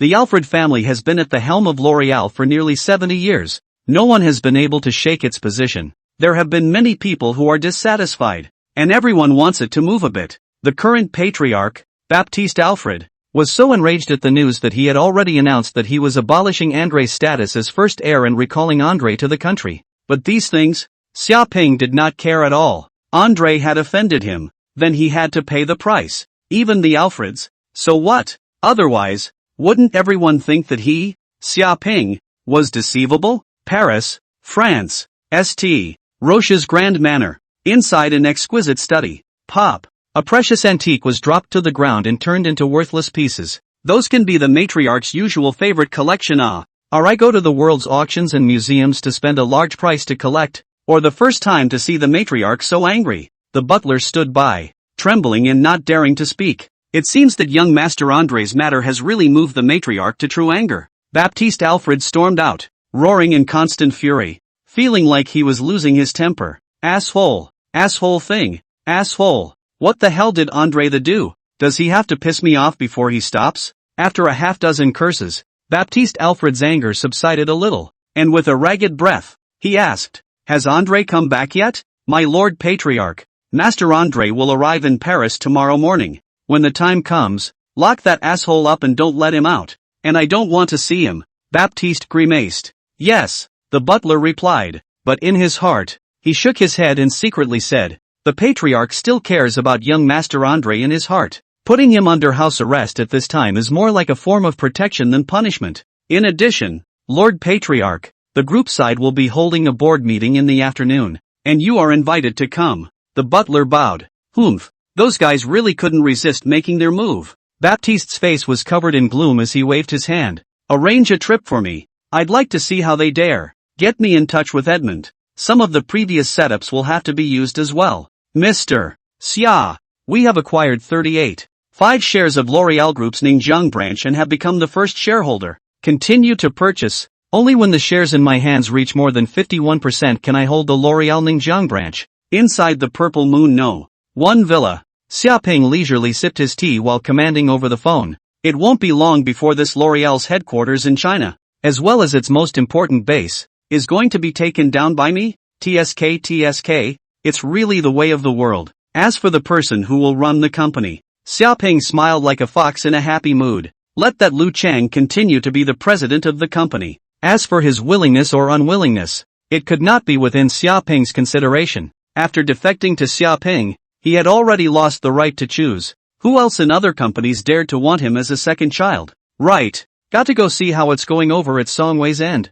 Xiaoping suddenly thought of this matter, and immediately changed his clothes and drove away from the Purple Moon Villa alone, heading towards the outskirts of the city. Yesterday's positive reviews and hypes exploded. Well, even give hamsters a kind of illusion that they've been on fire, not much to say. Readers lord so forceful. As a handicapped party, I can only use my liver to repay you. I'm not sure if I'm going to be able to do that. Chapter 74, Blind Date. A remote suburb of Ningjiang City. A logistics warehouse that looks mediocre on the outside, but has been transformed through layers and layers of remodeling. Xiaoping stepped out of the car. There was a team of smart and strong security guards patrolling outside, their eyes sharply scanning the surroundings. Mr. Xia. Seeing Xiaoping, they were startled and hurriedly straightened their backs and saluted respectfully before opening the sophisticated electronic gate. Rumble. The thick alloy door slowly opened, and if one wanted to force their way in here, even an ordinary artillery barrage might not be able to blast the door open. Inside the warehouse, there is another world. Once inside, there is a super wide hall, surrounded by separate rooms. In the hall, the staff wearing lab coats come and go in a hurry, and everywhere you can see some sophisticated-looking machine parts. Songwei, on the other hand, was standing and talking to one person about something. At this time, he saw Xiaoping entering the warehouse, and a look of surprise appeared on his face. Mr. Xia, you're here. Songwei, how is the task explained to you going? Xiaoping asked with a smile. The process is going well. The parts and construction of this one production machine are very delicate and complex, but the difficulties have largely been overcome and the finished product should be available soon, Songwei said with a serious expression. Then couldn't help but inquire. Say, is this our company's newly developed cosmetic? It doesn't look like it's mass-produced. If it's cosmetic, what's the point if it's not mass-producible? Can they still be sold individually for millions or tens of millions of dollars? But it wasn't cosmetics. So what could it be? The more Xiaoping didn't tell him, the more he itched in his heart. Xiaoping still had a mysterious look on his face and shook his head with a light smile. You'll know when the time comes. To a certain extent, it has indeed left the realm of cosmetics. That's right. This mysterious experimental base constructed in the desolate countryside was carrying out the production of the life extension pill. Is it so easy to produce something like this miracle? Even with the detailed formula and machine design in hand, it still requires a great deal of research and calibration, so there is no room for sloppiness. Xiaoping said seriously, you must supervise this place carefully, and absolutely not leak a single bit of information out. I chose to put you in charge of this because of my trust in you. Hearing this, Songwei was moved for a moment in his heart. Xiaoping had entrusted such an important task to himself. He could never fail him. By the way, Songwei, congratulations, you're now promoted to the workshop director of the Fengzi production factory. As if remembering something, Xiaoping suddenly laughed. The official appointment letter should come down soon. Get ready. This Songwei was a bit puzzled. What about Director Liu? He resigned because something happened at home, and probably won't come back in the future. Xiaoping said indifferently, don't mention him, you must do a good job afterward. Yes, I'll do absolutely everything I can. Songwei patted his chest with a serious face. After inspecting the suburban experimental base a little bit to make sure there were no problems, Xiaoping drove to the city center. The daughter of her high school classmate's family, who Chen Xiui mentioned last time, made an appointment with him to meet this afternoon. Opened the WeChat chat records. The avatar is said to be her own. Is a good-looking black long straight girl? The name is Chu Xintong. The parents run a company and the family's assets are considered substantial. The name is very clear and the looks are not bad. Xiaoping nodded slightly. But it's not even close to my EON. At 20 minutes past 3, Shaping arrived at the appointed place. A Starbucks cafe in the city center with a nice environment. It was 10 minutes earlier than the appointed time, as was his custom, and to show respect for others. As a result, when it came to 3:30, he didn't even see a single figure. So Xiaoping was a bit displeased. While he wouldn't ask everyone else to arrive early like himself, He extremely hated people who weren't punctual, but thinking that he was merely coping because of his mother's request, Xiaoping's mood calmed down again. Perhaps there was some sudden emergency that delayed it, and there's no harm in waiting. But in the blink of an eye another half an hour passed. Chu Xintong was still nowhere to be seen. This time Xiaoping was completely a little annoyed, picked up his cell phone and made a few calls over. Beep, the number you have dialed cannot be reached at this time. WTF? So Xiaoping only had to send her a WeChat message, inquiring, didn't we agree to meet at 3:30? Where are you now? A few minutes later, Chu Tongxin simply replied with 3 words, immediately. Xiaoping frowned slightly. Even if there was something going on, making a phone call to talk to himself was basic courtesy, right? You didn't say anything, you waited until you asked before replying, and you only replied with 3 words? No explanation? Chapter 75. Bye-bye Yulu. After waiting for another 10 minutes, Xiaoping still didn't wait for Chu Xintong. Ha! Xiaoping laughed coldly. What does she think she is? A little bit of poise and she can put others on the spot? Really think she is one of those licking dogs? Just as well, since people don't want to see me, I'm still happy to be free. Xiaoping drank the coffee in one go and directly checked out and left, then sent a message to the other party. I still have something to do. Since you're so busy, I'll leave first. A few dozen meters from the Starbucks, a rather good-looking girl was walking unhurriedly. She was precisely Xiaoping's blind date today. Chu Xintong. Oh, but a poor boy from the countryside, also wanna go on a blind date with me. Really a toad wanting to eat swan meat. Let's air him out for a while, then go and meet him. But he's quite handsome,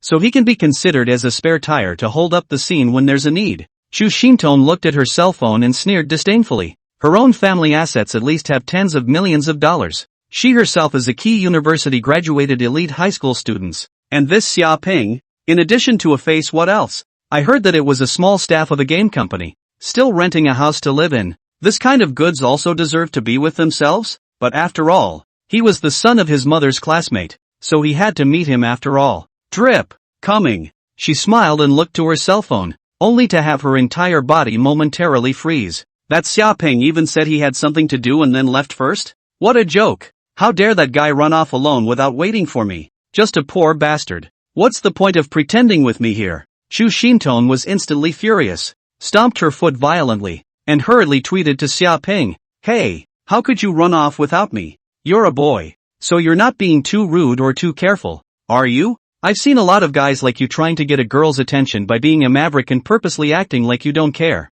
Are you tired of it? Is it interesting? Completely oblivious to the fact that he had already made Xiaoping wait for more than 40 minutes for nothing, his tone was full of accusations and condescension. At this time Xiaoping just sat on his Rolls-Royce Silver Shadow, saw the other party's reply directly speechless. How can there be such a self-centered, thinking that the earth does not revolve after leaving oneself? Does one have to act like a lickspittle and post something like, aha, that's okay. Yeah, I'll wait for you. Or do I have to be a lickspittle and send a knee-jerk reply like, yeah, I'll wait for you. Want to attract her? Really think you're a heavenly fairy coming down to earth? A man has to like her. It's just ridiculous. Eoin doesn't know how many times better she is. Xiaoping's impression of this unseen Chu Xintong was poor to the extreme, and he didn't bother to say much to the other party. Tap directly on the header image to open the list of features and tap add to blacklist. One click to pull the plug. Hand speed is off the charts. Go away you. Bye-bye Yulu. Then, stepping on the gas pedal, he directly drove the Rolls-Royce Silver Shadow and left in lightning-like style. On the other hand, Chu Xintong, who was still constantly sending messages to insult Xiaoping, suddenly realized that her messages were rejected by the other party. She instantly realized that she had been blackmailed by the other party. What? That guy named Xiaoping, how dare he pull the plug on me? Chu Xintong had completely freaked out. Whether she was in school or after stepping into society, she had always been the star-crossed existence of everyone. The boys who wanted to pursue her could have formed a reinforced company, but she hardly had a few eyes for them. She was so confident in her family and her looks that she was determined to sell herself for a good price. In Chu Xintong's opinion, she was bound to marry into a rich family in the future and become a member of the upper class. So how could she look at an ordinary person like Xiaoping? And I didn't expect that it was such a poor person who couldn't look at him. But he actually dared to pull the black himself, and he couldn't afford to look down on himself too much.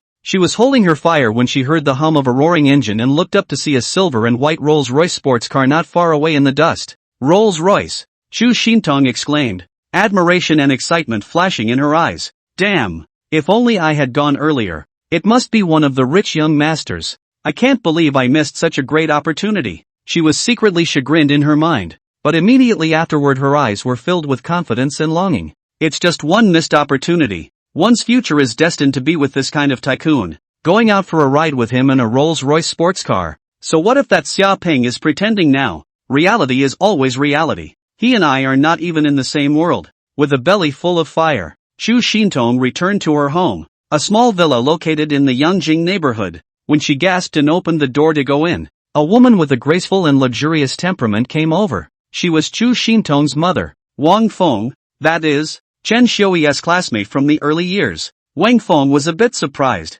Didn't you go on a blind date? Why did you come back so soon? Humph, don't mention that guy. It really pisses me off. Chu Xintong complained discontentedly, adding to the story and telling it all over again, putting all the blame on Xia Ping. Mom, what kind of people have you found for me? That child is indeed somewhat uneducated. Wang Feng frowned. In fact, the matter of the two matchmaking, she originally also disagreed. She can just this one baby daughter, although she is also from the countryside. She has long been different from the past, and her vision for her future son-in-law is naturally extremely high. But what is the condition of that Xia Ping? But in the way of past classmates' face, it is not good to refuse, and her heart is also stored in this blind date to show off their own family situation of the mentality. However, that brat was so insensitive that he couldn't help but make Wang Feng's face ugly. Good girl, baby girl, don't be angry. Mom will call Chen Xiuyi in a while and ask his son what qualifications he has to bully my daughter. Wang Feng hurriedly comforted Chu Tongxin,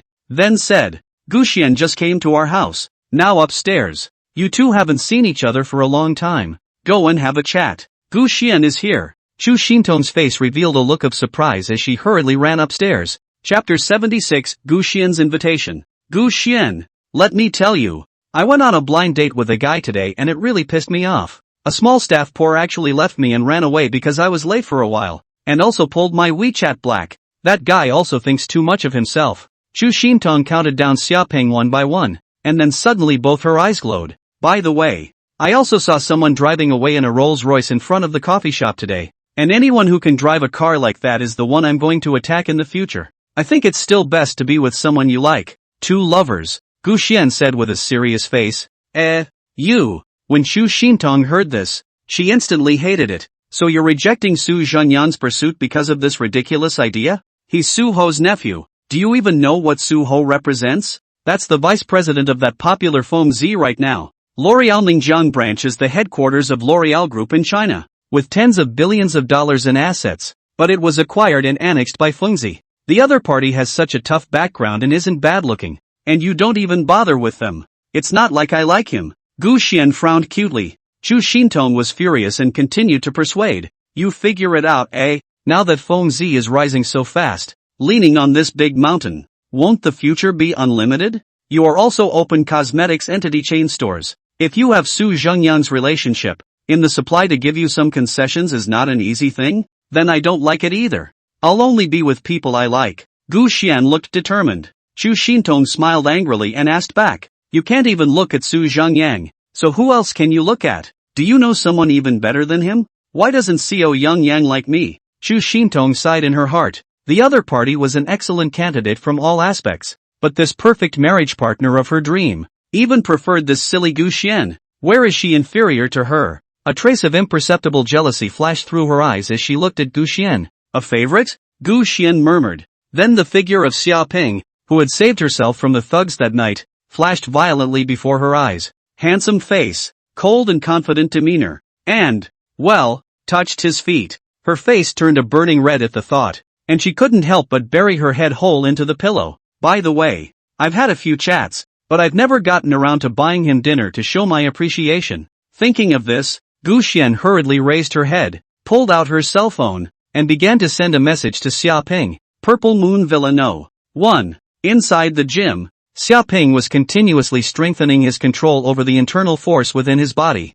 After learning about the existence of the ancient martial realm, a sense of urgency was added to his heart regarding the matter of increasing his strength. It will take some time before Tian Xia game releases Ancient Kingdom. After all, a 3A masterpiece is not so easy to produce. Generally normal. The cycle has to reach 2 or 3 years. However, Xiaoping here had a time limit for the mission, so how could he wait that long? But spare me the investment of money and resources, the splitting up of quite a few parts to top outsourcing firms, and the alternative approach to the production model, which is not likely to be completed until after next year. However, Xiaoping was also ambivalent about the completion of the stage quest. After all, in addition to the 2 advanced physique enhancement potions, the other reward was that it doubled the assets that he possessed at the completion of the quest. He is now in a period of rapid growth in his assets, both in the rapidly expanding win style and in the rewards of other subsequent quests, which will cause his fortune to grow. In this respect, the later the stage quest completion is stuck,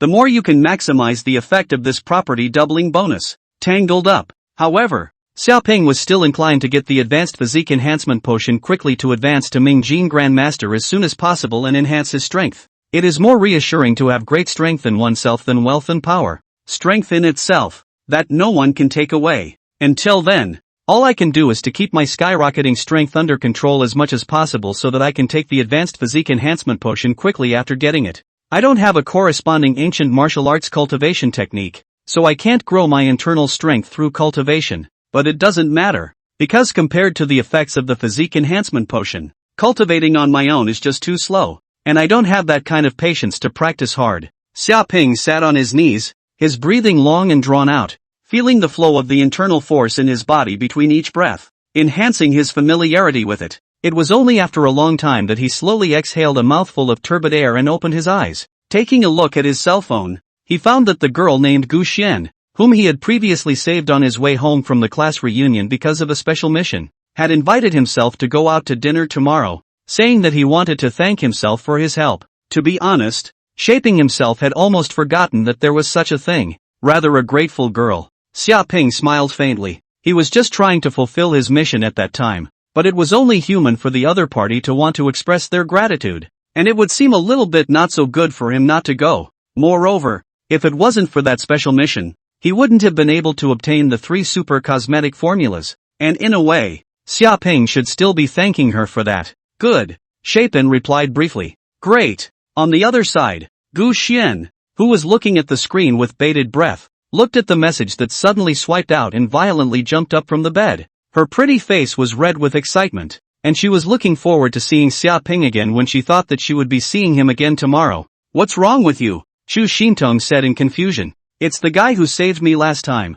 I want to take him to dinner tomorrow. Look at Gu Xian, this face of spring. Chu Xintong suddenly greatly alert. You wouldn't be like that guy, right? What are you talking about? Gu Xian subconsciously retorted, the expression on her face becoming slightly flustered, her eyes averted. Seeing her look, Chu Xintong can still not understand what happened. Hurriedly anxious, Xian, you do not even know the bottom of that guy. Cannot be messed up. He is to save you good, but you do not need to give your body to Besides, what if he had ulterior motives for saving you? He's not like that. He's nice and awesome. Gu Xian was slightly upset when she saw her best friend denigrating Xiaoping like this. He just fought off 2 punks. What's the use of being able to fight in this society? What matters is having a good family background and academic training. Chu Xintong kept shaking her head. If he is nothing more than an ordinary person with a salary of a few thousand in January, he will suffer if you stay with him, and even the people around him will look down on you. I don't care.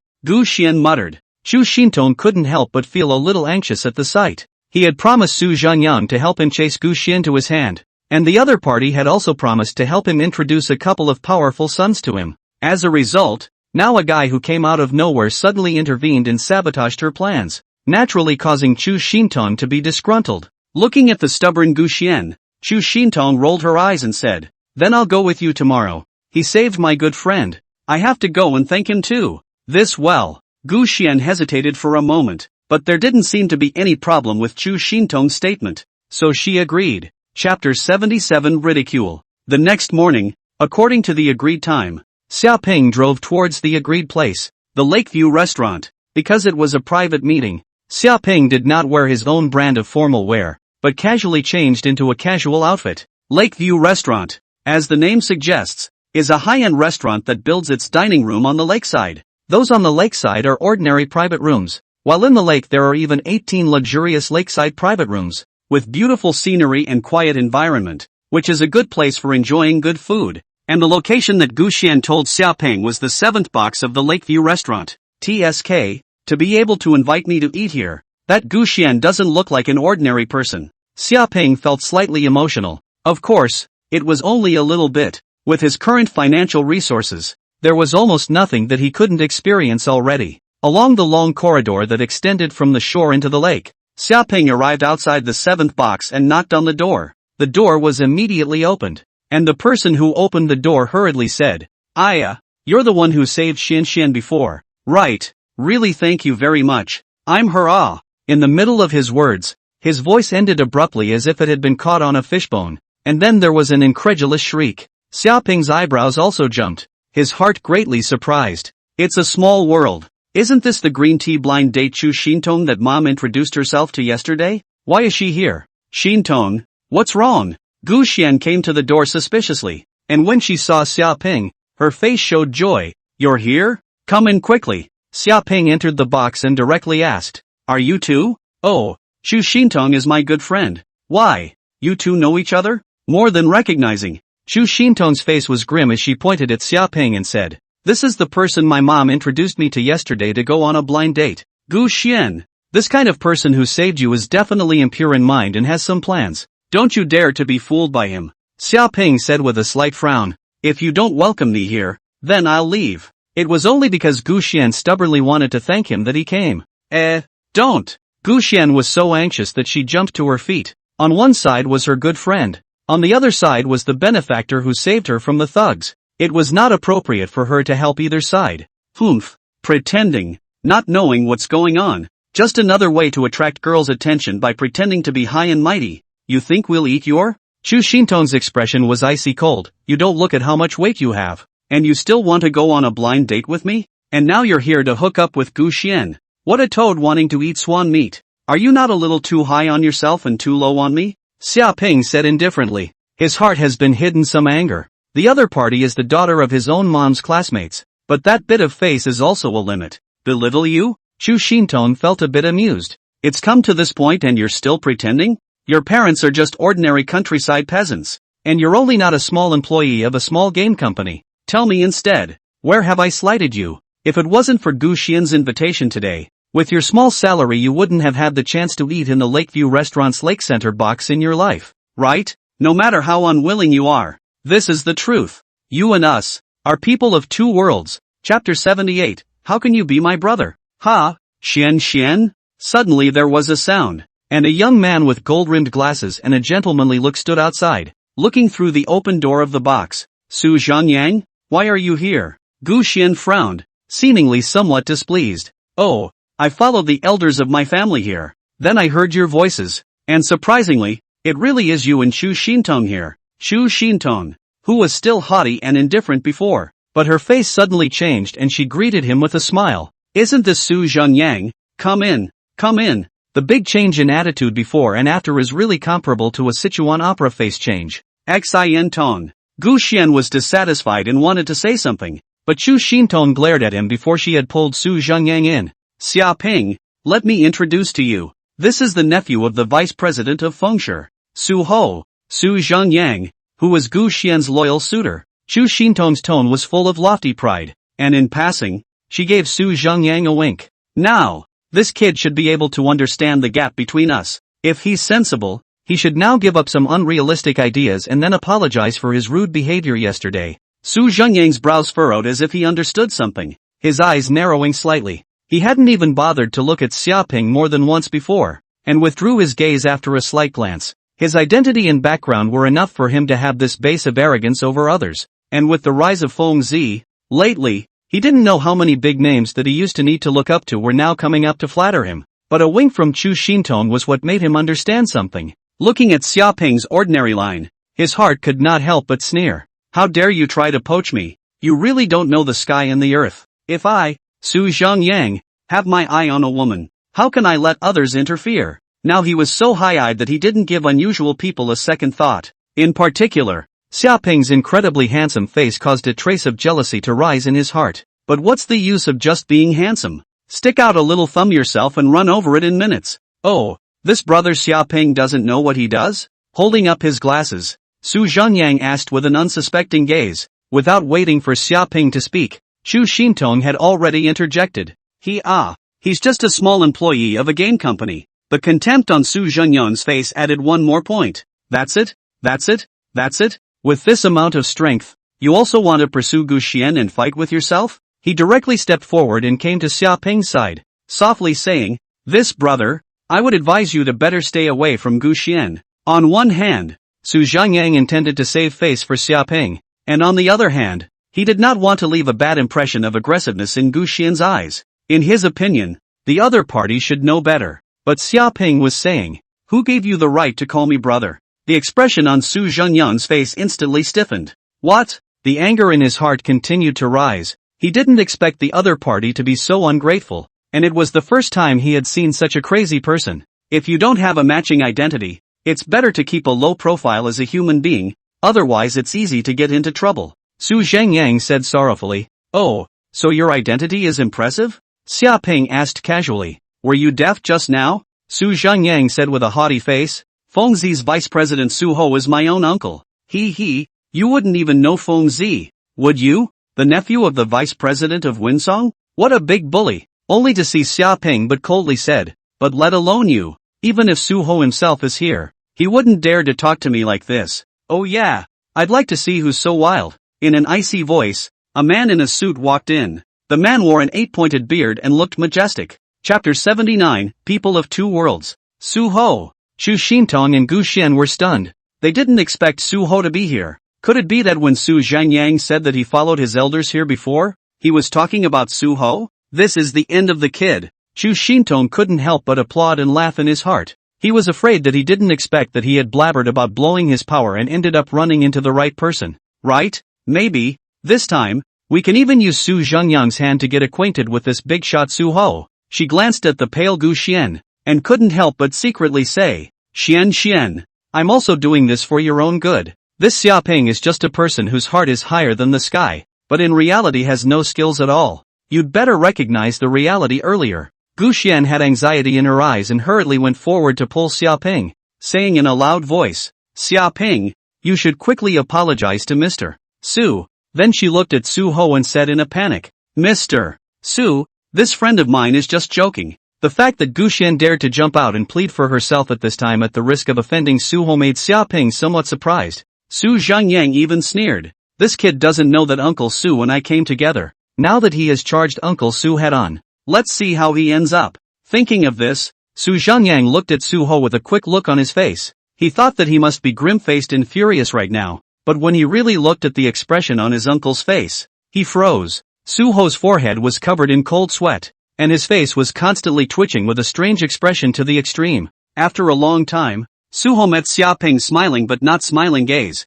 before he squeezed out a smile that was worse than crying. "Xia, General Manager, why are you here?" "Mr. Xia?" The faces of everyone present were filled with disbelief, dull, puzzled, but combined with Su Ho's sweaty, terrified expression, a horrifying speculation surfaced from their minds. Could it be that Xiaoping was actually a big shot? Impossible. This is impossible. Chu Xintong roared madly in her heart. Su Zhengyang was even more stiff, trembling. "Uncle Su, what's wrong with you? Are you mistaken about something? Why am I here?" The smile on Xiaoping's face tightened. "What? Do I have to report to you where I go now? Don't dare. Don't dare." Su Ho was on the verge of tears. What is this called? Originally came to Lakeview Restaurant to have dinner with a few friends, and incidentally brought his nephew to see the world. But the result was that he heard someone blabbering and scorned himself, and couldn't help but be furious, wanting to teach this guy who didn't know the sky and the earth a lesson, but hadn't thought that after coming in,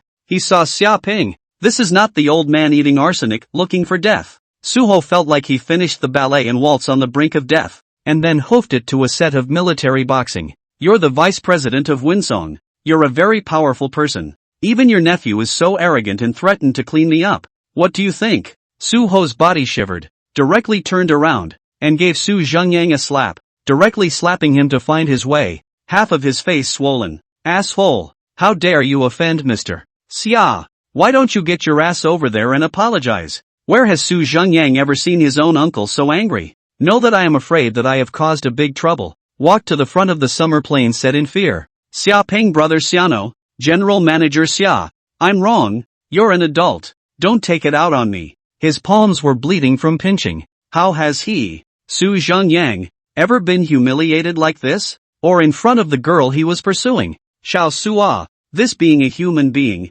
it's better to keep a low profile. On this point, you can learn from me. Xia Ping said meaningfully, is this a low profile? You're obviously pretending to be a pig in a poke. Su Zhengyang was on the verge of tears, shivering. Why yes, Xia Ping, however, was too lazy to pay any more attention to him, and instead looked towards Chu Xintong, who had a dumbfounded look on her face. Noticing Xia Ping's gaze, Chu Xintong's body could not help but tremble. Her family assets but tens of millions of dollars. Su Zhengyang have to bow and look up to. But the other party humbly admitted fault to Xia Ping. The wind posture Vice President Su Ho faced Xia Ping is like a small child who did something wrong. Fawning to the extreme. The might of one person was terrifying. A toad trying to eat a swan? Acting like you don't know what you're talking about? Xia Ping took a step forward with every word he said. And every word he said was like a heavy hammer that struck at Chu Xintong's heart, causing her to falter and turn 1 point paler. You are quite right. We are indeed not from the same world.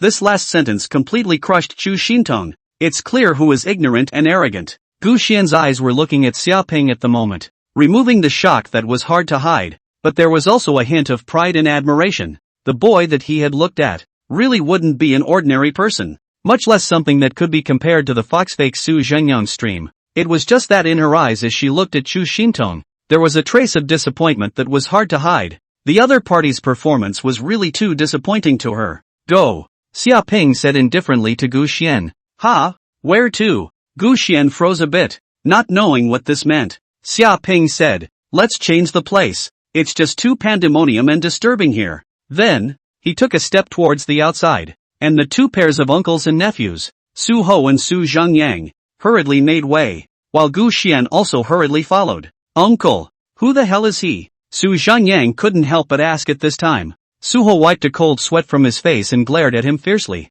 Old me almost got killed by you this time. How did you mess with Mr. Xia, you bastard thing? Who is he, you ask? He's the chairman of Fengji, who crushed and annexed L'Oreal's Ningjiang branch some time ago and is now sweeping the cosmetic market of the neighboring provinces. The entire Fengji is his. What? Su Zhengyang is even more unbelievable. That is the wind is considered to be expected to unify the domestic market. The establishment of a huge cosmetic empire of the wind. That Xia Ping, who looked to be in his mid-20s and dressed in cheap clothes, was the owner of such a behemoth? Chu Xintong's body couldn't help but shudder again, and then ran outward like a madman to catch up with both Xia Ping and Gu Xian. Instead, the two were eventually just seen getting into a luxurious silver-white Rolls-Royce Silver Shadow and speeding away. Isn't that Rolls-Royce the one you saw in front of Starbucks? Chu Xintong froze, then hurriedly pulled out her cell phone and checked. Then her entire body froze in place. 98 million, Rolls-Royce Silver Shadow.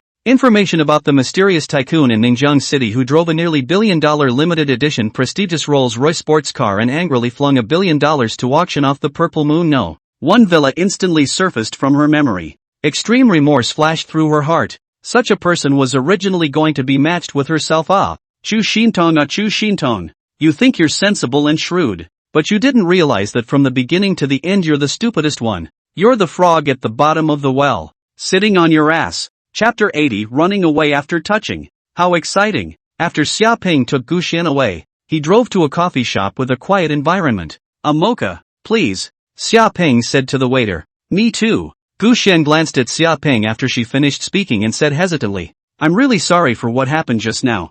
I didn't expect Chu Tongxin to go that far. Nor did I expect Su Zhengyang to happen to go there. You don't have to apologize for someone else's behavior. It wasn't your fault. Xia Ping smiled faintly. I have felt your gratitude, and I was able to save a great beauty like you from danger that night. Among other things, it's an honor for me, too. Honor? What does he mean by that? Gu Xian's cheeks inexplicably reddened a bit, and there was a shortness of breath, subconsciously thinking the wrong way. Xia Ping was completely unaware of it. The waiter had already brought up the coffee, and Xia Ping picked it up and took a sip, frowning slightly. It's really hard to drink. After all, he was now drinking coffee that was ground from the most expensive and pure coffee beans and then carefully prepared by servants who were well-versed in coffee brewing, and over time, his taste was naturally nourished. Gradually, the two of them were able to put the previous awkwardness behind them and chat happily.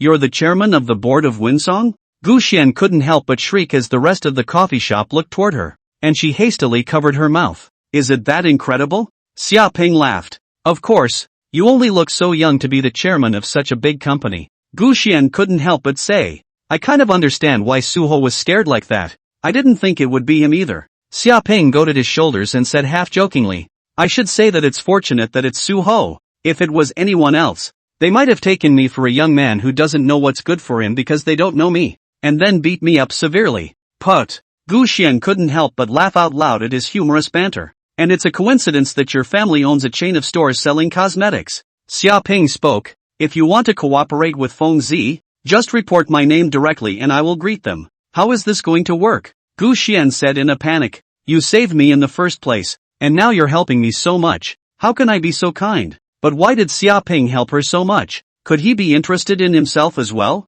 Thinking of this, her heartbeat accelerated by half a beat again. But instead of the kind of resistance and disgust she felt towards Su Zhengyang, she was somewhat happy. It's all just small things, not worth mentioning. Xia Ping laughed. He didn't know that Gu Xian would think so much, and the reason why he chose to give her a hand was that on one hand this was really just a small thing for him to say. On the other hand, it was the fact that Gu Xian had stood up for herself in front of Suho without knowing her identity that gave him a hint of appreciation. In a pleasant and relaxed atmosphere, time just slipped by. Finally, on the occasion of separation, Gu Xian once again solemnly thanked Xia Ping. She looked at Xia Ping's handsome and resolute face with a gentle smile, and with a petulant expression. She became a bit gulpy, as if she was trying to say something. What's wrong? Xia Ping asked suspiciously. That. After taking a deep breath, Gu Xian seemed to have finally mustered up enough courage. Her apricot mouth slightly opened. Then she said loudly, Xia Ping, I like you.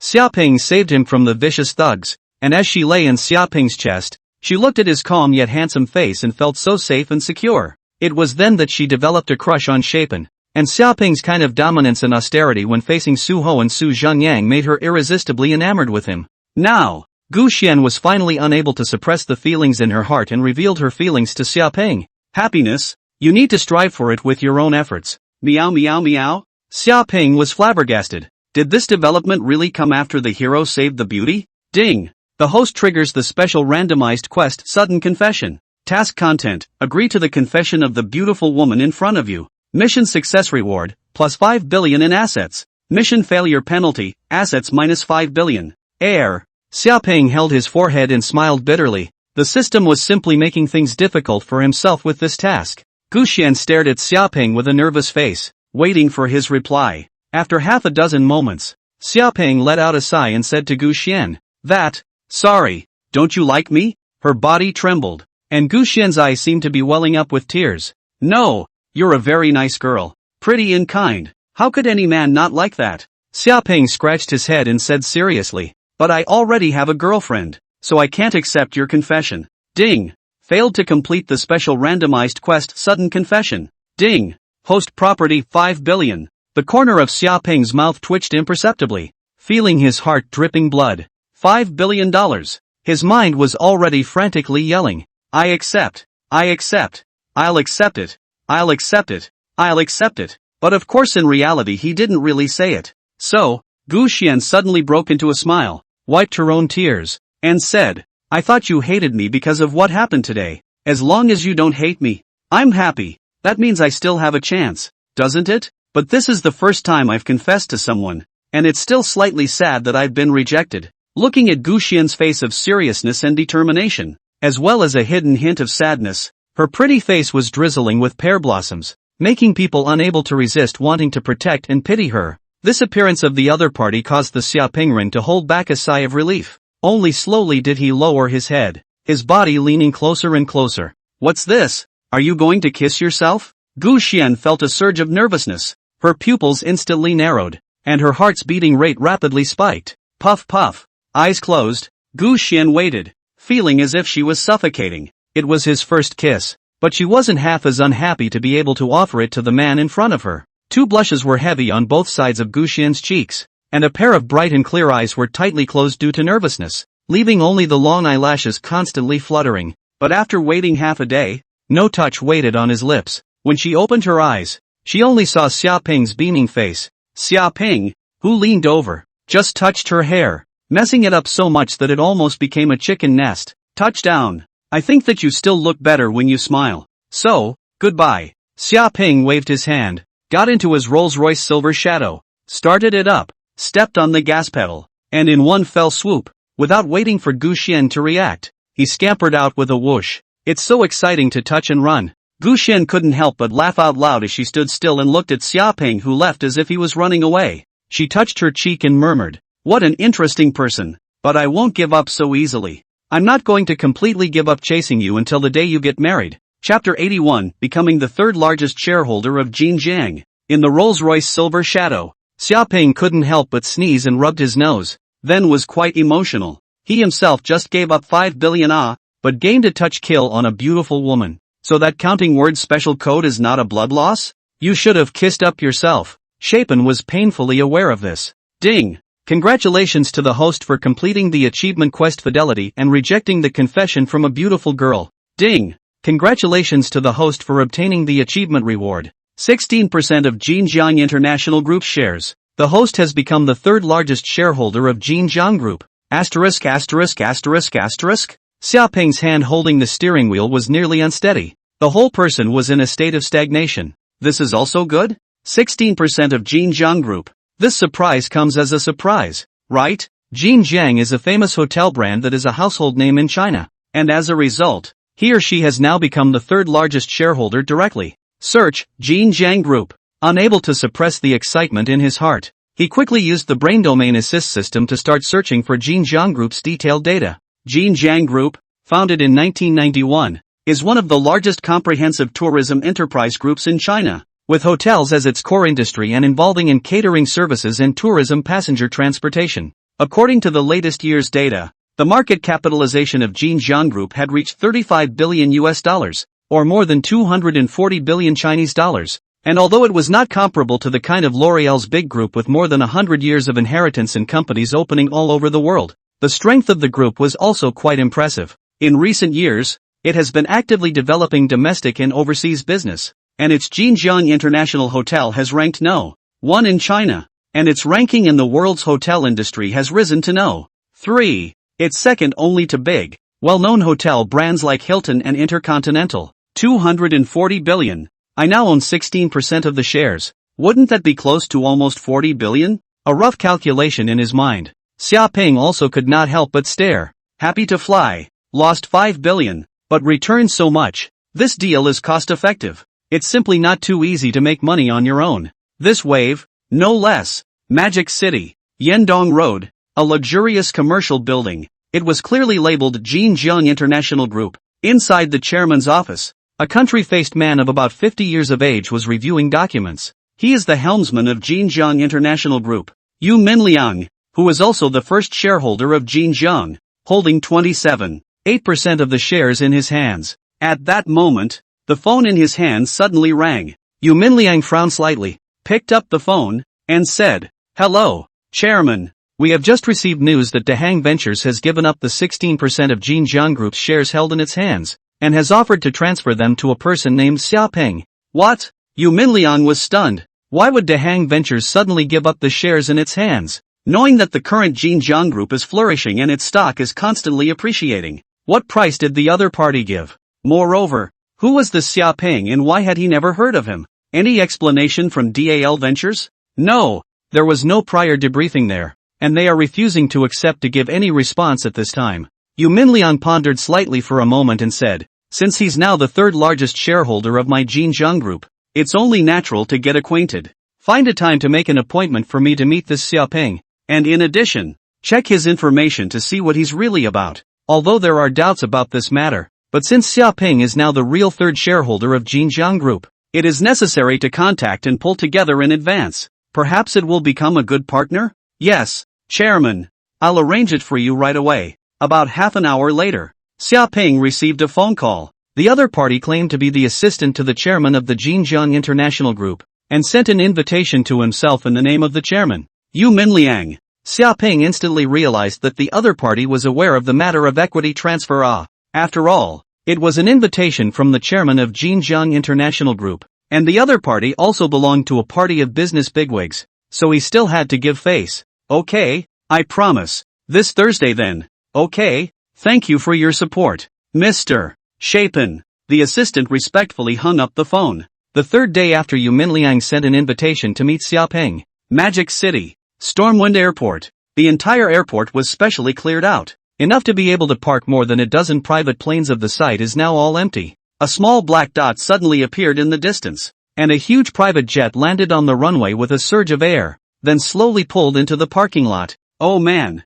this private jet is too big, isn't it? How much did it cost? You tell me. Is this an airplane? Is this an airplane? This is an airplane? Is it really not a rocket? The entire private parking lot has been emptied. Who the hell are they? This one day's docking fee is hundreds of thousands of dollars, right? That's too much. As the airplane pulled into the stopping airport, countless people who had gotten off ordinary civilian passenger airliners all let out gasps of amazement. A look of envy and jealousy filled his eyes. When would he be able to ride in this private jet instead of three people sitting crowded together? Someone who knew what they were doing stared at the immensely large private jet, and after half a dozen moments suddenly let out a gasp. Isn't that the Globe 7000 jet? The crowd looked toward him, and this somewhat balding middle-aged man suddenly began to gush with some excitement. It's a new commercial jet, the Globe 7000, unveiled by Bombardier from Canada at last year's Las Vegas Air Show for $82 million.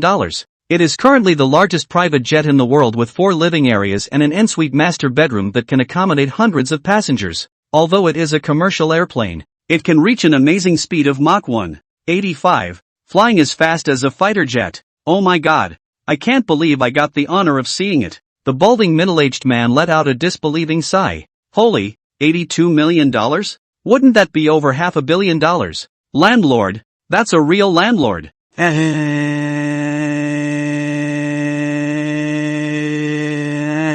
And just then, a huge fleet of cars slowly drove into the private parking airport. Ferrari F355, Audi A2, Mercedes-Benz C280, all kinds of luxury sports cars formed a luxurious fleet, clustered in the middle of the extended version of the sedan. Pop! A group of bodyguards dressed in black formal attire got down from the car, and then stood as straight as pines and cypresses beside the car, motionless and imposing. The hatch of the airplane slowly opened, and Xiaoping rubbed his somewhat sore eyes and stretched. Ah, what a comfortable sleep. A satisfied smile appeared on Xiaoping's face. It's true that buying a big and comfortable private jet is still necessary, and although it cost more than $500 million, the Globe 7000 has both bedrooms, living rooms, showers, dining rooms, entertainment rooms, and a small movie theater inside to give a completely home-like experience. He had just slept comfortably on the soft and cozy king-size bed, and although he was moving at Mach 1.85, he could not notice any bumps or noise under the high-tech shock-absorbing and noise-absorbing system.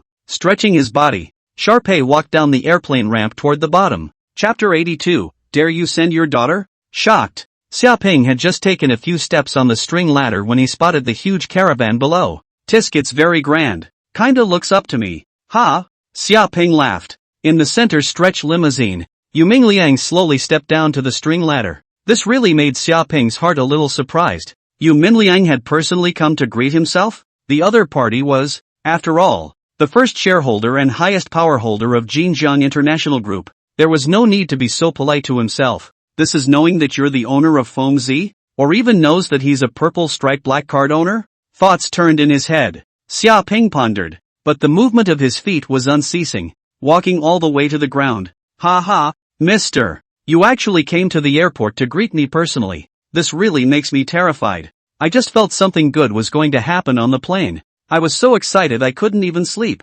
So it was waiting for me here. Xiaoping laughed out loud and extended his hand to Yu Minliang across the distance. Yu Minliang also revealed a smile when he saw this. Mr. Xia is polite. You are now the third largest shareholder of Jinjiang Group, and you are also the chairman of Fengzi. How would I dare to put on airs? The two hands clasped together. Sure enough, Yu Minliang already knows that he's the boss of Fengzi. Xiaoping secretly said in his heart, but then he swung around with some emotion. A few months ago he was just a small clerk with a monthly salary of a few $1,000s, but now he was able to talk and laugh with the bigwigs he used to see only in newspapers and on TV. It was like a dream, where once it was untouchable, it now stands. A feeling of grandeur suddenly emerged from his heart. It is not enough. This is still far from enough. But in an instant, Xiaoping adjusted his mindset and got into the car while chatting with Yu Minliang.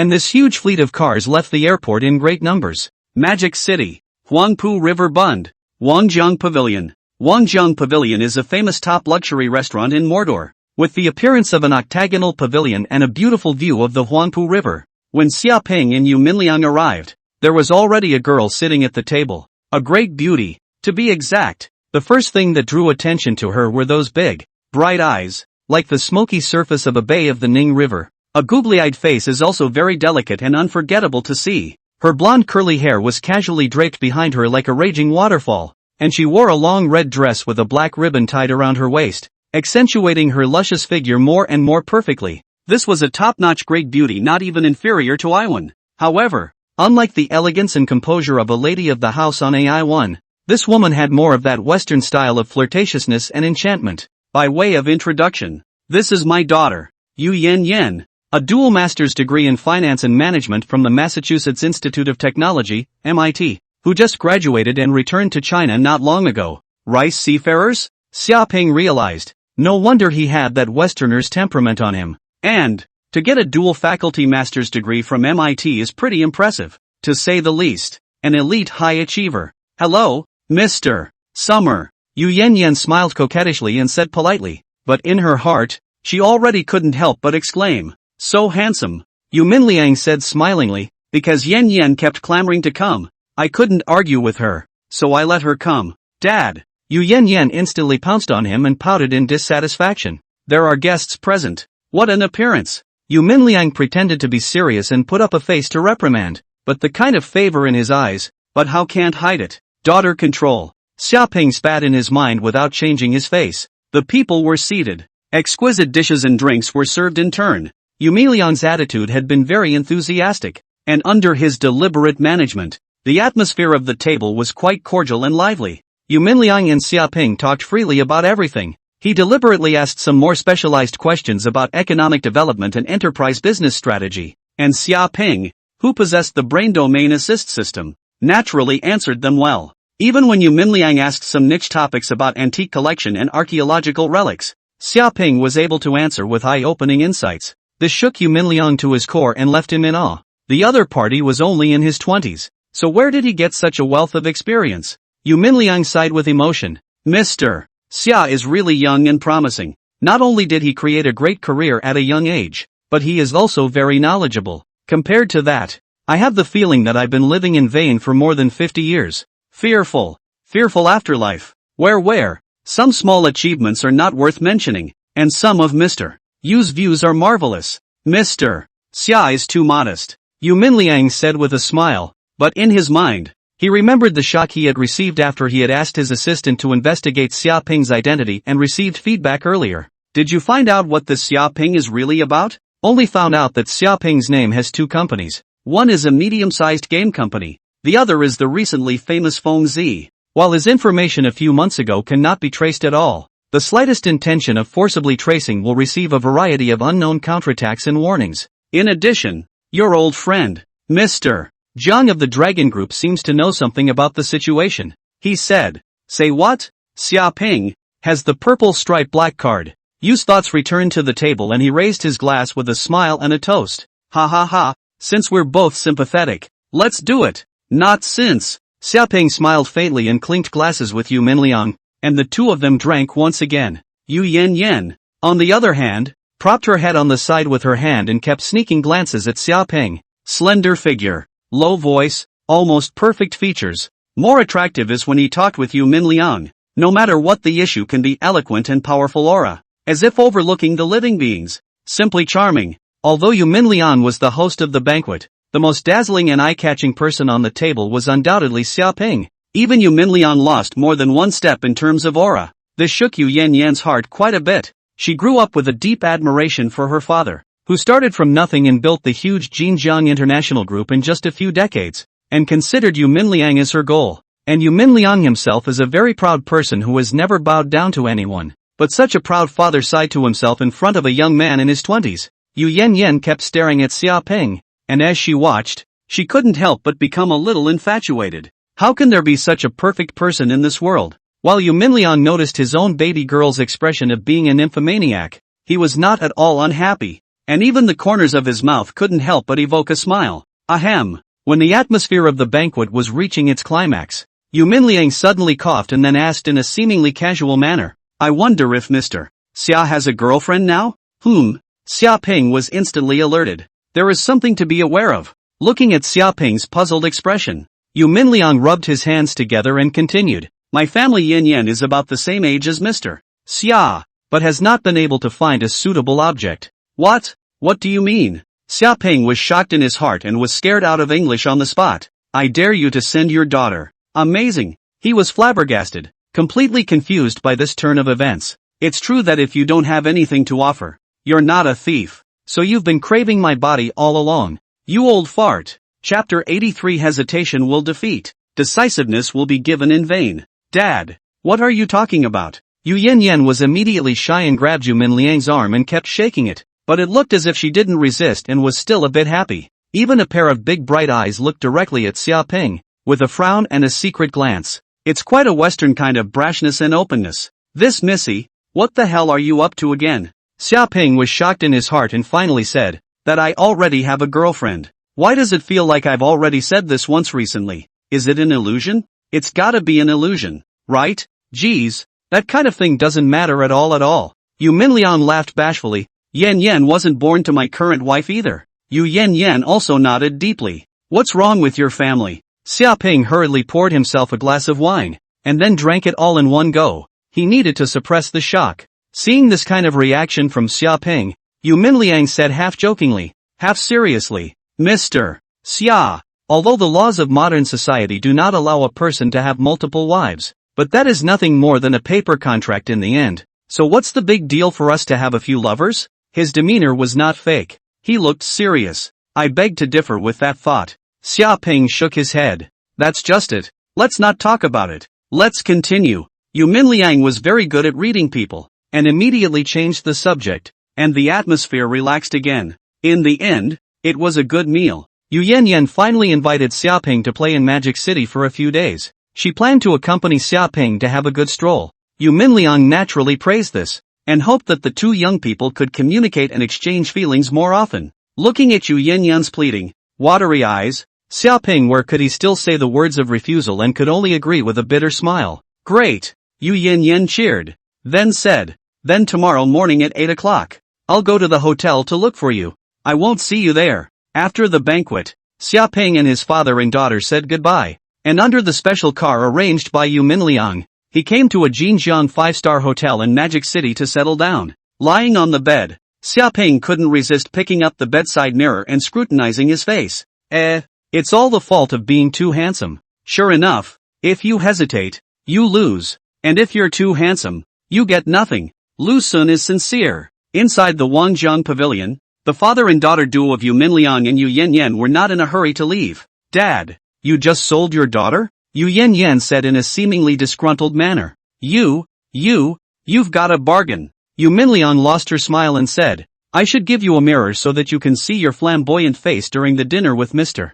Xia. Where is it? Yu Yan was mortified. Okay, then I'll turn around and talk to Mr. Xia and say that you don't like him. I was just joking at the time, and this will be over. Yu Minliang said lightly. No. Yu Yan's heart panicked, subconsciously blurted out, and then found Yu Minliang looking at herself with a smile on her face, instantly realizing that she had been set up. I'm ignoring you. Okay, stop it. Yu Minliang's expression gradually became serious, and he said with a straight face, over the years, I dare not say whether I myself have the ability, but I am very confident in my ability to read people. But this young man I can't see through. As he reminisced, a hint of deep doubt and exclamation appeared on his face. But the only thing that is certain is that he will definitely not be bummed out in the future, but will one day shock the entire world. You're afraid you'll never meet another person this good in your life. Understand? He looked at his daughter. Serious and incomparable. This is not only Jin Jiang Group's chance,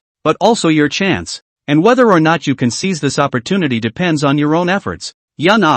For this kind of person, even if it's not from his own will, at his side he is destined to attract and gather countless women. It's too hard and difficult to possess him alone. So, even if you can't be the one he loves the most, you can at least try to be the one he loves. Understand? Yu Yan took a deep breath. Looking a bit torn, but finally nodded her head firmly and said, I understand, but I'll work for my own happiness. I'll make myself his favorite. 8 o'clock the next morning. Xia Peng and Yu Yan were fully loaded and ready to go, and their first stop was to Plaza 66. Here, a number of flagship stores of world-famous fashion brands are gathered, including Hermes, Louis Vuitton, Cartier, Chanel, Dior and so on and so forth, which is considered as the biggest luxury shopping destination in Magic City. And most of the people who can come here to shop are successful people with strong financial resources. It's true, girls just love to shop. Another day of labor. Xia Peng scratched his head and said in his heart, but after all,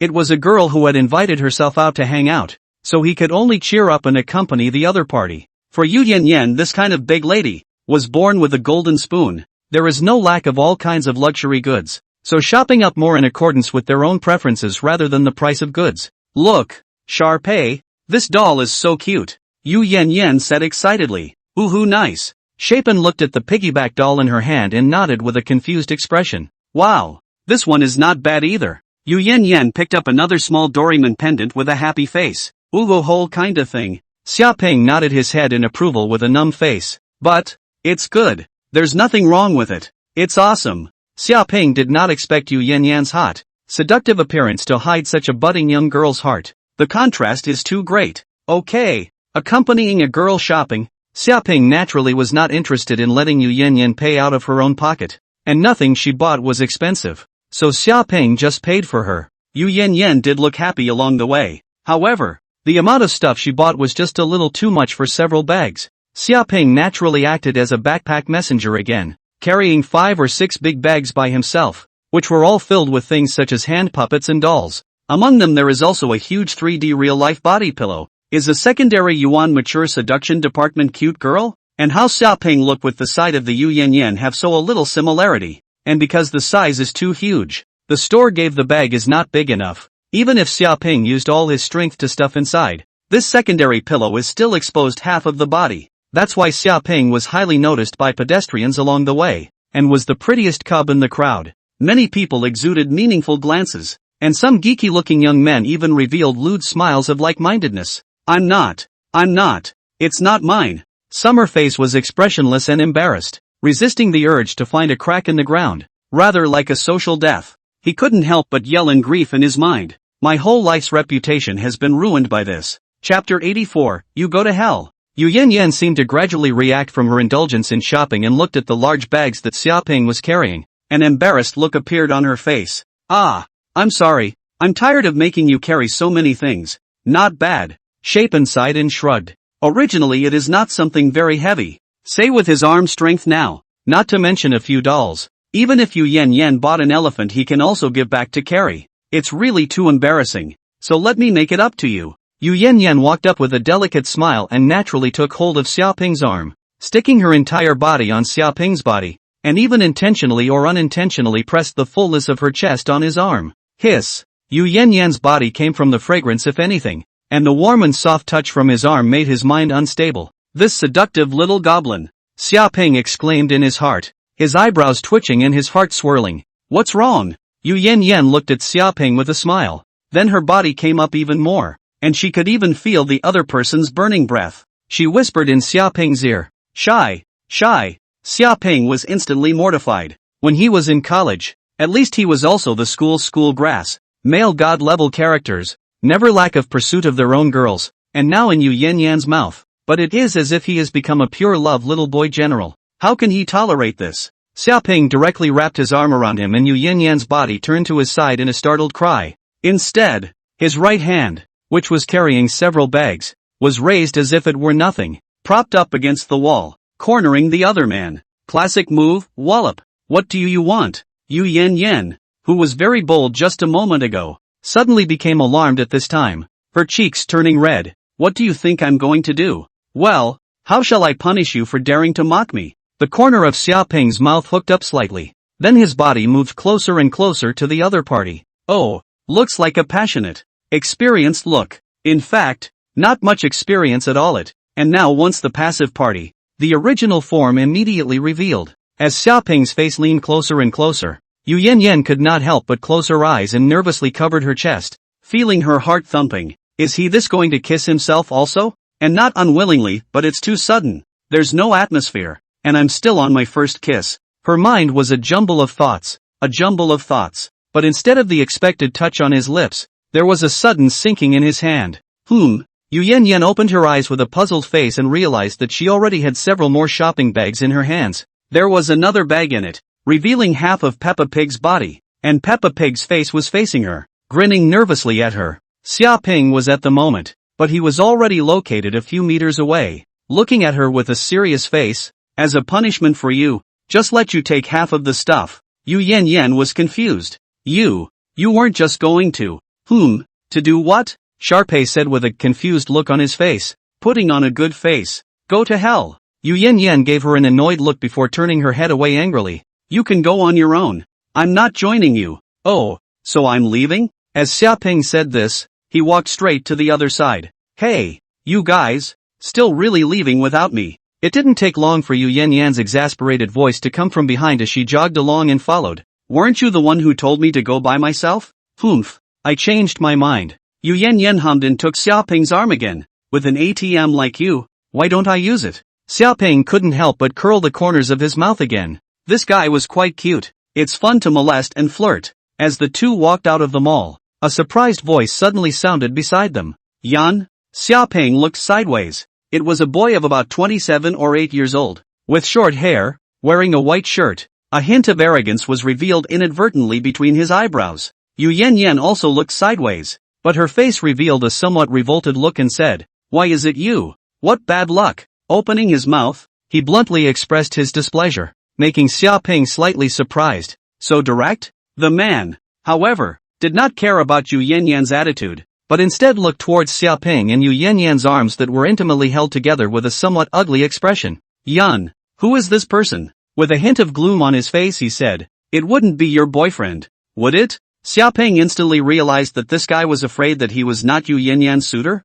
Yeah, you're right. A hint of shyness appeared on Yu Yan's face as she leaned towards Xia Ping. Let me introduce you. This is my boyfriend Xia Ping. The man's face jerked and he forced a smile. Oh yeah? The gaze that looked at Xia Ping instantly became unkind. Xia Ping was confused. Had he become a shield again? What's going on? He very much wanted to explain, but after looking at the two holding hands, he lost his words. Even if he said he was not her boyfriend, who would believe him? He whispered toward Yu Yan and asked, Who is this person? Yu Yan was dissatisfied and said, His name is Lin Chang. He's a member of the Lin family. I've said I don't like him, yet he still keeps pestering me like a dog's skin. The Lin family? Xia Ping's expression moved. In Magic City, there was only that one Lin family that could still be addressed by Miss Jin Jiang Group, the famous big family within the country of China. The Lin family was the original family of the Lin Tianzhou that he had met at the Wanga Grand Hotel. When he thought of this, he gently swept Lin Chang a glance,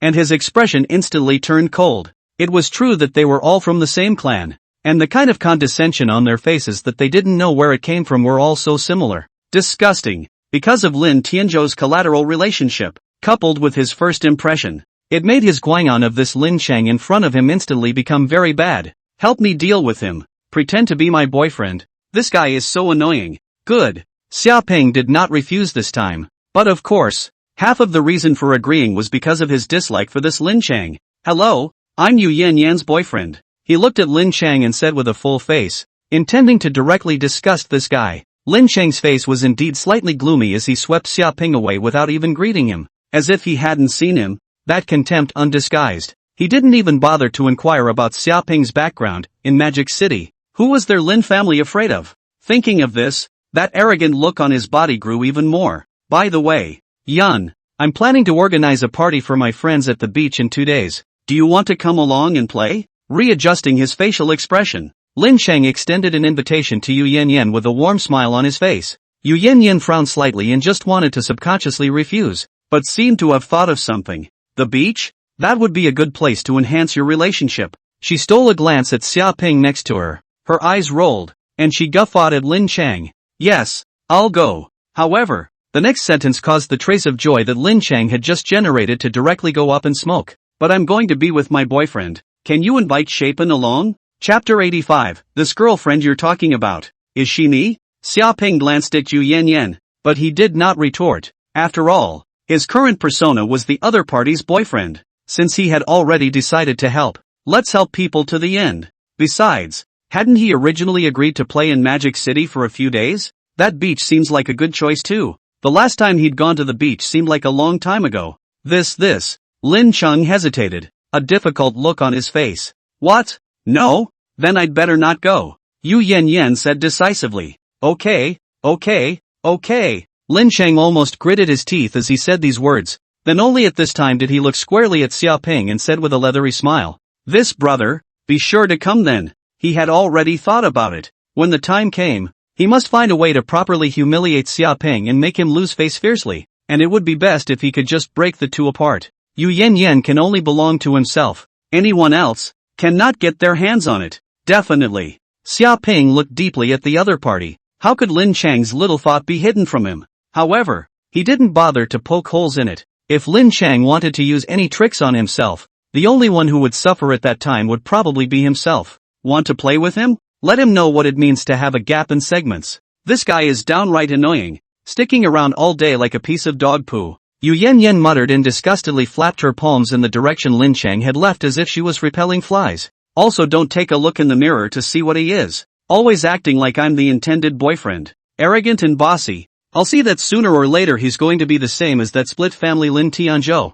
Oh, Lin Tianzhou. What happened to him? Xiaoping suddenly heard the news of his former acquaintance from Yu Yan, and could not help but be a little curious. Come to think of it, I think that guy even said he was going to get himself in trouble. However, Lin Tianzhou didn't do anything practical after that. So within a few days, Xiaoping had already put that guy's matter behind him. If I didn't run into Lin Chung today, I probably wouldn't even be able to remember that there was such a person. Lin Tianzhou is from the Ningjiang branch, right? Aren't you just in Ningjiang, and you don't even know? Yu Yan gave him a surprised look, but explained. Lin Tianzhou seemed to have messed with some character before, which then led to all the branches of the Lin family in Ningjiang City suffering retaliation. The partners of the Lin family announced the termination of their partnership at almost the same time, and the Lin family barely managed to quell the other side's anger after expelling Lin Tianzhou from the family, and survived with a lingering existence. But the heavily traumatized Ningjiang Lin family is estimated to live a long time with their tails between their legs, and that guy Lin Tianzhou offended a lot of people before by virtue of his status, and I heard that the end was miserable afterward. It is rumored that even the Lin family's own family didn't dare to intervene, and that they kept this matter a secret and didn't allow people within the clan to mention much about it. Xiaoping was a little shaken by what he heard. The Lin family branch alone possessed enough strength to compete with the Dragon Group, but was directly crippled. And the Magic City Lin family home is even more powerful family in China. Even at the risk of prestige and face loss also dare not for the Ningjiang branch of the head. What kind of power is it that possesses such terrifying strength? Lin Tianzhou guy is also really unlucky. Actually offended this kind of big shot. No wonder he didn't come to find his own trouble after that. So it is already self-care. Wait? Xiaoping suddenly had a flash of light in his head and asked, when did that happen? About August or September? Why? Nothing. Xiaoping murmured in a low voice, August or September? Wasn't it during that period of time when he himself attended the opening ceremony of the Purple Moon Villa organized by the Dragon Group at the Wanger Hotel? And the person that Lin Tianzhou offended at that time? Xiaoping had a guess in his heart. Could it be Chu Tianyue? The more he thought about it, the more Xiaoping felt that this speculation was possible. Jiang Lu, the chairman of Dragon Group, seemed to be an elder who knew Chu Tianyue and seemed to have a very polite attitude. The other party's family looks rather uncomplicated Iwan as well. Burying his doubts in his heart, Xiaoping and Yu Yan strolled outside for a while longer before the two of them parted ways. And in a corner, Lin Chang dialed a phone. Hey, it's me, Lin Chang. Help me investigate someone. The place where Lin Chang invited Yu Yan to go for the party was a small island located not far from Magic City. Above the East China Sea, Peach Blossom Island. Tuan Sands on Peach Blossom Island is a vast area with fine sand, making it a great place to have fun. Xiaoping and Yu Yan arrived at the predetermined meeting place according to the time. A pier located on the outskirts of Magic City, near the coastline. A large area of the dock had been cleared out, and several small helicopters were parked on it,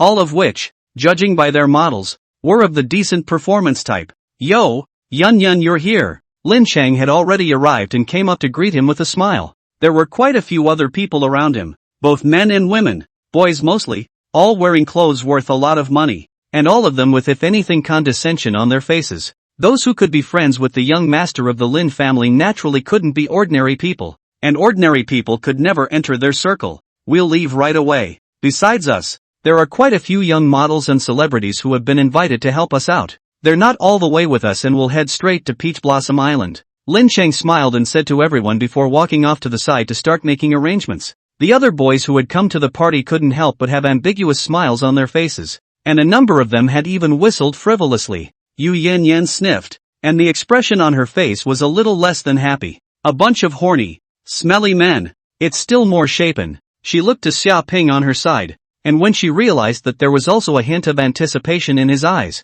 she was furious. Humph, a heavy cold grunt. You look happy because you get to see a lot of young models and celebrities in swimsuits afterward? Yu Yan looked unkind and asked viciously. Yes, no. Xia Ping balked out in passing. A trace of embarrassment surfaced on his face, but in the next second he hastened to change his words, and said in a serious seismic voice, Do I look like that kind of person to you? I'm the one who already has a girlfriend, and no matter what I see, I won't move. Yu Yan, however, suddenly had a heartbeat, and asked as if casually, This girlfriend you're talking about, which one is she in the end? Xia Ping pondered for half a second and suddenly raised his head, looking at Yu Yan with a straight face. Yu Yan's heart trembled and she was a little nervous, conflicted between wanting the other party to answer and not wanting the other party to answer. With a serious look on his face, he mouthed two words, Guess? Go to hell. Chapter 86, Sharknado reappears and amazes the audience. Lin Cheng,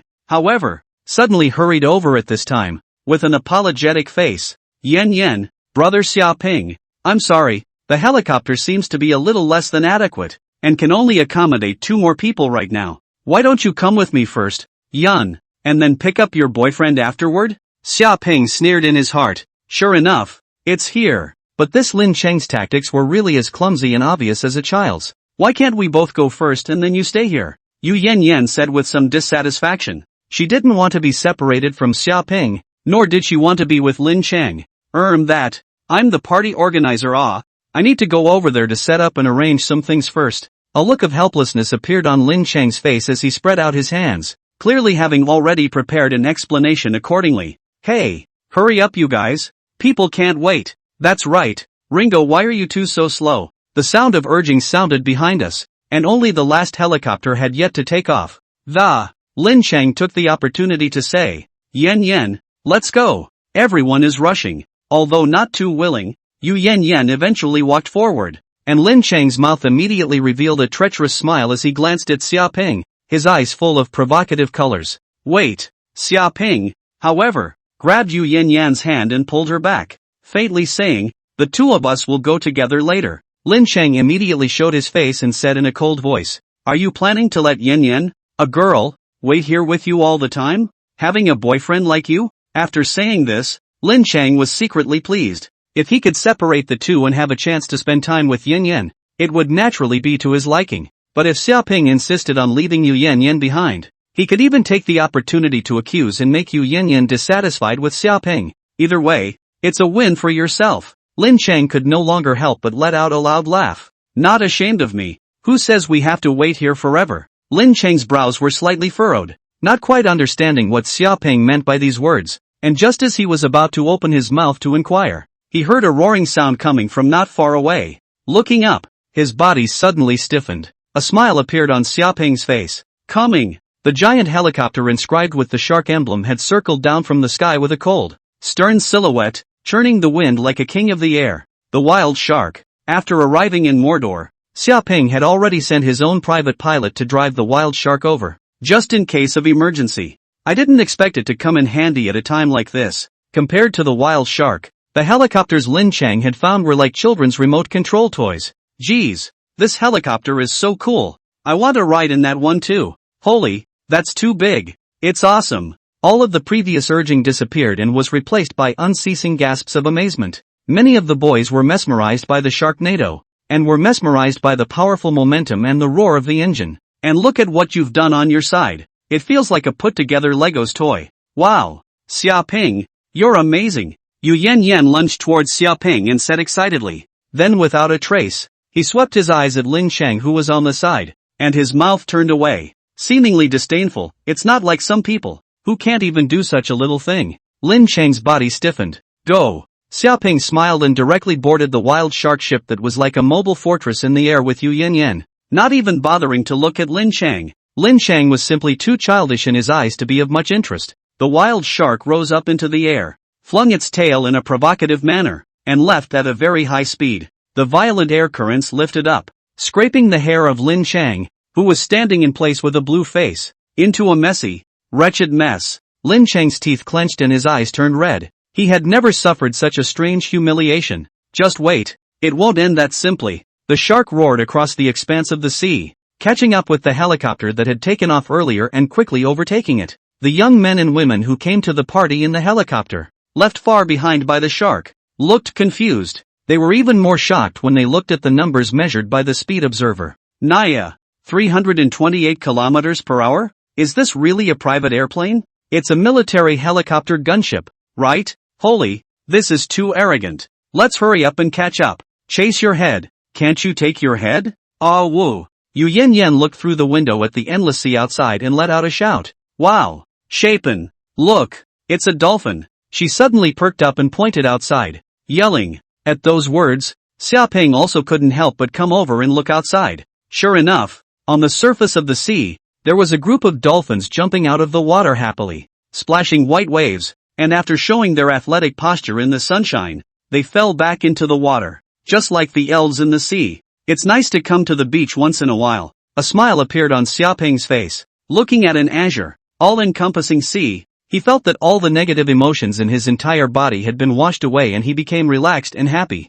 Well, after that, you can also consider buying an island and building a vacation home on it later. At that moment, on a helicopter far behind the wild shark, Lin Chang's face was clouded over and his fists were clenched. Lin Xiao, that brat is just too ungrateful. Should we find a way to teach him a lesson afterward? It was a young man with dyed yellow hair and bangs. Lin Chang glanced at him and grunted coldly. Is your brain all muscle? That guy is Yin Yan's current boyfriend. If I directly find someone to beat him up, won't that leave a bad impression on Yin Yan? And, Lin Chang frowned imperceptibly. He had previously investigated about Xiaoping's background through the channels he had in his hands, but he had not been able to find out much information.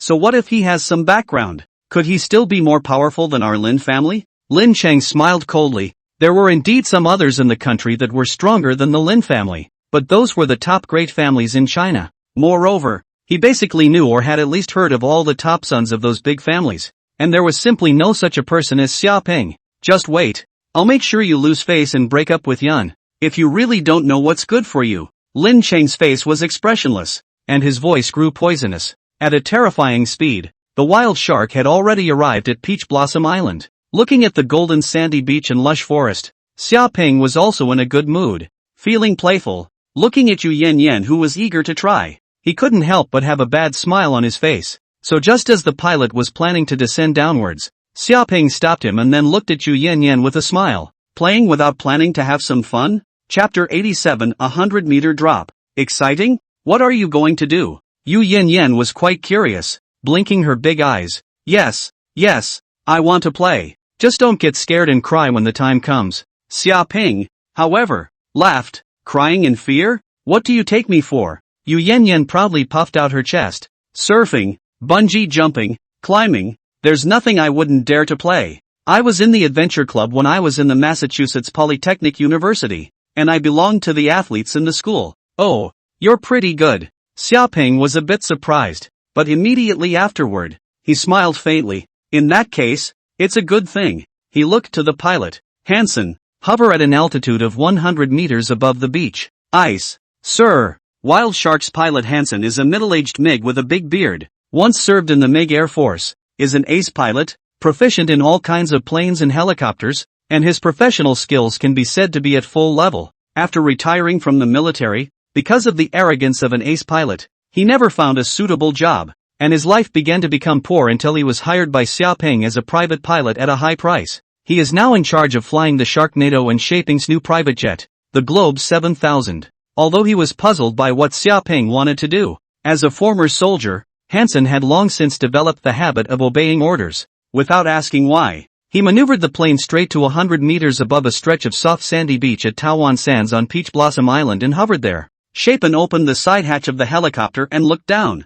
The helicopter kicked up a roar that whistled in his ears as the gusts of wind kept pouring in through the open hatch. Looking down below, the entire expanse of the beach is only the size of a palm, and the timid ordinary person who just stands and looks at it is afraid that he or she will be scared at the bottom of his or her heart. What the hell are you doing here? Yu Yan was really a bit curious this time, and came to Xia Ping's side. Similarly looking downward, Xia Ping smiled and said, "Of course it's jumping. You're trying to play parachute jump? But this altitude isn't enough for skydiving, is it?" Yu Yan knitted her eyebrows slightly. Puzzled, how can you jump more than 300 meters, right? At this height, I'm afraid that before you have time to open the parachute bag, you'll fall directly to the ground, right? Who told you to use a parachute? Glancing at him, Xia Ping said, No parachute? Is it hard to believe that you want to tell me to jump from here without a parachute? Yu Yan said half-jokingly. Brilliant, I can't believe you guessed right. At this moment,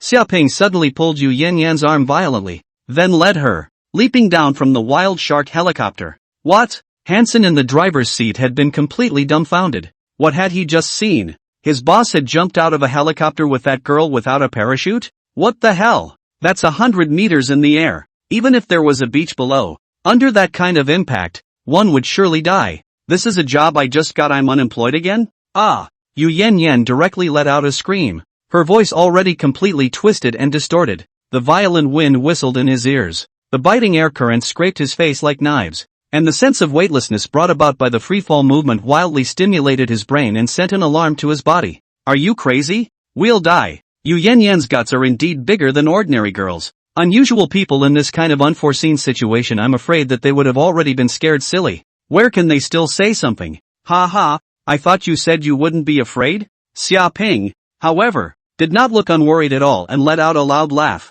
By this time, the speed at which the two landed had gotten faster and faster, and Yu Yan's face had turned white, her heart beating violently. Under the infinitely approaching death, time seemed to be stretched out, and thought had almost come to a complete standstill. Is this dying? Yu Yan's brain was blank. Subconsciously hugged Xia Ping tightly, feeling Xia Ping's heart that was vigorously and powerfully beating in that broad and robust chest. For some reason, she was suddenly at ease, and just because this man was by her side, even if she was facing death, she didn't seem to be so scared. That's a pretty romantic way to die, and it's with someone you like. And Xia Ping was now full of thoughts. The acceleration of gravity is g equals 9, 8 approximately equal to 10. gt superscript 2/2 equals s. 10x t superscript 2/2 equals 100. T superscript 2 equals 20 inch. T equals 2 root 5. Well, that's about 4 seconds or so to land. What the hell am I counting here? 60 meters, 40 meters, 20 meters, 10 meters, 1 meter. The distance of 100 meters passed in an instant, and if you looked at it from the ground, you could only see a phantom falling as if there was no time interval. Yu Yan's eyes closed tightly as she waited for shock and death to come. As for Xia Ping, he had also been fully concentrated, his internal energy running from his entire body and then infused into his feet. Crash landing. Hansen was currently looking down with a puzzled, shocked look on his face, and then he saw a scene that he would never forget for the rest of his life. The palms of his feet made contact with the ground. An invisible strength spread from the soles of Xia Ping's feet, spreading out in all directions like flowing water. Bang! Like the sound of a cannonball exploding, with the soles of Xia Ping's feet as the center. The sand grains within a radius of dozens of meters violently exploded into the air, setting off a raging wave of sand. In the end, only his knees had just disappeared into the sandy beach, and the gravity of the descent had been completely dissolved by him. The surrounding beach,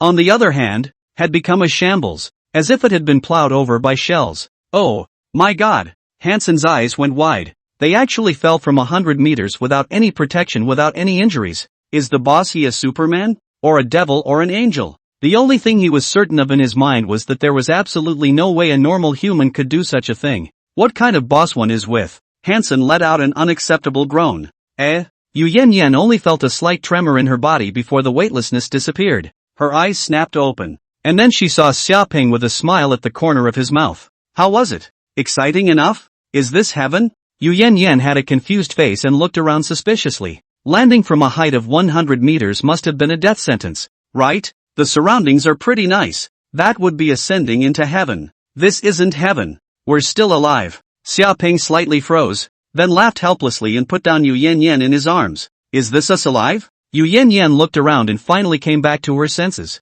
Then when she looked at the surrounding beach that seemed to have been bombarded by artillery shells as well as that one huge deep pit, her face was filled with shock. Shapen, are you Superman? It was only after half a dozen times that Yu Yan finally accepted Xiaoping's claim that he was a martial arts master. And after her surprise, she began to be too excited to help herself, and surrounded him to chatter and ask all sorts of questions. Wow! Xiaoping, did you used to practice martial arts all the time in seclusion in the mountains? Yes. Master said that I'm not allowed to go down the mountain until I've accomplished my cultivation. Wow. So do you have a mentor or something? Yes. Several. Wow. You're so good at this kung fu. Can you teach me? You won't learn. Xiaoping shrugged. Only men can learn. Although slightly disappointed, Yu Yan was still very excited. The legendary martial arts master I did not expect it to really exist. Remember, don't talk about this to just anyone else. Our division's rules are very strict. If word leaks out, I'll be purged. Shapen babbled in a serious manner and instructed her. Don't worry, I'll never pass it on, Yu Yan said with conviction. This naive look caused Xiaoping to sigh for a moment. That's a good snub. Chapter 88, Stars Gathering. Hansen, you can leave now. Xiaoping took out his phone, dialed the number, and looked up at the mad shark hovering in the air. Ah yes. Hansen stumbled over his words, seemingly a little emotionally unstable, flesh hard against the impact of a 100-meter drop. This world is crazy, but Hansen wasn't going to talk to anyone about it, not even his own friends and family. On the one hand, he had professional ethics and would never divulge his employer's information, and on the other hand, even if this kind of thing was told, he would only be sent to a mental hospital as a psychopath, right? It wasn't long after the mad shark left that a small black dot appeared in the distant sky. They came hee. It doesn't seem to be Lin Chang and the others. Yu Yan looked out at the rapidly approaching helicopter. Squinting slightly, Xiaoping realized that it was a beige-colored helicopter, while the ones Lin Chang and the others were traveling in were all white helicopters. It seems to be the stars and models that were hired. Soon, the beige helicopter landed, and a group of young women stepped down from it one after another with measured steps. Most of them were painted with exquisite makeup, beautiful appearance, hot body, snow white and firm thighs, giving people a great visual impact. There are some well-known domestic first-line stars and young models, which can be said to be a luxurious lineup. This group of people came bustling along, and when they saw Yu Yan by Xiaoping's side, their eyes lit up. MS. You? I can't believe you're here too. It's been a long time. MS. You? Do you remember me? One by one, they came up and greeted and exchanged pleasantries cordially, with smiles on their faces as if they were old friends who hadn't seen each other for years. Yu Yan, however, just nodded her head in a high and cold manner and casually dealt with a few sentences, while these female stars and models did not have a trace of dissatisfaction on their faces, but instead their attitudes were even more flattering, as if it should have been. Don't look at Yu Yan in front of Xiaoping so casual, lively. That is, Xiaoping itself has a strong background, not only as the third largest shareholder of Jinjiang, but also the chairman of Fengji. In addition, it was because she held a favorable view of Xiaoping, and for these stars, Yu Yan that can be unattainable, need to make hard to flatter the object. They are stars who seem to be glamorous and have many fans, but what is it to a big conglomerate like Jinjiang, which is worth hundreds of billions of dollars? The power of capital can easily set an unimpressive starlet on fire,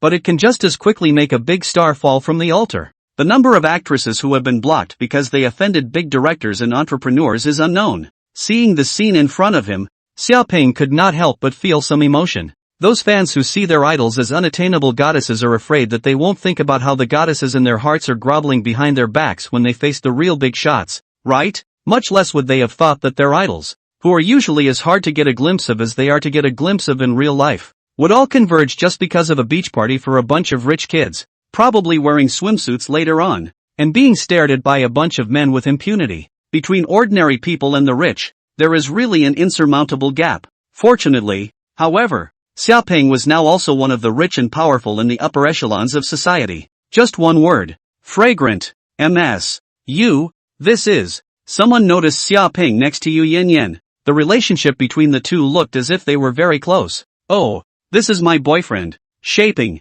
Yu Yan affectionately wrapped her arms around Xiaoping's shoulders. The high spirits on her face were no longer there, and she said happily, "No, I'm just." Xia Ping subconsciously wanted to retort, but was fiercely glared at by Yu Yanyan, her fierce eyes sending the message over clearly. "Didn't you say you were going to pretend to be my boyfriend?" As Xia Ping instantly sweated a little, the actresses all physically shook at the words, "Miss Yu's boyfriend?" As if they had rehearsed it, they immediately said in unison and respectfully, "Good day, Xia Xiao." The expressions on the faces of these celebrities and young models became eager, constantly striking up conversations with Xia Ping and introducing themselves to him, wanting to get on good terms with him. "Mr. Xia, I'm the singer Mu Ji. Xia Xiao, I'm model Zhang Shueching. You can just call me Xiaoqing." Summer Shaw. In their opinion, the boyfriend of the eldest miss of Jinjiang Group would not be an idol character? If they could get on this line, they would definitely benefit a lot in the future.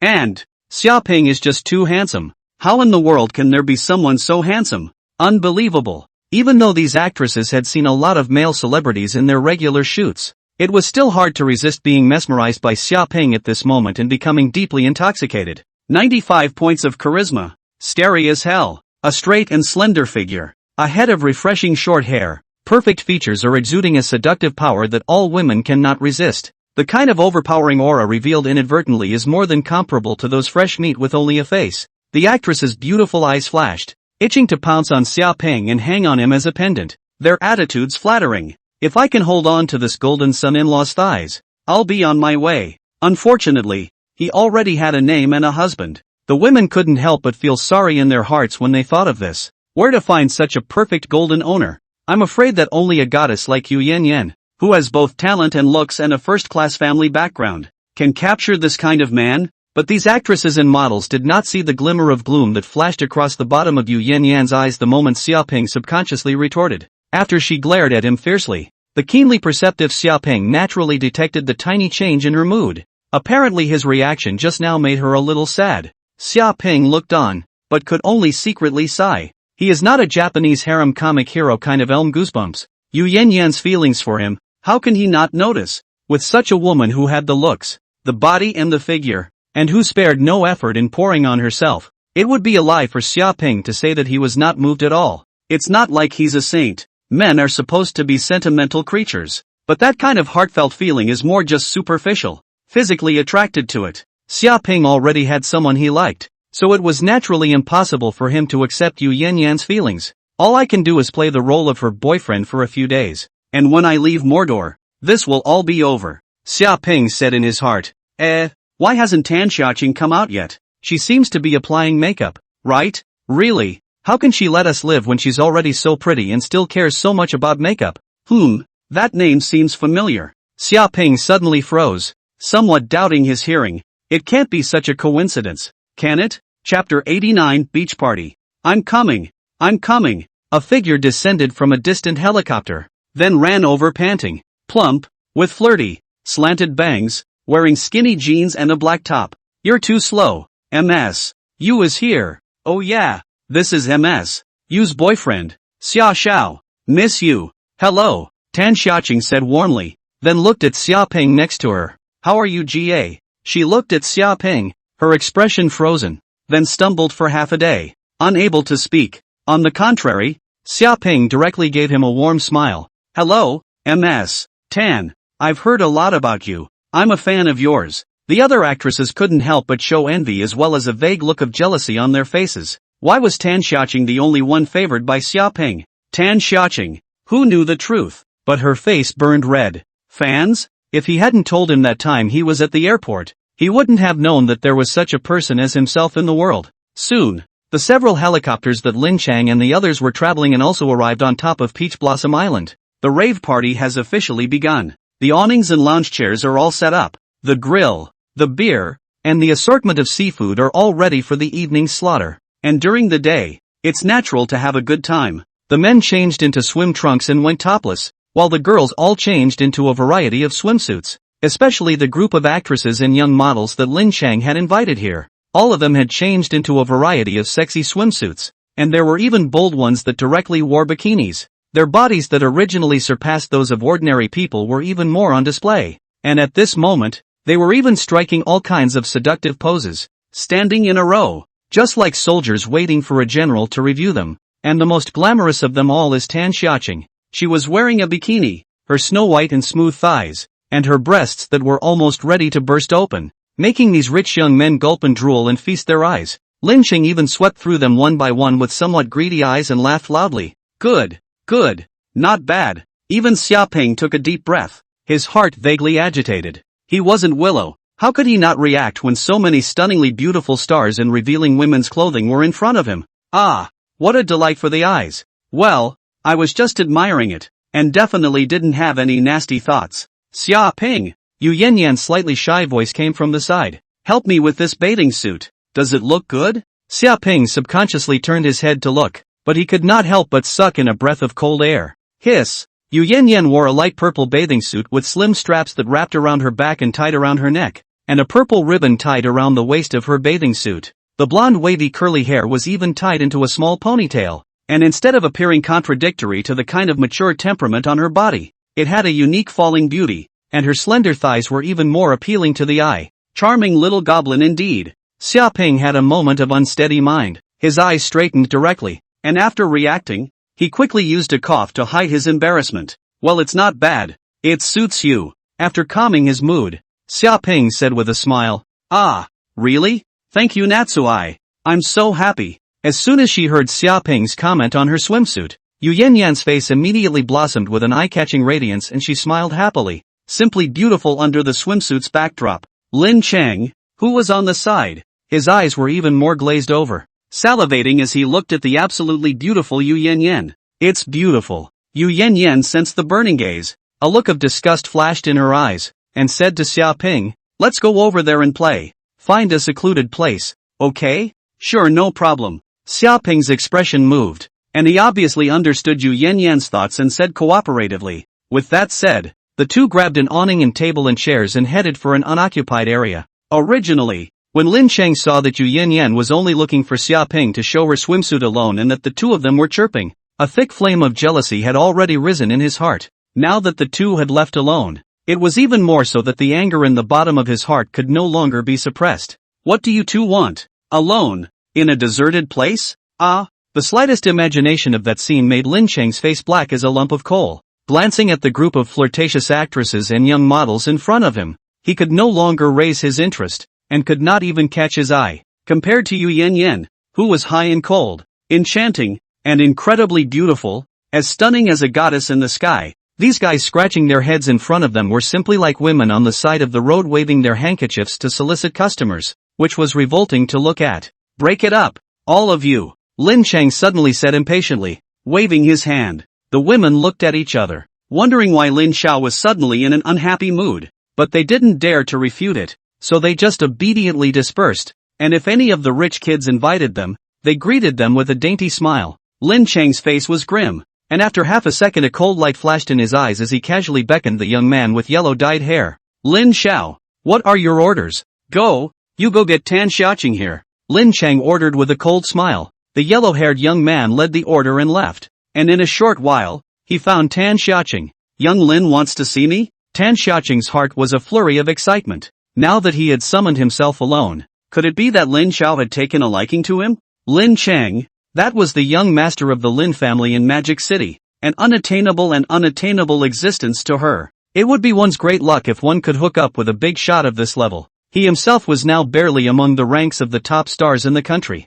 but if he utilized the resources of the Lin family, he could definitely go even further, and even ask for the position of top big name. If you grasp the opportunity, you may be able to marry into a rich family in the future, and really be among the upper class of society, without having to be called by those colorful guys, groveling to them. Thinking of this, Tan Xiaoqing's body trembled a little with excitement, and as she walked, she ruffled her hair, striving to show her best side in front of Lin Cheng. Thinking of the previous scene at the airfield where he had been belittled and humiliated by Xiaoping, he felt even more combative at this moment. When you've won the favor of Mr. Lin and married into a rich family, what about Xiaoping? Can he still be as powerful as the Lin family in Mordor? The strength of the Lin family, that surpassed the Jin Jiang group. Chapter 90. A rich man's life is cozy and easy. Soon, Tan Xiaoying, who was surging with excitement inside, was brought in front of Lin Cheng. Aha! Lin Cheng lay down on the recliner, took off his own sunglasses,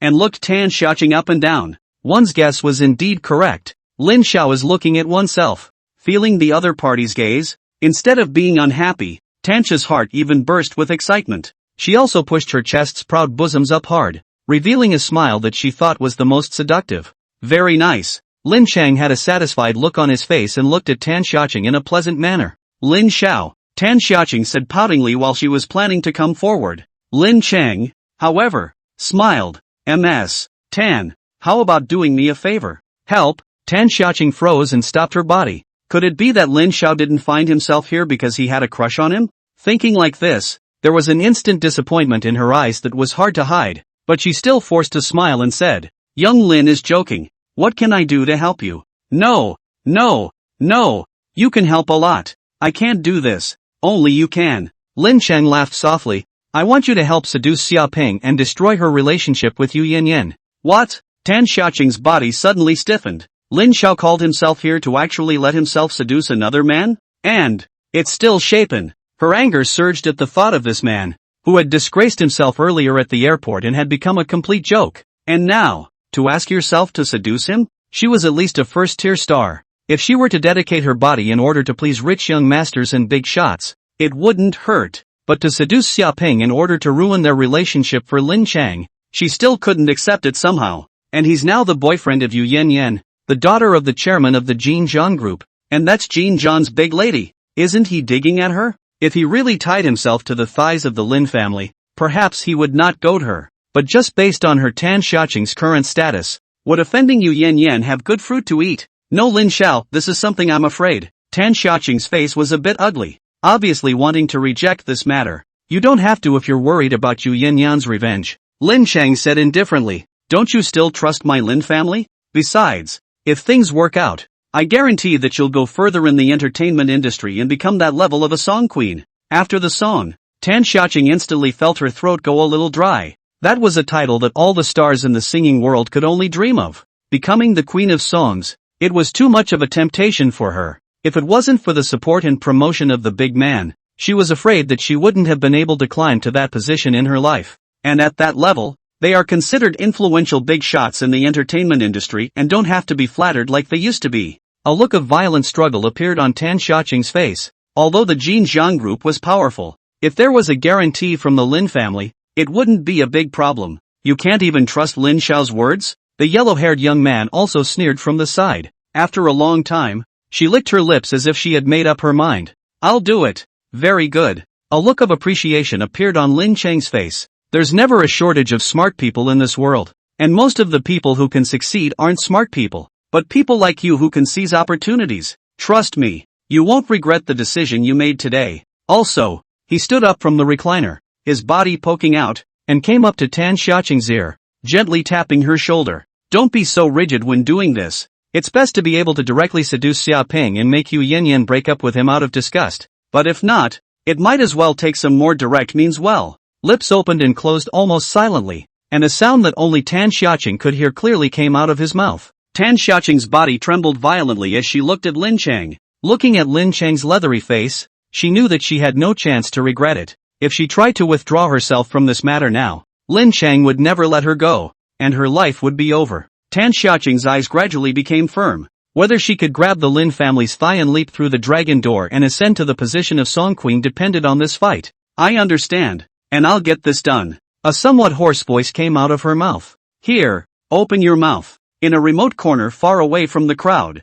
Xia Ping was leisurely lying in the shadows underneath a huge parasol, while Yu Yanyan was obediently sitting on her knees, picking up a crystal-clear grape in her hand and placing it towards his mouth. Xia Ping directly opened his mouth and swallowed the grape into his mouth, baring his mouth and chewing a few times before swallowing it into his stomach. Yummy. He nodded frequently, a soothing look on his face. A beautiful beach, a golden sandy beach, and a beautiful woman serving next to you. That's a beautiful and pleasant life. How can anyone in this world look sad and sigh all day long? It shouldn't be. It shouldn't be. Why doesn't everyone eat meat porridge? Isn't that silly? Xia Ping flirted in his mind while glancing at Yu Yanyan, and lamented in his heart. If it were AI Wen by her side instead, it would really be perfect. Thanks to Yu Yanyan can't read minds. Or else if she knew the shameless thoughts in the heart of this man beside her, She was afraid that she would be so angry that she would slap him in the face and yell, "You go to hell. I'm here to serve you. And all you can think about is another woman?"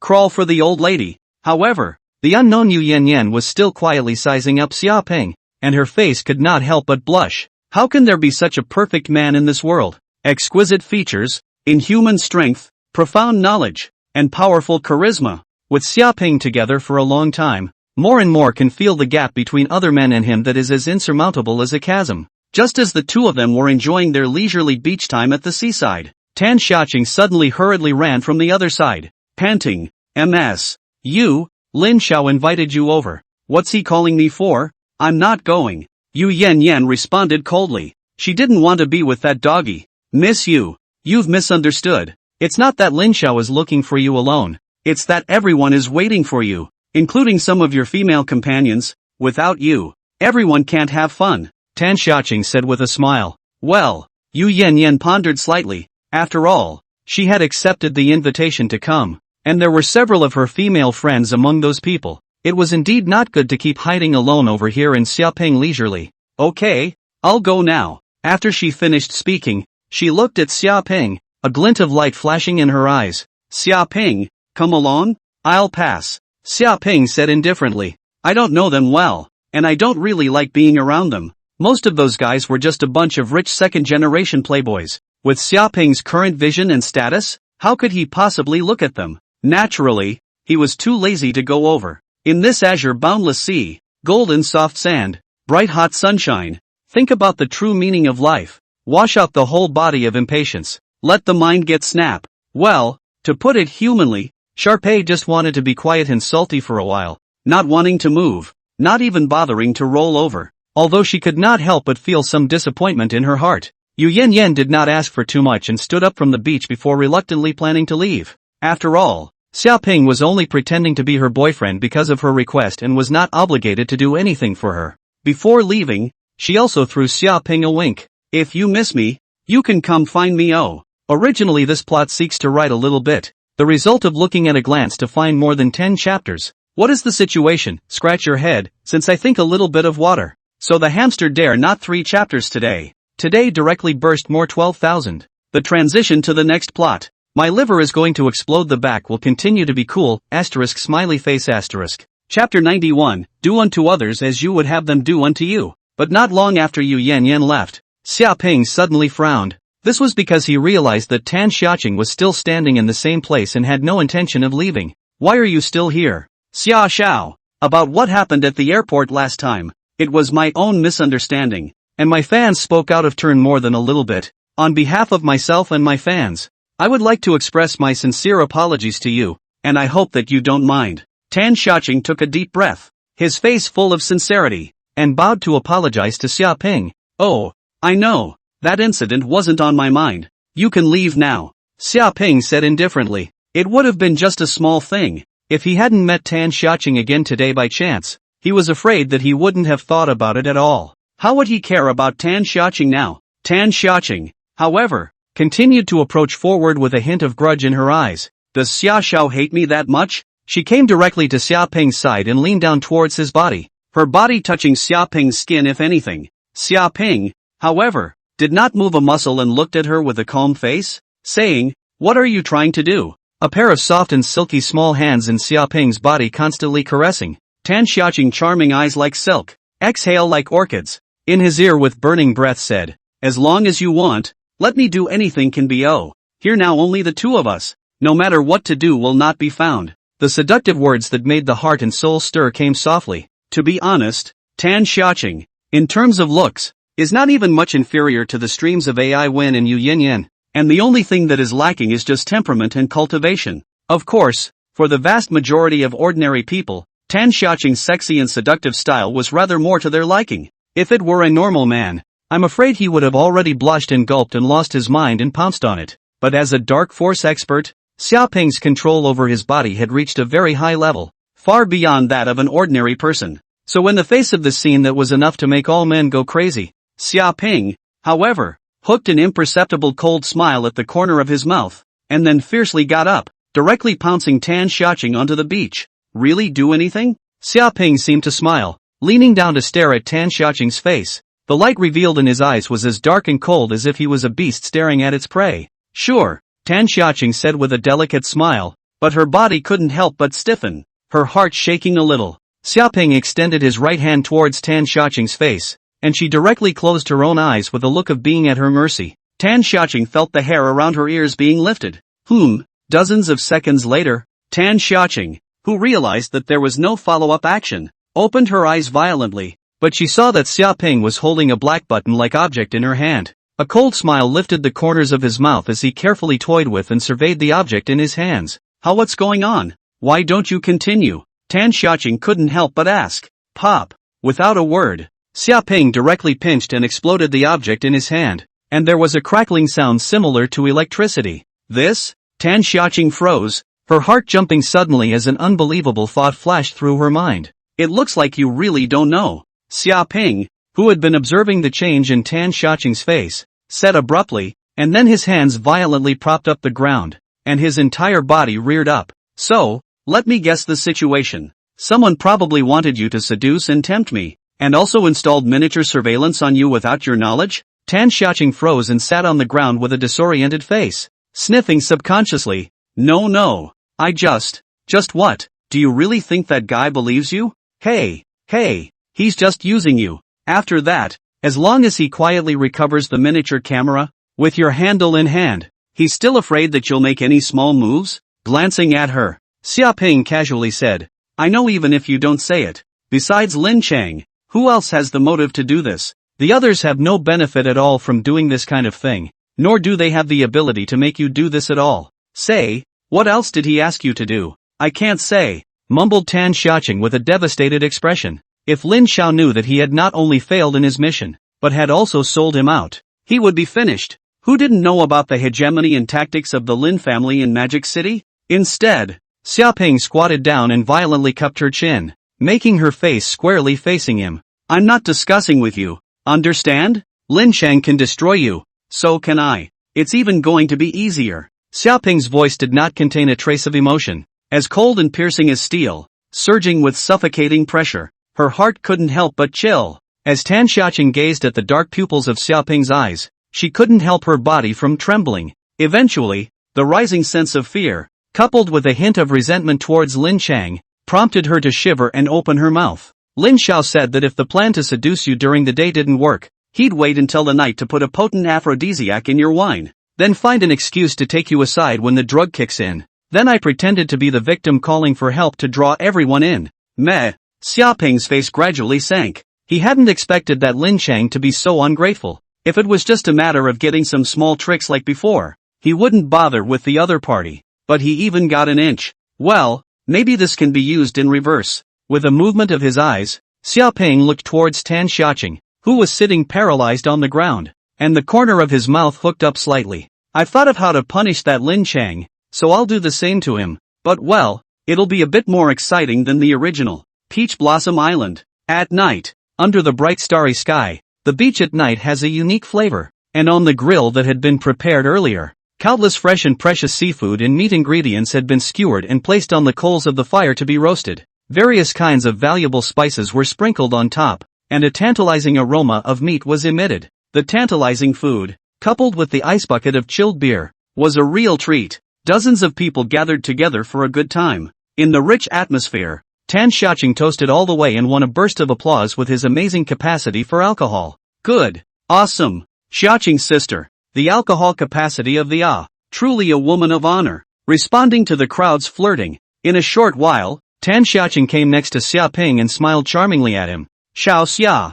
I'll drink to you. Ha ha. Yes. Xiaoping smiled bashfully and clinked glasses with Tan Xiaoqing, then drank it all in one go. As for Lin Chang, he was sitting not far away from Xiaoping. He was sneaking glances at Xiaoping at the moment, and when he saw Xiaoping drink the wine in his hand, he could not help but sneer. This is my specially prepared enhanced version of the potent aphrodisiac Qing Xiang San. The aphrodisiac will be latent for a period of time, hidden but not hair, but once it breaks out, it's a thunderous force. It will be like drunkenness, and the whole body will be hot. Even the immortals can't stand it. While thinking about it, Tan Xiaoqing had already arrived in front of him and toasted with him as well. With an approving smile on his face, Lin Chang drank the wine that Tan Xiaoqing had poured for himself in one go, and his heart was overwhelmed with pleasure. Humph. Xia Ping, let's see what you'll do now. You're screwed. Chapter 92, Lin Dona. The crowd drank beer and ate barbecue, while the many actresses and actresses,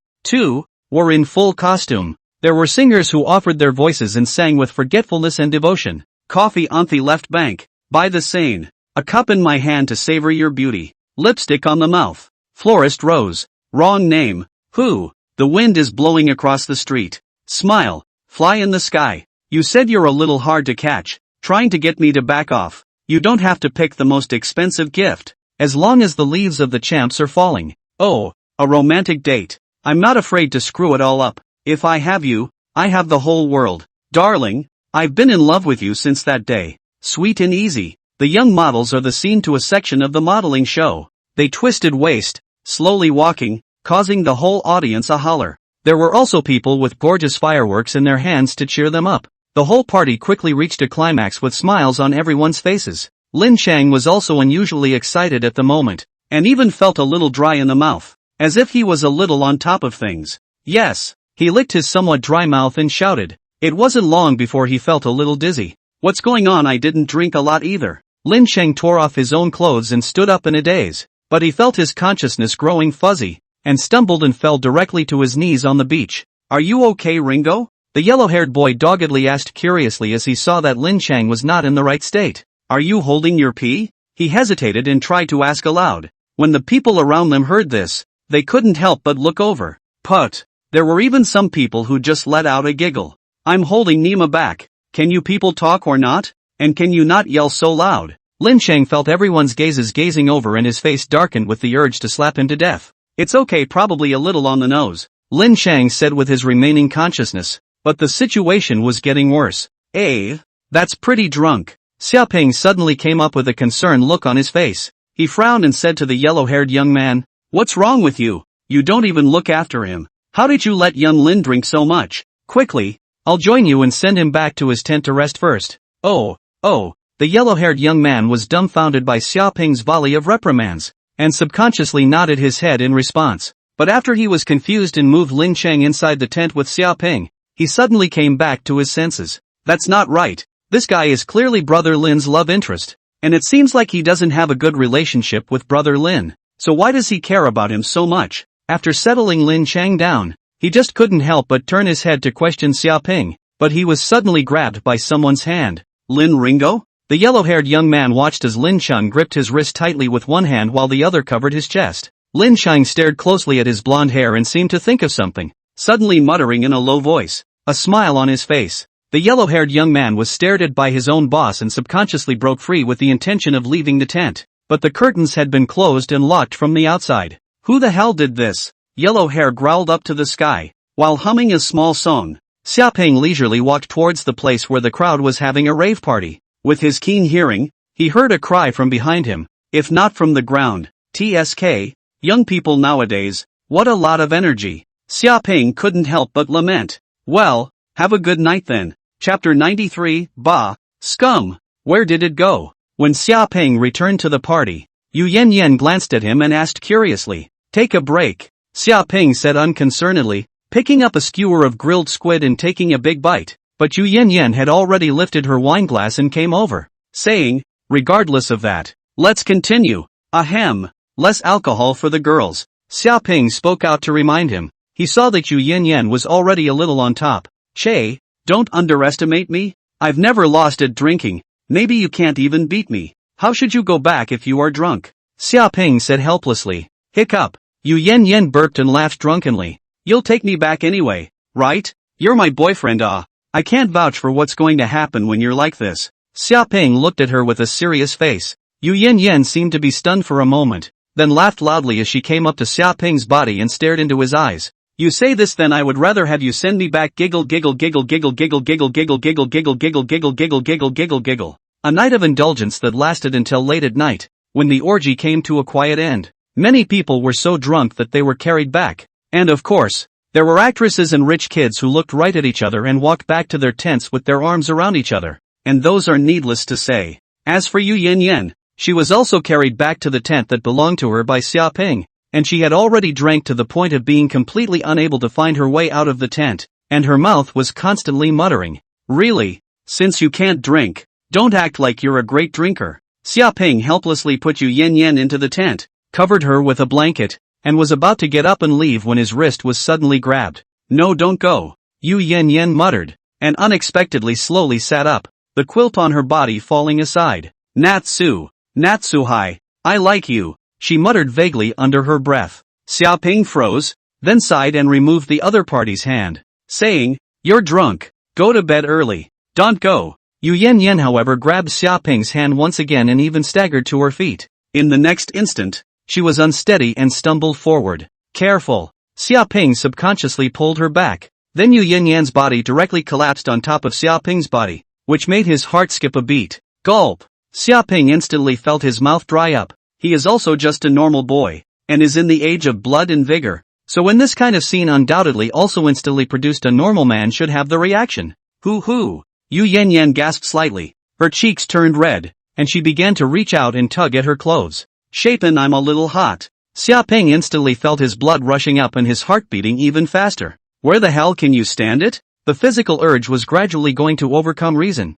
and Xia Ping's eyes became a little red. Yu Yan's eyes were confused, seemingly unconsciously murmured, "I know you like your girlfriend, but I also know that you are a responsible person, so I can only." However, these words were like a pot of cold water poured on Xia Ping's body. His eyes instantly surfaced in front of him, Iwan's smiling face, and his eyes that were already hazy instantly became lucid. With both hands gently exerting force, Xia Ping slowly pushed Yu Yan away from her, and then with gentle movements, he lowered her body down. "Shapen." Yu Yan seemed to be drunk again and closed her eyes and passed out while calling out Xia Ping's name. Covering the quilt for Yu Yan, Xia Ping quickly walked out of the tent, and just a dozen seconds after Xia Ping walked out, Yu Yan's eyes suddenly opened, and there was no trace of drunkenness in her bright pupils. The sky faintly revealed the first light of dawn, and on a reef on the beach that jutted out towards the sea, Xia Ping sat cross-legged. Phew! He exhaled a long breath and slowly opened his eyes, matching the scene in front of him,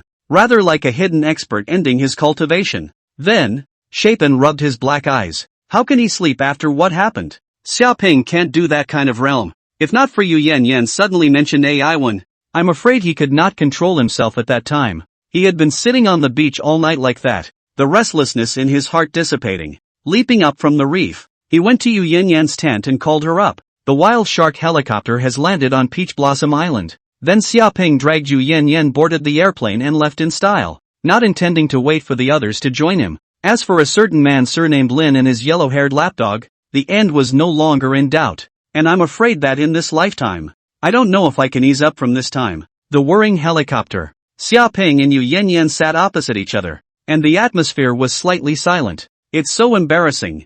I want to die. I want to turn into a handful of ashes and scatter them into the sea." Xia Ping took a sip of water expressionlessly, but in his heart, he was spitting madly, while Yu Yan opposite him was blushing like a tomato. In the awkward silence, Yu Yan first spoke out. "Last night, I didn't do anything." Xia Ping immediately shook his voice. "What do you mean? You're going to be an irresponsible man?" Yu Yan's eyes widened, her eyes filled with tears and a look of sorrow. "No, you wait. This doesn't seem right. Let me run through it." Xia Ping, a face confused. Feelings, this is their own still loss, is it? What did not do was relying on. Then they simmer out of this pair of panda eyes of the significance of what? Puff. Looking at Xia Ping's face of decline, Yu Yan couldn't help but laugh out loud, even to the point of bursting into tears. "Is it that funny?" Xia Ping instantly realized, his face darkening. "Actually, I was awake last night," Yu Yan said softly. He froze. Yu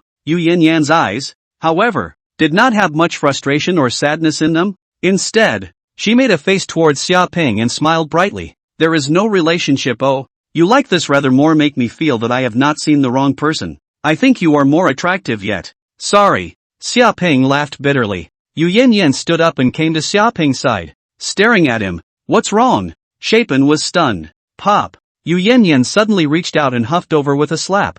"Bah! Scum! Go to hell!" Zappin ducked under a head kick, but the whole thing was completely dumbfounded. "What's going on? What's going on? What's going on?" Then, Yu Yan giggled. "Is it that if I say this, your mental burden will be smaller?" You didn't need to apologize in the first place. You didn't do anything wrong. However, as compensation, before you leave these days, you have to accompany me out to have fun. Xia Peng looked at Yu Yan speechlessly. Suddenly, still couldn't help but laugh. Good. Chapter 94. L'Oreal's three major shareholders arrived together. 3 days later, amidst the whistling sound of a private airplane, Xia Peng left Magic City and embarked on a journey back to Ningjiang. At the full speed of the Globe 7000 with a speed of up to Mach 1.85, the airplane landed at a private airfield outside of Ningjiang a few hours later. His own Rolls-Royce Silver Shadow had been driven to the airport long ago, as he had ordered, and he got right in and took off. Instead of returning to the Purple Moon Villa, he headed straight to Feng Zi's headquarters, because Xia Peng had just been about to board a plane in Mordor when Shi Jing called him and reported an important news to him. The second, third, and fourth largest shareholders of the L'Oreal Group have secretly come to Ningjiang City, hoping to meet with you. Xia Peng told Shi Jing that he agreed to meet with them and told them to wait for him at the Feng Zi headquarters and that he would be there soon. Soon after, Xia Peng drove the Rolls-Royce Silver Shadow to the Feng Zi headquarters.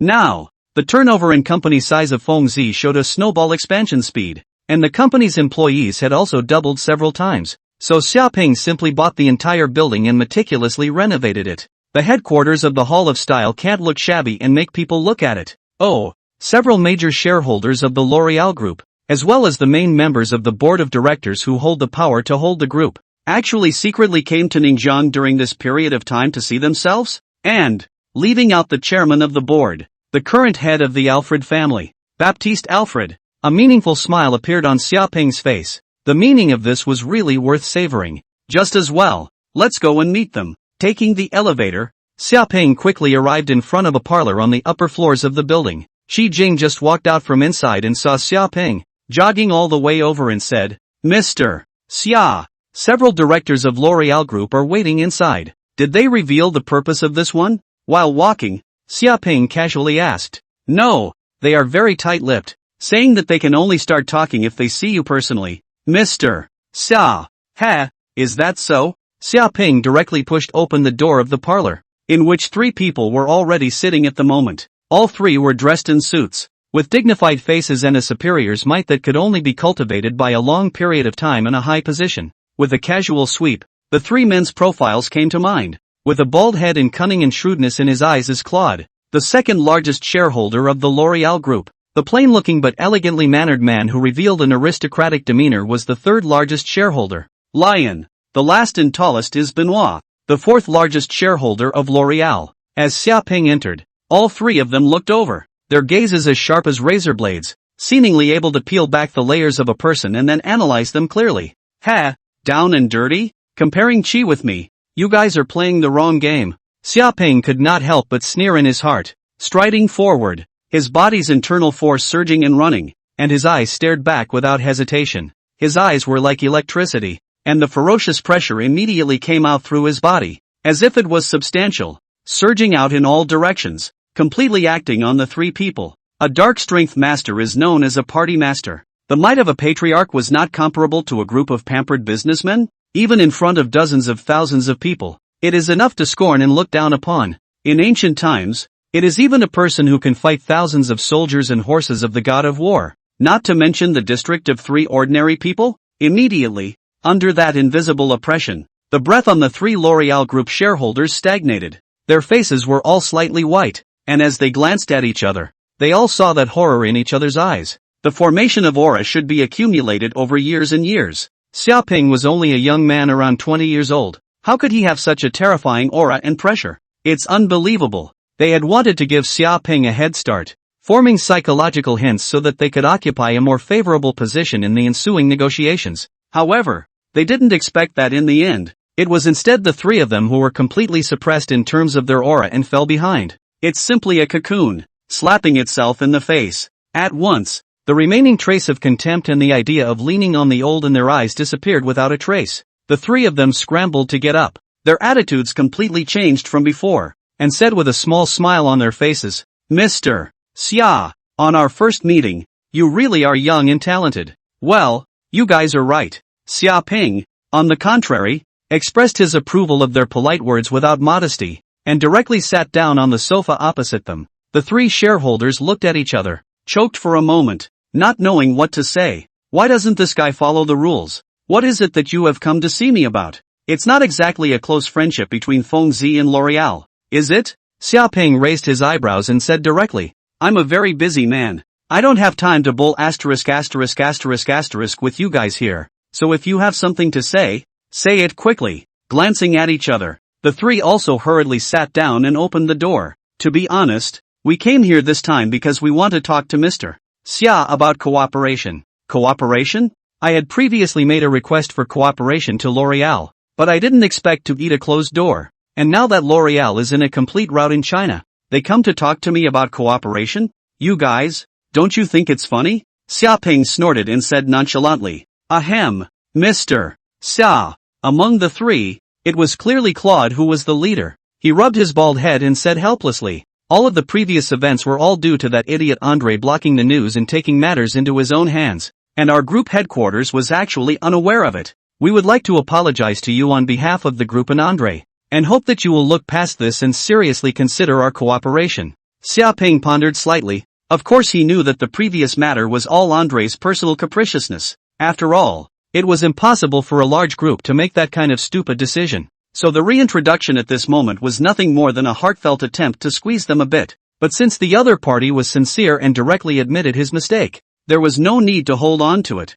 Well, then let's talk about working together. Claude, Lion, and Benoit breathed a sigh of relief. Mr. Xia is really tolerant and generous. Okay, polite words are spared, since it's a cooperation. Xiaoping's sharp gaze swept over the trio. So what can you guys bring to the table? In the country, it's only a matter of time before Fengji completely dominates the cosmetic industry. So I hope you guys can come up with a bit of a sincere cooperation program. Chapter 95. You guys think I'm a little cutie? Lion, the third shareholder, smiled faintly and spoke in a manner of speaking. Mr. Xia, the effect of Feng Zi's products is indeed amazing, and it has also thrown in a revitalizing brand of domestic cosmetics, which we are indeed unable to fight against. But although China has a huge market, it is ultimately limited. If Feng Zi wants to gain better development, it will undoubtedly have to go abroad. And in the foreign market, L'Oreal has a deep channel and network that Fengji cannot be compared to. You know, the product to foreign countries. In the sales can not just rely on the quality of the product. We, L'Oreal Group, want to cooperate with Fengji and sell Fengji's products on its behalf, and then both sides will carry out a reasonable distribution of benefits. Rather than everyone fighting and consuming each other, why don't we make money by joining hands together in a peaceful manner? Sharpay glanced at Lion without giving a direct response. It's nice to talk about it, but the truth is that peace and harmony only occurs when two businesses are evenly matched and have something to offer each other. When the contrast in strength between the two sides is that one side is crushing the other, then either business will choose to destroy the opponent without hesitation. After all, it's monopolies that are always the most profitable. Xiaoping fell into deep thought. And what the other party said did have a bit of truth to it. FaZe is really invincible in the country with the advantages of a national brand and quality product results. But once a product wants to be available to the world, it has to deal with issues such as tariffs, culture clashes and so on. Even if Fengzi products can be hard to kill a blood road abroad,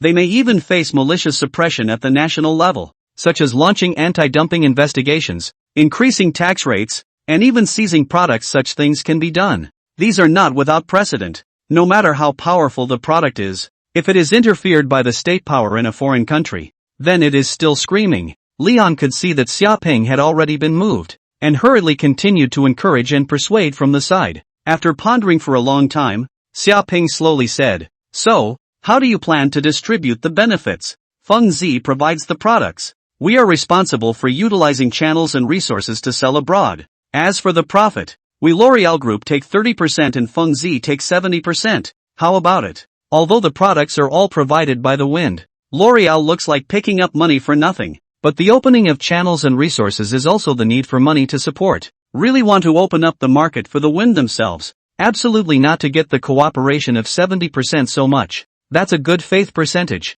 Nodding slightly, Xiaoping smiled. Then, is this an agreement from Mr. Xia? Leon immediately laughed out loud, a look of surprise on his face. And, there's no rush. Until then, is there something you guys forgot to tell me? Claude, Lion, and Benoit instantly blushed slightly and, The smile on Xiaoping's face gradually faded away and was gradually covered with a layer of frost. The three major shareholders are all here for such an important collaboration. But how come Baptiste, the chairman of L'Oreal's board of directors, isn't here? A few of you won't think that I don't know about your recent tearing up with Baptiste, right? Lacking the consent of the first shareholder, even if the several of you add up. Can you decide on the cooperation with Fengzi? He smiled coldly. So your idea is actually to cut a deal first. Confirm your cooperation with me first, bind me to you, and then explode this matter at the right time. So that I'm forced by the cooperation to help you deal with Baptiste and deal with Alfred? You guys really think I'm a cutie?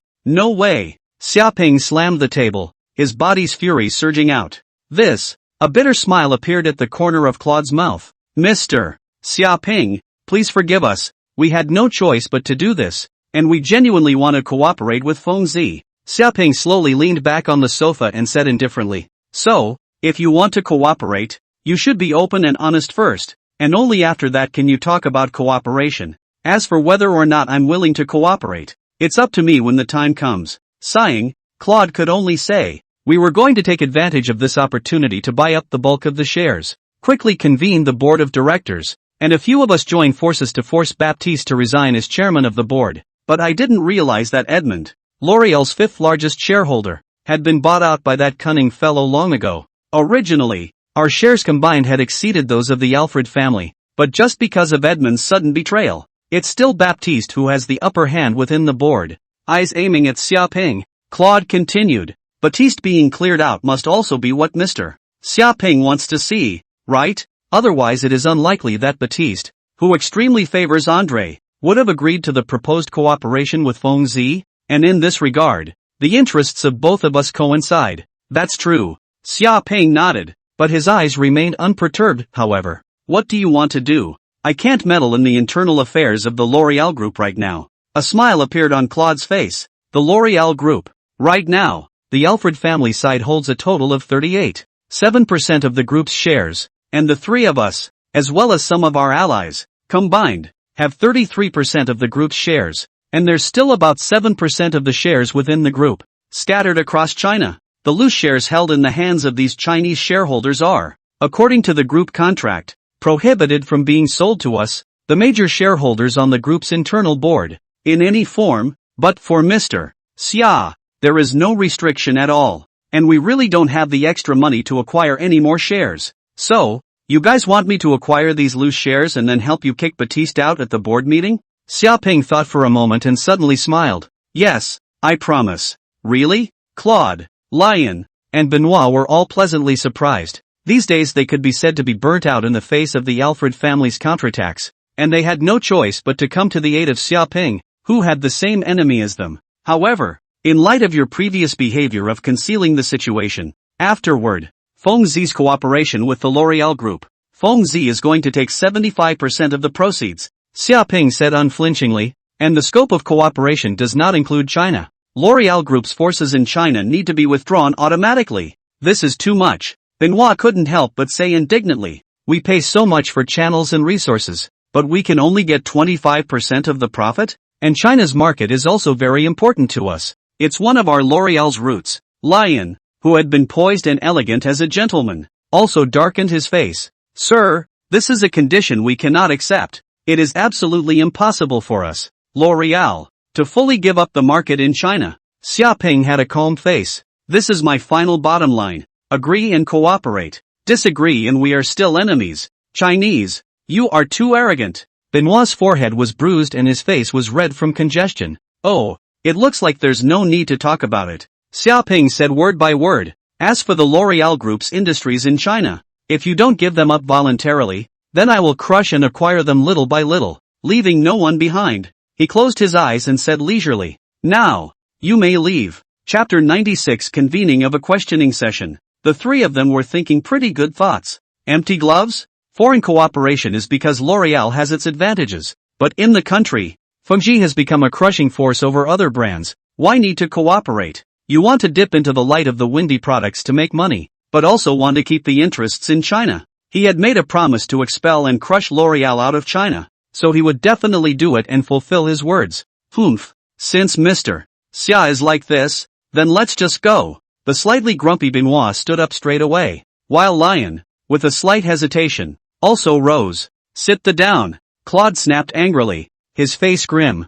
Claude, I said, sit down. Benoit and Lion eventually sat back down obediently, their faces full of resignation. Claude let out a long sigh and helplessly said in a deep voice, Mr. Xia, we've agreed to your conditions. Chapin opened his eyes and looked at Claude with a smirk. Smart choice. These three people sang blackface while singing whiteface, and he didn't bother to reveal it. Had he himself faltered just now when Benoit and Lion rose, I fear it would not have turned out the way it did. Then, Mr. Xia, I wish us good cooperation. Claude immediately adjusted himself and smiled warmly. Happy cooperation. Sparing him a glance, Xia Ping said. 1 week later, Paris, L'Oréal Group headquarters building. There was a moment of solemnity in the spacious conference hall, where a dozen or so men or women in formal attire and majestic countenances sat in a group. Claude, Lion, and Benoit are also listed. Meeting of the Board of Directors of the L'Oréal Group. Sitting here now are members of L'Oréal's Board of Directors,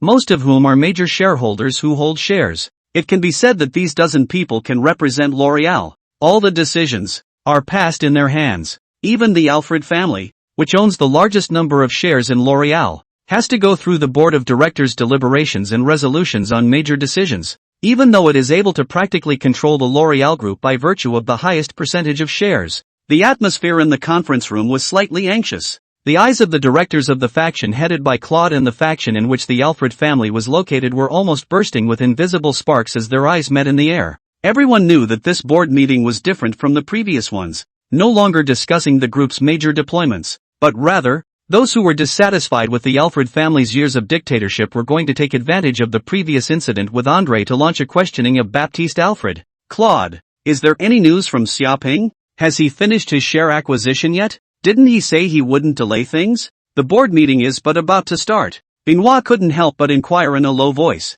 looking a little anxious. Let's wait for now. I'm sure he's not going to trick us on something like this. If we get kicked out by Baptiste, Winson will definitely be the first target that the Alfred family will set their sights on.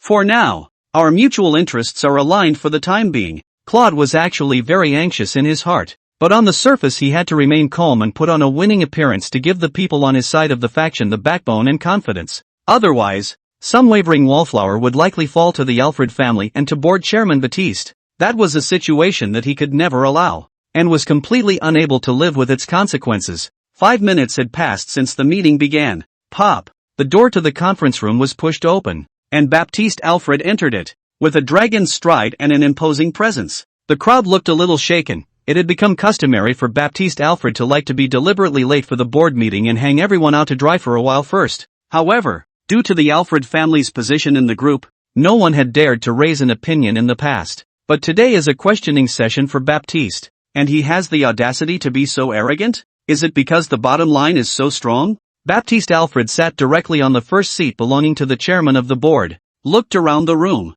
and said coldly, since everyone is here, let's start this board meeting. All eyes converged on Claude. Against the stares of the crowd, he slowly stood up and faced everyone in a deep voice. Directors, for today's board meeting, I would like to initiate a questioning of the chairman of the board of directors and chief executive officer of the L'Oréal Group, Baptiste Alfred. Here we go. The directors looked solemn. Behind Baptiste, the huge display in the conference hall showed a lot of content. Claude was articulate in his scathing attack on Baptiste's arrogance, his repeated transgressions of the board of directors to give orders directly to those below him, and many other behaviors. In addition, L'Oréal Group's expatriate inspector and acting president of the Chinese region André, because of personal mistakes to the group to bring significant losses, and Baptiste as the chairman of the group, but because of personal feelings to André to harbor. While Claude spoke, his mind was growing impatient. How come Xiaoping's side hasn't moved yet? And he didn't answer the phone before.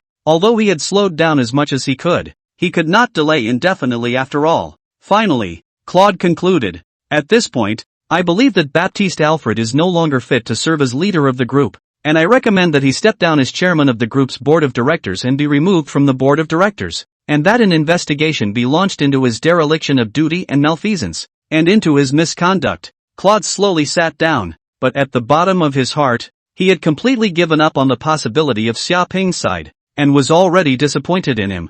He could only pin his hopes on some small shareholders who were originally neutral, hoping that they would come over to his side. As is customary, a discussion of statements by other shareholders follows, followed by Baptiste's own rebuttal and self-evidence, and the first of the other shareholders who stood up to speak, surprisingly, dismissed Claude against the proposal to remove Baptiste. The faces of the people on Claude's side all changed violently, because the shareholder who spoke had originally been neutral in the fight between the two factions, but at this moment, he openly jumped out in favor of Baptiste. Then the second, third, enough people who were not part of the program threw themselves into Baptiste's camp faction. Damn, they've been paid off by Baptiste too. Leon couldn't help but curse under his breath, his face ugly. Although these small shareholders accounted for a small share of the weight share, but cannot resist the accumulation of a small number of people into a large number, and the sudden reversal of these people was undoubtedly a bad signal to the others. Humph. The corner of Baptiste's mouth sketched out a cold smile.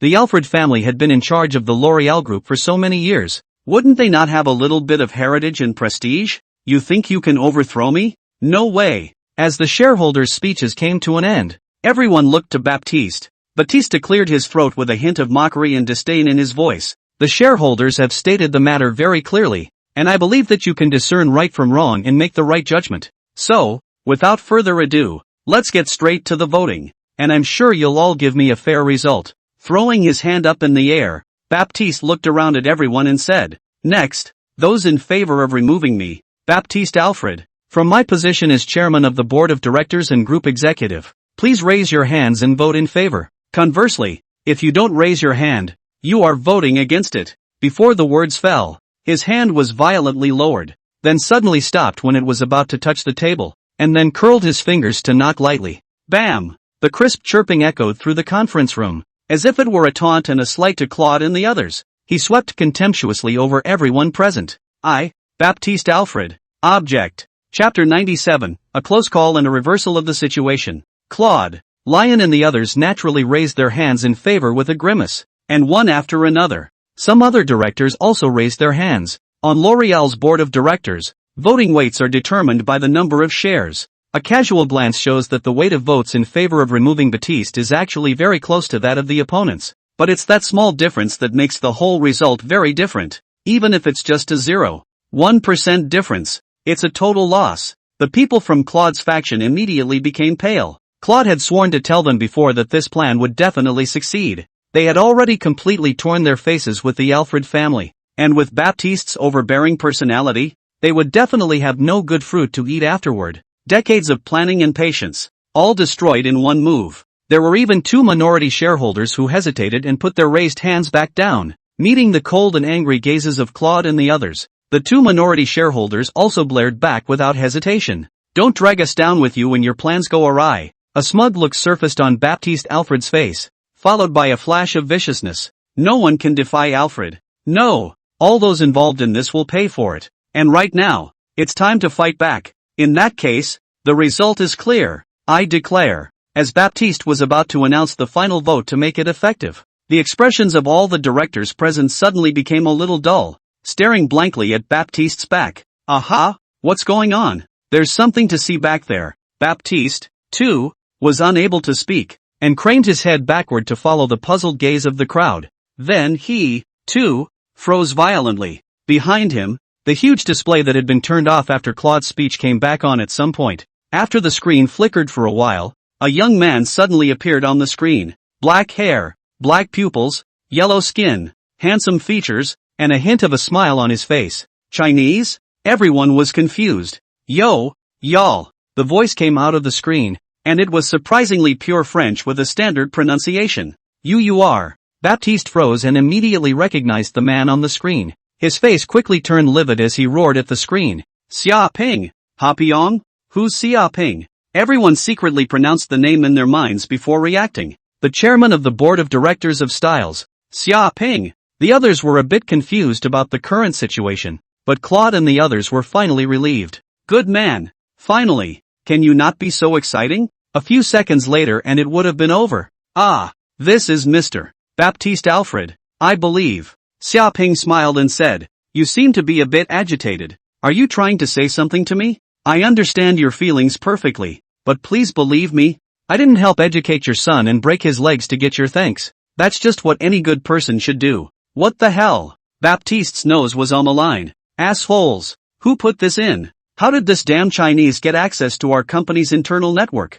Oh, of course I can come in, because I'm here for the board meeting too, Xia Ping said with an innocent face. Nonsense. Debugger. Shut it down for me. How long are you going to let this guy mess around here? This is L'Oreal's highest level board. The debugger was sweating profusely, trying all sorts of maneuvers, but he simply couldn't turn off the real-time image coming from Shaping's side. He had no choice but to turn off the power directly, but the emergency power supply that the display was equipped with for special situations was instantly activated. Renewed power. The emergency power supply is enough to run the display on its own for 10 hours. The debugger was desperate, as if he had seen the end of his firing. Bunch of losers. Baptiste cursed angrily. Bang! The door to the conference room was suddenly slammed open and a man ran in a panic, holding a stack of papers. Xia Ping in the screen picked up the red wine on the table, sipped lightly, and spoke leisurely. Has it been delivered? Those documents are all share transfer agreements. I now have 7% of L'Oreal Group's shares,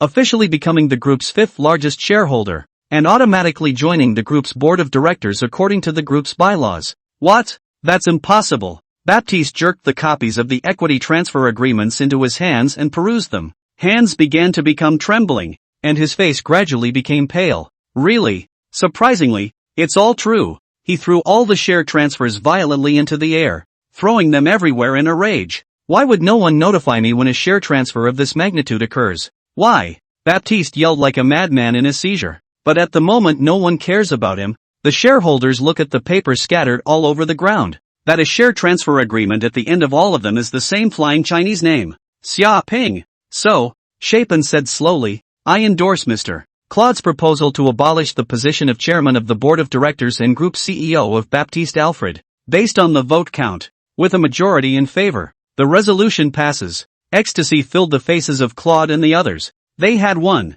Baptiste, on the other hand, had lost his previous swagger and arrogance. His face was full of grey defeat, and his entire body was paralyzed in his chair, dull and lifeless. How can this be impossible? The too temporary betrayal fell to Baptiste's small shareholders at the moment is even more internal panic a batch. What will happen to them, Wallflower?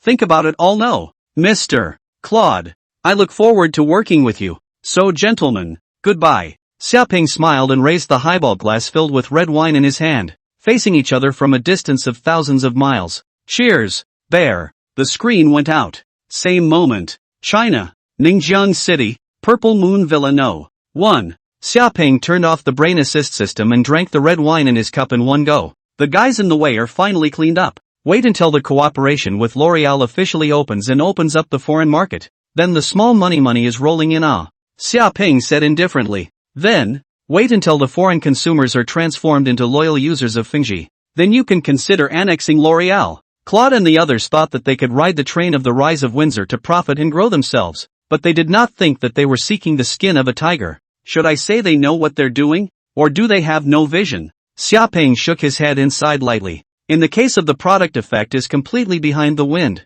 L'Oreal and wind compared to the advantage of only a century of accumulation of brand heritage and channel resources. And as L'Oreal sells on behalf of the wind products bursting into flames, L'Oreal to obtain profits at the same time, its own brand identity will gradually disappear. And I'm afraid that the channel players who have tasted the sweetness will start trying to work directly with Fingji. After all, who likes to have a middleman in the middle all the time making that 20% profit spread? At that time, L'Oreal will no longer have any advantage in the face of Fingji, and will no longer be useful to Fingji, and at that time, it will be the time for Xia Ping to completely acquire L'Oreal. In this regard, Xia Ping did not have any mental burden. When Claude and the others had tried to punk him earlier, their eventual end had been predetermined. Xia Ping's lexicon had never had the word soft-hearted in it. It's not easy to write a book, so I'm shamelessly asking for a gift reward. Even if it's just a like and a climb, it makes the hamster feel your support and encouragement. ORZ.